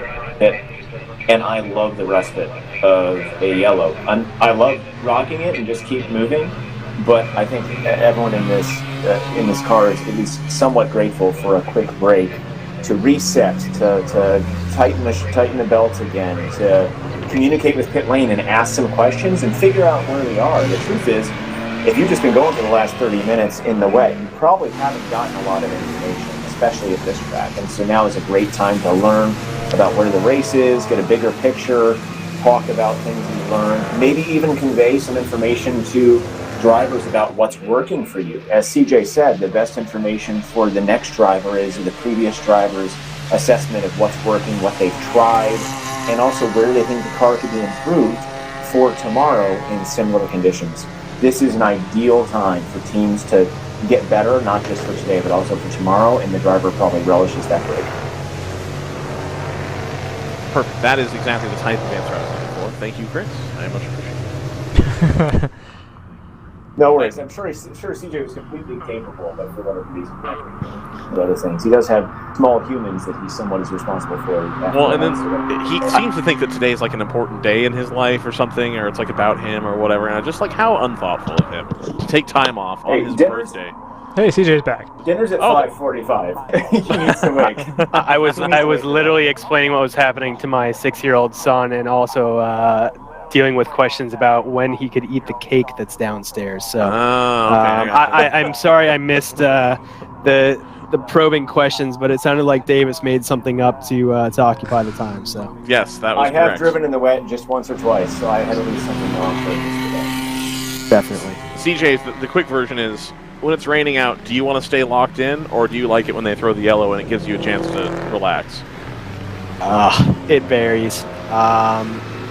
It's nice to have the little break, and especially when if it's changing like this and it's raining more and more, to just get a look at the track at a slower speed and figure out where some of the puddles are and get a visual on the things you're feeling. But if you were kind of in the zone and you were making up time and you were running good, I would hate this. It would take me out of that zone, and now I've got a shorter amount of time to either gap or make up time. So it could go a little bit either way. If I just got in the car, I probably am loving this because I'm getting time to get my bearings a little bit. If I've been in the car and been rocking, I'm probably a little bit bummed. So I've got good news, boys. Looks like the Ginetta has been picked up from turn 5, and we should have a clear track here soon.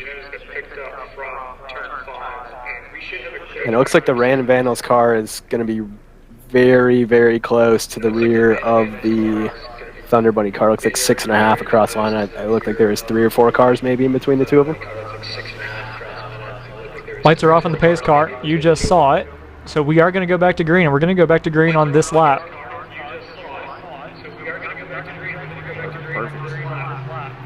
Still waiting for them. Oh, go ahead. No, that's it. You know, I think that this is the most important thing here is everyone take care of each other in the first couple corners. Tires that are colder, brakes that are colder. Let's all collaborate and get to the last little bit less than an hour to go. All right, here we go. The Stratus Racing NPO1 leads the field back to green in these conditions. Followed by the 401, the 111, the 29 gets a big jump. They're going to try to make up some time here. The 28 gets, I think, pushed. I don't know, push, but goes off track into the grass. Not what you want to see right now, especially with the conditions we're in. Everybody seems to be keeping it pretty reasonable going into turn 1. And we'll pick up the turn 3-4 complex here in a moment. Big puddle on the outside of turn 1 there. Everybody making the good decision to stay away from that. Moment of truth is going to be down here in the trough, down at 5. Let's see how everyone navigates the valley. Here we go. That NPO1 putting on quite a gap here. Should still be the 401 leading the field. They have had a driver change now, so we believe that's going to be Sarah Montgomery driving the M4. She, of course, was up here earlier speaking about how the conditions were when she was in the car, but a fair bit wetter now than it was then. So still have to adapt to these conditions just like everybody else has. Yeah, everyone's done a really good job. Really, I hate to put too fine a point on this, but other than these sort of isolated wall contacts we've had, everyone's done a really good job of keeping it on track here in these conditions, as treacherous as they are. Nice of them to prove you right about taking care of each other in the wet, huh, Joseph? Yeah, they're doing fine. I mean, they have been single car accidents, which have been, I guarantee it won't be great for a few people's pocketbooks. So I don't want to make too much light of that, but for the most part, this has been really good, really interesting racing. And the 28 has come back through to the head of the GTO field on track. So it just shows how much grip is actually in that car right now. Absolutely. Yeah, the 28 got around the 111, I think, on the back straight and is moved into third. They are hauling down into turn 1 right there. They're the only sub 2-minute lap other than the Stratus I'm seeing right now. Well, they are also, to be clear, at the front of the field, though, where it's a little bit easier to see visibility. Rather than, working through some of the... Yeah, just look at that. Look how much spray is coming up as those cars go down into turn 1 there. Quite a lot of visibility concerns here. The rain has definitely slowed back down to a steady drizzle. The 241's coming through the paddock. The back left suspension is broken. Joseph. That 28 got... There's a big sort of... I guess you'd call it a river. There's definitely standing water here at the very bottom of this shot. And the 28 went through it and kicked the rear out in a big way. We know that car's been pretty aggressive through the wet, but it's a really good illustration of just how tricky conditions are down there. Down there in particular, a lot of this track is fine. This actually comes back to a point that Lonnie was talking about earlier, talking about how elevation changes can actually pull rainwater away from parts of the track. There's a lot of elevation change around Road Atlanta, if you haven't noticed. But what comes down must go up. That's not really how that works. But there are two pretty substantial troughs here. They're down on the way into turn 5, and what Ryan is calling a river down at turn 12. Those are places where it's going to be really easy to catch people out. And look at this, the 28's even cleared the 59 at this point. So they will be ruining the fact that they didn't have these conditions all day today, and they'll be looking forward to the forecast tomorrow.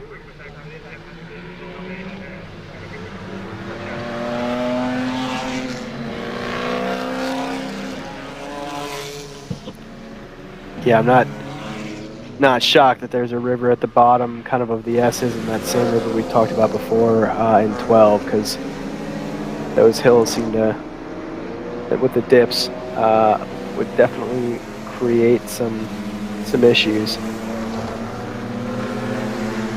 Now let's see if we can get see how stable this 28 onboard is, because I think it'll be really good to check out. As you say, now up to P3 in class, having overtaken the 111. All right, guys, we got another guest with us. We got Brandon from Screaming Ghost.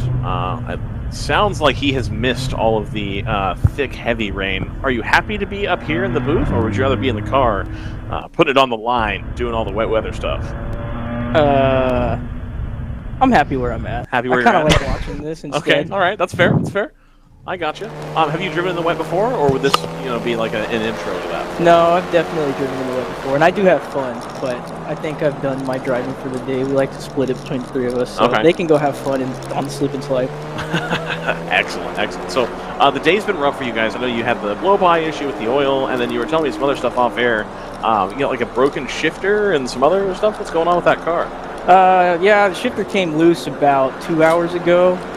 Driver got in, Brett got in, and I think he made about 2 laps, and then he was like, hey, I pulled fit and it came off in my hand. So drive it back, and then we were like, oh, it just came off. So, we're out here with that dang stick shift. It's primal technology out here at this point, but we like it. It comes off sometimes, but we put it back on, and it's back out there. It's still running. Could we get you down to Discovery Parts and get you some like Loctite or something? Is there like an easy solution there? Or Yeah, inherent. It's funny because it's happened twice now, but we didn't have it happen before, so we just need to figure out what's going on there. It's not that big a deal. We'll figure it out. That's no problem. Alrighty, fair enough. And so, with you getting some blow by and you're burning some oil, do you have an idea of how long you can run it like that? Is it like, well, we'll just do it indefinitely, or do you now have a plan in place? We're like, well, we're gonna have to get a new motor in there, or redo the rings, or how does that decision process play out? So we're definitely going to do something about it, but there's nothing we can really do about it here at the track, right? Because it's so what we've put together in Frankenstein as our race car. It's where we can even think of, we went through everything last night. We kind of gave up the last half of the practice day just tearing it down or as much as we could just to look at everything and try to find the source of this small drip that then kind of puddles and then falls on the header a little bit and makes a little smoke show for everybody. So we took that all apart, looked and couldn't find anything that wouldn't require us to basically put it on our lift at our shop and just drop the motor out of it. Okay.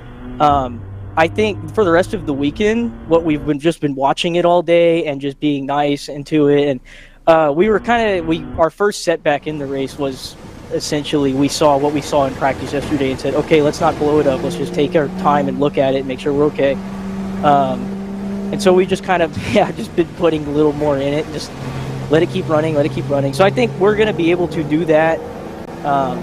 It's kind of waned off as the day's gone on. It's gotten a little better.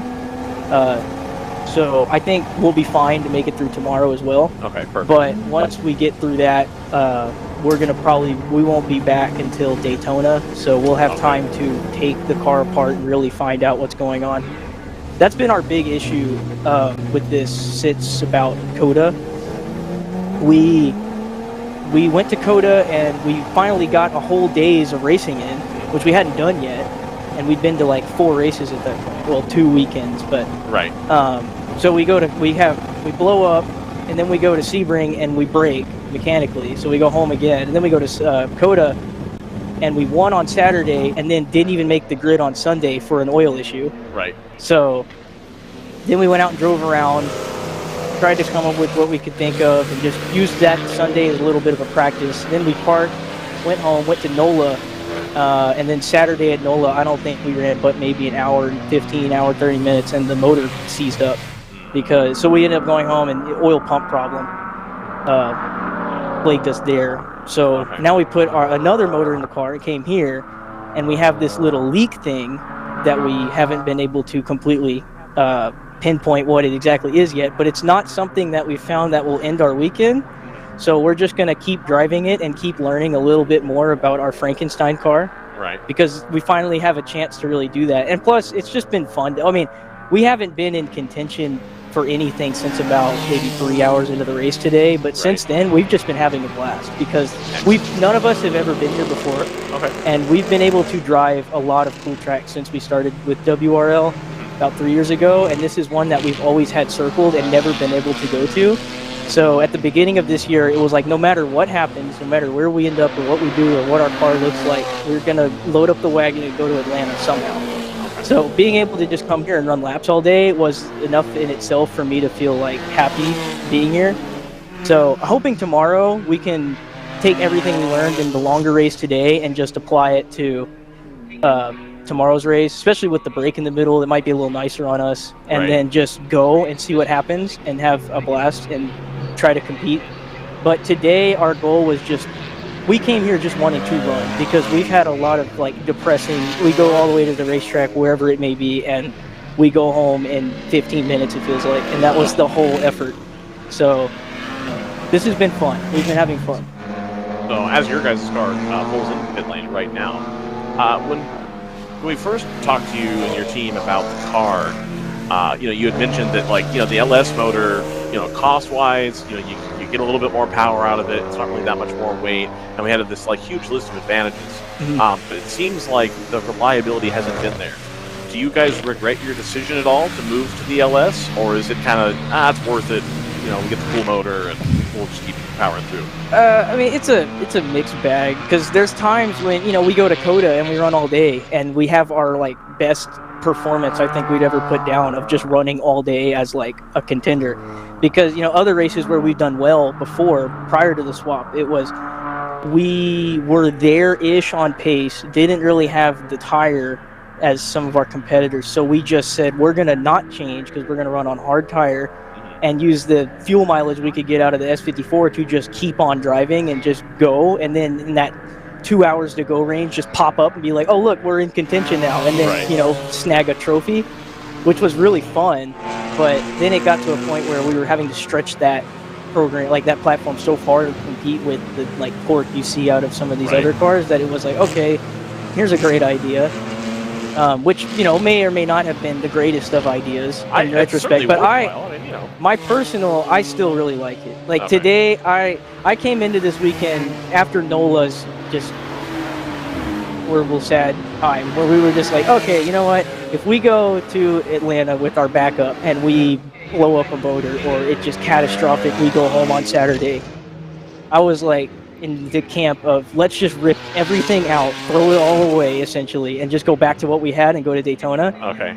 But so far, I think we have a workable piece, because I was running laps earlier today and it just joyriding around this awesome racetrack, and I'm like, man, this car sounds so good on the inside. I was like, it's so much fun. I'm just having a blast. So now I'm like, no, we can't change it. It's too cool. Okay, I gotcha. So we're ready. We're dialed in. We're committed on the V8. Yeah, no, I think we're still fully. I think we're committed to this platform. It's definitely when everything is right, which it has shown to be at times. It is a fantastic car. And then when it's not, it's it's like, well, that sucks. But let's keep working at it. We'll keep trying. So slowly coming around. I feel I have a lot of faith in it going forward. Perfect. Well, that's awesome. If you guys have the faith in it, then we're happy to follow along and watch. Like we've talked about, we like the homebrew car that we've built it as opposed to going out and just buying a GT4 car or whatever. So I'm always happy to see people like that succeed. It's just you can't ignore it when it's like, man, they keep having these weekends where just and that's exactly where our thought process is starting to go. It was like we go all the way there, we do all the work, as much as we can. It's hard, we're not a very large scale operation, so it's fun to just being the just a family team, like a lot you see in this whole series, especially more down in the GP ranks. So it's harder to put that amount of effort, because that's all we are able to do, into something that will bite you that hard every time you go to the track, because it's just hard. But when it's not, it's great. So yeah, it's just part of that process, I guess. So the GP-GT split race here, do you prefer it this way? We've had a lot of feedback from professional drivers who come up and talk about, it's tough because you have to be dialed in the whole time. Obviously, you guys haven't been in contention the last little while, but are you liking the vibe of the GT only race, or do you like racing the multi-class and doing all that stuff? Well, I have my answer, but I honestly want to know what y'all think, because y'all watch everything of every race, like every little detail throughout the whole field. So what do y'all, from your perspective, do you like it or dislike it? I like it. I don't want the whole series to become this, but I think there's a lot of tracks, like here, for example, Joseph talked about Mid-Ohio. There's a lot of tracks that are like great tracks that when you're trying to get that many cars and there's a pretty big speed differential between them all, that it's kind of rough, and that having the, a split event at places like that would be great. But like, I don't want to split event at Coda. Yeah, that's going to be, that's not enough. I want more going on. I want to be able to pass people. It's wide. I mean, if we can get 90 GTOs at Coda, maybe. That's true. I would support 90 GTOs. That would be chaos. If chaos. we could get to that, I would. But I'm all in for it. If you could find 90 GTOs, I would be down for a 90 GTO Coda race. But no, I think it's a good idea. I think we should continue to do it. But it doesn't need to be every single race. I think there's select tracks where it makes sense, and I think there's select tracks where like, no, let's do the multi-class. Yeah, so I kind of wanted to hear y'all's first because it's funny, because that's exactly what I think. I came into this very skeptical, I'll be completely honest, because there's something about the controlled chaos of like the 90 car chaos race where, it's not you to, when you just go into it thinking, oh, it's going to be carnage and crazy, there's cars everywhere, and it's not, but it's still like you're so busy passing and maneuvering, and you end up, you're like, am I racing this guy? I don't know. Oh, wait, no, I am. Okay, here, I'm going to use this GP as a pick. It's stuff like that happens.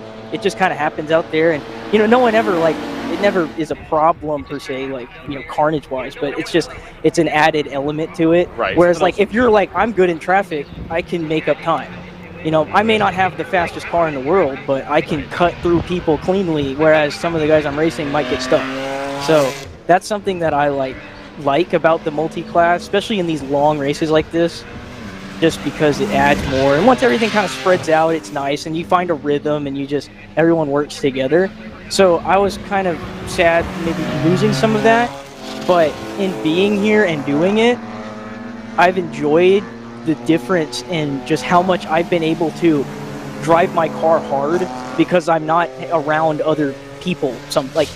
A lot of my stint time, I'm used to just constantly being around a car of some sort, any make, model, whatever. Right. There will be a car about you interact with every lap or so.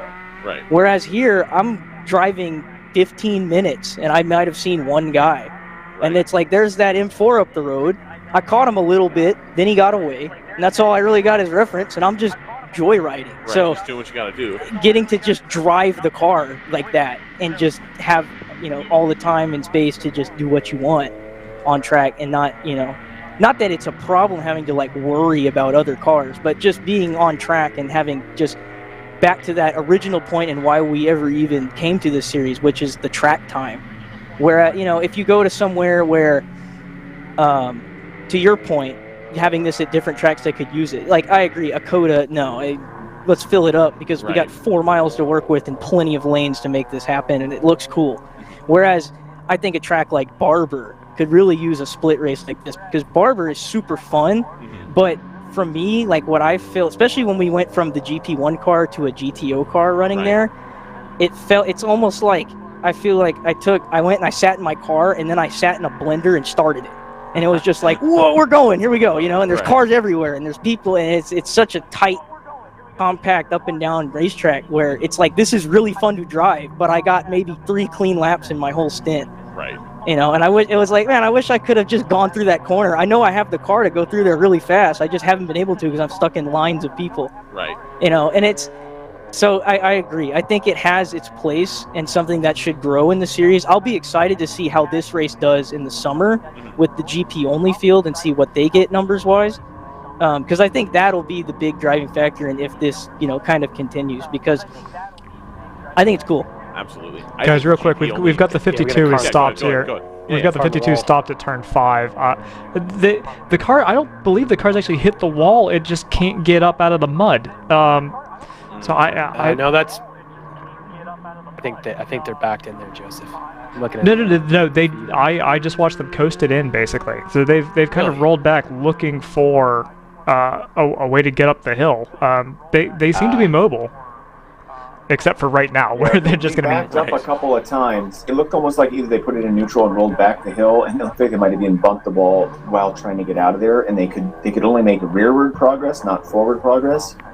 Unclear as to whether that's a loss of a forward gear, perhaps, or if it's just a lack of any traction trying to get up a hill in a rear-wheel drive car. But either way, that car does look like it's stuck, and therefore I do see we've now gone yellow, At the same time, that random Vandals number 28 car was on an absolute tear through the field. True props to whoever's in that car, as well as the setup, because they were fully 10 seconds faster than just about every car on the track, certainly everything in the top 10, and they closed what was over a minute gap down to just 12 seconds prior to this yellow, which obviously will help them further. So that second place spot is by no means given at this point. It is very much up for grabs, and I think Random Vandals has the car to do it.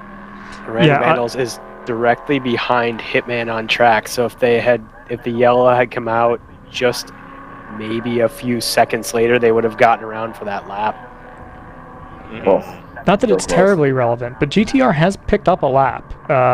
Not on pace necessarily, but because of where they've wound up in track position. I think they're going to wrap around to the tail end of 1 lap down rather than being 2 full laps down, which could be a big deal depending on how things shake out.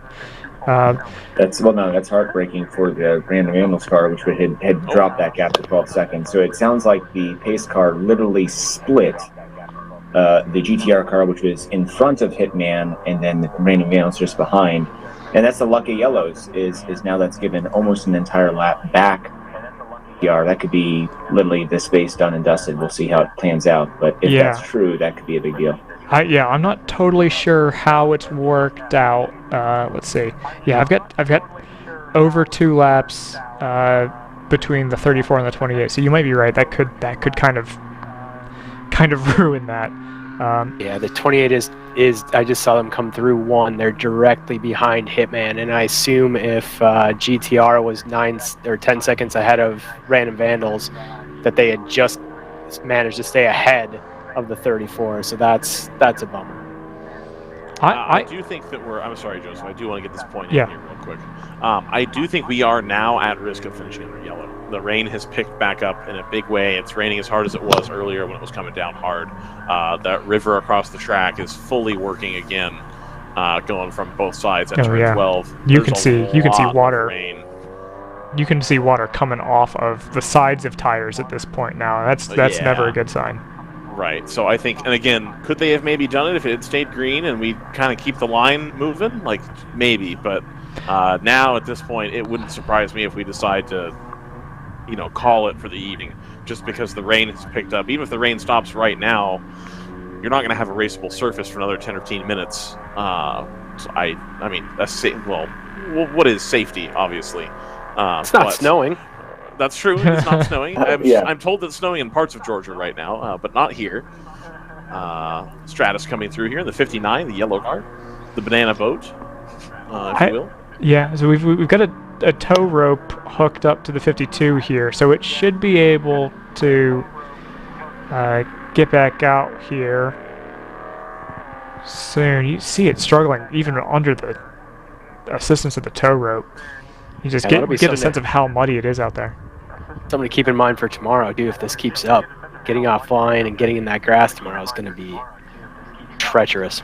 I don't know. Yeah, I didn't want to make too big of a deal of it. I don't know if anyone else saw it, but the Black Forest car went off in the on the driver's right-hand side, basically shortcutting this right-hander on the way into turn 5, and that looked like a very scary moment. He was very lucky to not collect anybody nor get collected. So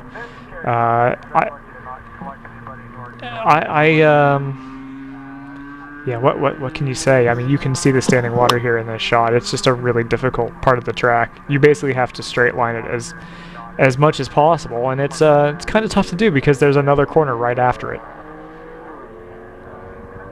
I mean, you definitely have to, as series and drivers, manage risk. Ooh, this looks bad. Is this an engine blow-up? Is this cooked? Or is that just steam?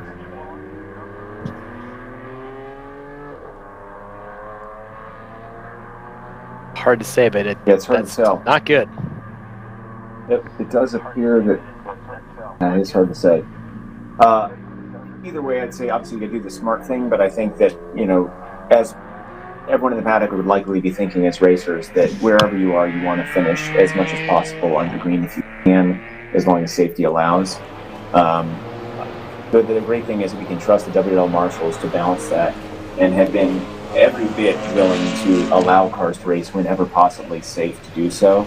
And that's one of the things I love about this series is they really do believe that, again, a race should not be determined by a marshal decision as much as possible. That's why the rules are reversible, and that's also why they're probably going to let us go as long as it is safe to do so, and we can start to see what conditions allow. I hope we get to see a race to the end. Now, do you ever run into a situation here where someone from the series is coming through and saying, hey, what do you guys think of conditions? How does this feel to you? We really don't get rain that's this heavy that often, so this may be if not a new, certainly an unfamiliar situation for administration.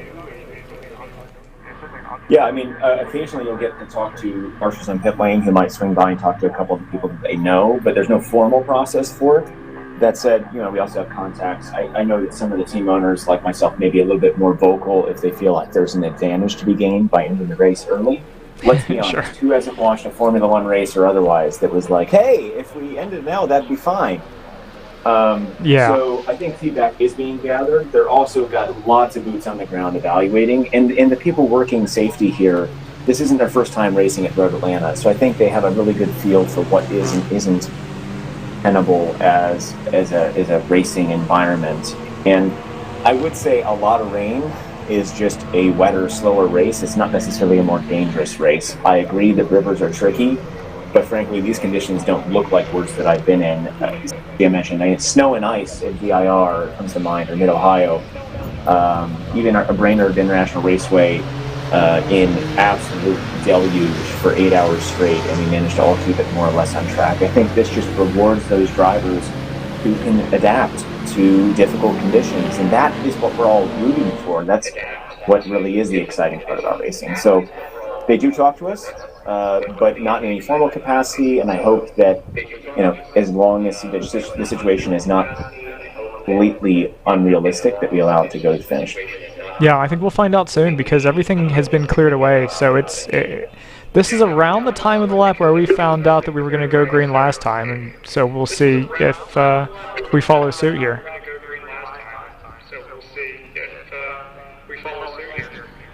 Lights stay on. Lights are still on, yeah. So we may also, the other side of this is the 52 has gone through pit lane. I'm not sure if they took service or not, but here they come back out. So that was just a ton of steam coming out the back of that car. It seems like it's in perfectly fine health. That's good to hear. Yeah, great to hear. I wonder if they got there's a puddle out there. They picked up some water in the exhaust they were cooking out or something. That was a lot of smoke. Yeah, so the reason I was kind of worried that maybe they'd cooked up the engine is they were doing an awful lot of wheel spinning trying to get out of the grass there, and it always makes you a little anxious. I know these cars are a little hardier than your average road car, but it still don't necessarily want to be putting energy through the engine without any airflow to cool it down.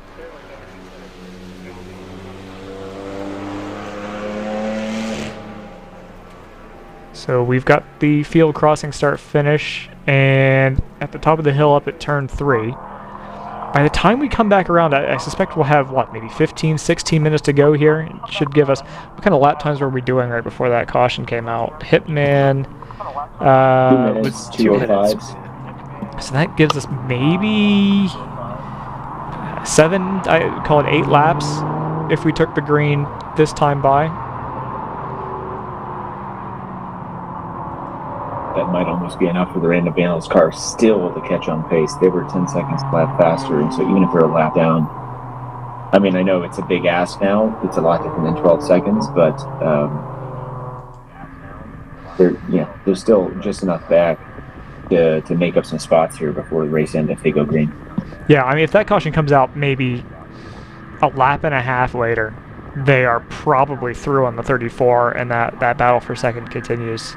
Nothing anybody could do about that, but really unfortunate blow to their shot at racing guys.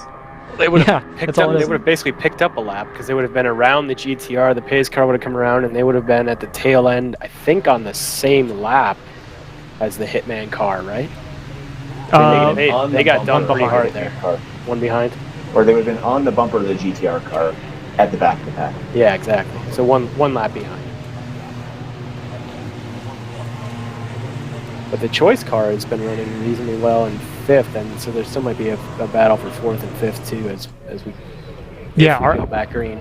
That is our nearest fight. We've also got the 280 for Grizzly about 10 seconds behind the Black Forest 979. That could get interesting also.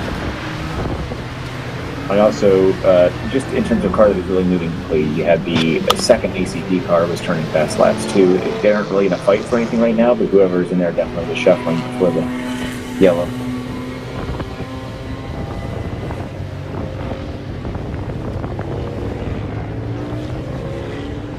We see lights off the Pace SUV, I guess it is. Yeah. Yes. The Pace over. Pace utility vehicle. Lights stay on for now.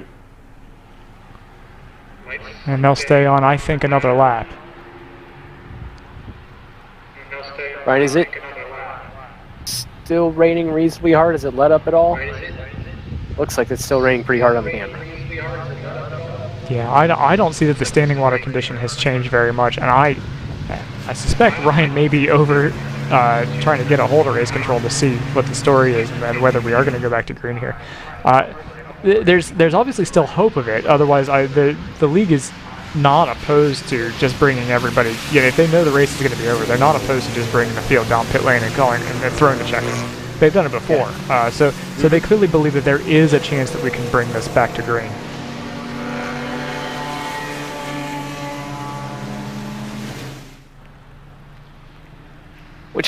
Which is always a way we prefer to finish. Some big moves today, though, too. I mean, both the GTR 99 and the Random Vandals car are showing us picking up 13 spots from their starting position, and 16 for the number 12 ACP car.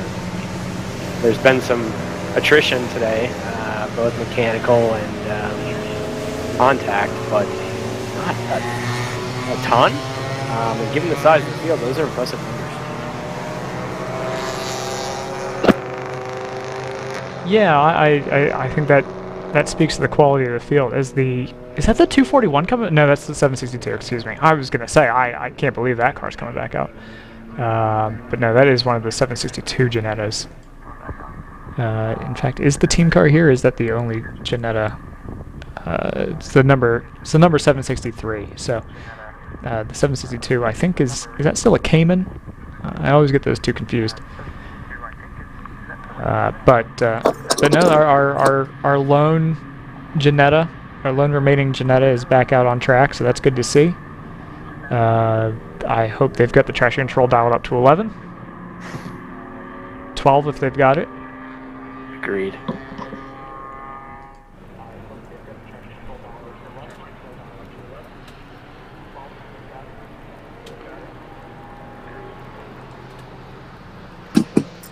Not for nothing, the Stratus has worked its way back up to 8th after falling pretty far back, but seems to have just kept it on track and done some laps after its early struggles. So that's nice to see, and hopefully the 59 and the 58 and the 94, number 84 will all be ready to go at each other tomorrow.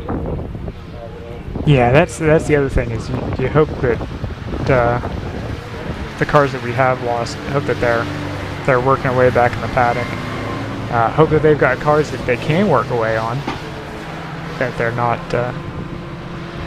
in too much trouble from the running that we've had today. Obviously, it'll be 2 hours less running tomorrow. It's kind of a divided format because there's a county mandated quiet time, if you like, for religious services on the Sunday morning. So we'll get 2 hours of basically sprint racing before we yellow flag, and then red flag the field. So that will be a very different race tomorrow. Basically a 2 hour sprint followed by a 5 hour mini enduro, we'll call it. Stay under yellow on the way into turn 10 here.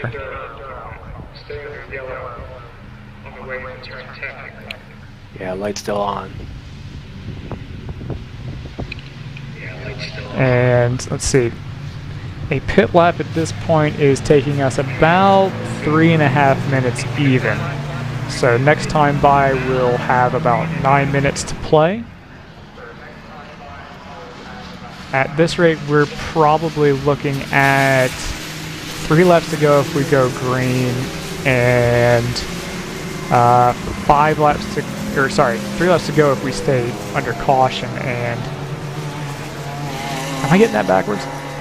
5 to go if we go green, 3 to go if we go caution. That checks out. Maybe 4, because technically the last lap begins when you be able to finish another. So yeah, it's close.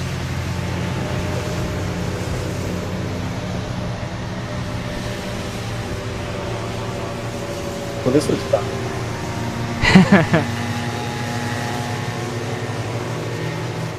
Yeah, it smells. CJ shirt. It smells to me vaguely like we're like we may just stay under yellow for the duration. What's actually holding it up at this point? Yes. We don't know. Our best guess is conditions, but we don't know anything other than that.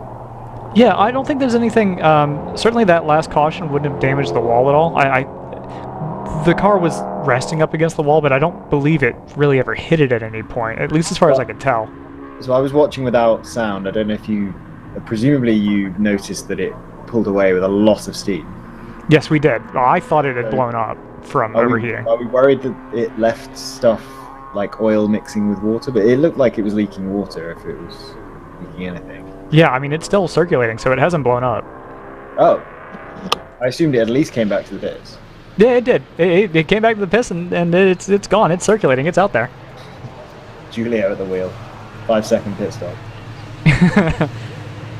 Yeah, the only note in race control is watching for tail lights on the 52. So, which would be the thing that it bumped up against the concrete wall. So, I feel like we've raced in worse conditions than this. So, yeah, hopefully we'll go green this time. Yeah, you've either picked the best possible time to join us or the worst possible time to join us. Well, it's definitely not the worst possible time, because the longest to this yellow could possibly go is another 10 minutes. I guess that's right. Time is right at a. There's also pretty easy to track what the positions of the cars are. Right. A lot of changes going on. Yeah, really impressive though that the qualifying seems to be working in that 4 of the top 5 cars came from the top 10 qualifiers, but also impressive the 2 car came from the 11th. So just goes to show you that 9 hours of racing is a lot of racing, and so you don't have to have your fastest lap on Friday in order to go ahead and have a break. Lights remain on the pace car on the way into turn 10.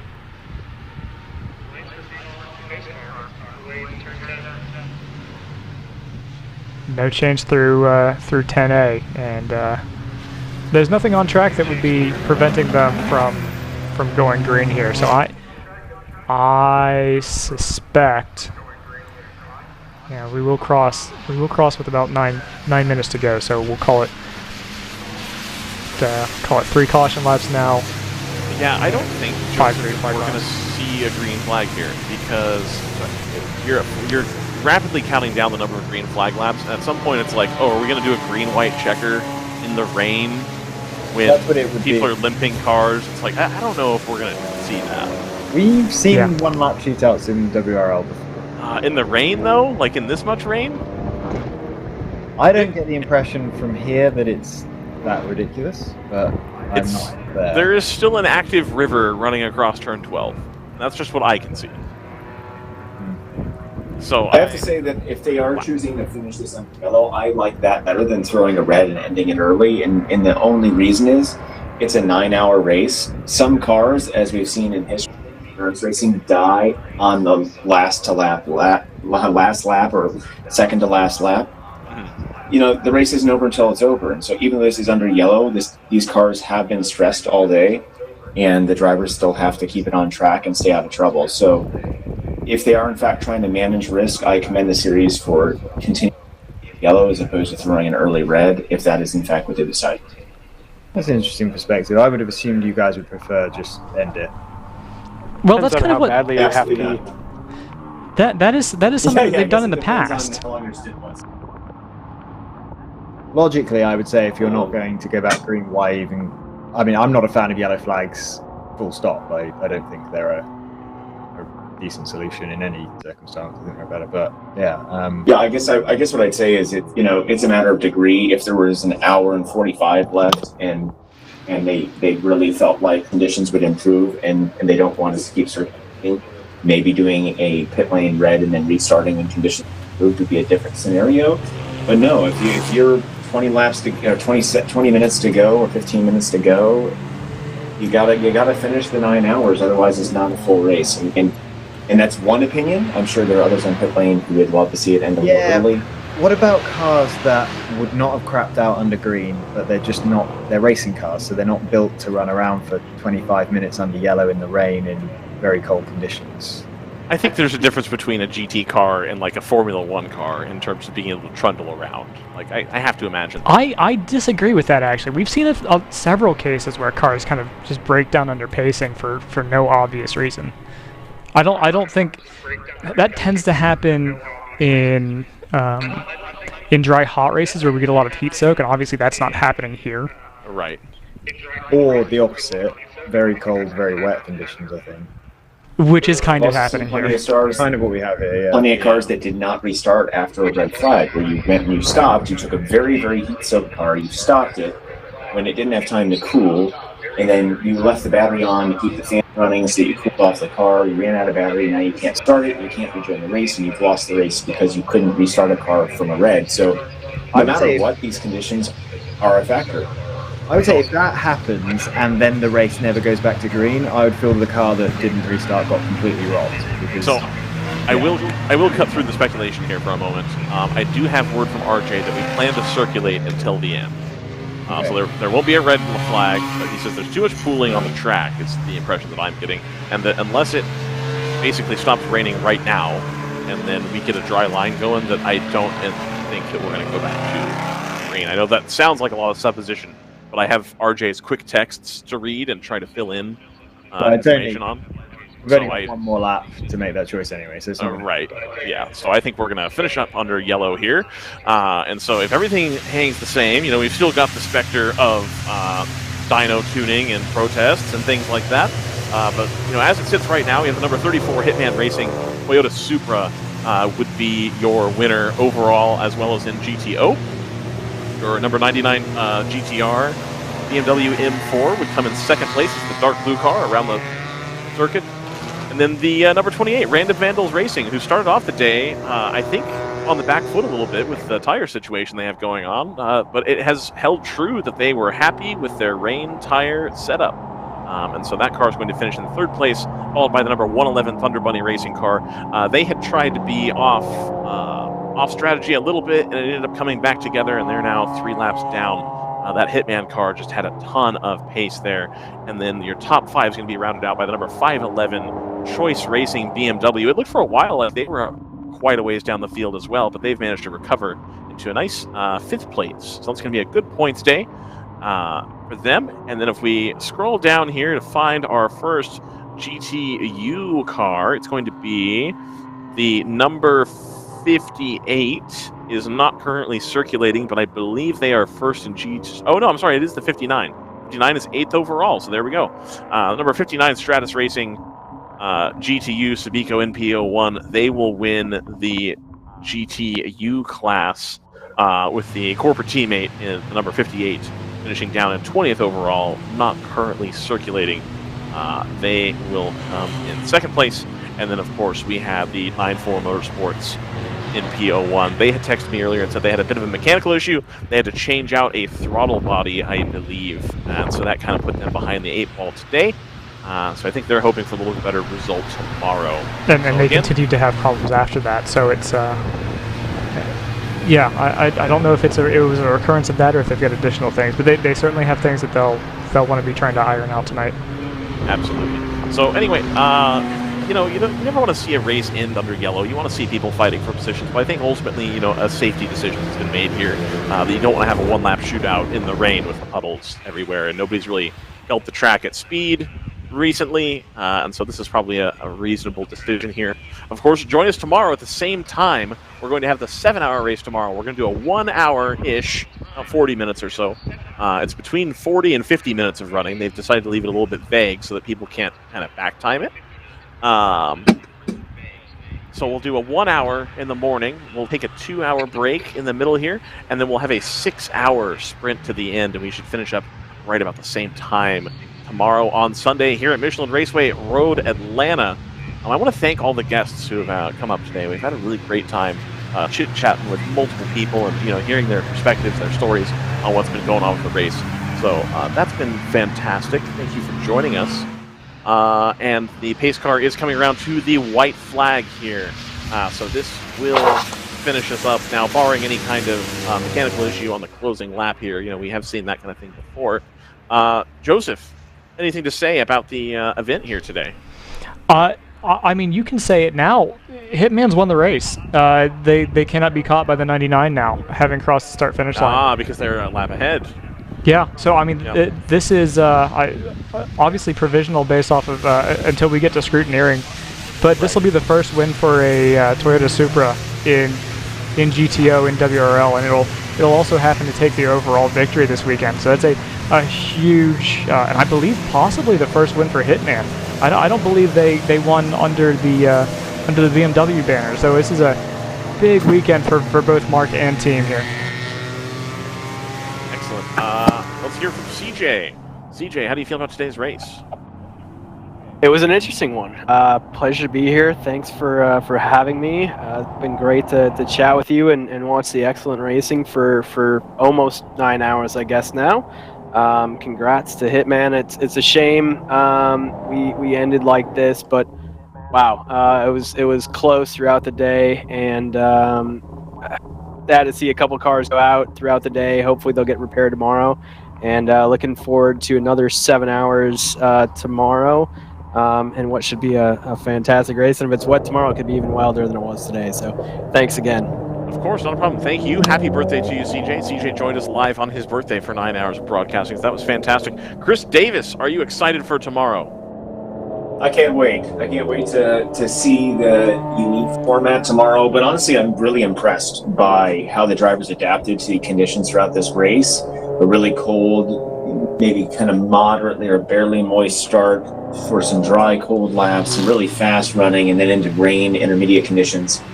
And everyone took care of each other. Honestly, we only had a few incidents, obviously a few noted incidents of individual driver spins or offs, but truly a pretty darn clean race. So I want to commend everyone, both teams in preparing their cars, as well as executing a great strategy and drivers keeping it on track for the most part. Pretty darn good day, and we had very close racing. I look forward to seeing even more of it tomorrow. Excellent. And then Dr. Scott Michaels, I know that you had to be in and out a little bit. How did you feel about today's racing? What are your big takeaways here? My main takeaway is a little bit of mild surprise that we've got basically exactly the same WRL style race vibe feeling that we get from the full events with all the classes. So I wasn't sure what to expect, but I did expect something a little bit different, but it didn't really feel like that at all, to be honest. So if there's appetite for this type of single-ish class racing within WRL, I'm all for it. Absolutely. And so like I said, we'll be able to pick this up again tomorrow as we just wait for the cars to come take the checkered flag. They should be getting close here to coming up over. Yep, there they are. They are now coming through the turn 10 complex. They're going to crest the bridge here and then come back down into turn 12, where you will be seeing the checkered flags are out at Michelin Raceway Road Atlanta. You have the number 34 Hitman Racing Toyota Supra takes the checkered at the front of the field, followed by the number 28 Random Vandals Racing. I believe their first win so far, or first podium so far with the Continental Tire as well. So a nice feather in their cap to hopefully work the right direction on the issues that they've been seeing. A good job to all the competitors today. I think all things being considered a relatively clean race. Hopefully we can get the cars all back into the trailers in one piece, and see everybody tomorrow morning for more of the same. Yeah, I will say, go ahead. That 28 had unbelievable pace here when it was wet. If we can keep the track green under conditions that are a little bit less moist than this, that car is the car, in my opinion, to watch out for tomorrow. That car is a rocket ship when it rains. And everybody else should probably go figure out what tires they're running for the for the day. For the day, absolutely. See where the Yeah, see if Continental any truck are is. available at your local tire rack. Yeah.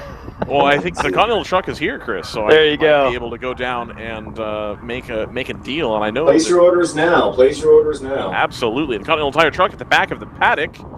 They're more than happy to mount some tires on rims for you. So if you want to get that going, absolutely. So one more time, I'm Ryan West. Thank you all for coming to join us today. We will see you again tomorrow at 7:45 a.m. on the East Coast. Have a lovely evening and have your pets spayed or neutered, everybody. Thanks.